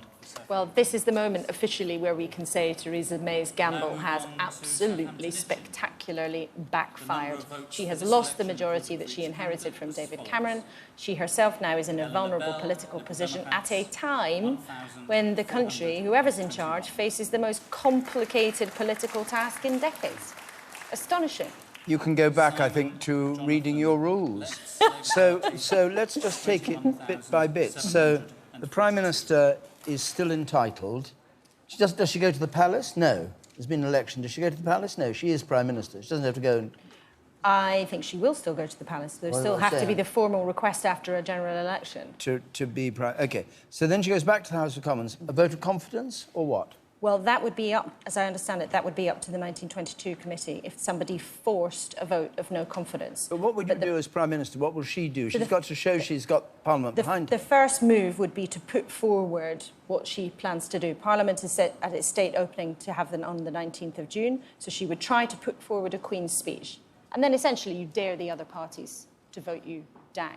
Now, it may not be in my senses that things are moving so fast that we might not even get there, but technically the largest party is entitled to put forward a Queen's speech and see what the other parties make of it. Now, on these numbers, it may be that if Theresa May makes it through the Tory grinder, up until that point, that the DUP coming on board, that her Queen's speech would go through and then she could carry on. I mean, fatally, very much damaged, but still in charge and still with the technical wheels of government, in theory, going to move. Yes, but it's too straightforward just to say she's got to get it through Parliament, because the other parties, the opposition parties, might not want to force another election, for instance, now, or indeed to try and form another government. So they can hold back, they can abstain. There are all sorts of ways. They can do all sorts of things to keep her there. Indeed. And while the rules are, of course... stew in her own juice absolute letter. She's already hoisted herself on her own petard. Oh, there we are. Two rule analogies. Out these metaphors. 10 to 6, 5 to 6. Exactly. Streaming from us. I think the point is that the rules are there and they are relevant and they do create the backdrop of all of this.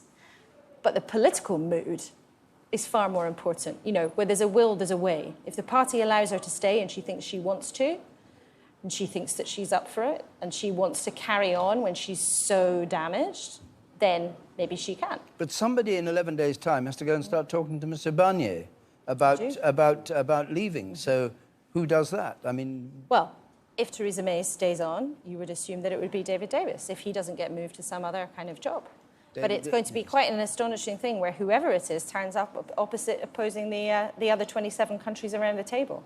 Emily has more results for us, so let's keep track of these results. We know it's now a hung parliament, but let's see the ones that have come in, Emily, can we? Well, I'm just wondering if we're starting to feel the pace of the shy Remainer in some of these results. This is Chipping Barnet in London, the North London suburbs, showing although that Theresa Villiers has kept the seat, look at this swing, again, away from her towards Labour of 6.9%, I think slightly more than that. Same sort of direction as the one we saw with Justine Greening in Putney. They're holding on here. Dumfriesshire is one of the ones that's been held for the Conservatives here. And you can see Conservatives on 49% share of the vote. an 8.9% move towards the Conservatives, away from the SNP. It does start to look like, at this point, a rejection of independence, whether you're talking about that Scottish referendum or maybe a start of the shy Remain vote in England. Look at this, a Conservative gain from the SNP. We've seen some extraordinary swings here in Scotland, some of 20%. This isn't as big, but it's still pretty hefty, an 11-point swing towards the Conservatives, away from the SNP. So these are some of the ones that are coming through now. Even when you see the holds, for example, the one you were talking about, Southampton-Itchen, let's have a look at that change. The UKIP vote, once again, very, very deeply down. Labour making those gains, which hold the seat for the Conservatives here. So we're starting to see, certainly in Scotland, that real rejection, I think, of independence with all the parties taking away from the SNP. Will we start to interpret the same sort of movement in some of the gains that Labour's making from the Conservatives? So, Emily, I mean, it could be that this election result, one of the effects will be to give hope to the 48% who voted Remain in the referendum last summer, that they'll think, well, now there is something to play for again. Well, you've heard the Remainers tonight say, you know, this was the 48% that felt forgotten. Everyone was talking about the left-behinds being the Brexiteers, the people that went for Brexit. Perhaps over the course of this year, the Remainers are the ones that have felt that their voice have been ignored, and it is starting to come through in this sort of election. Yes, David. This is the voice of the shy Remainers, but they haven't decamped en masse to the Lib Dems. It was, of course, the Lib Dem strategy to really relentlessly target that 48% in the hope that they would all come over to the yellow column, really, but that's not happened. Well, mathematically now, I don't know why we say mathematically, because it's all numbers anyway, isn't it? The 326 seats in the new House that the Tories needed, if they would have a majority, even a minuscule majority, it is now impossible. So, it is a hung parliament. So, the Conservatives have 309 seats, Labour 258. There's no way the Conservatives can go to 326. That is how it is at the moment with those declared. Of course, the other parties were not showing there, the SNP and the Northern Irish parties and Plaid Cymru. And the Green, I don't think we've even mentioned whether the Green won in Brighton. I think we're still waiting for that Green result to come through. Caroline Lucas in Brighton. So that's how things are, though. It is a hung parliament, and that's the story. And it's taken us from 10 o'clock, when it was quite astonishing to get the exit poll, to now, just before 6 o'clock, to be absolutely certain that that's how things are. Peter? David, in the light of the referendum a year ago, there was Scotland doing one thing, London doing one thing, and the rest of England and Wales. It's like that tonight. These are three quite different operations. In Scotland, a massive swing from SNP to Conservative, essentially. In London, a huge swing to Labour, especially in the Tory marginals. The rest of England and Wales, a small swing to Labour. So I think, once again, the shadow of Brexit and the referendum is telling in these results. Goes to one thing. A while ago, Southgate, amazing, gone back to Labour. But, you know, the remarkable thing about that, it was actually in line with all the other Conservative marginals in London. The surprising thing about Southgate is it was not a surprise in terms of what was happening in London tonight. It's 6 o'clock, and some of you will have had your alarm clocks just ring in your ears and wake you up, having wisely not stayed up for the whole night to watch this thing through. But we'll be wanting to know what's happened. And the news is, from the BBC Election Centre, that it is a hung parliament, that Theresa May, having gone there to get what she called a certainty and stability for the years ahead, has totally failed.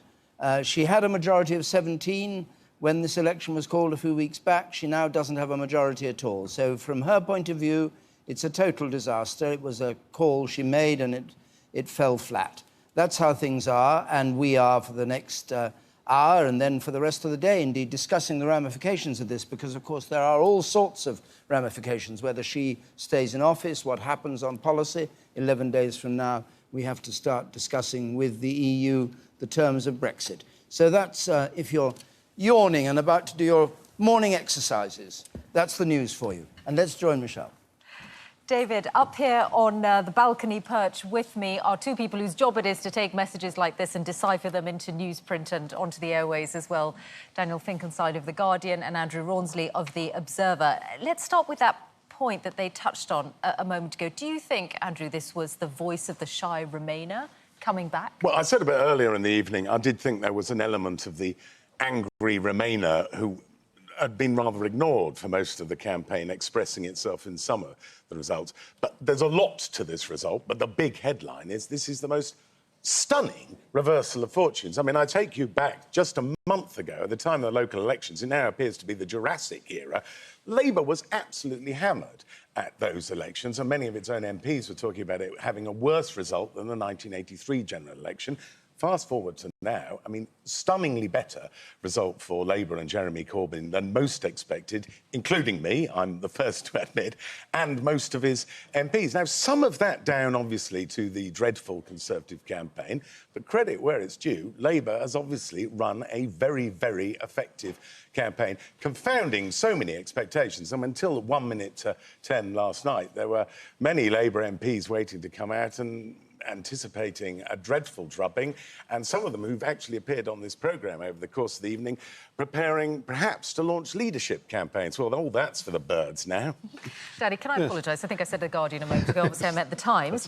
What do you think this was about? Well, I think we're all going to concentrate on Theresa May falling short in her gamble, but we shouldn't miss what is really the big driver of this, which is that Jeremy Corbyn did vastly better than people had expected, than they had analysed. His idea, the Corbynite idea, was, you know, Ed Miliband didn't energise people beyond the ordinary people who vote in elections. We can do that with a new message. And everybody outside of their group thought that was an eccentric theory, it wouldn't happen, and they were right and we were wrong. And that is one of the big drivers of the election. So people thought Labour would get 30% and it got above 40%, and no one saw that coming. And that, I think, is a bigger feature of the election. Now, why would that happen? Well, one of the reasons is obviously Remain versus Leave. Another reason, though, is that when David Cameron had the election in 2015, real income growth was going up, and Theresa May has held an election where real income growth is going down. Everything in political science tells you that if you've got to make the election about something else. She tried to make it about the Brexit negotiations, but it ended up being a lot about austerity. And I'd add a bit to that, austerity, and I think one of the things we've seen, I mean, we have to stress, with an election-winning number of voters for Labour. I mean, the Conservatives still got a slightly bigger share of the vote and more seats. But I think, obviously, Mr Corbyn and his team were right. They seem to have been proved correct in latching on to the idea that after 7 years, a lot of the public is heartily sick of austerity. And even if it didn't perhaps buy or think plausible the whole Labour programme, it did at least sound to them hopeful. I mean, it is important to say Labour did... Not much could have been done then. That's true. Look, we are dealing with expectations. One of the things that is also worth noting is Labour did not actually win the election. It sort of must feel like it to them at the moment. Yes, of course it does. And so the really interesting question is there a way of taking the excitement that Jeremy Corbyn brings to the campaign and linking it with a feeling that they could actually govern, which would then produce the extra votes that would allow them to actually win a majority themselves. Because it is important not to be carried away by expectations and think Labour won the election. In fact, in circumstances where the economy was going backwards, where there was a Remain feeling, of course they fell short. So we need to analyse that too. What are you hearing from within the party about Theresa May's future? Actually, at this point, because everyone's busy, I'm not particularly hearing one way or another. But obviously, if you fight an election and you do it because you want a mandate and you don't get the mandate, that obviously puts your position in question. The problem for the Conservative Party is there's no majority in the Conservative Party that would then command a majority on Brexit in the Commons. Where the Commons, and in the Lords actually, where the Commons and Lords would go on Brexit and where the Conservative Party would go is different. And so it's difficult to win the leadership on a platform which may allow you to govern. I think there's also the personal factor with Mrs May. I'm not going to claim I can read her minds, but I've watched other Prime Ministers go through this sort of thing. I mean, David Cameron had it with the referendum. He'd said the referendum result he wouldn't resign as Prime Minister. He woke up that morning, he realised what a demolition of his authority it was, and that he couldn't really carry on plausibly in those circumstances. and she will obviously be considering with the people closest to her, no doubt most of all her husband, actually, even if my party, enough of them want me to carry on, would it be worth it? I mean, can I, having tried to sell myself in this way and been rejected by the people, do I want to try and go on hand to mouth, knowing that a lot of my party are absolutely furious with me, having to cut day-by-day deals with the Ulster Not a very attractive prospect. I wonder about that, yes. Thank you both, Andrew Rawnsley and Daniel Finkelstein. Let's now just turn for a moment to the Green Party. Now, the Green Party has, in effect, only one candidate with a chance of winning. She's already at the dissolution, an MP. It is, of course, Caroline Lucas, co-leader of the Greens in Brighton Pavilion. It is just worth thinking for a moment, though, for those people who voted Green, that if she does get in, and we'll just get her result in a moment, over 500,000 people voted Green, so she represents 500,000 of the electorate. 13 million, over 30 million voted Conservative and get 310 seats. 12.5 vote Labour and get 258. 2 million or so the Liberals, and they get Liberal Democrats, and they get 12. Under 500,000, and the SNP get 34, and over 500,000, and the Greens get 1. Just worth reflecting on. And let's go and get the result from Brighton Pavilion and see whether she did actually win to represent those people. Give notice that the number of votes for each candidate at the election of a Member of Parliament in the Brighton Pavilion constituency are as follows. Ian Verdun Buchanan, UK Independence Party, 630. Solomon Curtis, Labour Party, 15,450. Caroline Lucas, Green Party, 30,149. Emma Warman, Conservative Party, 11,082.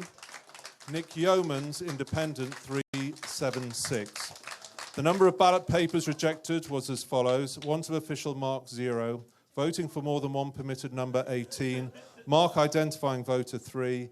Unmarked or uncertain 133. The total number of rejected votes was 154. The turnout was 76.62%. And I hear... So Caroline Lucas has increased her majority. She's up by 6,722 at nearly 15,000. A majority of nearly 15,000. Here she is, the co-leader of the Green Party. Thank you so much. Thank you to Jeff Raw, the returning officer, and all his amazing staff tonight. Thank you to the other candidates. Thank you to my really amazing campaign team and the legion of volunteers who did so much in this campaign, going well beyond the call of duty. And I want to say a huge thank you particularly to Matt Trainey, to Gabriel Davies, to Rob Shepherd, my campaign manager, to Steve Harris, my agent, and just to all of you. You've just been so truly fantastic. Thank you so much. Thank you to my amazing family, as ever, who are always with me on every step of the way. And most of all, thank you to the wonderful people of Brighton Pavilion, whom it has been such an honour and privilege to serve. Thank you for putting your faith in me again. So Caroline Lucas campaign, the Green Party winning her seat in Brighton Pavilion, winning that seat back again. At this point, 6:10, time, I think, for some news. The dawn has broken, and a fine day. And my goodness, down there in those few square miles around Westminster, the people who are coming back there now, the people in Downing Street, the people at Tory Party head office, at the Labour Party offices, yak, trying to decide what on earth to do as a result. And, of course, all our BBC yakkers are going down there too, including, I'm afraid to say, Laura Kunsberg is going to leave us in a moment to go down there and stand outside number 10 and tell us what's going on. Not quite yet, but shortly, because at some point, Theresa May will... come out. Expected to come out at some point or arrive back. Or I'm not quite sure if she's back in there already or if she's still at Conservative Central Office, but it's on mornings like this that back entrances to official buildings come into their own. Not yet seen Theresa May at the Conservative Central Office. You know, Margaret Thatcher used to wave from the window. Well, would you come out and wave from the window on this result? Well, John Major in defeat was televised making a live speech to the staff, very gracious speech, when he was lost in '97. It's normal to go back to the Central Office. It's not normal for them to go completely hidden away. Westminster Abbey, the East End there, and the Union flag flying over the House of Lords. sumptuous view early June morning here in London. So let us now not be deflected any further by the beauty of this scene of London in the dawn, and let us instead have the news. The latest news now with Louise Minchin.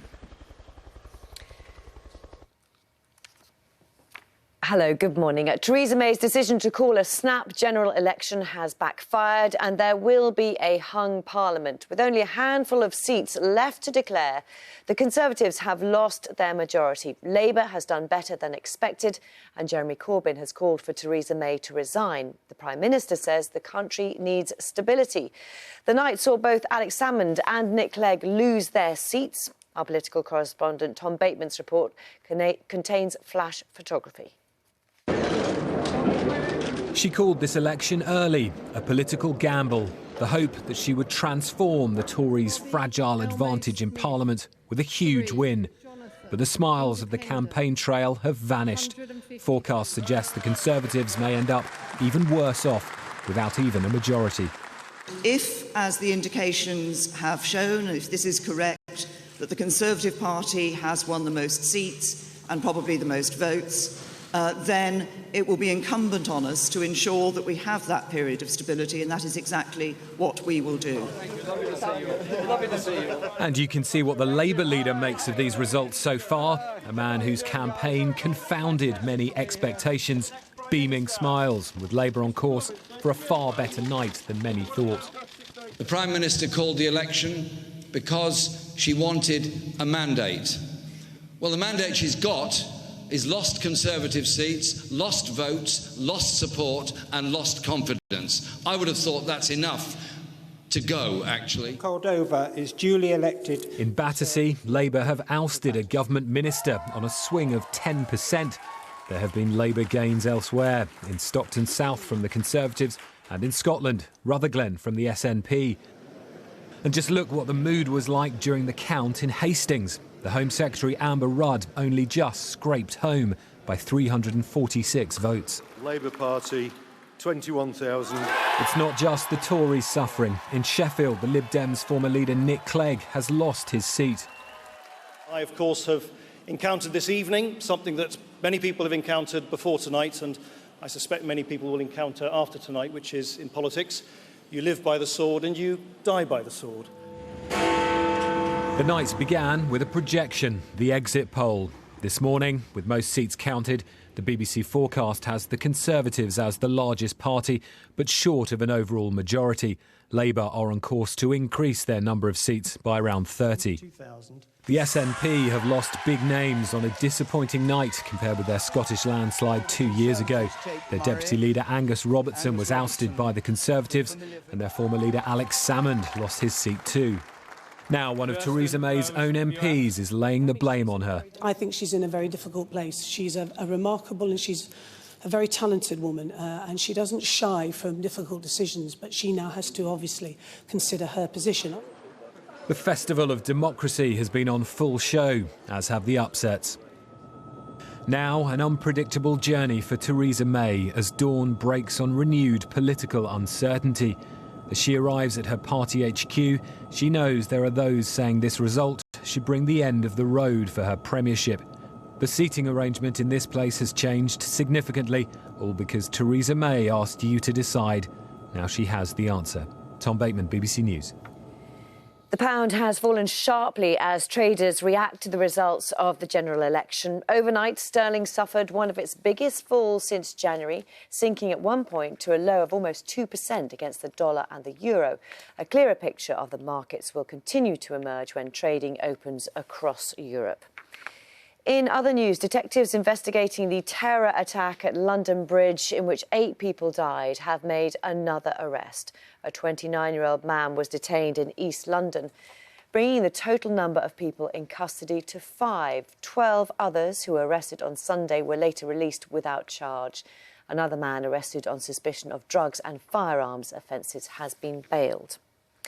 The Trump administration has denied allegations made by the sacked director of the FBI, James Comey, that the president tried to impede an investigation into Russian interference in last year's presidential election. Mr. Trump's lawyer said Mr. Comey's testimony finally confirmed publicly that the president was not under investigation as part of any probe into alleged Russian political meddling. He's also called for Mr. Comey to be prosecuted for leaking his notes to the press. Mr. Comey has now admitted that he is one of these leakers. Today, Mr. Comey admitted that he unilaterally and surreptitiously made unauthorized disclosures to the press of privileged communications with the president. Back to election news in just a couple of moments after an update on the weather from Matt Taylor. Good morning. Good morning, Louise. Thank you very much. Well, overall, a sunnier story for most of you today, though it will be a bit cloudy and damp in northern Scotland. But if you are heading out, grab a brolly just in case. There will be some showers in the forecast, mainly across western England and Wales at the moment. You can see the persistent rain in northern Scotland, even that will fizzle. But the showers do move eastwards through the day and into the afternoon across some central and eastern parts. They could become heavy, the odd rumble of thunder, some hail mixed in. But some good gaps between the showers. Many will spend the afternoon, particularly in the west, dry. And with a bit more sunshine than yesterday, it'll probably feel just a touch warmer. Temperatures could hit 22, 23 in the southeast corner. Tonight, temperatures will hold up because clouds spilling in once again, bringing rain through the night in Northern Ireland and then into parts of Scotland, Northern England and Wales for the start of Saturday. Northern Ireland brightens up for Saturday. Scotland rain on and off through the morning, a little bit drier into the afternoon. Driest, brightest of all will be across parts of the Midlands, East Anglia and South East. And quite a humid day tomorrow, could hit around 23 to 25 degrees. As for Sunday, driest again in the southeast corner, sunshine and showers further north and west, and it will feel a little bit cooler compared with Saturday. Back to you, Louise. Oh, thanks very much, Matt. Time now to hand you back to David Dimbleby.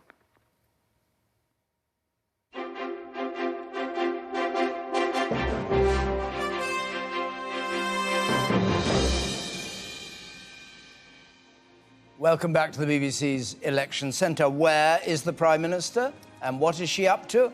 Ben Wright is outside Tory party headquarters and can explain everything. Ben, good morning.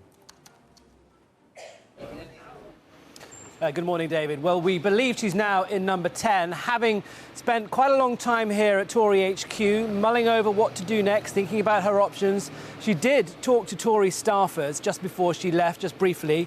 I understand that she said things will change, things will be different, but the Tories will continue to be a party that works for everyone. I'm told there was no mention by the Prime Minister about her own intentions, whether she'll stay or go. The source in there told me that her mood was down, sombre, but calm. And then I'm told that she has left here and gone to Downing Street. There are a trickle of Tory party staffers trudging out, looking pretty desolate. They thought this would be a morning of jubilation and celebration. I was with the Tory battle buses. It went around the country this week visiting Labour-held seats with big Labour majorities that they thought would all be turning blue this morning. None of them were expecting what we've seen unfold. Things will change, meaning, well, Laura Kuenssberg here has been talking about things, you know, that she would have to change the way she does things. Could that be what she meant, or do you think she meant things will change, you may not have me around anymore? I think it's more likely to be the former. She will be well aware that as this campaign has progressed, there has been a growing degree of frustration, anger, I think, within the Tory party ranks, the parliamentary Conservative ranks, about how she runs the show, how this campaign was conducted. I think there is real anger, not just about social care and how that policy sort of unravelled within a couple of days and had to be amended, but also the offerings on pensioner benefits, on the triple lock, on pensions, on the repeated mantra that all Britain needed was strong and stable leadership, a campaign built entirely around Theresa May. There was a lot of disquiet, particularly in the last couple of weeks, about how this whole campaign had been run and what it said about the way that Theresa May runs her inner circle. So I think there have already been demands within the party for that to change. And I think had she won this election comfortably and carried on in the months and years ahead as Prime Minister, I think she would have been forced to make some changes on that front. That may be what she was referring to when she said that. But Ben, you say you were on the campaign bus, and I know there was a lot of talk about, for instance, Jeremy Corbyn would go and speak to 1,000, 2,000 people, and she would go, it was always being described in the newspapers as go into an empty factory where 12 workers were brought back to listen to her. Was it actually like that? Is that how it felt on the bus, that she wasn't making any real eye contact with people, wasn't arguing her case, was keeping away from the crowds? Not entirely fair. I mean, I went to some of these factory visits where often the workers in these places of work and factories were given no clue as to who was about to turn up. They were just told a VIP was about to make an appearance. And then they were all quite stunned to see the Prime Minister standing in front of them. She then did stand there for perhaps up to half an hour, taking any questions that they wanted to ask. Now, it's always a bit odd when you're in your workplace setting, quizzing the Prime Minister with no notice, but there was a degree of interaction. What there wasn't, though, was any of the sort of the colour and carnival and the mass rallies that we saw from Jeremy Corbyn. The Tory campaign was entirely different. On the whole, Theresa May made the same short speech to 100, perhaps 200 Tory activists who'd been bussed into a venue to hold up placards handed to them by Tory party staffers with the messages on that we're now very familiar with. It was often quite hard to find a sort of a pulse on this Tory campaign. It was not exciting, it was not very fun, it was just a robotically driven, rammed home message that didn't change really throughout the campaign.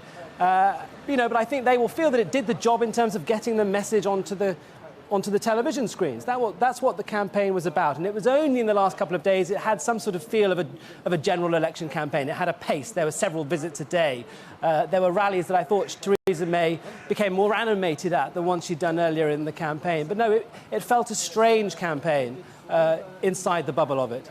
Ben, thanks very much. Laura? Just picking up on what Ben was saying, inevitably the blame game inside Tory headquarters has already started. This campaign was like the last two general election campaigns being run by Lynton Crosby, the Australian supposed polling maestro. Now, sources inside Tory HQ are saying to me that Crosby's team did not understand Theresa May. They didn't get her, they didn't understand her. They walked in with their prepared attack lines about the coalition of chaos and strong and stable.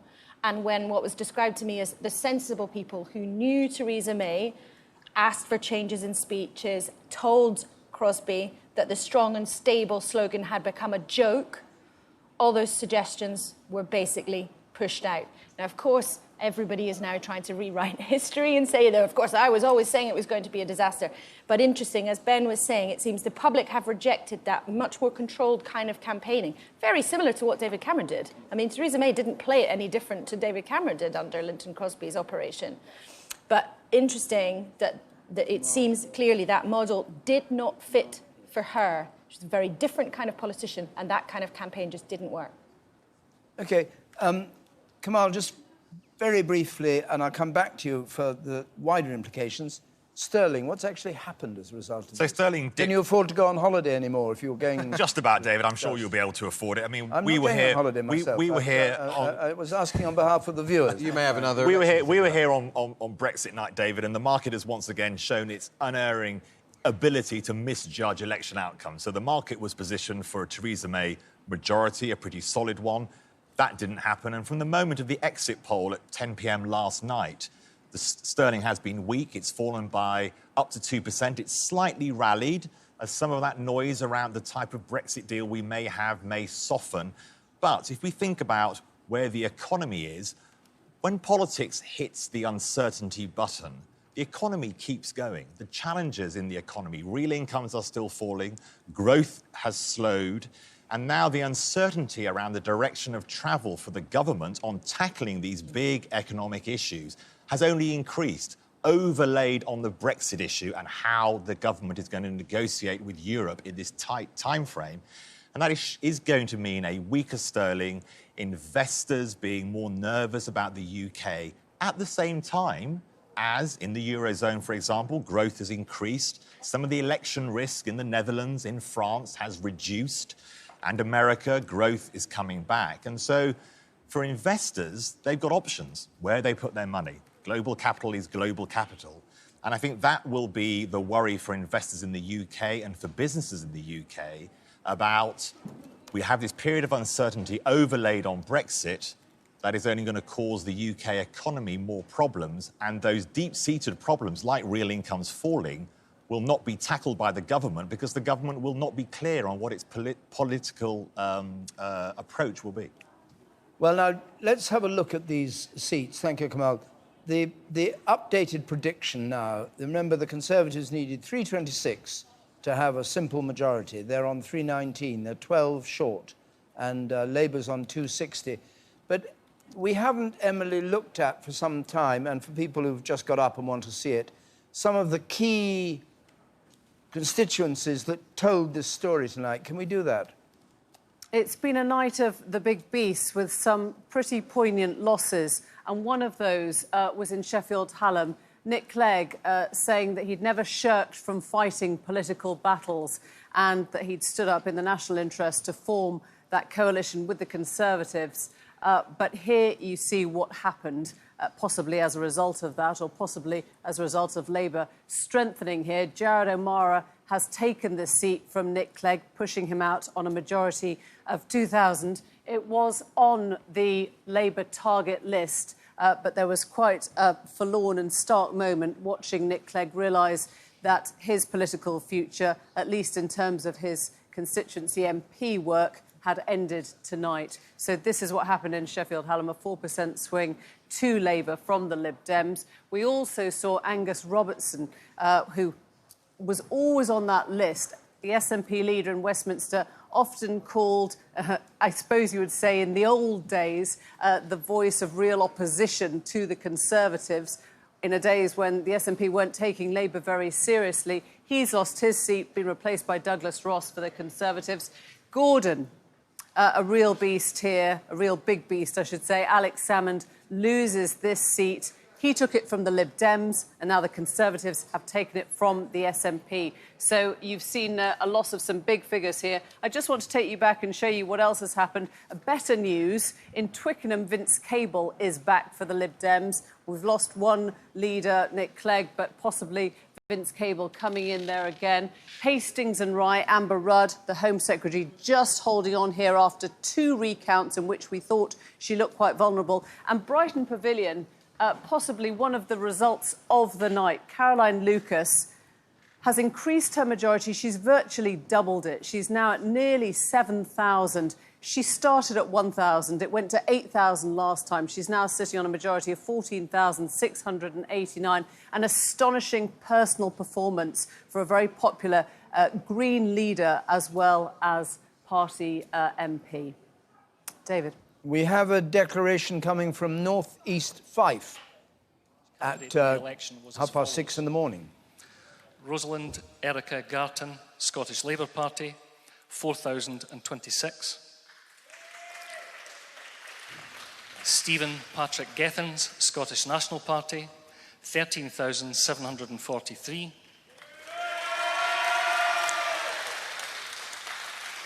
Tony McClinsky, Scottish Conservative and Unionist Party, 10,088.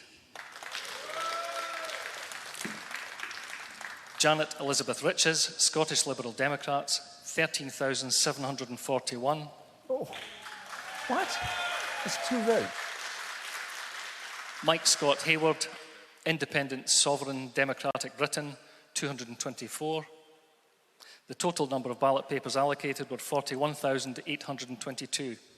So the SNP, Stephen Gethins, holds on to Fife North East by 2 votes, 13,743, 13,741 for the Liberal Democrats, who very nearly took the seat. Thank you, Presiding Officer, and your members of staff and others for your extraordinary efforts tonight and what has been quite an extraordinary evening. So thank you to you. Can I thank Elizabeth, Tony and Rosalind for, I think, a well-fought campaign, and thank you for the campaign that we fought. It's been a close one, I think it's fair to say. Can I also thank all of the volunteers who are here from, first of all, my extraordinary team. Thank you. Second of all, to volunteers from every political party who make democracy work and have been trudging around in the pouring rain today. You have my thanks as well.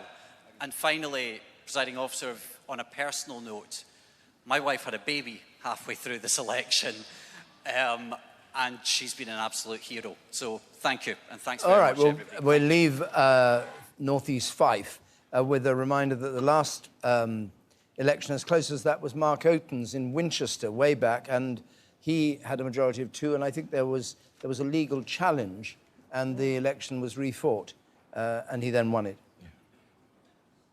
by a landslide. Barry Gardiner, now the Shadow International Trade Secretary, joins us from Brent North. Mr. Gardiner, good morning. Good morning. So, what do you make of all this? Well, it's been an extraordinary night. I think if you look back 7 weeks to what was being predicted in the broadsheets, the Prime Minister expected a floodgate, a tsunami. She was looking at 120 to 150 seat majority. And she said she needed this in order to be able to negotiate in Europe a good Brexit deal for the UK. We're now in a situation which is far less about which party is up and down. It's much more about the fact that in a week's time, we will be starting these negotiations, and she has gambled everything for party advantage, and she's lost. But it's not her that's lost, it's not her party that's lost, it's Britain that's lost, because she will go into that negotiation and she will be considered a laughingstock by those with whom she has to negotiate. And that means that we are weaker as a result of her incompetence and indeed her arrogance. Have you spoken to Jeremy Corbyn, your party leader, or John McDonnell? No, not since all our election results were known. No, I haven't. And you didn't expect this to happen, did you? You're taken by surprise, like many other Labour Party people. Sorry, I was working to win this election. I said you didn't expect it to happen. Well, I didn't take anything for granted, and I have to say I didn't have an expectation, because there are real storms sweeping across British politics. Brexit was one of them, but of course this was a general election which proved to be very difficult for the Conservatives in terms of their own chicanery and manoeuvring on their manifesto, but also that was blighted by the appalling events of Manchester and London Bridge. So I think there were very different swirling measures that meant this was a very difficult election to predict. So what I concentrated on was the manifesto that we had, the clarity of our policies, my belief that they were the right actions to take to help people in this country who really needed a change of government and needed a fairer society. And I'm deeply, deeply disappointed that we didn't manage to achieve a Labour victory so that we could put those policies into effect. And do you think, put it this way, are you concerned now? You talked about the worry about Brexit talks starting again in 11 days. Do you think the Prime Minister will have to go? Do you expect to still be on the opposition benches facing a Prime Minister who's supported by maybe the Northern Ireland parties? What do you think the future in Parliament is? Look, I think probably there are only two people who really know the answer to that, and that is Theresa May and her husband. She is in the driving seat in this, but of course she has lost the confidence of her party. That is very, very clear. And it really is a matter of what she can broker within the Conservative Party. But this is a time when she should be focusing on what she can broker in Europe. And that's why it's so deeply damaging to our nation. Politics is not a game between the political parties. It's ultimately supposed to be about the benefit of the British people. And she has put that all in jeopardy by this, and she's lost. Barry Gardiner, thank you very much for joining us. Well, David, Barry Gardiner started that interview by describing it as an extraordinary night, and I've pulled out 3 tweets here which tell the story of the night succinctly, I think, in 3 remarkable stories. The first is from Fraser Nelson, who's the editor of The Spectator, and he said a few hours ago, if Corbyn does take Labour to 40%, which he seems to have achieved, he'll have done more to increase his party's vote share than anyone since Attlee in 1945. So story 1 is the astonishing Labour triumph, which has taken many, many people by surprise. The second tweet is from Mark Wallace, who's a Conservative blogger, and he says, this is an off-the-record quote, defeated Tory MP says to him, "We basically ran the Remain campaign. It was just about doom and disaster if you vote the other way." So there's all the recriminations that Laura's been reporting on about how inside Tory CCHQ they're thinking about where on earth this went wrong. And here's the final tweet I've pulled out, which I think is possibly the more panoramic major story of this evening, which we're going to be talking about for weeks, months and possibly years ahead. Harry Leslie Smith, who's a Labour activist, a 94-year-old Labour activist, served in the Second World War, very trenchant online. He says, "Tonight, Britain's young," and I suppose this morning, "Britain's young have shown they can become the greatest generation of the 21st century. You have my respect." This has been an election about a generation game, about young people coming out and swinging partly towards Jeremy Corbyn and therefore taking many of us by surprise. Thanks. Well, we know that the Prime Minister has gone back from Tory party headquarters to number 10 Downing Street, and Jeremy Vine is standing outside. Jeremy. Yes, the virtual equivalent. Maybe her car will suddenly draw up. But just thinking that people are waking up and they're wondering what we've all been through with this extraordinary result, let's just take you through it hour by hour, shall we? So up until 2 a.m, these were the first handful of seats, about 40-odd seats that we had in. And you can see, for example, that seats that Labour thought were maybe on the edge of being marginal or taken by the Conservatives, Hartlepool, Vale of Clwyd and so on, stayed Labour. So Labour were defending their territory. The Conservatives, meanwhile, interestingly, took Angus in Scotland, which on paper it looked like they had no prospect of doing whatsoever. Now, 3 a.m, let's go and see what we knew by then. More seats come on. By this stage, if you look at the Labour line, they've taken Sheffield Hallam, so Nick Clegg at that point is out of the House of Commons. Glasgow North East goes Labour, so that's an interesting result because, again, it's action in Scotland. And Ipswich goes from blue to red, again for Labour from the Conservatives, and very, very interesting indeed. Meanwhile, yes, the Conservatives are hanging on to what they've got. They've got Cleethorpes, for example, but they would expect to hang on to those kinds of seats. What are they doing that's actually moving them forwards? Answer, nothing outside Scotland really at all. We move to 4 a.m. Let's have a look at the seats now. So what do we have on the Labour side at 4 a.m, for example? At the end, you can see Batley and Spen came in, the seat that Jo Cox, the late Jo Cox, that was her constituency, that came back as Labour. And in London, Labour were posting really quite high percentages in places like Vauxhall and Brent and Hammersmith and Dagenham, just underpinning this idea that in Remain seats, and particularly seats with lots of young voters, Labour were doing very well indeed. Scotland was constantly offsetting the bad news for the Conservatives in the meantime. So here you see Aberdeenshire West, Stirling, Berwickshire, all going to the Conservatives in Scotland, quite against any predictions that have been made. OK, 5 a.m. now we're nearly there. And let's have a look. I'll move forwards now. You can see the Conservatives now get the result of Hastings, and that's Amber Rudd, the Home Secretary's constituency. That was very, very close. She would not have been expecting to be in the kind of really nip-and-tuck fight she was in Hastings, but that was the case with quite a few Conservative seats. Meanwhile, OK, Labour are behind, but doing much better than anyone expected. They take Enfield Southgate off the Conservatives, and we mention that particularly because the whole election history with that seat, with Michael Portillo being kicked out of there by Tony Blair's party in 1997. 10% swing for Labour in that seat. By 6 a.m, we had, let's bring on the rest that we had by 6 o'clock. Let's see what they are. So the Conservatives are ahead. But we knew by this stage they weren't going to make the finishing line of 326. They were taking Southampton Itchin and chipping Barnet and Devon West and Croydon South. But a lot of those seats were their safe seats. They would never have expected to be in trouble in them. Meanwhile, we go back to the Labour line. Let's see where we were for Labour at this point and just have a look at the end here. And you can see Southampton Test and Ashfield, Gloria De Piero's seat, Ilford South, Ilford North, Hove. Hove had been assumed to be pretty marginal, but Labour took it, held it. So, what a situation. We are very, very near the line now, but we're not near enough for the Conservatives. Look at the end here. These seats on the end, they're not yet in. We haven't yet got every seat. Where they're dark blue for the Conservatives or dark red for Labour, we don't know the final result. Truro, Cornwall South East, Crewe, St Austell, St Ives, Cornwall North, Kensington.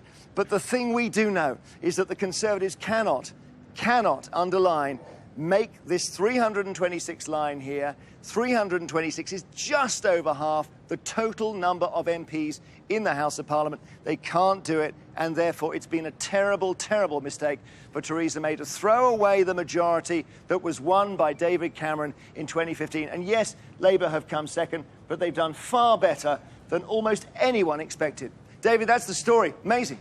Jeremy, thank you very much indeed. Now, Laura Kunsberg, our political editor, has been sitting here since 10 o'clock last night, and you have to go down to Downing Street. So Yes. before you, because to wait for Theresa May if she comes out to speak. Do we know when she's speaking, by the way? We don't. We thought it might be 10 o'clock. We were told it's not 10 o'clock. So I'm going to go, just in case it's much sooner than that. So just in case it is much sooner than that, anyway, you do have to go. Just summarise for us how you think things stand now and the way you think politics will develop at Westminster over the next few days. Unquestionably, a total political disaster for Theresa May. This is on her. It was her decision to do it. A huge success for Jeremy Corbyn, not the largest party, but he has massively outperformed expectations. He has achieved far more than he himself thought. This is the third time, the hat-trick, if you like. He won the Labour leadership against expectation. He then won again, fending off the majority of his MPs who told him publicly he wasn't up to the job. And here he performs better than Labour in 2015, better than Labour in 2010. A huge success for him. For us, for the public, we know the Tories are the largest party. Of course, they are therefore going to try to form the government. They've got the right to do so. And they are, for them, tantalisingly close to actually getting a majority. And they would have a sort of workable majority because we know the Northern Irish Unionist MPs will come alongside them. What we do not know at 6:43 is whether or not it will be Theresa May who is the person who tries to form that government. It may be her. She may be forced to stay on as a sort of caretaker. She may be forced to do some kind of deal behind the scenes about standing down later on. She may decide to quit after this humiliation, or she may right now being privately forced to do so. So we know the result.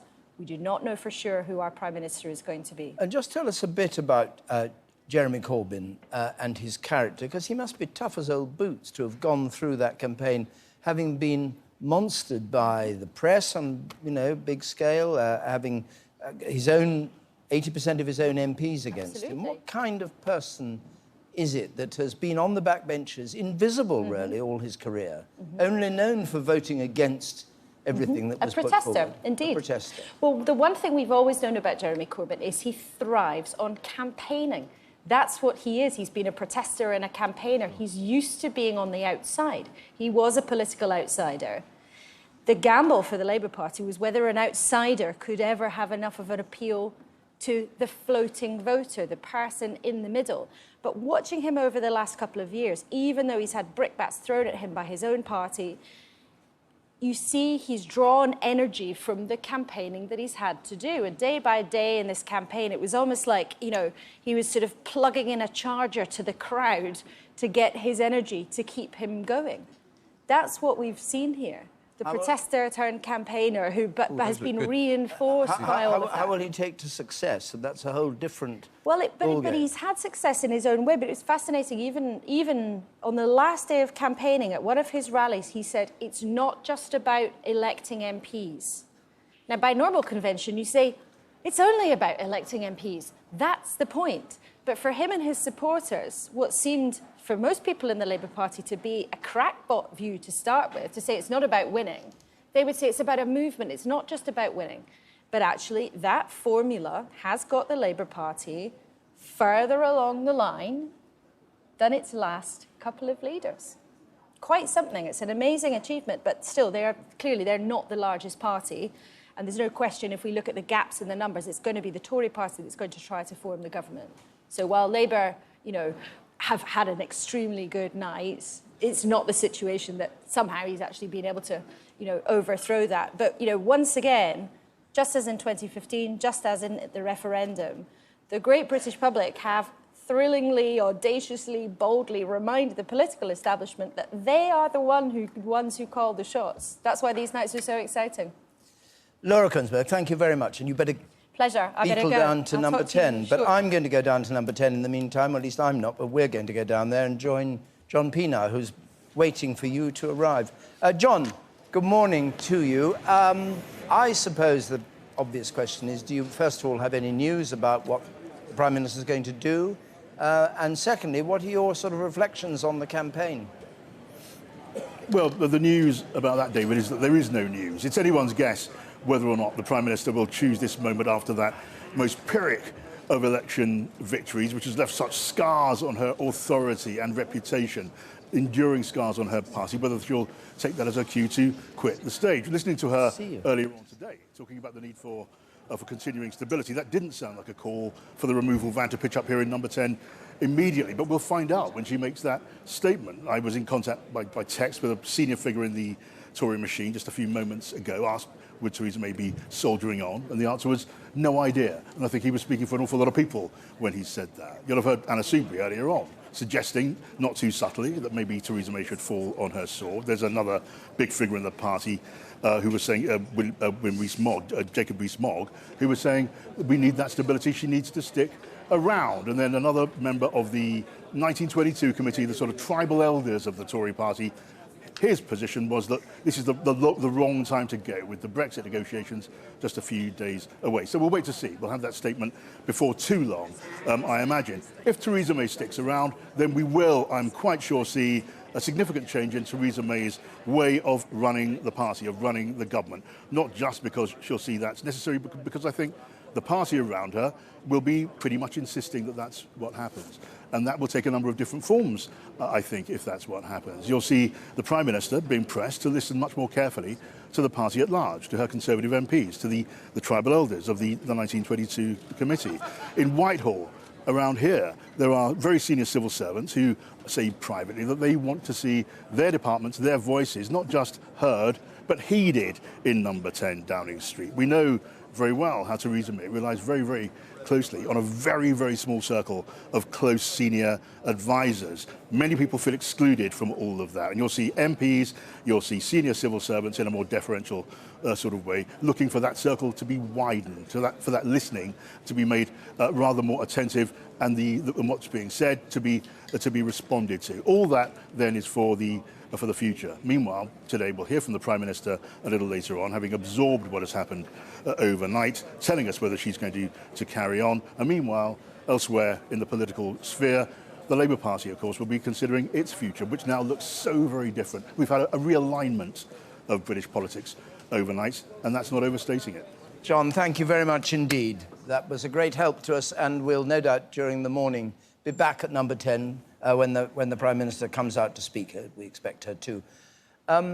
Emily, can we look at a sort of summary of how things stand? Imagine if you were a normal person, David. Imagine if you stayed up to watch the exit poll at 10 o'clock and then you thought, I know, I'll go to bed and I'll wake up in the morning and see what's actually happened. That exit poll that John Curtis brought us suggested the Conservatives would be on about 314 seats. Labour would be on 266 seats. It is impossible for you to imagine the kind of turmoil that all of us in the studio have been through, wondering just how accurate that would be and whether we were putting ourselves on the line with some of the results we were forecasting and the figures we were jumping at. Well, look, at this time in the morning, which is coming up to 7 o'clock, these are the seats that are in, and they are nearly all counted, 643 out of 650. The Conservatives then sitting on 313. They have lost 12. Those are net losses. Labour sitting on 260. They have made gains of 29 so far, with just 6 or 7 in to be declared. The SNP on 35. We predicted they'd be down by 22. They've lost 21. The Lib Dems, we said, would be on 12. They have made those gains of exactly 4. And you can see the DUP and Sinn Féin. What I do want to do, though, is just show you what that looks like as a percentage share of the vote. Suddenly, it all becomes an extraordinary story and a very stark one when you tell it in terms of these sort of, as we've been looking at them, poll numbers. The Conservatives sitting on this real poll now of 43% to Labour's 41%, just 2 percentage points between them. The SNP on only 3%, even though they still have all those seats in Scotland. Obviously, they don't stand elsewhere, so their vote is shared out very efficiently. And the Greens only 1 point behind them, even though they just have that 1 seat, Caroline Lucas's seat of Brighton Pavilion. But this is the moment that is quite a triumph for the psephologists and for our exit pollsters, this is what we brought you. At the beginning of the night, we suggested that Labour could be 11 points up, the Conservatives could be 4 points up. We suggested UKIP could be 11 points down, the SNP could be 11 points down as well, and the Greens would also be showing a fall of about 3%. That's what we gave you. We held our breath. We tried not to tremble when we showed you the results on air. And these are the results, with nearly all of them counted in. And you can see just how similar those patterns are. Labour up 10%, not quite 11. Conservatives up 6%, just a little bit more. And UKIP and the SNP pretty much in line. So this is the moment at which you probably want to turn to John Curtis with a big pat on the back. Well, John Curtis is standing there beaming with pleasure hearing that. Does the exit poll deserve a pat on the back? It sounds pretty magical to me. Well, I hope you found it useful and that it helped to inform your coverage during the course of the night, David. I mean, the crucial thing about the exit poll at the end of the day, to be honest, is not necessarily whether it's right or wrong, but it gives people a guide as to what the early results might be. Now, you will remember that actually, very early in the night, it wasn't clear that the exit poll was right, because most of the results came in from the northeast, particularly Newcastle and Sunderland, and in truth, the exit poll overestimated how Labour would do in that part of the world. But the truth is, while that was going on, we were hearing all sorts of commentary about what was going on in seats further south, particularly crucial marginal seats. And to be honest, it was fairly clear to us early on that actually we at least had got the broad picture right. And therefore, hopefully, it means that the programme started off on the right leg and continued after. But I have to say, David, of course, it's not just me. I have a wonderful set of colleagues here who've done an awful lot of computer programming, an awful lot of hard work, not just tonight, but all the way through the election campaign. And, of course, the interviewers from GfK and Ipsos Mori, who stood outside polling stations, in some cases in inclement weather, and collected the data. And, frankly, we could not have got this right but for the fact that they collected data that proved, for the most part, to be highly accurate. So you're just the front man? I hope I can, no, I know you're I not. hope I contribute something to the analysis, and I think my colleagues would probably agree I do. You're just the but public... but without their support, I would not be able to do this. You're just the public face. Sky, I have to say it again, Sky, ITV, BBC's poll. Yep, it's a wholly collaborative organisation. Oh, The reason it's a cooperative poll is because we used to get it, you know, everybody would have a different poll and everybody would blame the other lot for getting it wrong. But anyway, it's now like that. But, John, thank you very much. And if I could, congratulations on it. But let's join Michelle for a moment, up in the gods there. David, I'm sitting here with David Lammy, MP, Labour MP for Tottenham, comfortably re-elected earlier on. Congratulations on that. Thank you. Now, you've been a prominent Remain campaigner. You're one of those MPs who voted against the triggering of Article 50.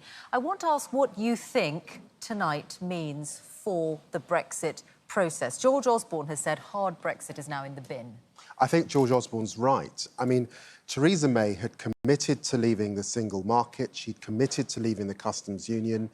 She asked the country to back her, give her a bigger majority. That now lies in tatters. There has to be now a different course.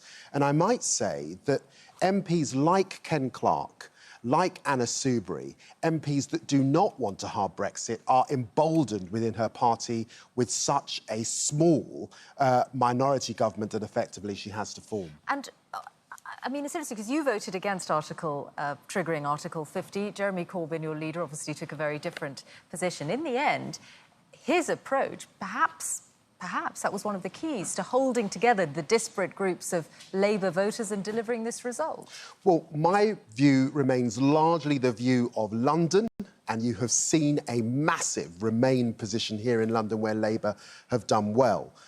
But of course, across the country, it looks like Jeremy got it right. His assessment was that, look, we have to have a Brexit, but broadly, it has to be a soft Brexit. And that has chimed in the country. And that's why those predictions that we would lose the north of England, that white working class Britain had deserted Labour, this morning were proved wrong. Jeremy and the Labour Party have kept those seats in Yorkshire, the North East and the North West. Against your expectations? Actually, my view was always that the expectation that those UKIP voters would go solely to the Conservatives was an overstatement. I know why colleagues feared it, but actually we've seen a third of those voters come over to Labour. David Lammy, thank you very much. Thank you. David. Thanks very much, Michelle. Well, now, I'm joined here by the world's constitutional expert, Peter Hennessy, who's arrived, I see, with a book called The Cabinet Manual.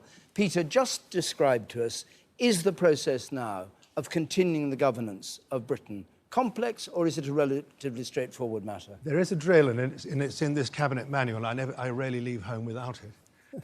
But it is quite complicated, and raw politics always can make a difference to the prescribed drills. And after a night of multiple political convulsions, I fear for Mrs May it's going to be a day of raw, brutal politics. My old friend John Ramsden, the historian of the Conservative Party, once described the Tory leadership as autocracy tempered by assassination.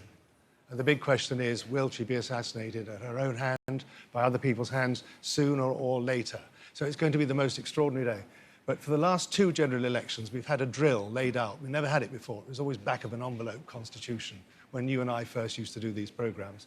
But there is a drill for it in here for Prime Ministers resigning on behalf, either individually or on behalf of their own government. And also... What about not resigning? Or not resigning. With the minority government? Yes. Is there a drill for that? There's several drills. They're all in here. Several drills? Several drills for it, in several possibilities.